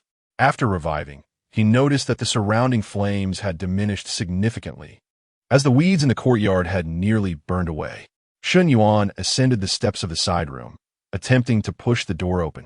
To his surprise, it wouldn't budge. Shen Yuan continued to exert force, yet the wooden door remained immovable. Is it brick shut? He muttered, raising his hand to poke through the paper covering the window. As expected, behind the window lay a brick wall. It would indeed be odd if he could push it open. This side room is merely a fade. Shen Yuan suddenly felt as though he had been deceived. Unfazed, he proceeded to the opposite room. The outcome was the same. Both the windows and doors were sealed, blocked by brick walls. Shen Yuan had no choice but to abandon the endeavor. However, as he passed by a decrepit well in the courtyard, he instinctively paused. By some strange impulse, Shen Yuan leaned over to peer into the well. In the next instant, his eyes widened in astonishment. Within the well lay a skull, its hollow eye sockets glaring back at him. A corpse at the bottom of the well. Shen Yuan swiftly approached the edge and looked down. Utilizing the faint moonlight above and the flickering flames from the courtyard, he was taken aback to find a complete skeleton lying at the bottom of the well, emanating a chilling glow. Indeed, there was a discovery. However, it was merely a skeleton, which seemed to hold little value. This place was already eerie. The presence of a corpse rendered it considerably more normal. Shen Yuan murmured to himself, beginning to examine the withered well before him. It appeared to have been dry for quite some time, devoid of any moisture, while weeds had grown rampant. Moreover, it was not particularly deep. Even Shen Yuan merely needed to extend his hand to effortlessly touch the skull of the long-deceased at the bottom of the well. As he rummaged through his pockets, he hoped to find some tools of the trade typical of an yin-yang geomancer, such as ropes, but alas, not even a single coin could be found. It appeared that the role he was playing as a geomancer was not particularly lucrative, leaving him impoverished to the point of being unable to afford any equipment. It was true that a conventional geomancer would hardly dare to undertake such a task. After a moment of sardonic reflection, he resumed his earnest examination of the skeletal remains below. After a brief interval, he concluded, "This bone is remarkably pristine, so immaculate, in fact, that it felt somewhat unsettling." Without a hint of hesitation, he leapt directly into the dark well. This scene caused Tang Li to furrow her brows in disbelief. This individual was utterly unrestrained, seemingly impervious to fear. From the very first encounter with Shen Yuan, he had displayed such audacity. He had nonchalantly removed his red veil, entangling himself in this wretched fate. The second time they met, he dared to wash the hair of a malevolent spirit. The third time, he boldly began digging up a corpse. And now, he had plunged into the well without a second thought. There was nothing beyond his imagination, nor any action he would shy away from. After all, he did not fear death. Yet, it was unfortunate that he was bound to uncover something. Beside Tang Li, Sister Xia commented dismissively, "If he finds it, so be it. A solitary discovery is of little consequence." Tang Li remained silent. Sister Xia, having never interacted with Shen Yuan, could not grasp the essence of his character. Once he caught even the faintest hint of a clue, he possessed the uncanny ability to unravel connections that would lead to paths of discovery unknown to ordinary people. Chapter 56, The Jade Bracelet, The Collapse, and the three entrances to the coffin. Shen Yuan fell into the well, closely examining the skeletal remains before him. There was indeed something amiss. The bones were remarkably pristine, utterly uncharacteristic of a corpse that had been left to decay in the wild for an extended period. Not only were there no signs of decomposition, but the bones were devoid of any dirt. Surely, the Strange Tales realm would not commit such a glaring oversight in its staging. This suggests that the skeleton was not merely a frightful apparition. It must serve a purpose. Shen Yuan's gaze meticulously scoured the skeleton for any potential clues, leaving no detail overlooked. Soon, a jade bracelet adorning the skeleton's wrist captured his attention. This bracelet was evidently extraordinary. Although Shen Yuan was yet to ascertain its function, it was prudent to acquire it. Without hesitation, he removed the jade bracelet and casually tucked it into his backpack. He then stepped onto the skeleton's shoulder and leapt from the well. The skeleton seemed to whisper a curse as he departed. With no leads in the side chamber, Shen Yuan resolved to venture into the main room. Passing by the Eight Immortals table, he cast a fleeting glance at the incense burner atop it, but did not linger. Hastening his way forward, with a creak, he pushed open the wooden door to the main chamber, and the moonlight, along with the flickering firelight, tore through the darkness enveloping the room. Almost immediately, Shen Yuan caught sight of a figure in the distance, his eyes widening in astonishment. This was the most striking silhouette he had ever encountered. Every aspect, from height to facial features and physique, was flawless, only slightly less impressive than the friends in the comment section. Upon closer inspection, Shen Yuan feigned astonishment and remarked, "I thought someone so handsome had arrived. Turns out it's just a mirror," before he could finish his sentence. Shen Yuan suddenly focused. Behind him, he perceived a crimson figure silently standing a mere 10 meters away, just at the entrance of the desolate house. He whirled around abruptly, only to find nothing behind him, an empty threshold, save for the bloodstains left by the old crone. Am I imagining things? Shen Yuan turned back to the grand mirror in the hall, only to be horrified to discover that the crimson figure had inexplicably drawn nearer. Now, within 7 or 8 meters of him. Was it only visible in the mirror? Shen Yuan gazed intently at the scarlet figure, instinctively blinking. In that fleeting moment, the figure surged closer, advancing by another meter or two. Not only had the crimson figure in the mirror approached him, but it seemed the vast mirror itself was also inching nearer. Now it made sense. Shen Yuan smirked, suddenly closing his eyes and chuckling. What is the point of standing so far away? Come, stand before me. His voice resonated clearly within the main chamber, arrogant yet confident. The figure in the mirror was, in fact, the character played by Tang Li in this peculiar tale. Indeed, it was the enigmatic bride once more. The enigmatic bride was undoubtedly the most significant role in Tang Li's shadowy repertoire. However, within the confines of this joyful death scenario, only Tang Li could embody this character. It is she who has forged a sinister bond with Shun Yuan. Surely, it cannot be Cui Ju, can it? Tang Li, upon seeing Shun Yuan, instinctively closed her eyes, momentarily taken aback. In her mind, the urgent voice of Cui Ju echoed, revealing his discontent. Damn it, this fellow is far too pretentious. Tang Li, hesitate not. Seize him at once. Without uttering a word, Tang Li maintained an indifferent expression and continued to advance. This was Shun Yuan, a man unafraid to tread the most audacious paths. Nothing about him warranted astonishment. Indeed, Shun Yuan was audacious, yet he possessed the merit to be so. In the mirror, Tang Li drew ever closer to Shun Yuan, the reflection closing the distance as well. At last, she stood before him, her icy visage bathed in the pallid moonlight, a vision of breathtaking beauty. Just as she prepared to extend her hand from the mirror to grasp his neck, Shun Yuan's eyes snapped open, their gazes locked. So it is you? We meet again. Yet, I am curious. Are the denizens of the Hundred Spectres realm truly so sparse? Why is it always you? Do you perhaps have a penchant for me? A flush crept across Tang Li's face. Infuriating. This fellow Shun Yuan seemed to possess an inexplicable charm, capable of inciting her ire with but a mere glance. With a swift motion, Tang Li's violet-tinged arm emerged from the mirror, gripping Shun Yuan's neck with force. He felt the chill on his throat yet remained unperturbed, secretly thrilled as he wished fervently. Yes, just like that. In my life. Kill me in rage. It will be splendid to achieve an S-rank evaluation. Even better, to draw a UR card.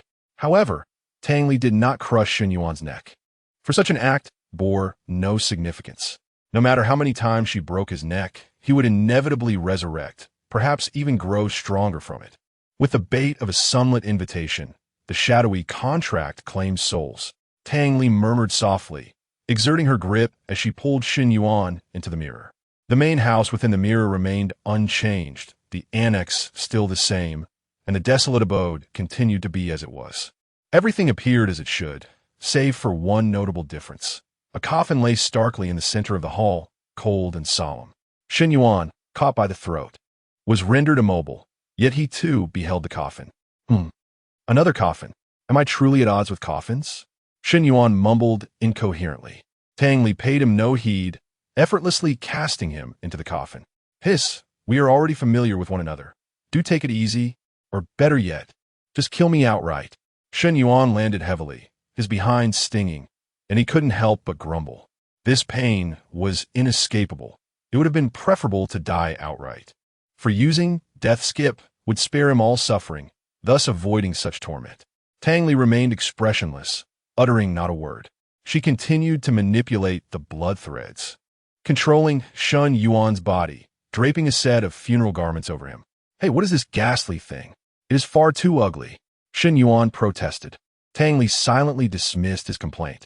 After donning the funeral attire, Tang Li suddenly pushed, and Shun Yuan was thrust into the coffin.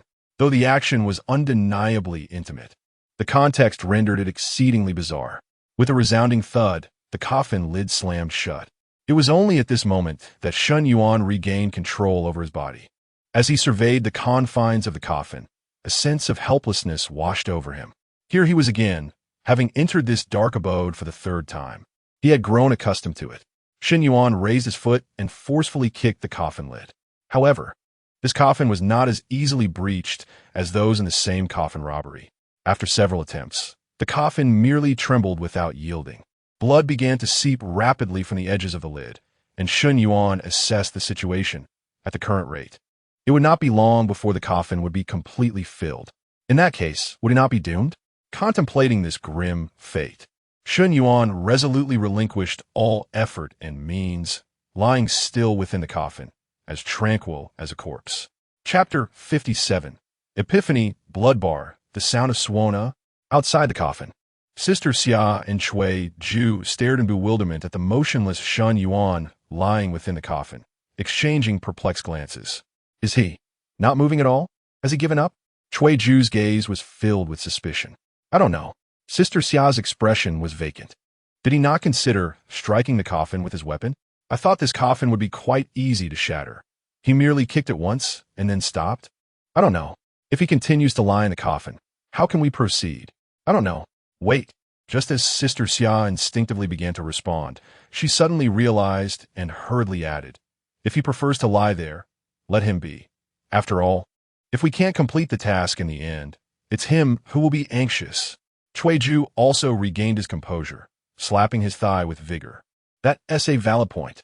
Why should we rush? Sister Xia's face darkened, exasperatedly saying, if you slap my thigh, I can tolerate it. But then you go on a knead and rub it. What exactly are you trying to do? Chui Ju awkwardly cleared his throat. I got too excited. Don't be upset, Xiao Xia. Let us keep watching. Inside the coffin, thick, crimson blood rapidly filled the entire coffin. Initially, Shen Yuan held his breath. But as the blood surged in, he opened his mouth wide and inhaled deeply. Before he could even process it, darkness enveloped him, and he found himself at the threshold of the Yellow Springs card-drawing arena.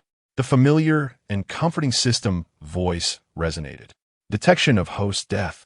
Resurrection successful. Current remaining resurrection attempts. 999. Method of death this round. Blood-soaked gold mountain. Rating? A ding. Triggered top-level critical hit. Probability greatly enhanced. Remaining cards in the card pack. 9. Drawing cards. In an instant, a scarlet light erupted before Shen Yuan's eyes. What the hell? Red. Shen Yuan was ecstatic. He never expected that merely receiving an A rating would yield a UR level card. This was his second time drawing a UR level card. Could it be that this is compensation for the last perfunctory reward? Congratulations on obtaining UR level item card. Epiphany of 1,000 mechanisms. Epiphany of 1,000 mechanisms. Category. Item card. Function. When activated, greatly enhances learning ability, comprehension ability, and muscle memory formation for 10 hours. Price, 800 nether coupons. Use or sell. Shen Yuan was momentarily dazed. A tenfold enhancement in learning ability? Greatly enhances sounds impressive, but upon reflection, it seems rather unhelpful at the moment. Does the system want him to attend university? 800 nether coupons. A considerable value. Should I sell it? Shen Yuan pondered, stroking his chin. Ultimately, he decided against selling, choosing to keep the UR level card. I'll hold on to it for now, allowing myself time to contemplate what I should learn. Drawing a UR card still brought Shen Yuan immense joy. It appears that the notion of encountering wealth amidst a coffin is not merely a whimsical concept. Indeed, I have truly stumbled upon fortune. However, just as Shen Yuan opened his eyes, preparing to plunge into the depths of despair once more, the coffin lid unexpectedly creaked open, and a thick, crimson liquid erupted from the seams of the coffin with alarming rapidity. The blood burst forth like a brilliant display of fireworks, both eerie and resplendent. Alas, this bizarre tale has denied me the thrill I sought. How miserly! After a moment of exasperation, Shen Yuan leapt from the coffin, surveying his surroundings. The main room was devoid of Tang Li's presence. In the mirror, no reflection could be seen. It was as though Tang Li had vanished into thin air. Did she not learn to bid farewell before departing? Sigh, this female specter is rather disobedient. Shen Yuan shook his head, turning to glance behind him, only to be struck dumb by what he beheld. The once faded, yellowed window paper had transformed into a vivid scarlet. At first glance, Shen Yuan assumed it was stained with the blood that had splattered from the coffin, but upon closer inspection, he realized it was not the case. The very color of the external light had shifted. What on earth is happening? Shen Yuan hastily strode outside. At that moment, the courtyard had undergone a complete metamorphosis. The inverted double happiness character was ubiquitous, its strokes appearing as though drenched in blood, glaringly red and imbued with an inexplicable eeriness. This symbol, once emblematic of joy, now exuded a chilling aura. The moon, which had previously shone with a pallid light, was now inexplicably stained a deep crimson, the scarlet moonlight cascaded down, enveloping the entire courtyard in a ghastly hue, sending shivers down one's spine. Not far away, the lantern Shen Yuan had discarded had extinguished completely. Suddenly, an excruciatingly piercing sound of a suona reverberated in Shen Yuan's ears, forming an utterly bizarre melody. The sound of the suona pierced through the air with formidable intensity, penetrating the senses with no hint of festivity. Instead, it was laden with profound sorrow, weaving itself into the very marrow of his bones. This must be the sound of the suona that the old crone spoke of. Abruptly, Shen Yuan heard rustling noises emanating from behind him. His reflexes were swift. He turned on his heel, his gaze fierce as he peered into the darkness. There stood Tang Li, draped in a vivid crimson bridal gown, poised on the steps, an aura of frost surrounding her. Her gaze was icy, silently fixated upon him. "So you are here." Shen Yuan's initial reaction was not one of fear, but rather curiosity. Where did Tang Li acquire such a bridal dress? Had she procured a new one? After all, the previous gown had been pilfered by him. Could this new garment also be within his reach? Yet in the next instant, Shen Yuan discerned something amiss. Above Tang Li's head there was, astonishingly, a blood bar. What in the world? A blood bar? Could it be that I must defeat Tang Li? The moment this thought flickered in Shen Yuan's mind, an ominous voice echoed within the void. "Warning! The player has triggered the boss of the bizarre tale. Please defeat the boss before continuing in the narrative." In the ethereal expanse, the attributes of this ghostly bride materialized before him. The cursed bride, the red veil of doom. Type: boss. Health: 299,999. Energy: 199,999. Attack: 8,999. Speed: 2,899. Skills: 1. Bone China Embroidery Needle. Attack type: 2. 8-pole Blood Sedan. Attack type: 3. Underworld Wedding Dance. Healing type: 4. 9 String Puppet Play. Control type. Shen Yuan stood in utter disbelief. A boss?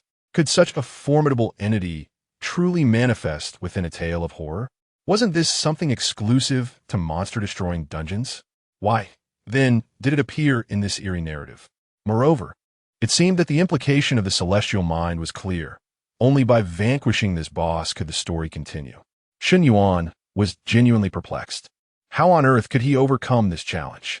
The disparity between his attributes and that of the cursed bride was insurmountable. Even if he were granted infinite respawns, could he truly wear down the cursed bride? Not to mention, this entity appeared to possess healing abilities. A sense of gravity enveloped Shen Yuan's heart. This time, the situation appeared rather dire. Observing Shen Yuan's face turn ashen, Cui Ju was filled with childlike glee. How could he not be ecstatic? With a grin spreading across his face, he instinctively raised his hand, ready to pat Sister Xia's thigh. Yet, feeling the piercing gaze of death from Sister Xia, he promptly withdrew his hand and sat up straight, declaring, "Finally, Shen Yuan knows fear.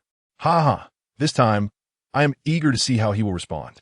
The difficulty of this hidden horror was not something he could surmount at present. Sister Xia covered her mouth in amusement. After all, it was impossible for Shen Yuan to rely solely on resurrection to wear down Tang Li. The disparity in their health and attack attributes was far too great. A single healing skill would suffice to restore her. To defeat Tang Li, Shen Yuan would likely have to endure an eternity. As a special dungeon, the joyous doom could last no more than 48 hours. Should Shen Yuan fail to complete it within this time frame, he would be forever trapped in its grasp. Cui Ju nodded earnestly, his face imbued with longing. It seemed he could already envision the moment of triumph over Shen Yuan. With a sudden clench of his fist, he vowed, "This time, I shall etch my name into history. Perhaps this position of judge may even elevate further." Chapter 58. Embroidery, Blood Sedan, Not Enough. In the courtyard. Thus, with a silent exhale, Shen Yuan gradually closed his eyes. When he reopened them, the emotions within had transformed. The earlier expressions of sorrow and fear had vanished, replaced by resolute determination. Let's take a gamble. Regardless of the outcome, I must give it a try. Even if the odds are insurmountable, one must venture forth. Without taking that risk, the chance for redemption will forever remain elusive. To intimidate me, This is far from sufficient. Shun Yuan retrieved his suspended heavy shield from his backpack. The massive shield thudded heavily onto the ground, sinking into the earth and raising a cloud of dust. Slowly raising his head, Shun Yuan fixed his calm gaze upon Tang Li, who stood above on the steps, and waved his hand invitingly. Come fort. Tang Li, maintaining her impassive demeanor, looked down at Shun Yuan, her crimson lips moving. Her melodious voice uttered the most ruthless words. Since that is the case, I shall show you the disparity between us.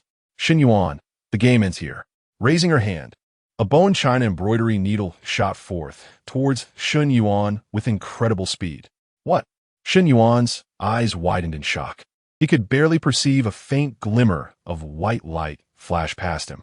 In the next instant, he felt a chilling sensation at his chest. Looking down, he discovered a bloodied hole had appeared in his chest, crimson blood gushing forth, soaking the blood-stained bridal gown he wore. Congratulations, successfully used blood to stain the bridal gown, receiving an additional 25 damage reduction effect. Immediately thereafter, terrifying damage numbers floated above Shun Yuan's head. 5863. This number precisely matched Shun Yuan's total defense value. Instant kill. A complete and utter instant kill. Would you like to use Guardian Spirit Shield? With a mere flick of her hand, Tang Li had triggered Shun Yuan's life-saving skill. Shun Yuan resolutely chose no.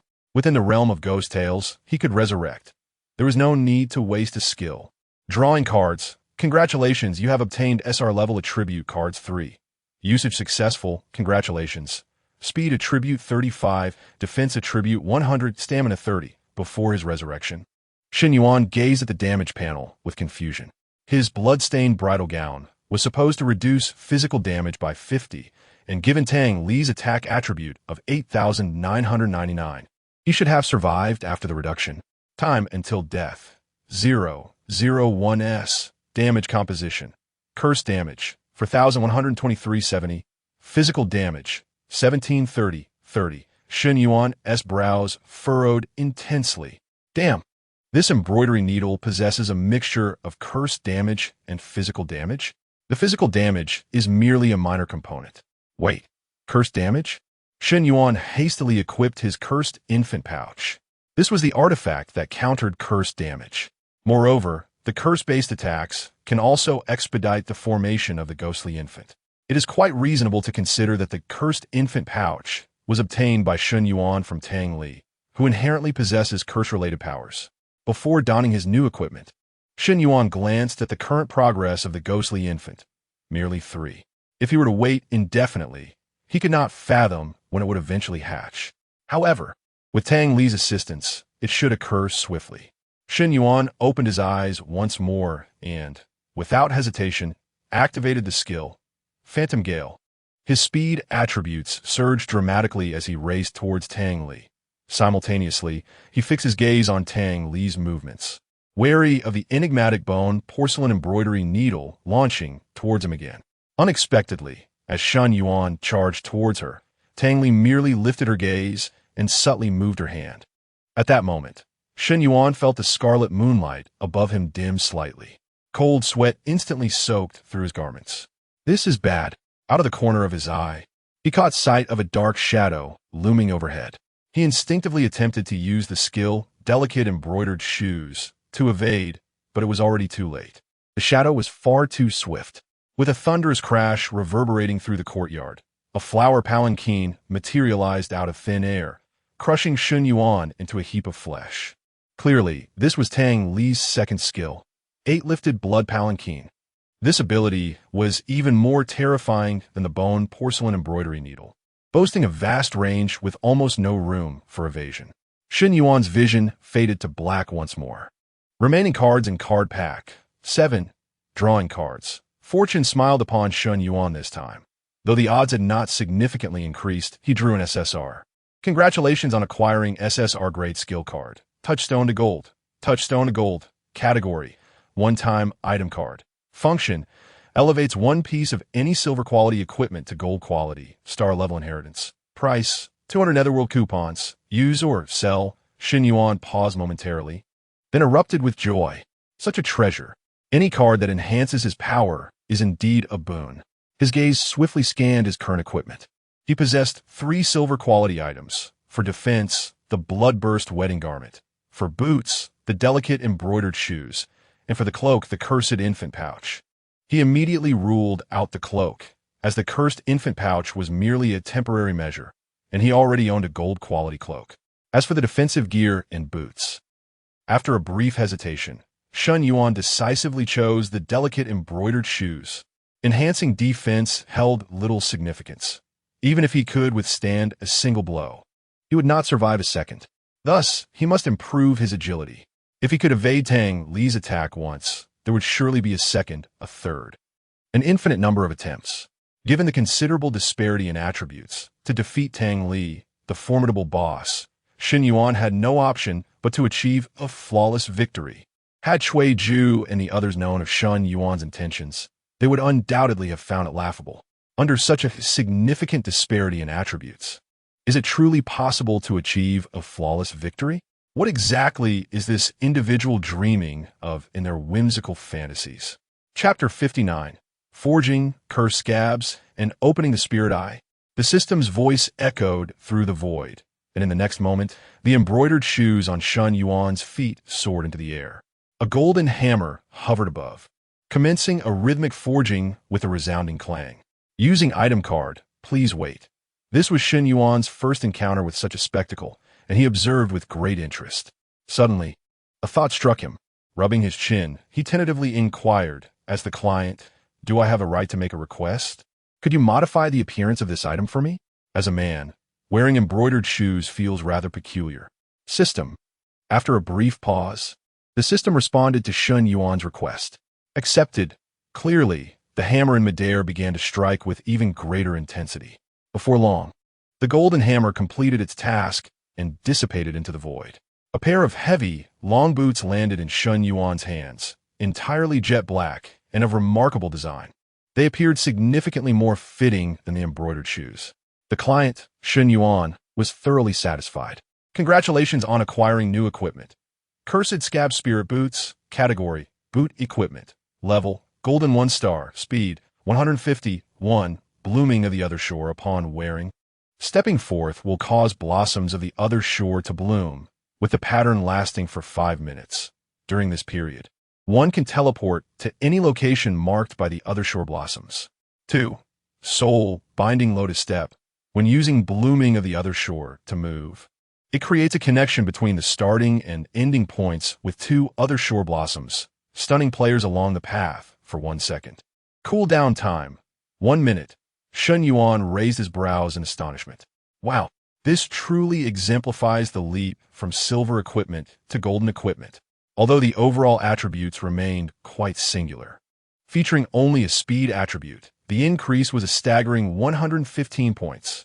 Moreover, the enhancement unlocked a new control skill, Soul Binding Lotus Step, which was undoubtedly a significant advancement for Shen Yuan at this juncture. Without hesitation, Shen Yuan equipped the Cursed Scab Spirit Boots and resurrected once more. Whoosh! A sharp sound of air being sliced open suddenly erupted. Yet another bone china embroidered needle, imbued with a fierce momentum, shot toward Shen Yuan. Damn! What a dishonorable act! An ambush! In a moment of panic, Shen Yuan instinctively attempted to use the blooming of the other shore skill to evade, but was a step too late, and his chest was pierced once again by the embroidered needle. Undoubtedly, it was yet another swift and decisive kill. Shen Yuan found himself back in the familiar void. The gray card slowly flipped over. Remaining card count in the pack: 6 cards. Drawing cards. Congratulations on acquiring SR level item card. Minor Immortal Recovery Pill 10. Minor Immortal Recovery Pill. Category: Item. Function: Restores 30 of maximum defense. Energy and stamina attributes within 10 seconds. Usable in combat. Price: 10 nether coupons. Use or sell. Shen Yuan gazed at the small jade vial in his hand, utterly perplexed. Immortal cultivation? How did items from the realm of immortality find their way here? System, what are your origins? Regarding the restoration item, it possesses a modicum of utility, particularly since Phantom Gale swiftly depletes stamina. This item serves to replenish it, provided I can endure until my stamina runs out. Upon each resurrection, Shen Yuan revives with full attributes. However, I shall keep it for now. Shen Yuan casually stowed the minor restoration pill into his backpack, ruffling his hair as he murmured his analysis. The speed of that embroidered needle is exceedingly rapid. Once Tang Li has me in her sights, it is almost impossible to evade. My direct approach makes me all too easy a target for her. What strategies could I employ to make myself less susceptible to her aim? Suddenly, Shen Yuan recalled his previous life playing Honor of Kings. Irregular movement patterns can evade non-targeted skills, which is why adept players often maneuver their characters with erratic motions, as if jolted by electricity. However, this is not a mobile game. Should I attempt to mimic the movement techniques from the game, I might end up riddled with arrows. This challenge is far more daunting than dealing with the mysterious occurrences before. If I could master the movement techniques of a human realm, would I not be able to, much like in a game, gracefully evade critical skills and execute a stunning counterattack? But where could I learn such techniques? Should I ask Tang Li for guidance? She would need to be in a rather unfortunate state to be of any assistance. Wait a moment. A spark of inspiration ignited in Shen Yuan's mind. The Tian Now Forum. He promptly endeavored to access the Tian Now Forum within the void of the Huang Quan card shop. To his astonishment, he succeeded. However, due to being in the Horror Tales instance, Shen Yuan could only browse the forum's content and was unable to send messages. Each time I perish, I can linger briefly in the Huang Quan card shop, a duration that can be adjusted according to my will. Yet, there exists a maximum resurrection time limit, roughly 5 minutes. Once that period elapses, I must revive. Thus, I can certainly utilize this resurrection window to scour the Tian Now forum for various instructional videos on movement techniques, which is undoubtedly more effective than aimless trial and error. The Tian Now forum is the largest forum in the human realm, with numerous experts willing to share instructional videos. There are even tutorials from the Huaxia official Anti-Mystery Alliance.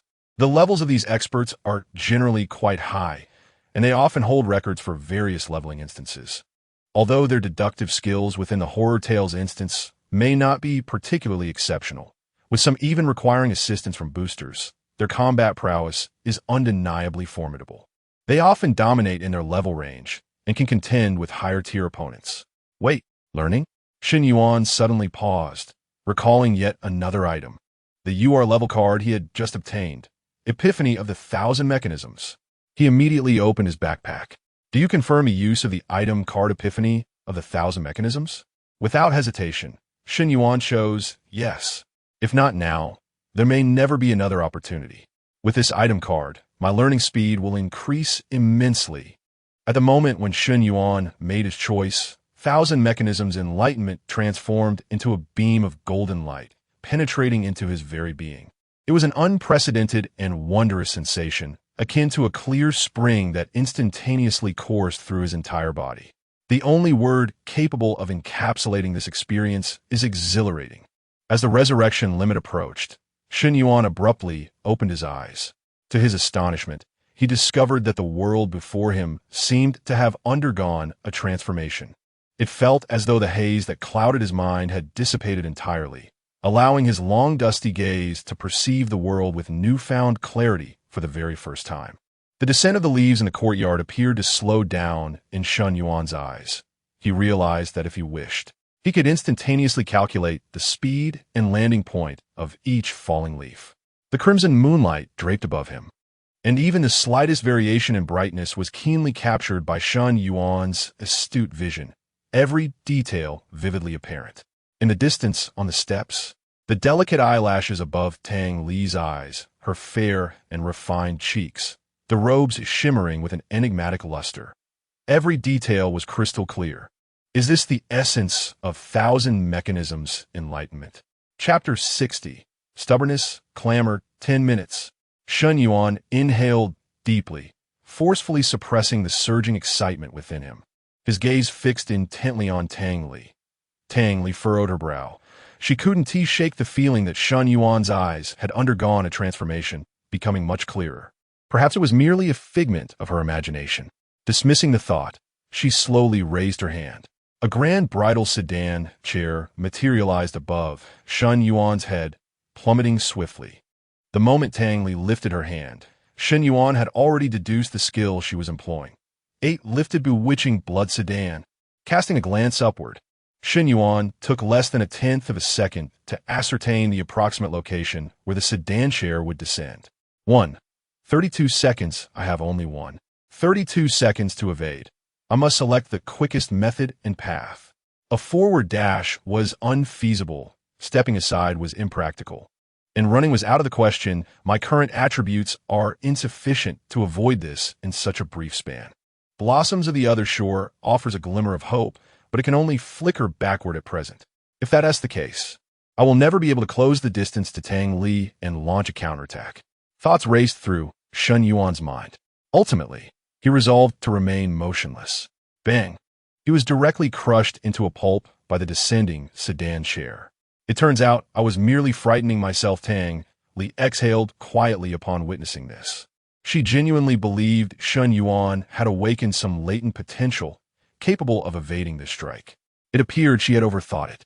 With a flutter of her eyelashes, she murmured softly, "The disparity in attributes is not so easily bridged."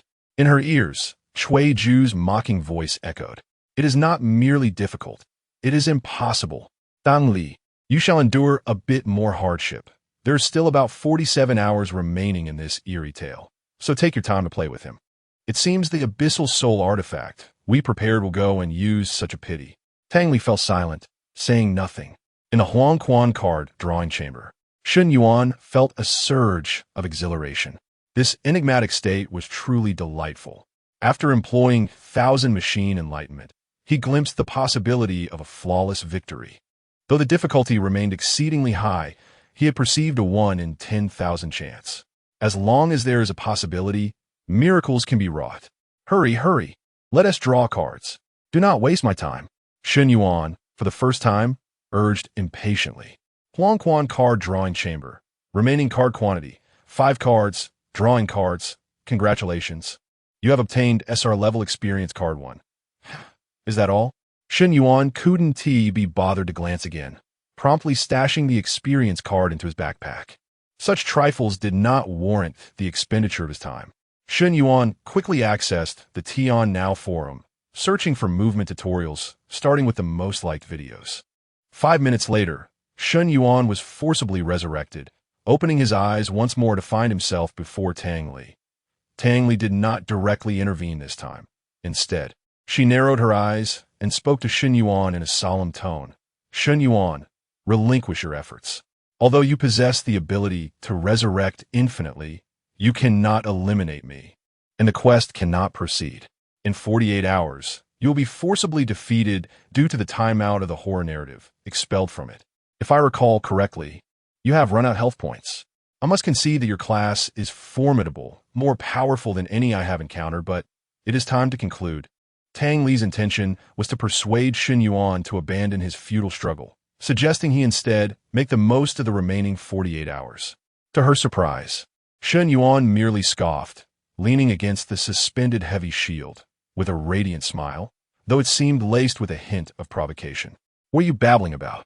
I cannot comprehend a single word. In the creed of my life, the notion of surrender does not exist." Upon witnessing his resolute demeanor, Tang Li furrowed her brows tightly. "Why must you be so obstinate?" Shen Yuan, upon hearing her words, nonchalantly waved his fingers, his eyes ablaze with fervent battle spirit. "Truly tiresome. Let me first deplete your health bar, and then I shall listen to your tedious prattle." Before his words could settle, Shen Yuan once again hefted the hefty, suspended heavy shield, and surged toward Tang Li with great speed. He understood that he must close the distance swiftly, for only then could he inflict damage upon her. In truth, Shen Yuan had contemplated relinquishing the suspended heavy shield, yet ultimately resolved to retain it. This was, after all, a form of weight training. If he could evade Tang Li's assaults while burdened by a 10 reduction in speed from a shield, then the moment he cast aside all restrictions would herald his true metamorphosis. Utterly incomprehensible. Tang Li's gaze turned frosty. She chose not to speak further and raised her hand abruptly.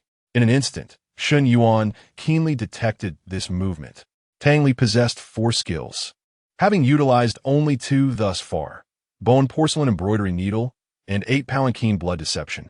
The gestures preceding these two skills bore subtle distinctions. The former involved a motion akin to thrusting a needle, while the latter required a gentle lift of the palm, followed by a downward press. Thus this time, Tang Li employed the bone porcelain embroidery needle. A flash of white light erupted as the embroidery needle shot forth, the air seemingly torn apart, emitting a piercing shriek.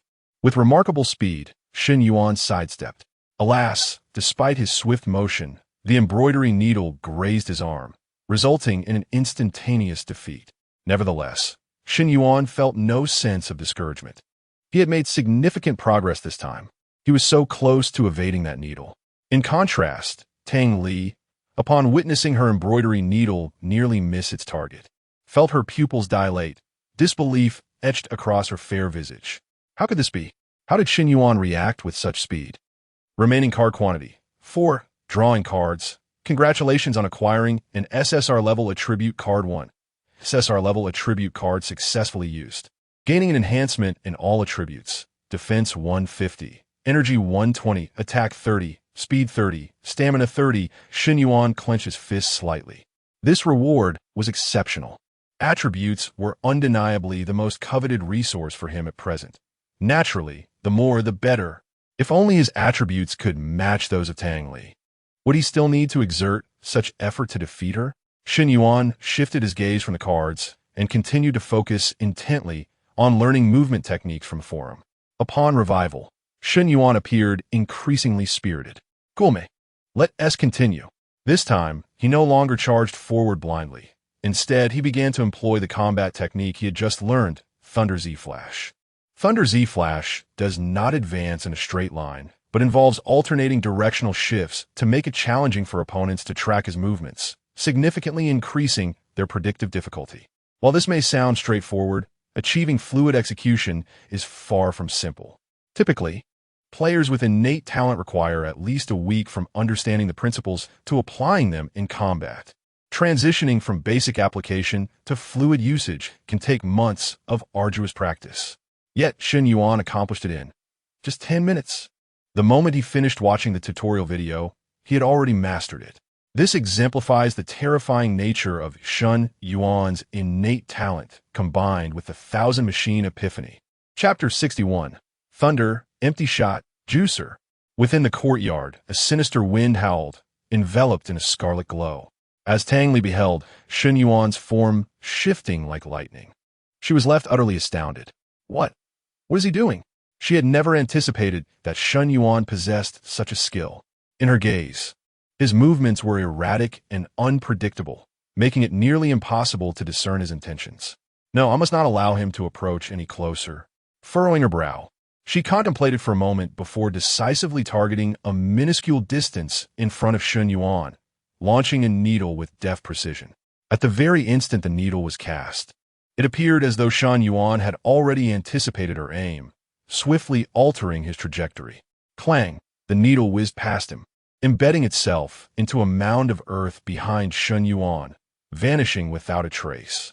Tang Li had actually missed. In that fleeting moment, she was engulfed in astonishment. It was as if she was transported back to her second encounter with Shen Yuan in the eerie tale of Nightmare Bathroom. Back then, he had evolved amidst relentless slaughter, entering a ghostly state, evading countless attacks with near perfection. Though the difficulty of dodging a needle pales in comparison to that of evading those attacks.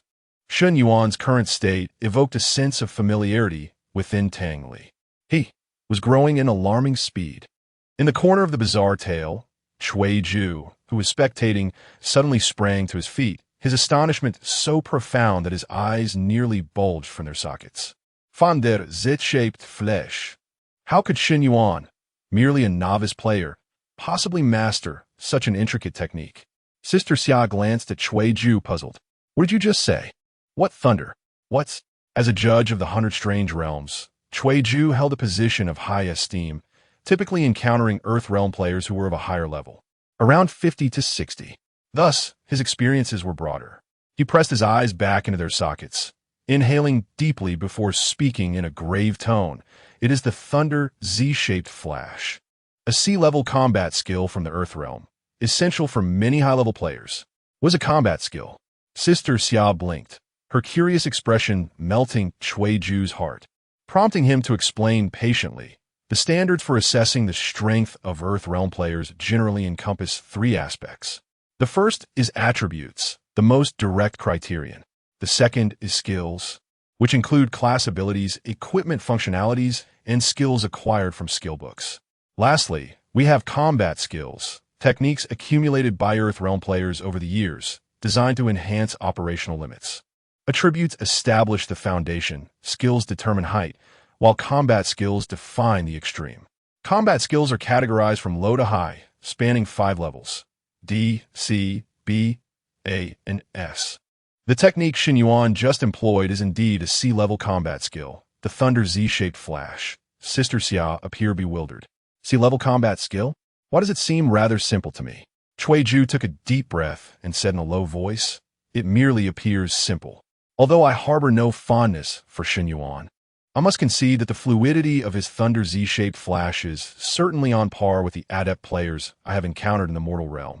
However, to think that one could eliminate Tang Li with a mere C-rank combat skill is nothing short of a fantasy. The Thunder Z-shaped flash is only effective at a distance. Once engaged up close, it becomes ineffective. Moreover, Tang Li would hardly allow him the opportunity to close the gap. Xia, look." Xia Jia quickly turned her gaze towards the arena. Tang Li swiftly cast aside her wandering thoughts, forcing herself to regain focus. The pursuit of rapidly enhancing combat skills was not a simple endeavor. No matter how extraordinary Xin Yuan might be, he was unlikely to achieve such a feat. Furthermore, she possessed more than just a single skill. Thus, Tang Li promptly devised a new strategy. Since hitting with a needle was challenging, she would opt for something more likely to succeed. 8-lifted ghostly blood palanquin strike. The Thunder Z-shaped flash was only suited for evading small-scale attacks. Against a large-scale assault such as the 8-lifted ghostly blood palanquin, its efficacy diminished significantly. Xin Yuan, unable to evade in time, was once again struck down. I succeeded. In the void, Xin Yuan felt no sorrow at his demise. For him, this was undoubtedly a milestone achievement. He had finally managed to withstand Tang Li's second assault. Remaining card count, 3. Drawing cards. A flash of crimson light flickered. A UR-level card had unexpectedly reappeared. Xin Yuan's luck was astonishingly favorable. However, at that moment, his expression remained stoic, his mind preoccupied with various evasion techniques from the Tian Now Forum, in the state of comprehension of all mechanisms. Xin Yuan's capacity to learn combat skills was remarkably swift. For ordinary D-rank skills, a single demonstration sufficed for him to grasp the principles instantly. C-rank skills could be fully mastered after just one viewing of the video. B-rank skills could be roughly understood at 60 to 70 after the first watch, with the rest achieved through additional viewing, contemplation, and practice, easily reaching 99. Regrettably, skills above B rank were not searchable on the Tian Now Forum. To learn them, one had to enter the official academy of the Alliance for Advanced Study. This was somewhat akin to the University of Xin Yuan's past life. Congratulations on obtaining UR-level item card. Pain currency machine. Xin Yuan raised an eyebrow, pulling his thoughts back. This UR card seemed rather intriguing. Pain currency machine. Category: special item card. Function: converts death pain into nether coupons. Limitation: repeated deaths or low-value deaths will reduce the quantity obtained. Price: 1,000 nether coupons. Use or sell the pain currency machine. It can actually convert my death pain into nether coupons? Xin Yuan raised his eyebrows in astonishment. This was undoubtedly an opportunity too good to pass up. The capabilities of this pain currency machine, combined with my rebate assistant, will significantly enhance my speed in accumulating the netherworld coupons. Xin Yuan decisively chose to use it. Boom! A thunderous sound reverberated through the void, startling Xin Yuan. What was that? An earthquake? He swiftly turned to investigate. To his astonishment, a colossal machine had descended heavily beside him. Its appearance resembled a juicer. However, inscribed beneath this juicer were 5 prominent characters: pain currency machine. Quite ostentatious. Nevertheless, the items in this void were multiplying.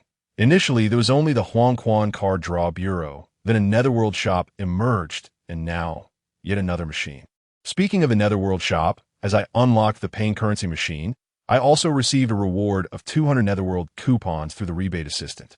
Surely, I must have accumulated a considerable amount of netherworld coupons by now. It is time to make some purchases.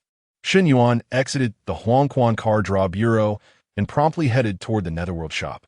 Unlike his previous timidity, Shen Yuan exhibited a newfound boldness, slamming his hand on the table and declaring, "Check my balance.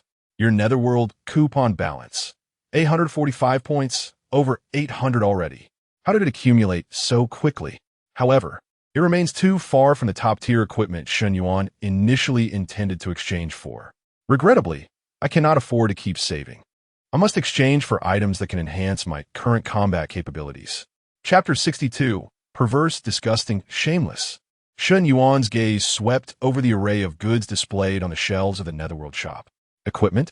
He shook his head, deciding not to consider it for the time being. His current gear was satisfactory, and there was no pressing need for a change. After surveying the items, his attention was drawn to a familiar artifact, the attribute card. Affordable and effective, it possessed the ability to permanently enhance attributes, making it the most suitable item for Shen Yuan at this moment. The attributes provided by the SSR attribute card rivaled those of a silver-grade piece of equipment. And unlike regular gear, attribute cards were not constrained by inventory slots. As long as he possessed netherworld tickets, he could continuously enhance his capabilities. The netherworld shop offered two types of attribute cards. SR-grade random attribute card. Type, item, function, randomly enhances one of the following attributes. Defense 100, energetic 80, attack 20, speed 20, stamina 20, price 50 netherworld tickets. SSR-grade attribute card. Type, item, function, enhances all of the following attributes. Defense 150, energetic 120, attack 30, speed 30, stamina 30, price 280 netherworld tickets. In terms of cost effectiveness, there is no doubt that the SSR grade attribute card was superior. Without hesitation, Shen Yuan decided to go all in. His current savings were just sufficient to purchase 3 cards. Exchange successful. Would you like to use them? He decisively selected use, and in an instant, 3 beams of golden light flashed, integrating the 3 attribute cards into Shen Yuan's attributes. This shopping spree had consumed all his time, leaving no opportunity for study. As he revived and opened his eyes, he found Tang Li, cold as ice, raising her hand to shoot an embroidered needle. "Oh, still daring to use an embroidered needle? It seems you remain unconvinced." Shen Yuan swiftly entered the fray, executing the Thunder Z flash with determination. His figure became as elusive as lightning, making it difficult to predict his movements. The distance between Shen Yuan and Tang Li steadily diminished. Whoosh, whoosh, whoosh. 3 embroidered needles were deftly evaded by Shen Yuan. Although 2 of the dodges were somewhat precarious, he successfully emerged unscathed. A smile crept on Shen Yuan's face as he evaded, while hoisting his heavy shield onto his shoulder. After dodging 2 more needles, his teasing voice echoed through the courtyard. "Hey, Lili, your trick has been thoroughly deciphered. Perhaps it's time to consider a different approach?" Meanwhile, Tang Li's expression darkened, her lips quivering uncontrollably. Watching Shen Yuan skillfully evade her embroidered needles, she felt a tumult of emotions: anger, impatience, and a hint of grievance. Her eyes began to sting, and the urge to cry surged within her. The thought terrified Tang Li. "No, I must not cry. Absolutely cannot cry." She clenched her throat, her gaze fixed intently on Shen Yuan's movements. Every time she believed she had anticipated Shen Yuan's movements, she ultimately faced failure. The more elusive her aim became, the stronger her desire to strike him with a needle, seeking to redeem herself. She refused to concede defeat, especially after Shen Yuan's taunting remarks. "Li. Who is your little Li? Pervert. Disgusting. Shameless." At that moment, Tang Li heard Cui Ju's urgent voice beside her. "Tang Li, what are you doing? Quickly use the 8-bearer blood sedan. The embroidery needle has lost its efficacy against Shen Yuan. His Thunder Z flash completely counters you. Do not allow him to close the distance." Ignoring the advice, Tang Li continued to unleash her embroidery needles. This time, she abandoned any pretense of prediction, opting instead for sheer volume, hurling them indiscriminately in a display of overwhelming firepower. To her surprise, this tactic proved quite effective. Just as Shun Yuan had evaded the first needle, he was caught off guard by the next, which sealed off his escape route. The sound of a needle piercing flesh echoed ominously. The man, burdened by a lifetime of sins, finally succumbed once more beneath the needle. Blood pooling around him, Tang Li gasped for breath, her chest heaving, yet a faint smile graced her lips. She had achieved her goal, having proven herself. There was no need for a second demonstration. Lightly tapping her toes, she distanced herself from Shun Yuan's body, raising her palm as a shadow loomed above his head. The sedan was ready. She awaited the moment Shun Yuan revived, poised to reduce him to mere pulp. 12 needles. Quite impressive, a rapid advancement. Yet, Tang Li is indeed stubborn, fully aware that the 8-bearer blood sedan would ensure my demise, yet she refrains from using it. Deny me the opportunity to practice. Shun Yuan shook his head, his gaze drifting toward the card pack suspended in the void. This was the penultimate card of the current dungeon. Drawing card. Congratulations on acquiring an SSR level experience card. TSK, is that all? While the SSR level experience card grants a substantial amount of experience, it currently serves as a useless card for Shun Yuan, merely to be stored in his backpack for future use. Perhaps when he ascends to the top of the novice leaderboard, he would bring it forth. Suddenly, a buzzing sound filled the air. It emanated from a nearby pain currency machine. Shun Yuan turned to see that the previously vacant juicing area was now shrouded in smoke. Within the haze was a vivid depiction of Shun Yuan's demise. The embroidery needle had pierced flesh, shattered organs, and erupted in a cloud of blood mist. It appeared disturbingly graphic. TSK, Tang Li truly was ruthless. Under Shun Yuan's watchful gaze, the juicer obliterated the image of his death. Ding dong. 5 pitch-black coins fell from the juicer. Oh, was this the successful conversion? With a flick of his hand, the 5 coins landed in his palm. 5 soul tickets. Not too shabby. Casually commenting, Shun Yuan diverted his gaze to the cursed infant pouch adorning him. Even with the cursed infant pouch equipped, the damage inflicted by Tang Li could still annihilate him in an instant, a truly terrifying prospect. However, the gestation progress of the cursed infant had remarkably surged to 60. With a few more deaths, it should soon come to fruition. Chapter 63. Close Combat, Dark Faith, Unceasing Death. Shun Yuan focused his mind, dismissing all distractions as he delved into the study of combat skills. This time, he was honing his techniques specifically against the 8-lifted blood sedan. The sedan's area of effect was vast. Only with the swiftest reflexes and evasive maneuvers could one hope to escape its wrath. The difficulty of evasion was exponentially greater than that of a mere needle. Previously, I had been overly reckless. Given Tang Li's temperament, she would undoubtedly attempt to crush me with the sedan the instant I revived. Alas, I had already anticipated her move. In no time, Shun Yuan resurrected. Without a moment's hesitation, he rolled forward with the most rapid and fluid motion. The subsequent scene was nothing short of astonishing. Mid-roll, he abruptly halted, palms striking the ground, and his abdomen surged with explosive power. He lunged forward like a wolf pouncing, propelling himself several meters through the air. This maneuver demanded exceptional bodily coordination. Even the slightest miscalculation in force would hinder such a swift evasion. Yet, for Shun Yuan, it posed little challenge. Boom! The sedan crashed down, sending a cloud of dust swirling. Tang Li's expression tightened as she fixed her gaze intently on the obscured scene. Had Shun Yuan perished? Hello, were you looking for me?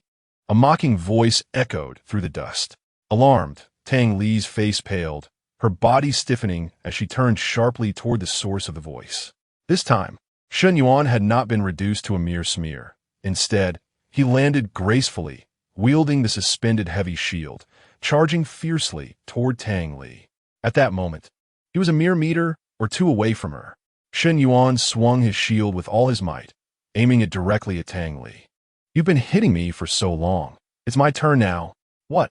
Cui Ju, who had only just settled down, stood up in disbelief, his face a mask of shock. A B-grade combat skill, Wolf Charge. He could hardly fathom that Shun Yuan possessed such prowess. Cui Ju was astonished by the multitude of unexpected facets Shun Yuan exhibited. Initially, he had perceived Shun Yuan as merely a fortunate player who had awakened an unusual class. Yet, it was evident that Shun Yuan was far more complex than he had imagined. Cui Ju remained rooted in place, his expression shifting dramatically. The two techniques Shun Yuan had just executed were executed with such finesse that among players below level 30, no more than 3 could replicate such proficiency. Fortunately, this individual had yet to fully mature. Moreover, he had not discerned the hidden clues within this enigma, due to the disparity in their stats. Tang Li would remain unharmed by his hand. We are certainly capable of achieving this. Although Cui Ju spoke with such conviction, he gradually lost the initial confidence he once held.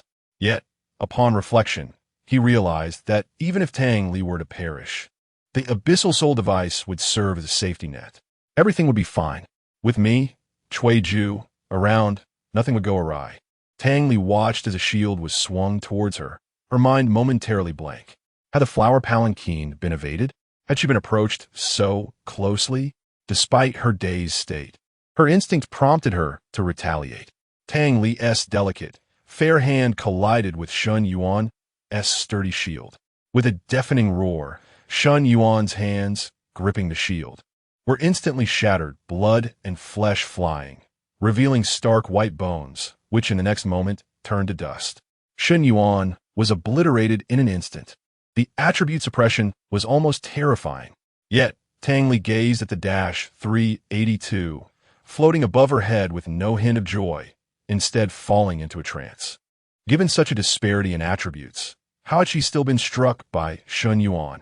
Was there truly anything that fellow could not accomplish? Woohoo! It worked! Shun Yuan, amidst the void, vigorously shook his fist in exhilaration.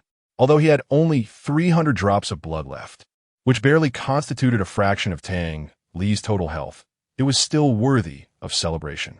He had nearly mastered the evasion techniques. Now, it was time to begin learning offensive skills. First, he would check the card draw results. This was the final card from Shun Yuan's pack for this dungeon. In the void, a gray card radiated with a purple glow. It was an SSR grade card. Congratulations. You have obtained an SSR grade software card. Underworld message. Staring at the inscription floating in the void, Shun Yuan was bewildered. A software card? What on earth was that? Underworld message. Category: Soul Mechanism Software. Function: WeChat for the 100 Ghosts realm. A fully functional messaging application. Value: 200 nether tokens. Use or sell. Shun Yuan wore a peculiar expression. How could he draw other software from a soul mechanism? With WeChat in hand, could Douyin be far behind? Perhaps the Tomato Novel app would follow soon? However, what use was unlocking the local version of WeChat for the 100 Ghosts realm? Was he to chat with monsters? Though he found it rather strange. Shun Yuan pondered for a moment before opting to use. The soul mechanism was a valuable asset, worth thorough exploration. Who knows? Perhaps he could gather intelligence from the monsters of the 100 Ghosts realm in the future? In his recollections, there had never been accounts of players from the human realm communicating with the monsters of the 100 Ghosts realm. The two sides had always been at odds. Shaking his head to clear his thoughts, Shun Yuan refocused and continued his studies. The 1,000 Mechanisms Enlightenment had a time limit, and he did not wish to squander this precious opportunity. By the time Shun Yuan resurrected and stood, Tang Li had already distanced herself from him once more. However, Shun Yuan was unfazed, tirelessly charging towards Tang Li again. Due to the vast disparity in speed between him and Tang Li, the difficulty of closing the distance was exceedingly high. Shun Yuan could only exhaust every ounce of his strength, unleashing an array of D, C, and B-grade combat techniques, leaving Cui Ju utterly astounded, and eventually numb to the spectacle. Nevertheless, even so, Shun Yuan's successful attempts to close in on Tang Li were few and far between. Typically, he would require the sacrifice of 7 or 8 lives for a single opportunity to approach. Yet, to Tang Li's astonishment, Shun Yuan's close-quarters combat skills were rapidly evolving into something formidable, although he still posed no real threat to Tang Li. The duration Shun Yuan could maintain his proximity to her was steadily increasing. The speed of his progress was nothing short of terrifying. Shun Yuan continued to perish, relentlessly, frantically, time and again, once, 10 times, 20 times, 100 times, 500 times. He had lost count of the number of times he had died. All he knew was that his skills were reaching an extraordinary level of mastery. Chapter 64. The War King, the Jade Bracelet, and the Ashes of the Incense Burner. In the eerie tales of the corner, Cui Ju's expression was grave. How could he possibly achieve this? Throughout Shun Yuan's continuous cycle of death and rebirth, Cui Ju had witnessed an array of over 100 combat techniques. What was truly terrifying was not merely the quantity, but rather the astonishing proficiency with which Shun Yuan executed each technique. Sister Xia inhaled deeply, her face etched with concern. Brother Kui, are there many players in the mortal realm with such formidable strength? Cui Ju shook his head, his gaze profound, seemingly lost in reminiscence. The last time I encountered someone so skilled in combat techniques was several decades ago, back when I had yet to become a judge. That player from the mortal realm has since become one of the pillars of the Huaxia Anti-Mystery Alliance. Sister Xia's mouth fell agape in shock. A pillar? Are you referring to one of the 10 great kings? Cui Ju took a deep breath.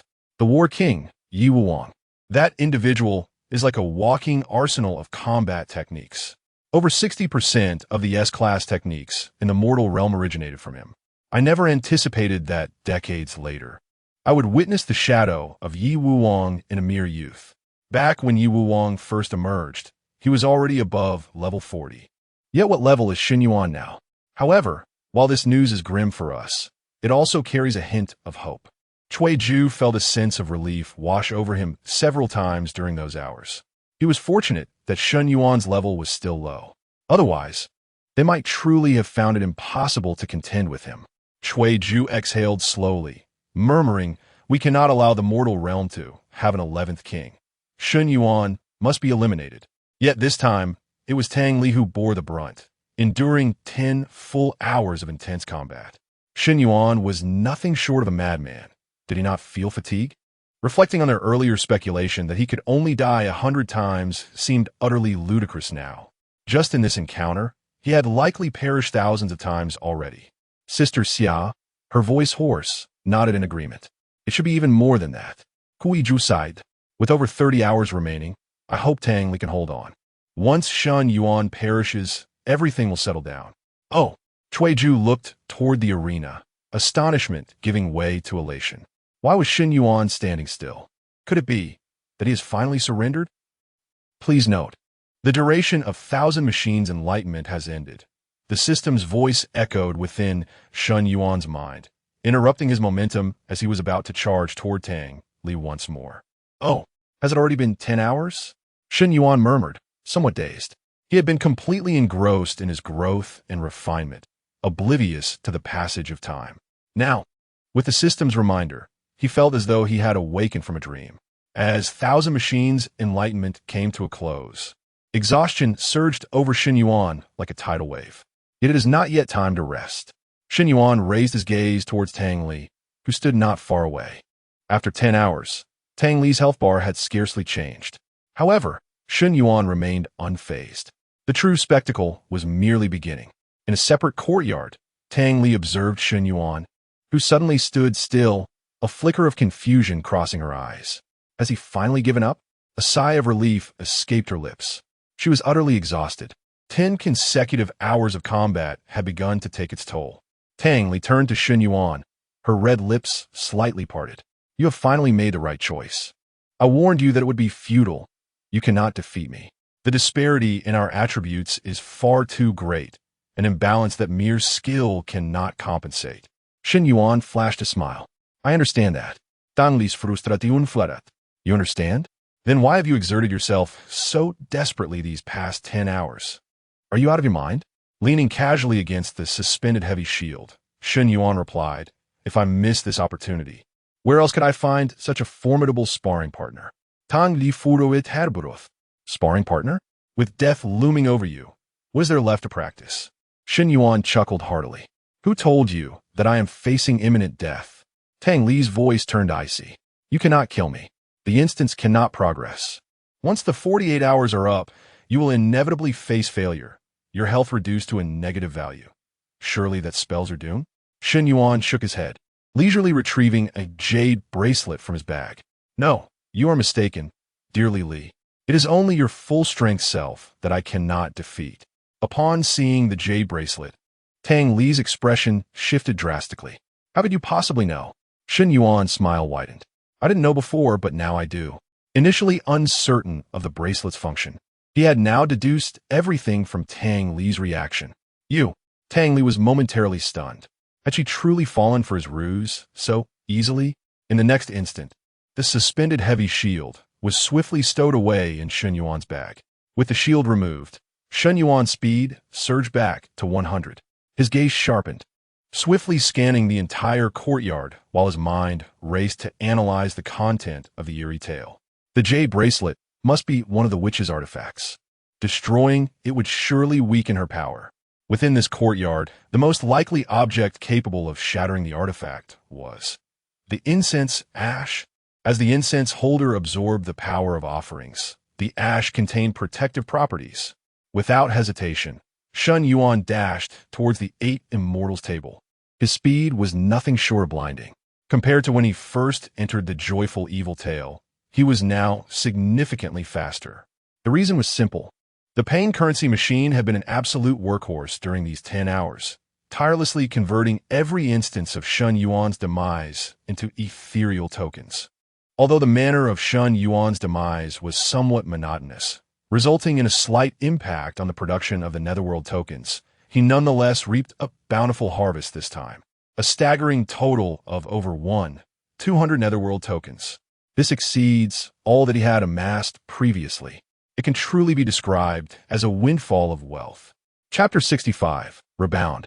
Shattered Mirror. Of course I dare. Without the slightest hesitation, Shen Yuan exchanged all the Netherworld tickets for 4 SSR attribute cards, resulting in a significant enhancement of his attributes. Including the SSR attribute card he had previously drawn, he had utilized a total of 8 cards. Each card augmented his defense by 150 points, amounting to a remarkable 1,200 points. This boost was nearly on par with the enhancement provided by the golden 1-star weapon, the suspended heavy shield. Now, Shen Yuan's overall attributes had undergone a remarkable transformation. Shen Yuan, level, to class, unawakened, health, 0, defense, 7,313, energy, 2,550, attack, 649, speed, 729, stamina, 703.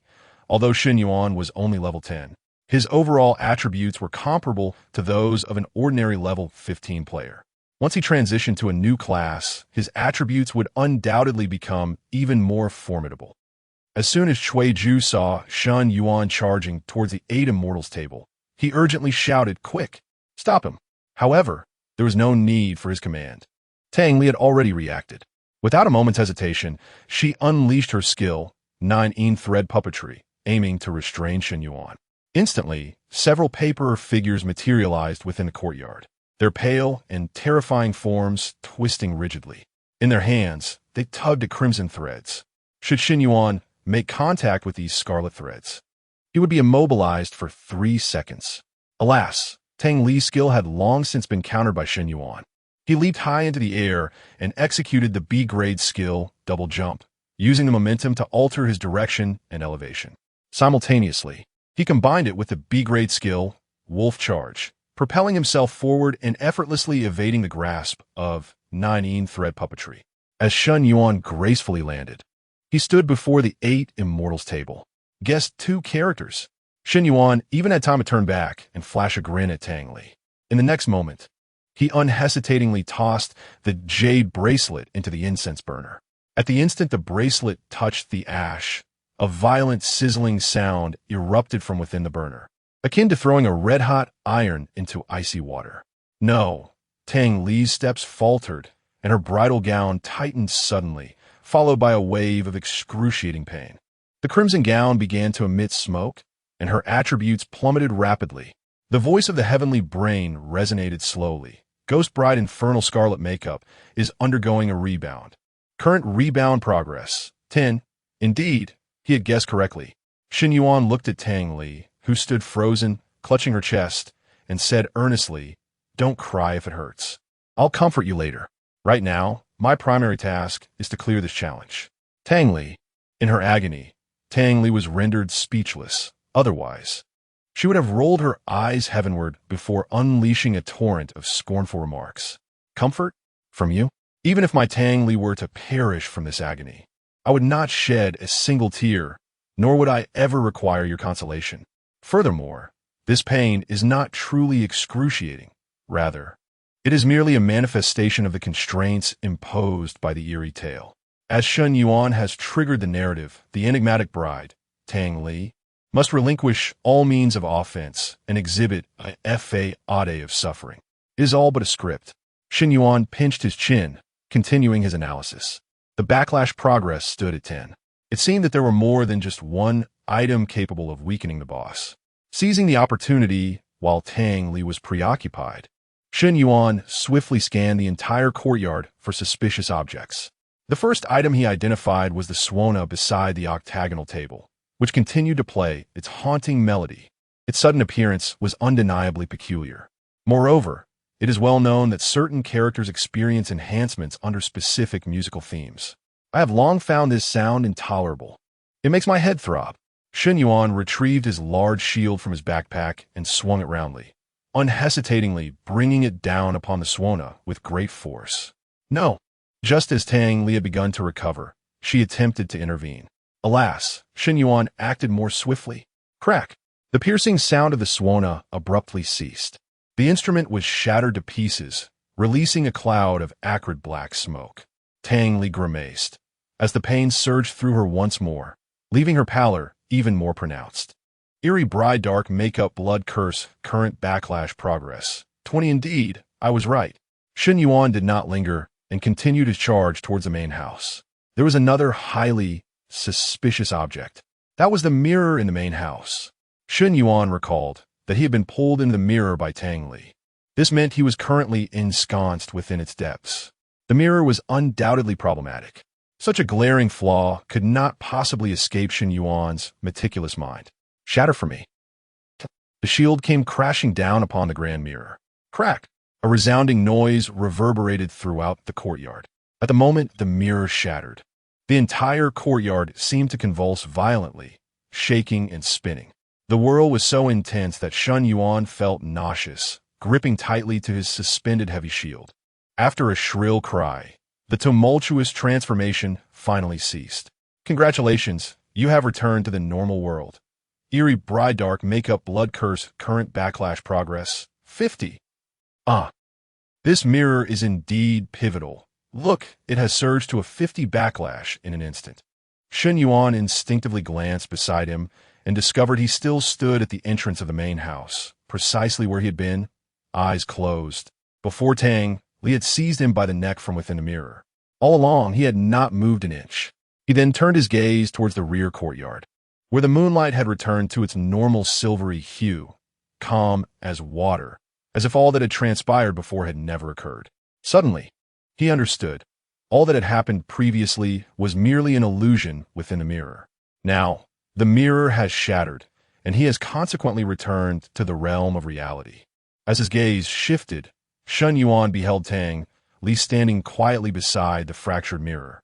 She appeared significantly more fragile than before, her entire being teetering on the brink of collapse. The once resplendent crimson wedding gown she wore was now largely consumed by flames, leaving only charred remnants. At some point, the old woman had overturned her red lantern beside the shattered mirror. Xin Yuan felt a stir within him. It seemed that the bizarre scarlet moonlight in the mirrored world was a reflection of this lantern's glow upon the surface of the glass. However, I believe 50% is not the limit. Xin Yuan's gaze once again fixed upon the path ahead. The original mirror had obscured his line of sight, but now, with its destruction, the main room behind it was laid bare. A blood-red coffin lay horizontally before him. Surely, this must be the coffin in which the spectral bride rests. Without hesitation, Shun Yuan resolved to aid Tang Li in dismantling the household. You dare Tang Li intended to intervene, yet her current condition rendered her incapable of action. This insipid threat only seemed to cheer Shen Yuan on. Of course I dare. Shen Yuan grinned widely, raising his shield and smashing it down fiercely upon the coffin. Chapter 66. The Ghostly Infant, Mother Cherry. With a thunderous crash, the coffin disintegrated into a flurry of wooden shards. The system's voice echoed softly. The current backlash progress of Cursed Bride. Infernal makeup red shies at 80, having reached its limit. Oh, it's reached its limit? Shen Yuan turned to gaze at Tang Li. At this moment, Tang Li's attribute panel had undergone a dramatic transformation. Cursed Bride, Infernal makeup red Sha, status, weakened, type, boss, health, 59,999, energy, 39,999, attack, 1799, speed, 579, skills, 1. Bone porcelain embroidery needle, attack type, 2. Unavailable, 3. Unavailable, 4. Unavailable. The weakened version of the Cursed Bride was undeniably miserable. Not only did she possess only one remaining skill, the weakest of the lot, but her attributes had also dwindled to a mere 20. Although her health was still considerable, it was no longer an insurmountable challenge for Shen Yuan. Most importantly, after her speed had been diminished, she was now even slower than Shen Yuan. What could she possibly do now? When her original speed of 2,899 points had been insufficient to deter his approach. Shen Yuan, wielding the heavenly heavy shield, ambled towards Tang Li, a roguish smile adorning his face. In that case, I shall make you witness the chasm between us. Tang Li. This game concludes here. Tang Li's complexion frusha crimson. This line was all too familiar. That damn scoundrel. He dared to return her own words to her. He was mocking her. Raising an embroidery needle, Tang Li hurled it toward Shen Yuan. Of course, he noticed the needle. If he wished to evade it, there was no way it would strike him. Yet, Shen Yuan remained utterly still, allowing the needle to find its mark. 891. Such a minor loss of health was utterly inconsequential to Shen Yuan at this juncture. He nodded with satisfaction, murmuring, "Perfect, your successful strike has elevated Evil Cherry to level 10. However, it must not ascend any further. Surpassing me would be undesirable." Tang Li was momentarily taken aback. "What Evil Cherry?" Shen Yuan grinned widely. "Did you not call yourself Little Pear? Hence, I decided to name it Evil Cherry, both fitting to its essence and a play on fruit." "Who?" Tang Li was perplexed. Shen Yuan, realizing her confusion, continued, "Oh, right. You are yet unaware, aren't you? It's time for you to meet this child, as he is inextricably linked to you. But fret not. You need not bear any responsibility." Shen Yuan's words left Tang Li even more bewildered. "Have you lost your mind? What are you talking about? What responsibility?" Ignoring her, Shen Yuan leisurely retrieved the cursed infant bodice from behind him. The moment Tang Li caught sight of the cursed infant pouch, her recognition was instantaneous, and her face flushed a deeper crimson. Could this possibly be the very garment she once wore? What was wrong with this individual? How could he still be wearing it? With a voice laced with indignation, she exclaimed, "Pervert! Lecher! What on earth are you implying?" Yet, in the next heartbeat, Tang Li's eyes widened in disbelief. She beheld Shen Yuan shaking the pouch, and to her astonishment, a figure emerged. No, not merely a figure, but a child, or perhaps something else entirely. A diminutive being, suffused in a pale crimson hue, was inexplicably revealed by Shen Yuan. The child's complexion bore an uncanny resemblance to that of Cherry's. In an instant, Tang Li recognized the child's identity. A ghostly infant. Shen Yuan crouched down, tentatively prodding the spectral child's form, then turned its head toward Tang Li. "Come now, wicked Cherry. Speak." "No. Wait a moment. Should you not address her as mother?" At that moment, Tang Li felt as if her entire world had collapsed. How could Shen Yuan have gestated a ghostly infant within his pouch? In a shadowy corner of the Ghostly Tales realm, Shui Ju and Sister Xia stood agape, utterly dumbfounded. Even the seasoned Shui Ju was engulfed in an absurd sense of unreality. A ghostly infant? How could this be conceivable? It is crucial to understand that the term ghost infant does not denote the juvenile stage of a specter. The early years of specter are still referred to simply as specters, and never as ghost infants. In the realm of 100 specters, any being described with the term ghost is undeniably of the utmost malevolence and darkness. Ghost infants symbolize curses within this realm, and they can only be conceived in proximity to the abyss. Their power and potential far exceed those of ordinary specters. Merely articulating these facts may not fully convey the sheer terror embodied by ghost infants. In the realm of 100 specters, the status of a specter is typically correlated with their rank.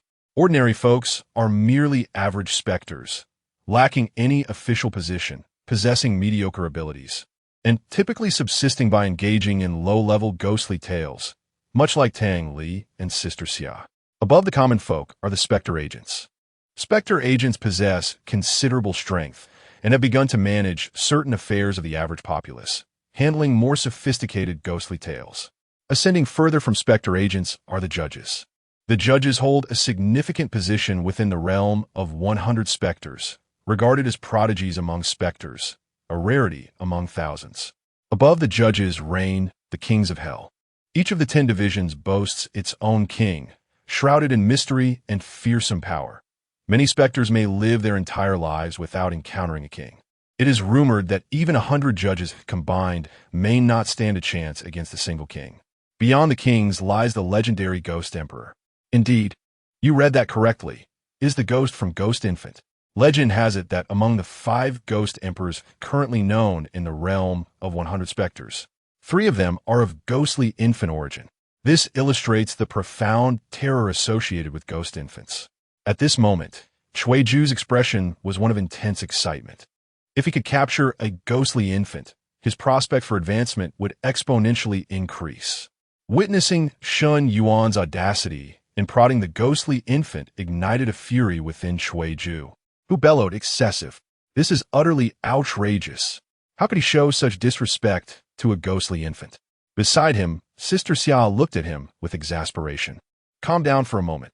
The means to weaken Tang Li has already been discovered by Shun Yuan. With Shun Yuan's current strength, he will undoubtedly be able to defeat Tang Li. So what shall we do next?" Cui Ju instinctively replied, "Of course, we should employ the Abyssal Soul artifact and eliminate him directly. Tang Li has delayed long enough. The Abyssal Soul artifact has been fully charged and is ready for use at any moment." Sister Xia nodded and added, "But what if the Abyssal Soul artifact also kills the ghost infant?" Cui Ju suddenly froze. "Damn, you're right. What about the ghost infant?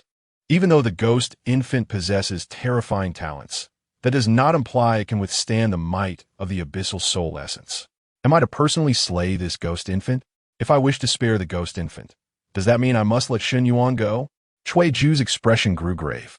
"No, Shun Yuan cannot be spared. Absolutely not." Chapter 67.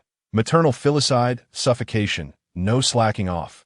Sister Xia tilted her head, deep in thought for a moment, before suddenly suggesting, "Why don't we let Tang Li take the ghost infant away? This way, we can preserve the ghost infant without hindering our objective of eliminating Shun Yuan." Cui Ju furrowed his brow, shaking his head, not sharing Sister Xia's optimism. He spoke gravely, "It's not as simple as you think. This ghost infant has clearly already recognized Shun Yuan as its master. It will be challenging for it to approach any other entity before it continues to grow and develops self-awareness." Before he could finish his sentence, Cui Ju's eyes nearly popped out in disbelief. "What?" In the arena, the ghost infant, dubbed Evil Cherry, surprisingly lifted its head after hearing Shun Yuan's words and actually turned to look at Tang Li. Its large eyes blinked repeatedly as it staggered toward Tang Li, arms outstretched, seeking an embrace. Cui Ju felt thoroughly slapped in the face. "Brother Cui, what now?" Sister Xia observed him with great interest, the unspoken words hanging in the air. Cui Ju awkwardly cleared his throat and quickly countered, "I never imagined Tang Li possessed such charm. Even the ghost infant cannot resist? Splendid. If that's the case, we have nothing to fear. Once Shun Yuan eliminates the specter bride Tang Li impersonates, she can reveal her true self and directly take the ghost infant away. I want it all. Let the little specter choose. Then, we can activate the Abyssal Soul device and eliminate Shun Yuan to slay the demon and acquire a ghost infant, if I don't get promoted this time. Who will?" Cui Ju grew increasingly excited, delivering a resounding slap on Sister Xia's thigh. Before Sister Xia could voice her protest, Ju was left speechless, staring incredulously at the scene before him. What? The situation in the arena had flipped yet again. In another courtyard, as Evil Cherry wobbled toward Tang Li, she too was taken aback. Instinctively, Tang Li crouched down, ready to embrace the approaching ghost infant. However, in the next moment, Shun Yuan, hands in his pockets, intoned ominously. Cherry, now, strike, eliminate your mother. In an instant, the ghost infant's innocent smile dissipated like wisps of smoke, its small figure appearing to be devoured by the void, vanishing without a trace. What? The rapid change in circumstances left Tang Li's mind spinning. Before she could react, the ghost infant had swiftly circled behind her, delivering a tiny punch aimed at Tang Li. 623. The ghost infant mirrored Shun Yuan's attributes. At the same level he was, it would replicate his attributes. Now, at level 10, it embodied Shun Yuan's level 10 characteristics. However, the ghost infant lacked combat skills and an array of erratic abilities. Most importantly, like Shun Yuan, this ghost infant exhibited an utter disregard for death. Upon death, his soul would return to the cursed infant pouch, requiring merely a brief gestation period to fully resurrect, with neither level nor strength altered. It could be said that this ghostly infant was indeed the epitome of a perfect enforcer. This time, Shun Yuan intended to test the true capabilities of the ghostly infant. With a soft thud, the small, delicate fist struck Tang Li, lacking any real force. Yet, the damage inflicted was undeniably tangible. After being struck by the ghostly infant, Tang Li finally reacted, a sense of being toyed with swelling within her. Damn Shun Yuan. Moreover, the ghostly infant's acting was quite commendable, managing to deceive her thoroughly. The name Evil Cherry was certainly apt. With her silver teeth clenched tightly, Tang Li abruptly turned to counterattack the ghostly infant behind her. Unfortunately, Shun Yuan would not simply stand by and allow Tang Li to retaliate. Hitting a child? Isn't that a bit excessive for a mother? Shun Yuan's mocking voice echoed throughout the courtyard, inciting Tang Li's fury to the point of trembling hands. Silence, Tang Li exclaimed, her eyes wide with indignation. To her surprise, her admonition proved effective. Shun Yuan did indeed fall silent, though his actions did not cease in the slightest. The shield was swung with fervor.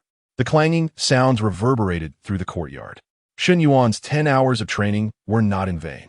He had mastered the intricate combination of various combat techniques, adapting seamlessly, rendering Tang Li utterly defenseless, her health plummeting rapidly. In that moment, Tang Li truly felt the oppressive force emanating from Shun Yuan. Suffocating, it was utterly suffocating. With the absence of significant attribute suppression, all that Shun Yuan conveyed to Tang Li was a sense of suffocation. Why? How could he be merely a new player who had participated in only a few instances? Minutes passed, and Tang Li hadn't even grazed the hem of Shun Yuan's garment. Behind her, the ghostly infant pounded away vigorously, utterly disregarding the bond between mother and child, occasionally leaping to strike at Tang Li's knees.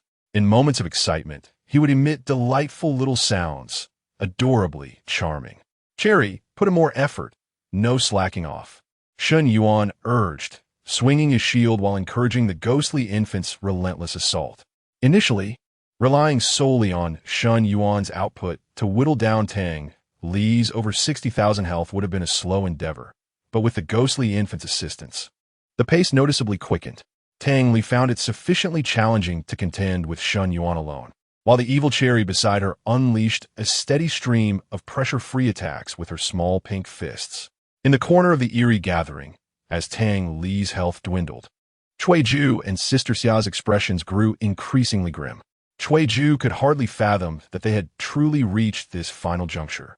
Taking a deep breath, he intoned solemnly, "In that case, let us commence preparations.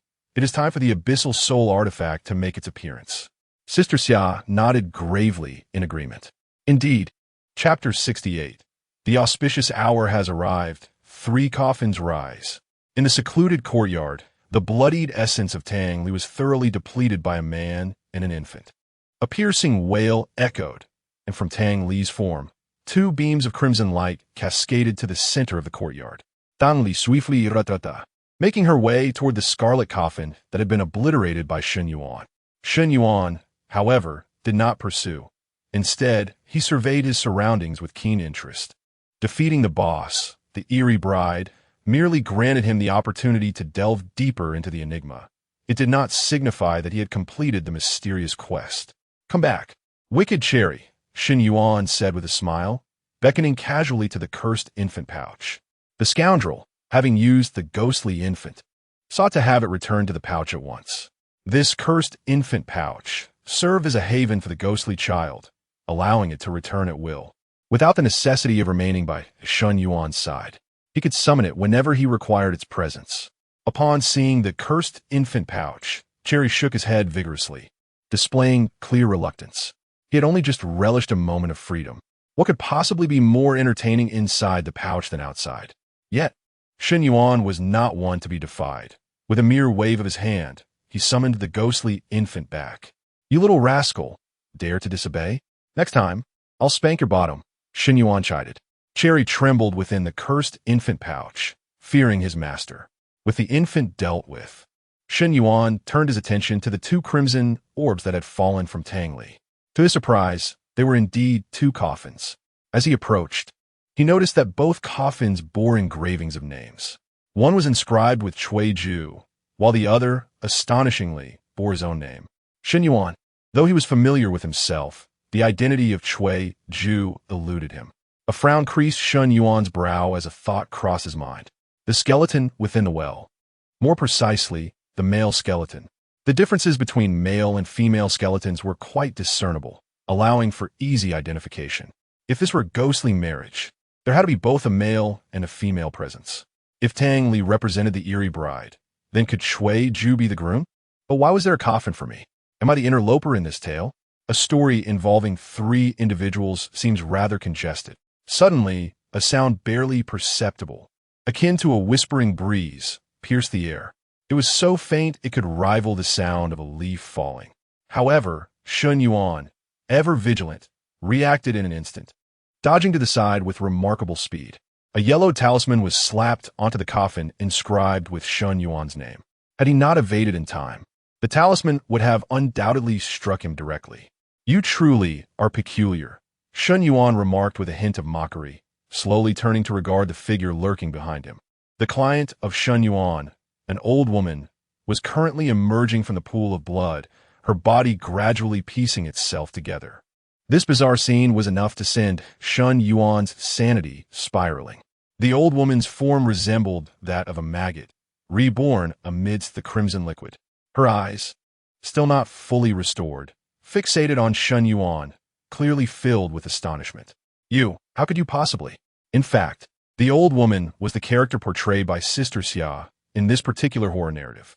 However, Sister Xia never anticipated that her silent resurrection would occur while Shen Yuan was inspecting the coffin, allowing her to launch a sudden ambush, which he managed to evade.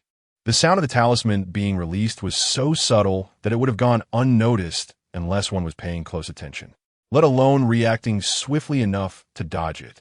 Was this fellow truly human? Shen Yuan waved his hand, interrupting Sister Xia. There is nothing impossible, especially since your narrative has been riddled with inconsistencies from the very beginning. First and foremost, your existence as an old woman is entirely superfluous. The introduction had already conveyed the necessary details. Your presence was redundant. As for that ridiculous lantern you provided me, it served no purpose other than to instill fear. Sister Xiao's expression turned peculiar as her form gradually solidified within the blood. Is that all? Shen Yuan shook his head. Certainly not. It merely heightened my attention towards you. Subsequently, after you presented the situation, you disregarded my warnings and insisted on exploring, only to meet your strange demise before my eyes. What is so unusual about that? Many horror narratives incorporate such NPCs to amplify the atmosphere of dread. Sister Xia appeared perplexed. Shen Yuan smiled and continued, when you perished, the blood flowed over my arm. And that blood was cold.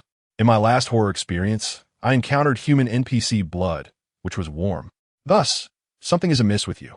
Sister Xia chuckled, her form finally taking on the complete appearance of the old woman.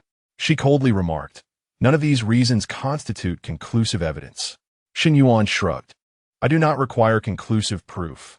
A mere hint of suspicion suffices to make me wary of the bloodstain left by your death. It seems my intuition was correct. By the way, if that skeleton intends to ambush me as well, you might as well spare it the effort. It would be futile." The old woman narrowed her eyes slightly, a flicker of surprise flashing within them. Behind her, Cui Ju, who had been cautiously rising from the well, suddenly froze. "What? He has seen through me? How is that possible?" Meanwhile, in the center of the courtyard, Shen Yuan leaned against the coffin inscribed with his name, leisurely articulating his deductions. "That skeleton must be your grandson, preserved so meticulously. I presume you often tend to it. I suspect he is the one who truly vanished within this courtyard, and the tale of a granddaughter mentioned in the commission is merely your fabrication. You did not invite me here to search for your granddaughter, but rather to offer me as a sacrifice in exchange for your grandson's return. Am I mistaken?" The phrase "Yang invites" as bait, in contracts to seize the soul, encapsulates this sentiment. The old woman's expression shifted constantly, but soon she looked up to the heavens and erupted into wild laughter. "Ha ha ha ha! Well said, Shen Yuan. You are indeed astute. It seems no detail escapes your keen observation. If this joyful death truly is the previously concealed side quest, it appears we are utterly unable to thwart you. Alas, at this moment, all your analyses are rendered futile." In an instant, a chilling wind howled. The old woman, in a frenzied state, clawed at her own eyes with her fingers, her voice hoarse as she shrieked, "Come forth. The auspicious time has arrived. Coffin, rise." Her voice at that moment bore no resemblance to that of a normal human. Its shrillness rivaled that of a Suona. The fierce wind swept through the courtyard, yet Shen Yuan sensed something peculiar about it. This wind was imbued with a palpable aura of death. At that moment, two coffins beside Shen Yuan began to levitate slowly. Not only these two, but the coffin belonging to Tang Li in the main house also hovered in midair. 3 crimson coffins floated above the courtyard, their heads linked to their tails in a manner reminiscent of a needle, or perhaps a hairpin. Indeed, these 3 coffins were the embodiments of the abyssal soul vessel. With the situation thus unfolded, Cui Ju no longer concealed himself. He leapt from the edge of the well, his entire skeletal frame soaring into the air.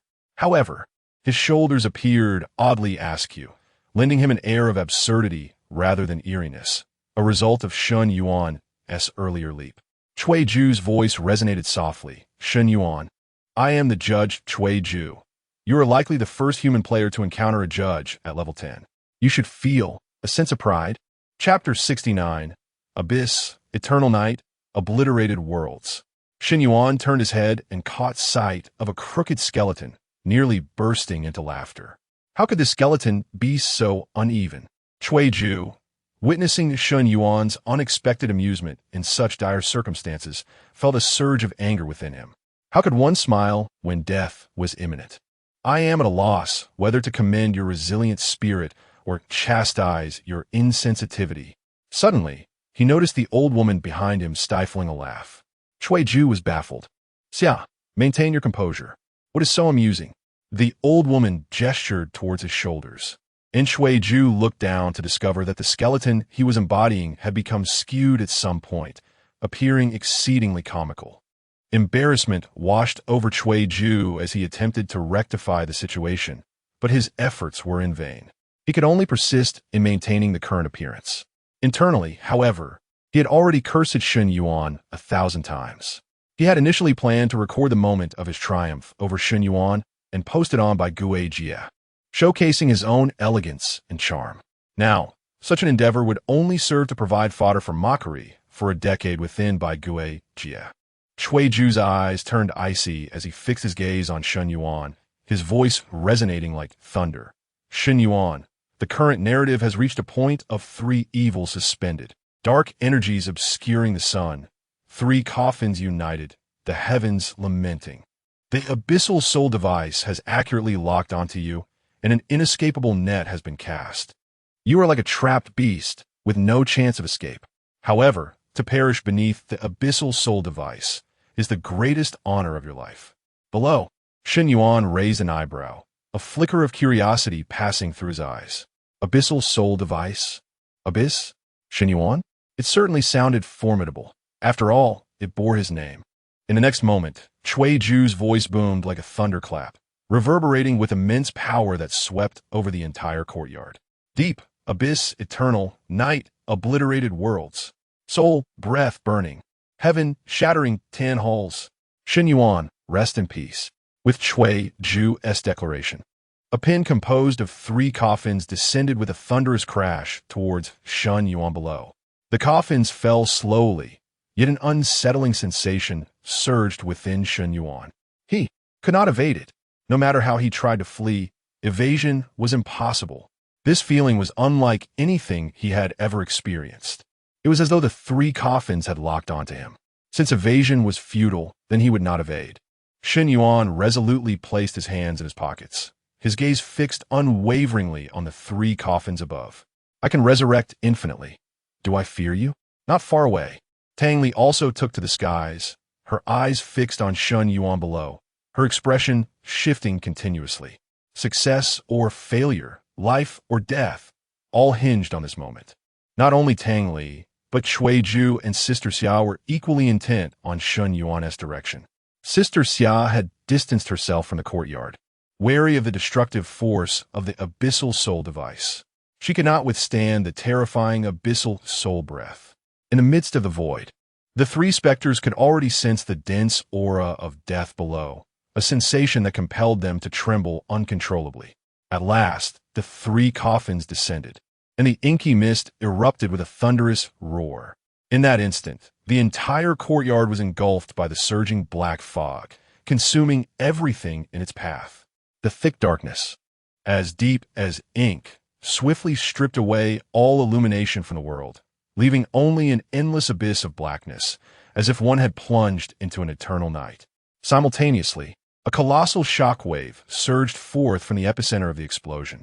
This force was astonishingly powerful, and even the 3 specters, suspended in midair, could not evade its wrath. Like flies swatted away, they were hurled several dozen meters away. The weakest among them, Tang Li, was even forced to spit out a mouthful of blood, her complexion paling further. Sister Xia fared little better. Only Cui Ju, possessing the greatest strength, managed to stabilize himself swiftly after a few coughs, sustaining minimal impact. However, his eyes were equally filled with astonishment.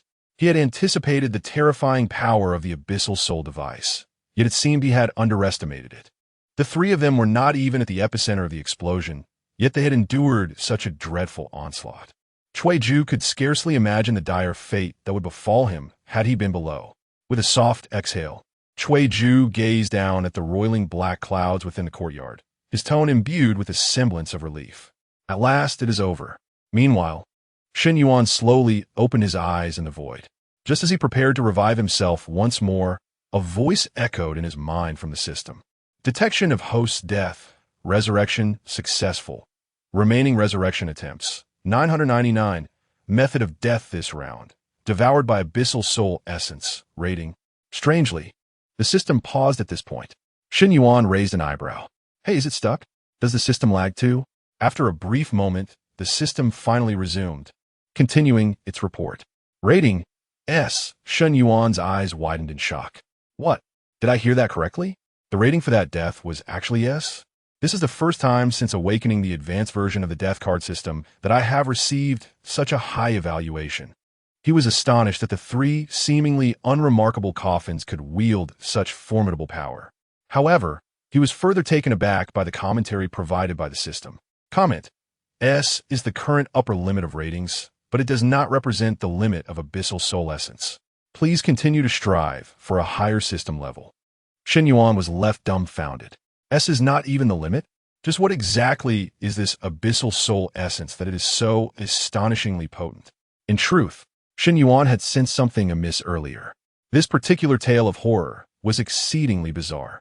In the past, the eerie tales featured only one entity, the pear tree spirit, while the rest were mere unthinking NPCs, mere characters confined to the scripts executing their roles with monotonous precision. However, this time, the characters themselves appear to embody the uncanny. As they enact their respective roles, they subtly conspire against one another. For instance, the words spoken by the aged crone and the lopsided skeleton, Shui-ju, seem entirely unrelated to the supernatural narrative. Instead, they evoke a sinister intention, as if they are plotting to eliminate me. Why would they seek to harm me? Are the phantoms of the 100 Spirits realm truly so idle? Shaking his head, Shen Yuan decided to dismiss such thoughts for the moment. It would be prudent to first examine what he had drawn from the card. Chapter 70. The Black Mist, Marriage Certificate, and Equipment Slot. Shen Yuan recalled that even if he had exhausted all the card packs in this dungeon, as long as he achieved an S-rank evaluation for his method of demise, he could draw an additional card. Ding. This draw guarantees a UR level card. Drawing in progress. Congratulations. You have obtained a UR level item card. Equipment slot unlock card. Equipment slot unlock card. Category. Item. Function. Unlocks an additional equipment slot. Unrestricted. Allowing for the assembly of any type of equipment. Price. 2,000 nether coupons. Use or sell. Today, Shen Yuan's emotions were soaring to unprecedented heights. An additional equipment slot. This UR card was astonishingly powerful. Without hesitation, he decisively chose to use it. Congratulations. You have received a rebate of 400 nether coupons. Shen Yuan hastily opened his attribute panel. As expected, in addition to the 6 equipment slots possessed by all players, he had acquired one more. Equipment slot 7, vacant. However, he currently lacked any surplus top-tier equipment. He had sold all his silver gear, leaving only a cursed infant's pouch. Yet, he could not continue to absorb cursed attacks, needing to be wary of the ghost infant's strength surpassing his own. Otherwise, the wicked cherry would truly become the villain. Thus, he could not equip the cursed infant's pouch for now. Given this situation, he decided to leave the additional equipment slot vacant for the time being. He would see if the celestial brain could reward him with more equipment after clearing this dungeon.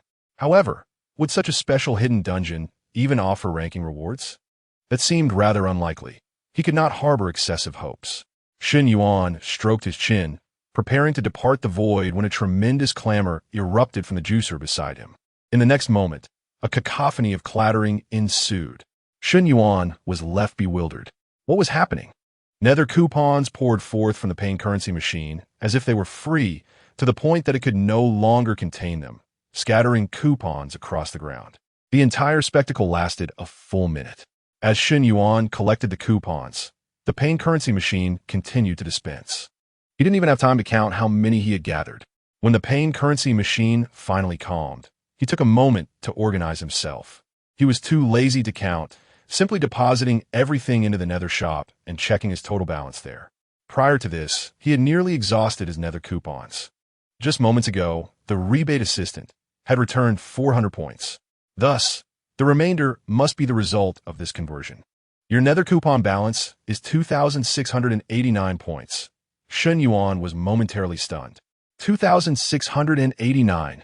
This meant that in just this round, the pain currency machine had converted over 2,200 nether coupons. How terrifying. One death had yielded more than his previous 10 hours of effort. Not only had he reclaimed all the nether coupons he had spent, but he also had a surplus.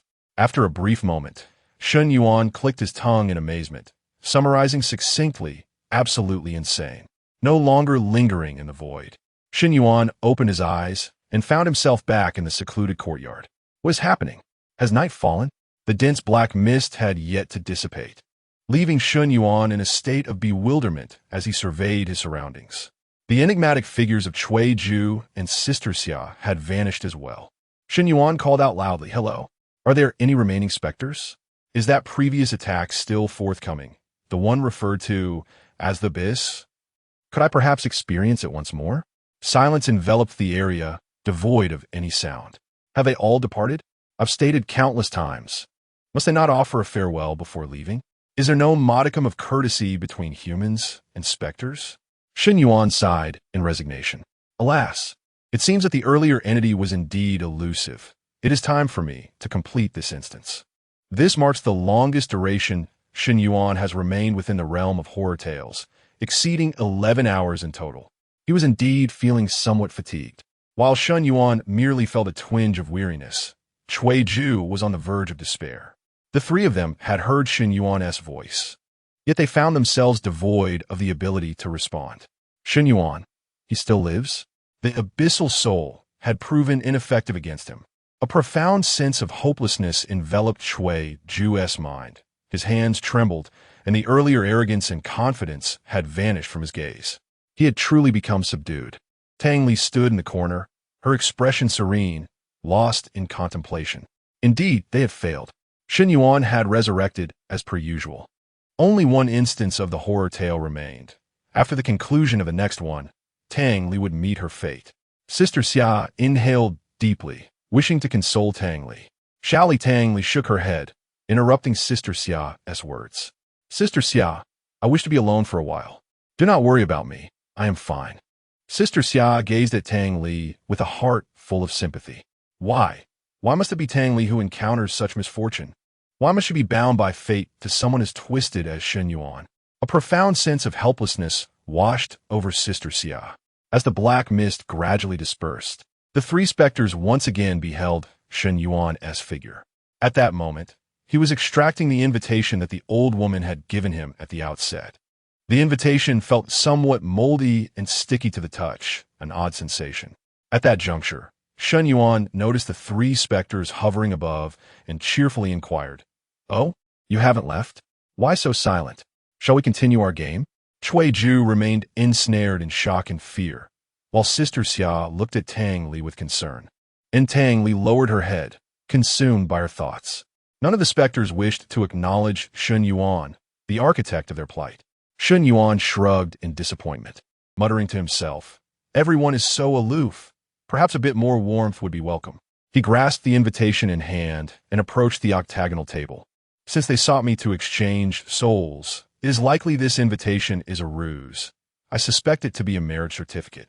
Otherwise, you have no justification for forcibly taking me away."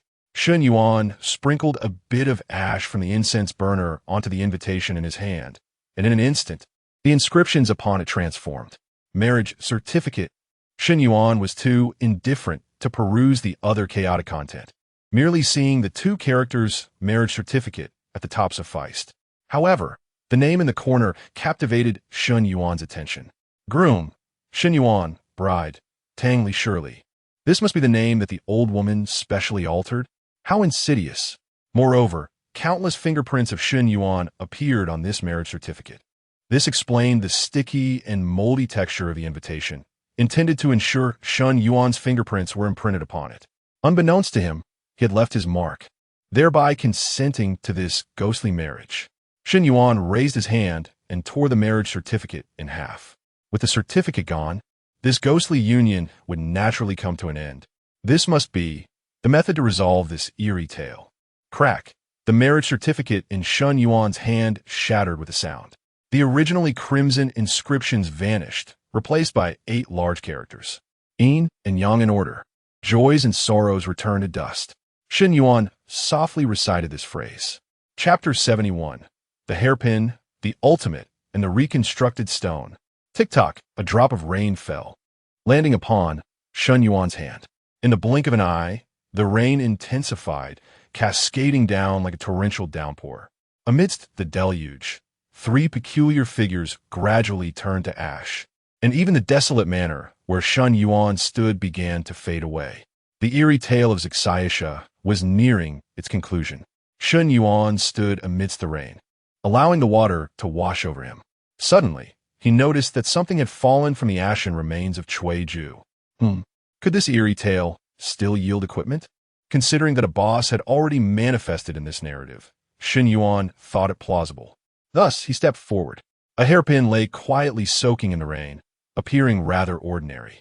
Yet Shun Yuan understood that with Cui Ju reduced to ashes and the tale drawing to a close, whatever remained could not be mere trifles. Regardless of its utility, it was prudent to seize it first. Shun Yuan bent down to pick it up. The hairpin felt icy to the touch, devoid of any remarkable qualities. Skybrain. Examine the attributes of this hairpin. Shun Yuan mentally summoned. eager to discern the true nature of the item. Hairpin. Category. Level. Function. The attribute panel indeed materialized. It was riddled with question marks, leaving Shen Yuan in utter confusion. What on earth? Never mind. I shall keep it for now. My inventory has ample space. Shen Yuan shrugged, having anticipated finding something worthwhile, only to be met with a series of grand question marks. Upon placing it into his inventory, the voice of Sky Brain echoed simultaneously. Congratulations, player Shen Yuan, for successfully clearing the hidden dungeons Ixayasha. Reward calculation in progress. Clear time, 12:09. 56. Clear rating, SSS level. Congratulations. You're the first player to clear the hidden tail globally. Shall your real name be displayed? Shen Yuan gaped in astonishment, his jaw nearly dropping to the ground. What? This time, he was not merely ranking first, but had become the inaugural victor of a hidden dungeon in a human realm, which had stood for centuries. No one had ever cleared a hidden tail before. Was this dungeon truly that challenging? Reflecting on the terrifying attributes of the eerie bride boss, he nodded in agreement. Indeed, it was quite difficult whether to reveal his real name. Shen Yuan rubbed his chin, decisively making a choice. Of course not. His power was still too feeble to attract undue attention. Merely appearing on the newcomer leaderboard sufficed. There was no need to shine in such a historically significant moment. Should his abilities be exposed, it could invite unforeseen troubles. Though Shen Yuan's death lottery system was formidable, its resurrection effect only functioned within the confines of the tail. If a powerful adversary from the human realm sought to eliminate him, he would find it exceedingly challenging to defend himself. After all, at the end of the day, I am merely a level 10 novice player. Upon witnessing the first two rewards, Shen Yuan was utterly bewildered. Were these items? I have never heard of them before. He rummaged through the memories of his former self, but found not a single mention. Surely, the rewards aren't just obscure, worthless items? To his surprise, there wasn't even a random piece of equipment among them. However, seeing the third reward brought him some comfort. The fact that 500,000 gold, ranked only third, indicated that the value of the first two items must surely exceed that of the gold. Shen Yuan opened his backpack and clicked on the introduction panel for the first item. Random Supreme Fragment. Random Supreme Fragment. Upon activation, receive a random Supreme Equipment or Supreme Skill Fragment. The description on the introduction panel was quite straightforward. Shen Yuan was still left in the dark about what Supreme Equipment and Supreme Skills entailed. Yet, he sensed that this item was likely significant. He promptly accessed the search interface of the Celestial Network and entered the term Supreme. To his astonishment, he discovered that Supreme quality was, in fact, a tier even higher than Diamond quality. Equipment or skills of Supreme quality were not dropped in complete form, but only as fragments. Only by collecting all fragments could one obtain a complete Supreme quality item. Moreover, items of Supreme quality were unique, one of a kind globally. This seems rather impressive. Without hesitation, Shen Yuan decisively chose to activate it. He was eager to see what he might unveil. Random Supreme Fragment activation successful. Congratulations. You have obtained Primordial Cataclysmic Wood Fragment 1. Primordial Cataclysmic Wood Fragment, ID 1. Category, Weapon Equipment, Level, Supreme, Function, Unknown, Fragments. 1-6. Legend has it that this is a branch from the primordial ancient tree that split the world during the dawn of chaos. Imbued with slaughter and sin. Primordial Cataclysmic Wood. The name certainly carries weight. To assemble this weapon, one must gather a total of 6 fragments, which is no small feat. Given my current strength, it seems unlikely that I can collect the remaining 5. Shen Yuan attempted to log into the Celestial Network to search for information regarding Primordial Cataclysmic Wood. However, he was cautious. Instead of searching directly, he sought information indirectly. Unfortunately, he found no records of anyone showcasing the other fragments of this Primordial Cataclysmic Wood. Perhaps no one has acquired them, or maybe those who did dared not reveal their findings. After all, the adage a common man bears no guilt but may suffer for possessing treasure is well understood. For the time being, Supreme quality equipment may not have much relevance to Shen Yuan, but it would be prudent to keep it for now. After all, Shen Yuan possesses a death lottery system. Who says it is impossible to draw Supreme fragments? After stowing away the fragments of the primal calamity wood, Shen Yuan shifted his gaze towards the second reward. At first glance, it appeared to be an utterly ordinary piece of jet black stone. However, it was peculiar. When held in one's hand, one could faintly sense an unusual aura emanating from it. Could this be the elusive black of myriad colors? Muttering to himself, Shen Yuan examined the description panel of the stone in his hand. Immortal Reconstruction Stone. Category: Consumable item.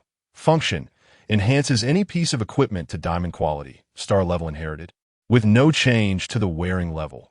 Note: upon reconstruction, the original characteristics and skills of the equipment are retained and elevated to diamond quality. Chapter 72. Forging Anonymity.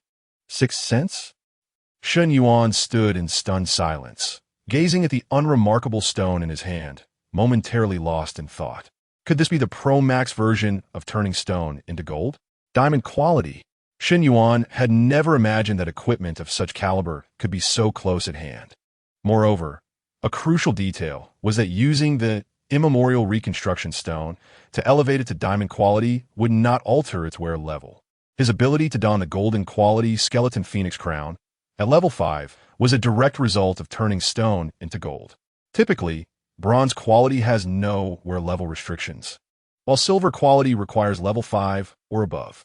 Gold quality necessitates level 10 or higher, and from platinum quality onwards, the level requirements escalate to 30 or above. Equipment of diamond quality, however, demand a level of 50 or more for wearing. Yet, with the immemorial reconstruction stone, Shen Yuan could equip diamond quality gear at level 10. This was utterly terrifying. Taking a deep breath, he began to scan his own equipment. It was imperative to utilize this item at the earliest opportunity for maximum cost-effectiveness. As his level continued to rise, the advantages conferred by diamond quality equipment would diminish. The pressing question now was, to which piece of equipment should he apply the immemorial reconstruction stone? The suspended heavy shield was out of the question. It was merely a temporary placeholder and did not suit his preference for ultimate speed combined with exceptional agility. The cursed scab spirit boots, perhaps not, as this item was already quite formidable. Further enhancement would likely yield negligible improvements. Suddenly, a spark ignited in Shen Yuan's eyes. The skeleton phoenix crown. It possessed a noble crowd control skill, undoubtedly with a substantial upper limit. Even at golden level, it could guarantee a binding effect of 1 second. If raised to diamond quality, it might be enhanced further. In high-stakes battles, even a mere second's increase in control duration could alter the tide of the entire confrontation. Not to mention, this was a crowd control skill, which was simply extraordinary. Excellent, then it shall be. Just as Shen Yuan was poised to use the immemorial reconstruction stone, he abruptly halted. No, I have overlooked a crucial detail. Star level. If quality determines the strength of skills, then star level influences the potency of attributes. The disparity between gold 1 star and gold 5 stars may not be substantial, perhaps only a couple of hundred points in defense or a few dozen in speed. However, the difference between diamond 1 star and diamond 5 stars could be monumental. A gap of over 1,000 points is entirely possible. Upgrading from gold 5 stars to diamond 5 stars will be the most cost-effective choice. Shen Yuan swiftly entered the Netherworld shop, rummaging through the counter. I recall seeing it. Found it. Right here. Forging stone, golden quality. Category, item. Function, has a chance to enhance the star rating of golden quality equipment upon use. Note, no downgrade on failures from 1 to 2 stars or 2 to 3 stars. Downgrade by 1 star on failures from 3 to 4 stars or 4 to 5 stars. Price, 300 phantom tokens. This is it. The forging stone. It can elevate the star rating of equipment, albeit with a risk of failure. To upgrade a golden 1-star item to a golden 5-star, a minimum of 4 forging stones is required, consuming a total of 1,200 phantom tokens. This price is still acceptable to Shen Yuan, as it pales in comparison to the cost of acquiring a diamond 5-star item. Of course, this is only under the assumption of complete success, which necessitates at least 4 stones. However, Shen Yuan is filled with confidence. After all, he is the chosen one, and misfortune is not in his fate. He is certain to achieve flawless success on his first attempt. Just as Shun Yuan prepared to purchase the forging stones and proceed with the forging, a familiar voice suddenly pierced his thoughts. "Brother, you're back?" It was Shun Shi. Shun Yuan opened his eyes to find himself once more at his dining table. The eerie narrative dungeon Joyful Kill had officially concluded, the realm of strange tales dissipating, and he had returned to the mortal realm. As he surveyed his surroundings, a wave of disorientation washed over him. It felt as though he had been away for an eternity. In reality, however, he had only been absent for an hour in the mortal realm. The table was still laden with steaming dishes, their appetizing aromas wafting through the air, not much different from when he had departed. Clearly, Shun Shi had reheated the meals, waiting patiently for his return. A warmth blossomed in Shun Yuan's heart. Strictly speaking, Shun Yuan, as a traveler, was a complete outsider. He had no ties to Shun Shi. In his previous life, he had never known her. Yet, how could one not feel compassion for such a sweet and vulnerable girl? In his past existence, Shun Yuan had been without family, living in solitude from birth to death. Therefore, in this life, he genuinely regarded Shun Shi as his own little sister, caring for her wholeheartedly. Shun Yuan smiled broadly. "Yes, I'm back." "How?" Suddenly, the announcement from the heavenly brain interrupted his words. Global announcement. Congratulations to Player Anonymous for demonstrating extraordinary skill and being the first to break through the numerous obstacles of the hidden narrative dungeon, achieving a world-first completion. A global celebration ensues. All global players receive the Universal Celebration buff. This week, the reward probability for all narrative dungeons and monster farming dungeons increases by 20. Shun Yuan raised his eyebrows in astonishment. So this is what a global announcement entails. He had not anticipated that his success in clearing the hidden narrative dungeon would grant an additional reward bonus to all players worldwide. It was the first time Shun Shi had heard a global announcement. With a look of surprise, she exclaimed, "Brother, did you hear that? A global broadcast. This anonymous is amazing." Shun Yuan could only smile helplessly. Due to issues with her eyesight, Shun Shi had seldom attended school from a young age, resulting in a notable lack of knowledge. The term anonymous does not refer to a name, but indicates that this player has concealed their identity, wishing to remain unknown to others. Shun Shi exclaimed with a hint of innocence, "Brother, you just emerged from a ghost tale, and this report of anonymous appears right after. What a coincidence! Could it be that you are this anonymous?" Shun Yuan's brows twitched violently. Goodness, is this the sixth sense of women? Or rather, young girls?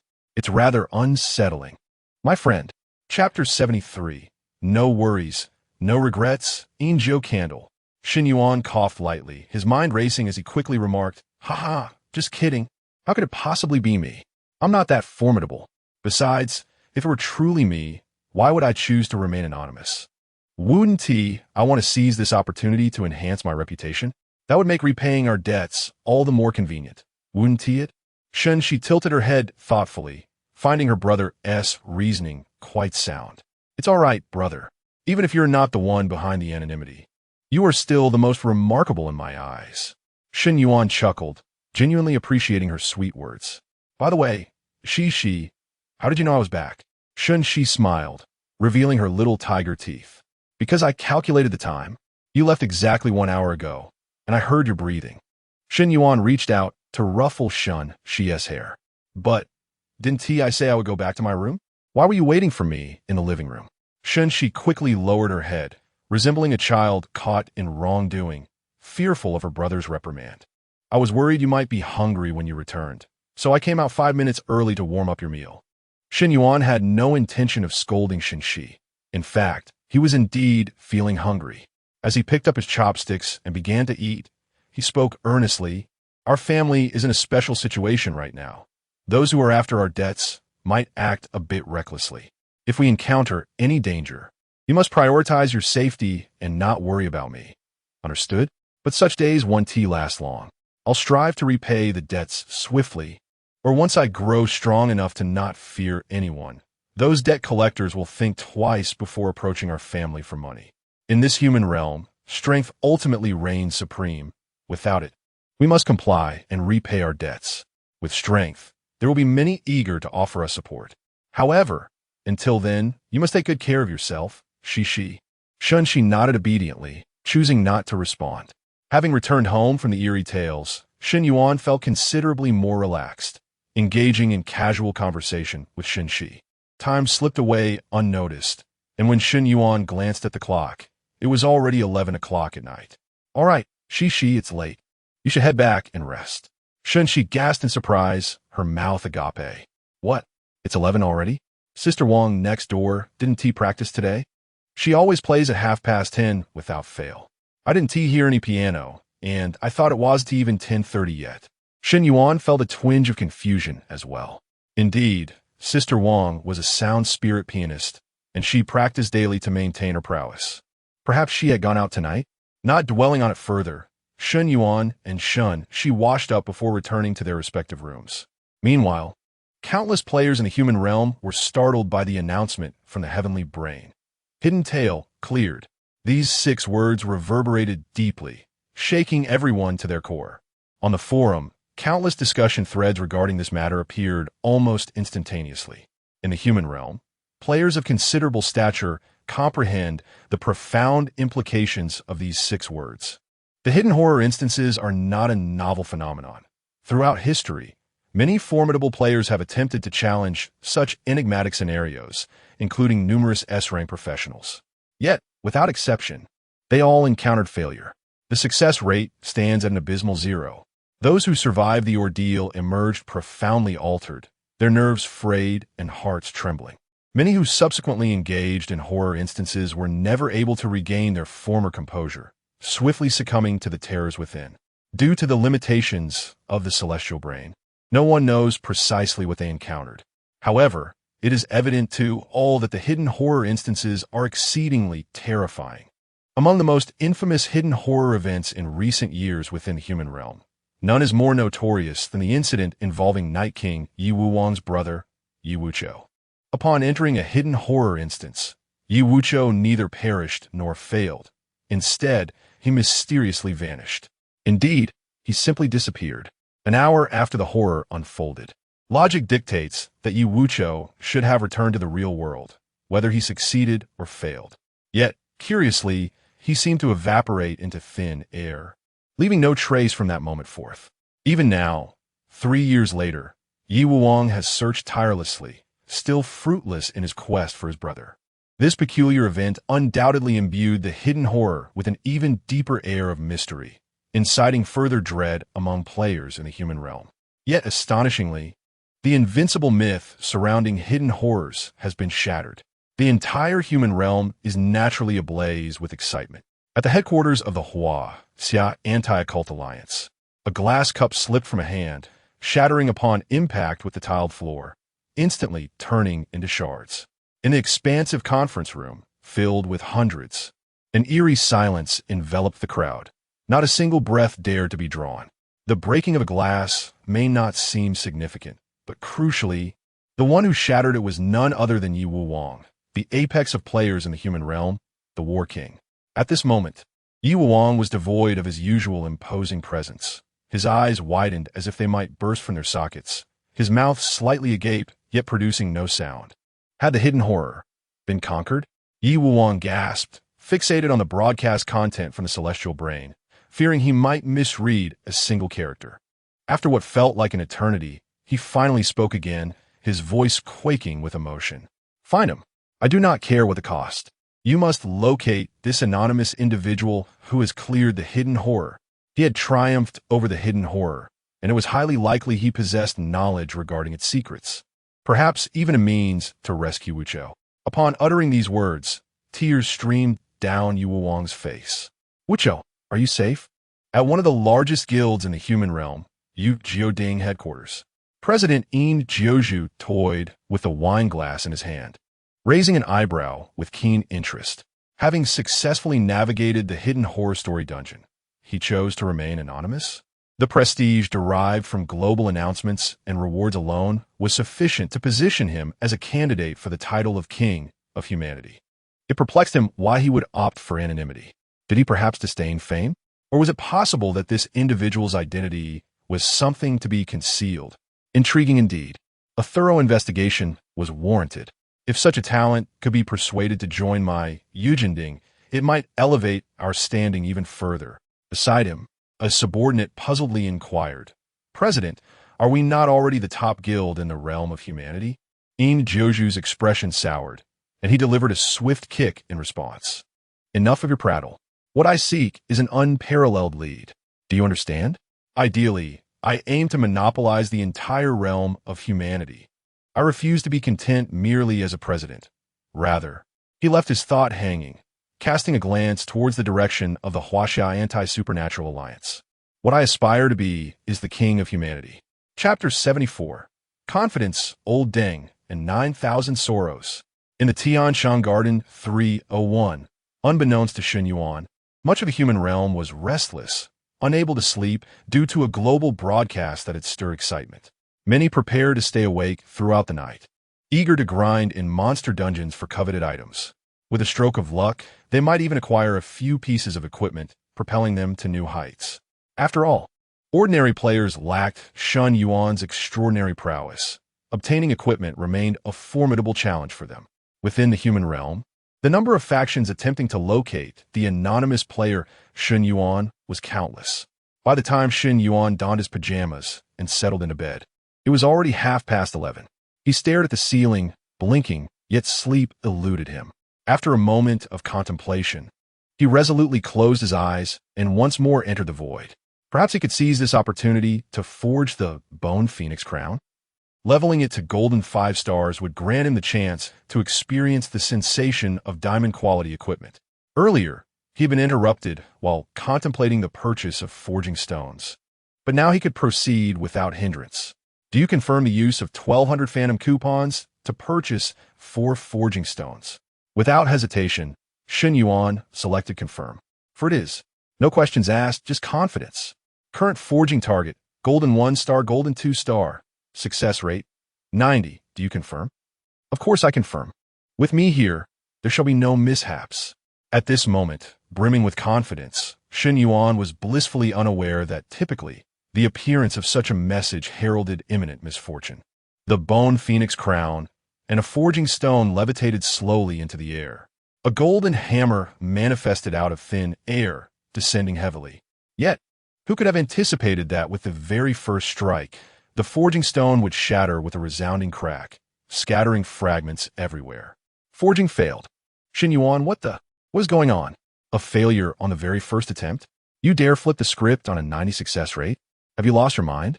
Frustrated, Shen Yuan fished another forging stone from his backpack and coldly threatened, "I shall grant you another chance. Should you fail again, mark my words, I will unleash a storm of lime upon you." Perhaps the threat bore fruit, for Shen Yuan's second forging succeeded, with a 90 success rate.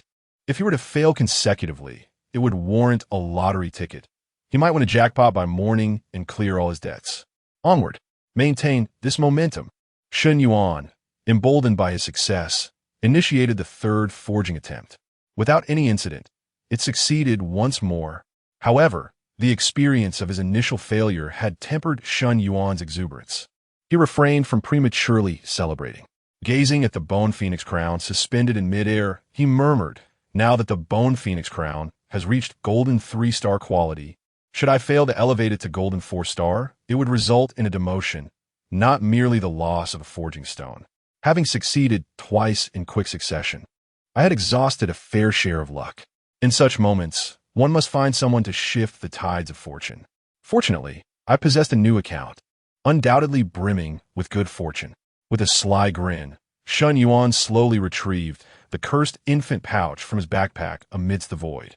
To ensure precaution, he waved his hand, concealing the Yellow Springs car drawing station, the Netherworld shop, and the Pain currency machine, leaving only a golden hammer suspended in the emptiness. Next, Shen Yuan grasped both ends of the cursed infant pouch and gave a shake. Out rolled the evil cherry, bewildered as it propped itself against the void surface, lifting its head to reveal a pair of tiny, confused eyes. What is happening? I was sleeping soundly. Why have I been summoned so suddenly? And where is this? It's dark and frightening, far worse than the environment inside the cursed infant pouch. Is this how poor this old thing lives? The evil cherry felt a sense of balance restored.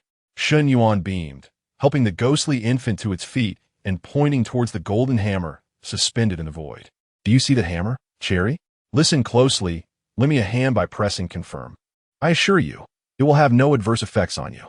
Without granting the ghostly infant a chance to refuse, he took its chubby, rosy hand and pressed it against the button in the void.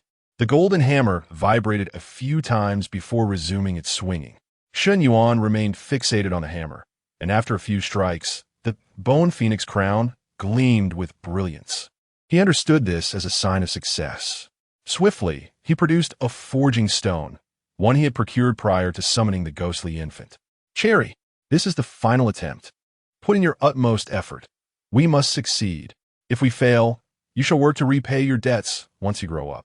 No, we cannot wait. If you fail, I will send you out to work tomorrow. The cherry remained silent. Were it capable of speech, it surely would have unleashed a torrent of curses. After the cherry pressed the button once more, the golden hammer swung into action. The clang echoed through the void. Ultimately, the last strike fell, and the forging stone fused perfectly with the bone phoenix crown. It was done. Shun Yuan raised his arms in jubilant triumph. Excellent, Cherry. Your task is complete. Return to slumber now, and next time, we shall venture out again. Without hesitation, Shun Yuan promptly stuffed the cherry back into the cursed infant pouch. The unfortunate evil cherry, unable to voice its grievances, had been reduced to a mere tool, a tool of mischief.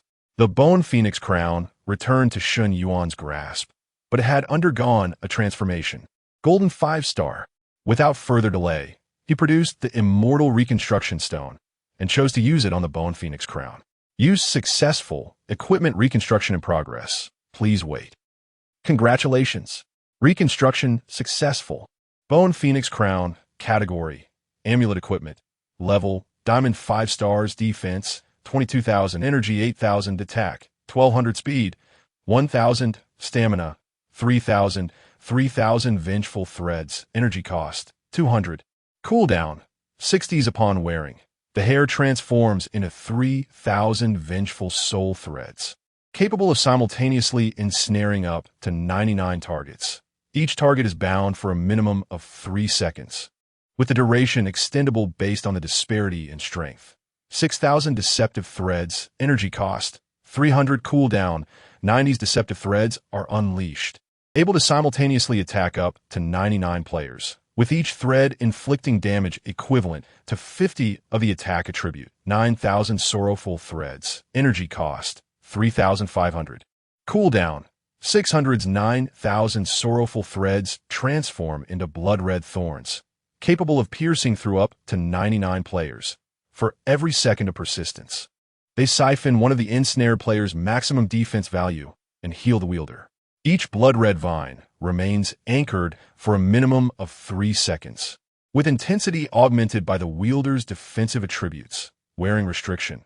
Level 5 and above, Chapter 75, The Startled Sparrow, The Lonely Grave, The Gravekeeper.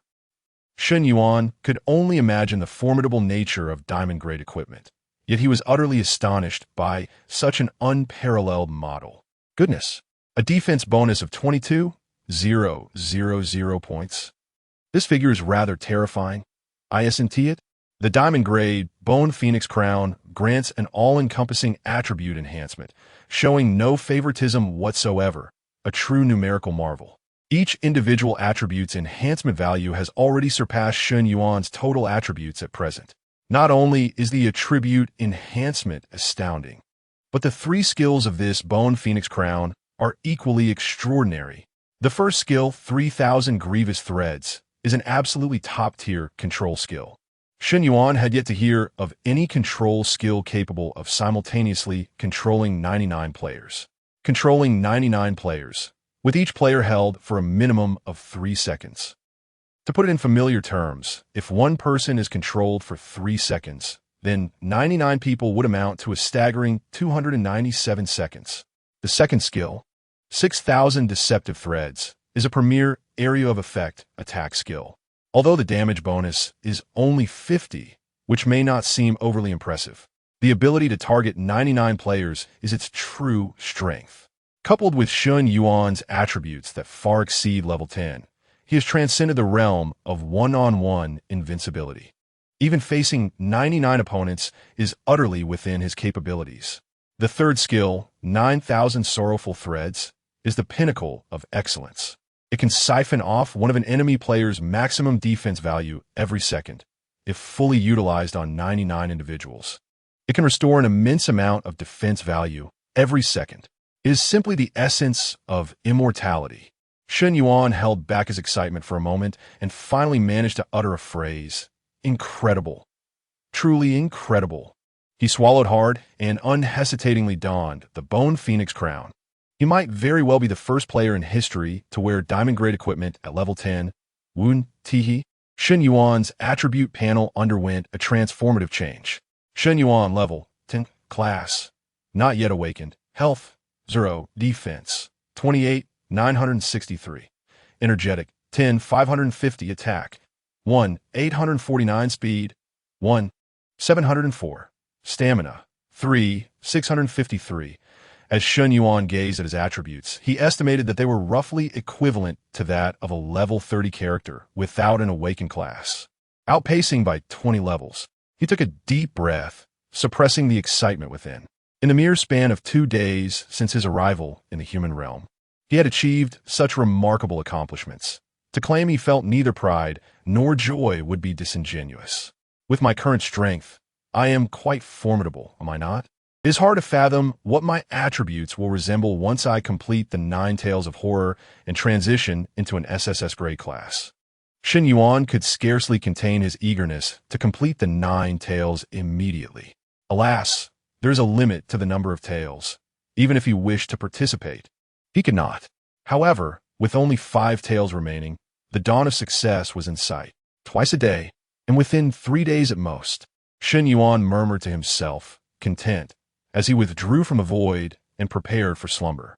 Good night, world, but at that moment, a deafening explosion erupted without warning, shattering the profound silence of the night.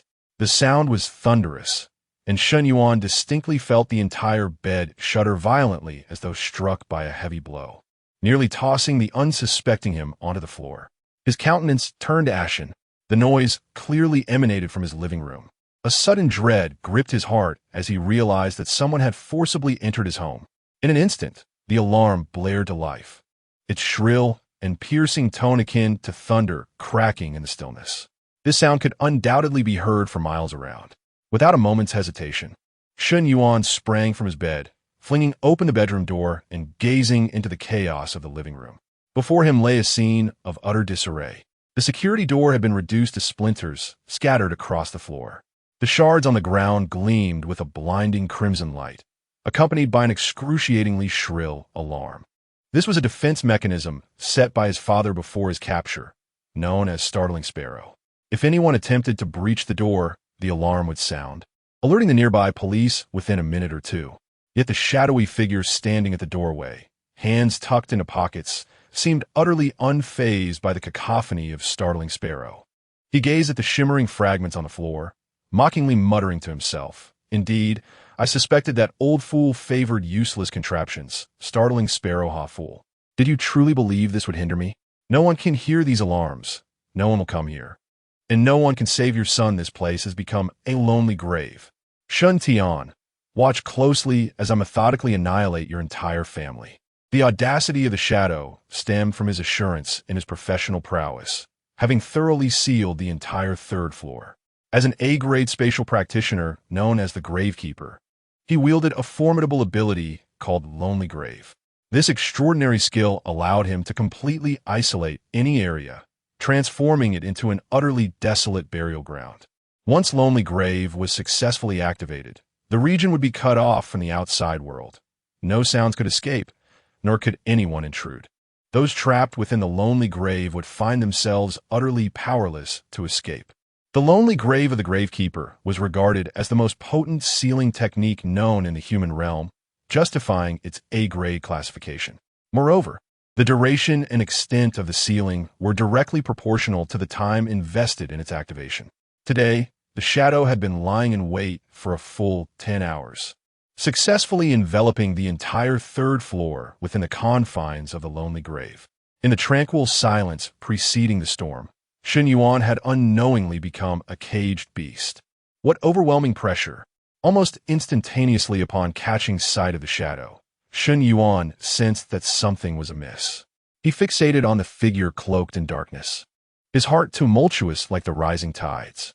The overwhelming sense of oppression was sufficient to demonstrate that this individual far surpassed him in terms of power, with a disparity so vast it bordered on the unimaginable. Shen Yuan swiftly retrieved the Yin-Yang Eye Potion Pro from his backpack and instilled it into his eyes. A golden radiance flickered in the night, as if capable of penetrating all veils. The attribute panel of the shadowy figure materialized before Shen Yuan's gaze.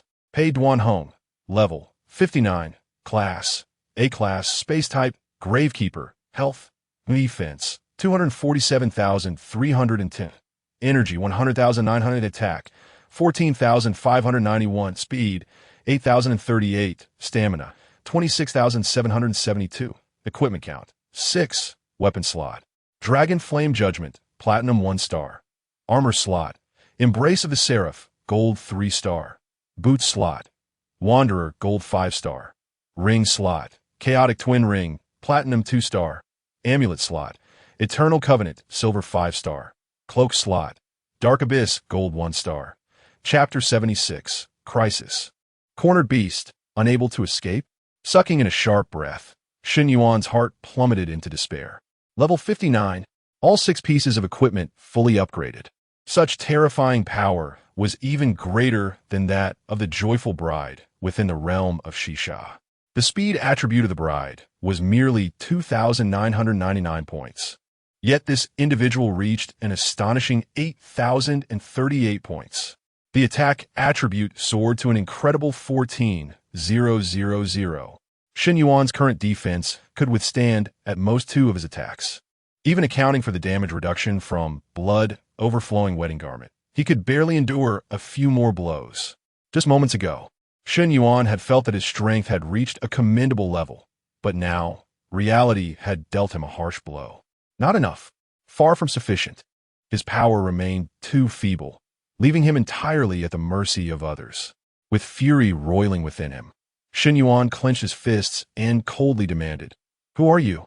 Why have you intruded into my home?" Pei Duanhong smirked, glancing at Shen Yuan at the bedroom door, and mocked, "What's wrong? Don't you recognize me? Didn't I allow you to continue lurking? Have you forgotten the task I assigned you?" Boom! Shen Yuan's mind exploded like thunder.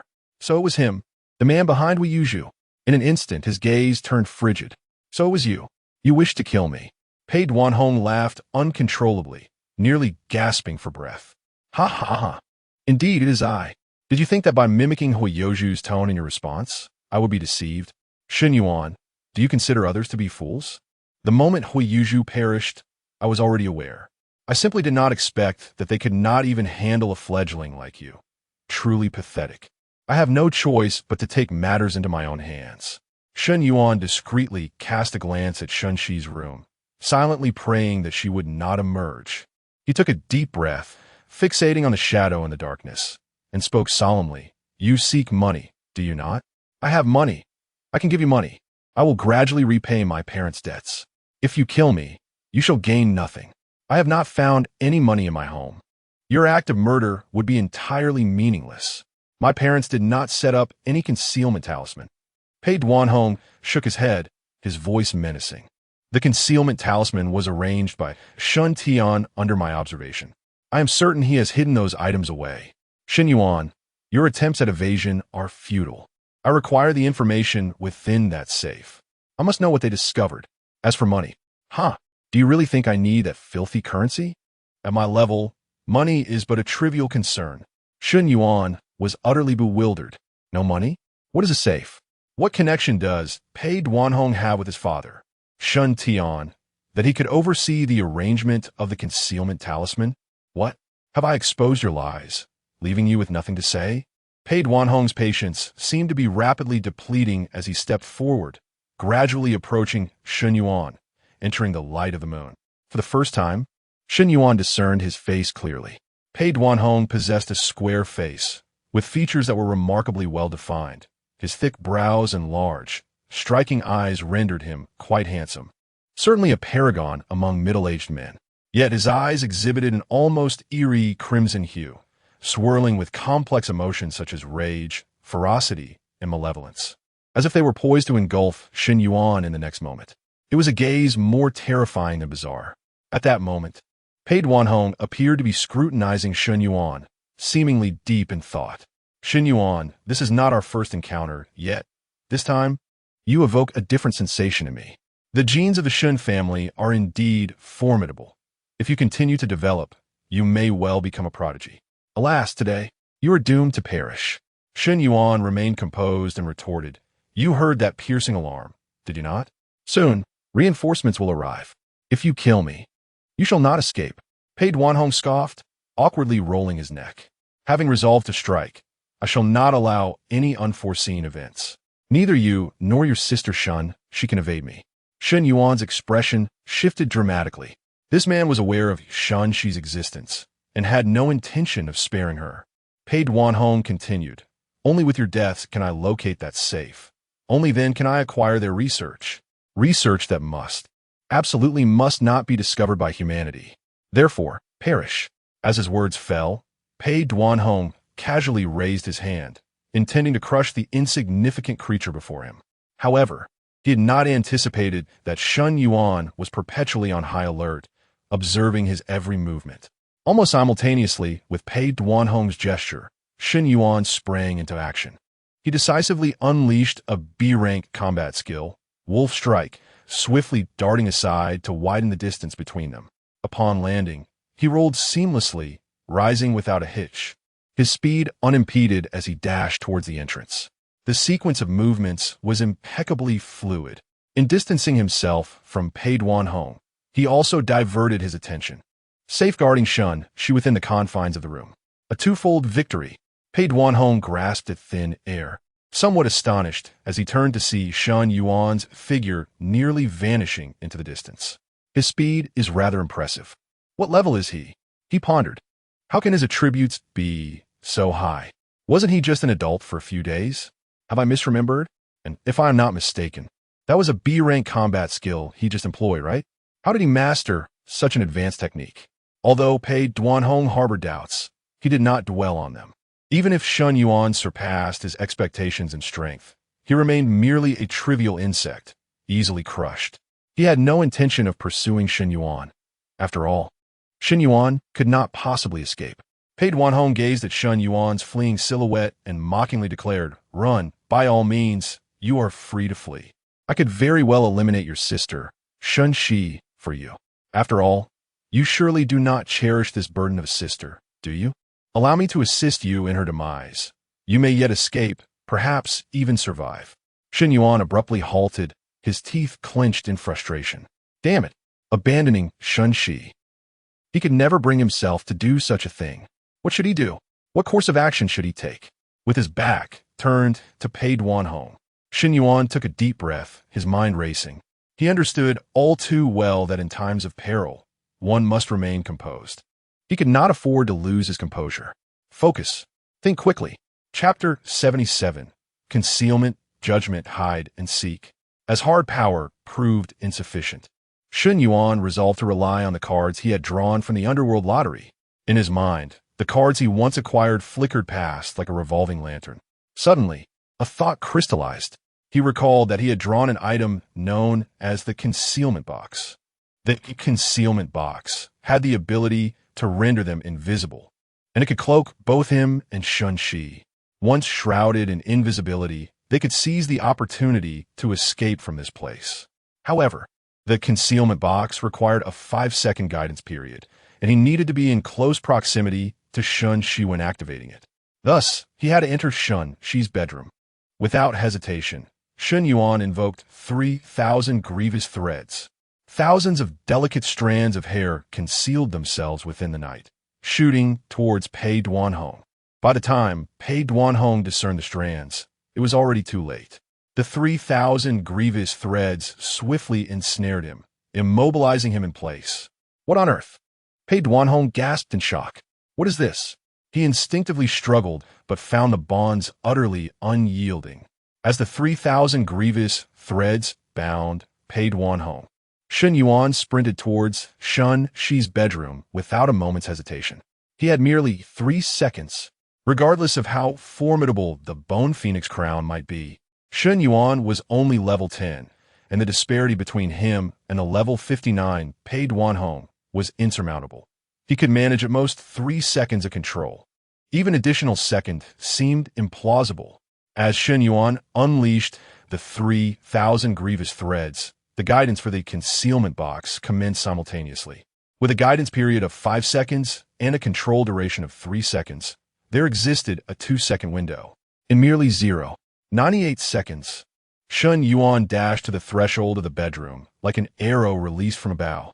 He swung open the door with utmost speed, promptly slamming it shut behind him.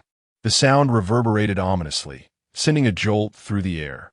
Yet, he was acutely aware that the door might not withstand even a second. For now, he needed it to obscure Pei Duanhong's line of sight. A plan had formed in his mind. Just as Shen Yuan burst into the bedroom, a stick was swung towards him. "Intruder, I'll kill you. You must not harm my brother." Shun Shi, mistaking him for a villain, flailed a blind cane that Shen Yuan had gifted her. Shen Yuan swiftly grasped the flailing cane and urgently whispered, Shi, do not be afraid. It's me." Instantly, Shun Shi halted her assault, her face lighting up with surprise. "Brother, are you all right?" But soon, her expression shifted to one of alarm. "Brother, why are you back? You must run." Shen Yuan had no time for lengthy explanations. His tone was urgent as he instructed, "Listen carefully, hold your breath, and remain silent. Do you understand?" Shen Shi paused momentarily before obediently nodding. Okay.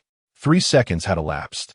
Outside the door, Pei Duanhong suddenly felt the 3,000 grievance threads that bound him loosen.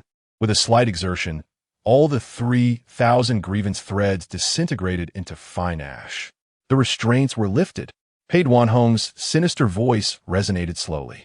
"It seems your father truly left you with quite a few remarkable treasures. This contraption managed to control me for a full 3 seconds. Such a terrifying artifact. Utterly unprecedented. Alas, in the face of such a disparity in strength, what use are these underhanded tools?" A striking scarlet longsword materialized in Pei Duanhong's hand. This was his weapon, the Dragon Flame Judgment, a platinum 1-star quality blade of considerable merit. Grasping the sword, he casually waved his hand, an action that belied its astonishing explosive power. The wooden door to Shun Shi's bedroom was instantly shattered as if struck by lightning, splintering into a myriad of fragments. The debris, propelled by an overwhelming force, embedded itself deeply into the bed. Pei Duanhong peered into the room. The bedroom window stood wide open. Yet Shen Yuan and Shun Shi were nowhere to be seen. It appeared that they had leapt from the window to escape. A faint, cold laugh escaped Pei Duanhong's lips. He remained unfazed. He understood well that this window had been deliberately opened by Shen Yuan, intended to mislead him into believing they had fled through it. Unfortunately for Shen Yuan, he was unaware that this entire floor had been sealed by his own solitary grave, rendering the window an impossible exit. Shen Yuan's self-satisfied scheme was nothing more than the antics of a mere clown. They were undoubtedly still hiding within this vicinity. What use was their game of hide and seek? Shen Yuan, you are rather naive. Pei Duanhong's voice echoed ominously as he stepped into the room, his gaze sweeping over every conceivable hiding spot. Since this was Shun Shi's bedroom, designed for her convenience as a blind individual, the furnishings were minimal, merely a bed and a wardrobe. However, upon inspecting beneath the bed and within the wardrobe, Pei Duanhong found no trace of Shen Yuan and Shen Shi. Not here. Pei Duanhong uttered a soft exclamation, his brow furrowing slightly. After a moment of contemplation, he sensed something amiss. This cannot be right. With no escape through the window or door and no hiding places beneath the bed or in the wardrobe, eliminating all conceivable hypotheses, the remaining possibilities, however implausible, must hold the truth. Shen Yuan was still within this room. It was simply that he could not see him. Perhaps it was some form of invisibility artifact.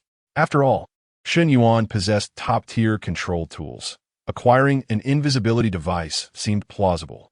However, according to Pei Duanhong's knowledge, invisibility artifacts would be easily pierced through when there was a significant difference in strength. Why had he failed to see through Shun Yuan's disguise? It was likely that Shun Yuan's invisibility tool was extraordinary. After a moment's hesitation, Pei Duanhong feigned walking towards the window, extending his body to peer outside. Meanwhile, Shun Yuan and she remained concealed within the concealment box, scarcely daring to breathe. As Shun Yuan observed, Pei Duanhong's attention wholly fixated on the view outside the window. He contemplated, gently prompting she to shift away. However, in the next moment, Shun Yuan halted. Something was amiss. Very much so. Pei Duanhong should not possess such an air of tranquility. Shouldn't he be filled with indignation at their inability to locate Shun Yuan and the others? After examining the window, Pei Duanhong ought to have immediately chosen to leap through it in pursuit or to continue his search within the room, rather than remaining motionless before the window. What could possibly be so captivating outside that it would compel Pei Duanhong to forego his hunt? This flaw was glaringly evident, as if he were deliberately awaiting Shun Yuan's escape. Shun Yuan sensed the profound silence enveloping the room. In such an atmosphere, even the faintest sound would amplify infinitely. Thus, this Pei Duanhong had not been deceived. He had likely surmised that Shun Yuan still lingered within the confines of the room. Therefore, he was biding his time, waiting for Shun Yuan to inadvertently reveal a weakness, ready to strike with lethal precision. The moment Shun Yuan seized the opportunity to move, Pei Duanhong would undoubtedly capitalize on it, instantly pinpointing his location. Shun Yuan could not underestimate the prowess of a level 59 player. This individual was certainly not as easily fooled as he had initially presumed. Chapter 78. An empty void, corpse oil, and the turbulent heavens. In an instant, Shun Yuan found himself caught in a perilous dilemma. Fleeing could very well lead to capture by Pei Duanhong, while waiting was futile, as the duration of the concealment box was merely 10 minutes. If he continued to linger, once the invisibility effect waned, both he and she would face certain doom. No, he had no choice but to take a gamble. Resignation was not in Shun Yuan's nature. Most would likely opt for cautious movement, striving to remain silent. However, with Pei Duanhong intent on discerning his location, even the slightest sound would undoubtedly reach his ears. Hence, Shun Yuan resolved to activate Phantom Gale and sprint with all his might. He wagered that his sudden burst of speed would catch Pei Duanhong off guard, rendering his initial attack ineffective. If he could reach the living room, the layout of the space and its corners would afford him and she a brief respite to escape. Having made his decision, Shun Yuan no longer hesitated. He swiftly scooped up she, and charged forth. As anticipated, Pei Duanhong was feigning indifference.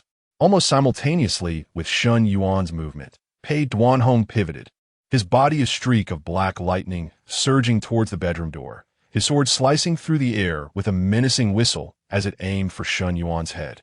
Attempting to flee, Pei Duanhong had accurately gauged Shun Yuan's speed and position. He was convinced that this strike would be unavoidable. Previously, Shun Yuan had evaded Pei Duanhong's assault due to the latter's underestimation. This time, however, Pei Duanhong was not about to grant Shun Yuan any leniency. Whoosh! The sword cleaved through the air with a terrifying sound, yet it missed. Shun Yuan's footsteps had already carried him beyond the confines of the bedroom. What? How could he have evaded it again? Pei Duanhong was genuinely bewildered. Shun Yuan's speed had inexplicably surged. This indicated that he had not even exerted his full velocity while dodging before. Pei Duanhong's expression turned serious. It seems I have underestimated you in the face of life and death. You still dared to hold back your strength? You truly possess remarkable audacity. Pei Duanhong remained stationary, swiftly positioning his sword horizontally. In that moment, an aura of chilling terror emanated from his being, warping the very air around him. Turbulent heavens, explode for me, Pei Duanhong commanded, unleashing a devastating strike. Turbulent heavens, a 5-star elemental silver skill. Its visual effect resembled sword energy, yet it manipulated the wind element, creating concentric circles that could inflict damage equating to 60 of his attack attributes. A formidable area of effect skill. As the currents of turbulent heavens spread, the fragile concrete walls crumbled with a thunderous roar, offering no resistance against the onslaught. By the time Shun Yuan heard the shattering of the walls, it was already too late. Alarmed, Shun Yuan reacted instinctively, shielding Shun Shi with his own body. Fortunately, Shun Shi, being young and petite, could be completely enveloped in Shun Yuan's embrace. A terrifying scarlet numeral loomed above Shun Yuan's head. Just this one strike had diminished approximately 1/3 of his defense. The violent shock made it feel as though his internal organs had been displaced. A coppery taste filled his throat, and he coughed up a mouthful of crimson blood. The system's voice echoed in Shun Yuan's mind, congratulating him on the successful use of the blood-drenched bridal gown, granting an additional 25 mitigation effect. However, he had no time to dwell on the blood he had spat out. Following the attack, the stealth effect of the concealment box dissipated, and both Shun Yuan and Shun Shi were once again illuminated by the pallid moonlight, exposing them to Pei Duanhong's gaze. A wave of dread washed over Shun Yuan. Pei Duanhong's tactics were overwhelming. He had barely emerged, yet was struck by Pei's all-encompassing hunt of the cosmos, revealing their position. This was indeed troublesome. With no other recourse, Shun Yuan resorted to a desperate gamble. He retrieved a candle-like object from his backpack and hurled it into the room without looking back. This was an item he had acquired during the coffin heist, classified as R-grade, which seemed rather inconsequential compared to the items he later obtained. Had he not been in peril, he might have forgotten all about it. Corpse oil candle. Category: R-grade item. Function: seals a 10-meter radius for 10 minutes. No one or entity may leave unless the user dies or voluntarily cancels the effect. From the item's description, it appeared quite formidable. Yet, being merely an R-grade item, Shun Yuan was uncertain of its potential efficacy. Nonetheless, he had no choice but to place his trust in it. As the candle soared through the air, the corpse oil splattered in circles around Pei Duanhong, bubbling on the floor, releasing thick smoke and a pungent odor. In the next moment, lifeless, pallid corpses emerged from the oil, standing erect and blocking Pei Duanhong's path. Any ordinary novice player would likely be paralyzed with fear at such a sight. However, Pei Duanhong was no novice. At level 59 and seasoned by countless battles, he merely raised an eyebrow in mild astonishment. What manner of object was this? A sealing device?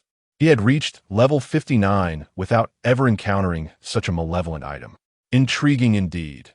Shun Tian, how many treasures have you amassed, and what else are you concealing from me? With a swift motion of his sword, the corpses before him disintegrated into dust. Such trivial items posed little challenge to him. Yet, he had not anticipated that behind the first row of corpses, there was another. Pei Duanhong swung his sword again, a cold smile gracing his lips. Quite a collection you possess. If you dare, summon another. Before the words left his mouth, yet another line of pallid corpses emerged, their vacant eyes fixated on the encircled Pei Duanhong. The incessant emergence of corpses inevitably heightened Pei Duanhong's agitation. Is it never-ending? Chapter 79, A Dead End. Betting on death while standing. Initially, Shun Yuan had acquired 3 corpse oil candles, which he hastily utilized all at once. As he rushed towards the door, he glanced back and was startled to discover that Pei Duanhong had already extinguished 2 of the candles. What? Wasn't he supposed to last 10 minutes? How could it falter in the blink of an eye? Were they counterfeit? Fortunately, at that moment, Shun Yuan's 3,000 grievances had finished cooling down. Without a moment's hesitation, he decisively unleashed it, buying himself another 3 seconds. With these precious moments, Shun Yuan successfully carried Shun Shi and burst through the door, dashing into the corridor. Simultaneously, he took the opportunity to consume a small rejuvenation pill, striving to restore his defense value as much as possible for unforeseen circumstances. If they could escape this building and reach the nearby Alliance police station, they should be safe. Surely, this madman wouldn't dare to continue his massacre in front of the Alliance. The pitch-black corridor was devoid of any light. The sound-sensitive lights, usually so responsive, now seemed malfunctioning, offering no reaction whatsoever. Shun Yuan sprinted towards the stairwell. At this moment, taking the elevator was out of the question. If Pei Duanhong were to ambush them, there would be no avenue of escape. Upon reaching the stairwell, a sticky sensation beneath his feet compelled Shun Yuan to glance down. To his horror, he discovered the floor was soaked in blood. His peripheral vision caught sight of several corpses in the corner, bathed in the faint moonlight. He could vaguely discern the face of Sister Wang from next door, alongside several rugged men resembling the debt collectors he often encountered. A chill ran down Shun Yuan's spine. No wonder there were no debt collectors today. Everything felt so eerily tranquil. What a lunatic without a moment's pause. He charged into the stairwell. Just then, a resounding bang reverberated, and Shun Yuan felt as if he had collided with an invisible barrier, being flung back. Ignoring the pain, he quickly lifted Shan Shi, who had also fallen to the ground, and stood up to assess the situation. Despite the stairwell appearing empty, Shen Yuan could distinctly sense an unseen wall obstructing his path. With no choice left, he sprinted towards the window in the middle of the corridor. Jumping from the building and risking injury was far better than facing death, and with Shen Yuan's strength, he was certain he would not be harmed. However, a chilling realization gripped him. There was also an invisible wall outside the window. No way out, nowhere to escape. At that moment, Shen Yuan comprehended why Pei Duanhong had so swiftly deduced that he remained inside the room, and why Pei Duanhong acted with such impunity, seemingly unafraid of his escape. Because he had sealed this place, Shen Yuan dared not linger any longer. He could hear footsteps approaching from behind. Pei Duanhong had emerged from the room. He had to keep running to devise a plan. Brother. In his arms, Shun Shi lifted her head, her vacant eyes straining to locate Shen Yuan. Even from behind, she could clearly hear the frenetic beating of his heart. In that moment, Shun Shi loathed her own eyes immensely. Had it not been for this, I would not have become a burden, necessitating my brother to carry me in our flight. Brother, that villain is quite formidable, ISNT. As Shen Yuan sprinted, he sought to reassure Shen Shi. Fear not. He is nothing but refuse, vastly inferior to you and me in the future. Brother, please set me down. You must flee without concern for me. You cannot impede my speed. Yet if I were to release you, your demise would be inevitable. But, Shi, there is no need for further words. Shen Yuan interrupted her, his tone imbued with an unprecedented seriousness. If I were to survive by abandoning you, I would forever dwell in shadows, holding myself in contempt. Thus, even if it means death, I shall choose to stand resolutely. Shen Shi was taken aback by Shen Yuan's fervent declaration, falling into silence. Meanwhile, Shen Yuan listened intently to the approaching footsteps behind them. Pei Duanhong was drawing nearer, and the corridor ahead dwindled to a mere remnant, leading to an imminent dead end. Escape was slipping away. Was he truly destined to perish here? Shen Yuan felt a surge of indignation. Engage Pei Duanhong in combat? Even with my mastery of countless martial techniques, the experiences within Shisha had taught me that a vast disparity in attributes could never be bridged by skill alone. A confrontation with Pei Duanhong would undoubtedly result in certain death. Reckless engagement was futile. One must employ strategy. In that fleeting moment, a desperate plan took form in Shen Yuan's mind, a scheme fraught with peril, yet imbued with a glimmer of hope. 9 lives lost in pursuit of one chance at survival was preferable to a certain demise. Shen Yuan inhaled deeply, glancing at the time. 11:55. Only 5 minutes remained until midnight. I shall wager. If victorious, I shall live. If I can navigate this deadly impasse, I firmly believe that one day I shall ascend to the pinnacle of this human realm, gazing down upon all life with a smile. Should I lose, then so be it. After all, I am but a soul traversing from death. What do I have to fear? As for Shun Shi, it is beyond my control. This is her fate, and I have done all I can. Shen Yuan took a deep breath and solemnly asked, Shi, do you trust me? Startled for a moment, Shun Shi quickly replied with unwavering conviction, Of course I trust you, brother. Shen Yuan smiled faintly, abruptly halting his flight, and turned to gently set Shun Shi down. He would no longer run. Since escape was futile, there was no need to continue fleeing. The only path to survival lay in embracing death. Shen Yuan retrieved the suspended heavy shield from his backpack and positioned it before Shen Shi. See, crouch down now and hide behind this shield without moving. You are not yet 18, without awakened attributes. A mere touch could spell your end. Do you understand? She nodded immediately, tentatively reaching out to feel the shield, then crouching down swiftly. Not far away, Pei Duanhong's figure was steadily approaching. Shen Yuan took a few steps forward, increasing the distance between them, then closed his eyes, selecting a skill card from his backpack.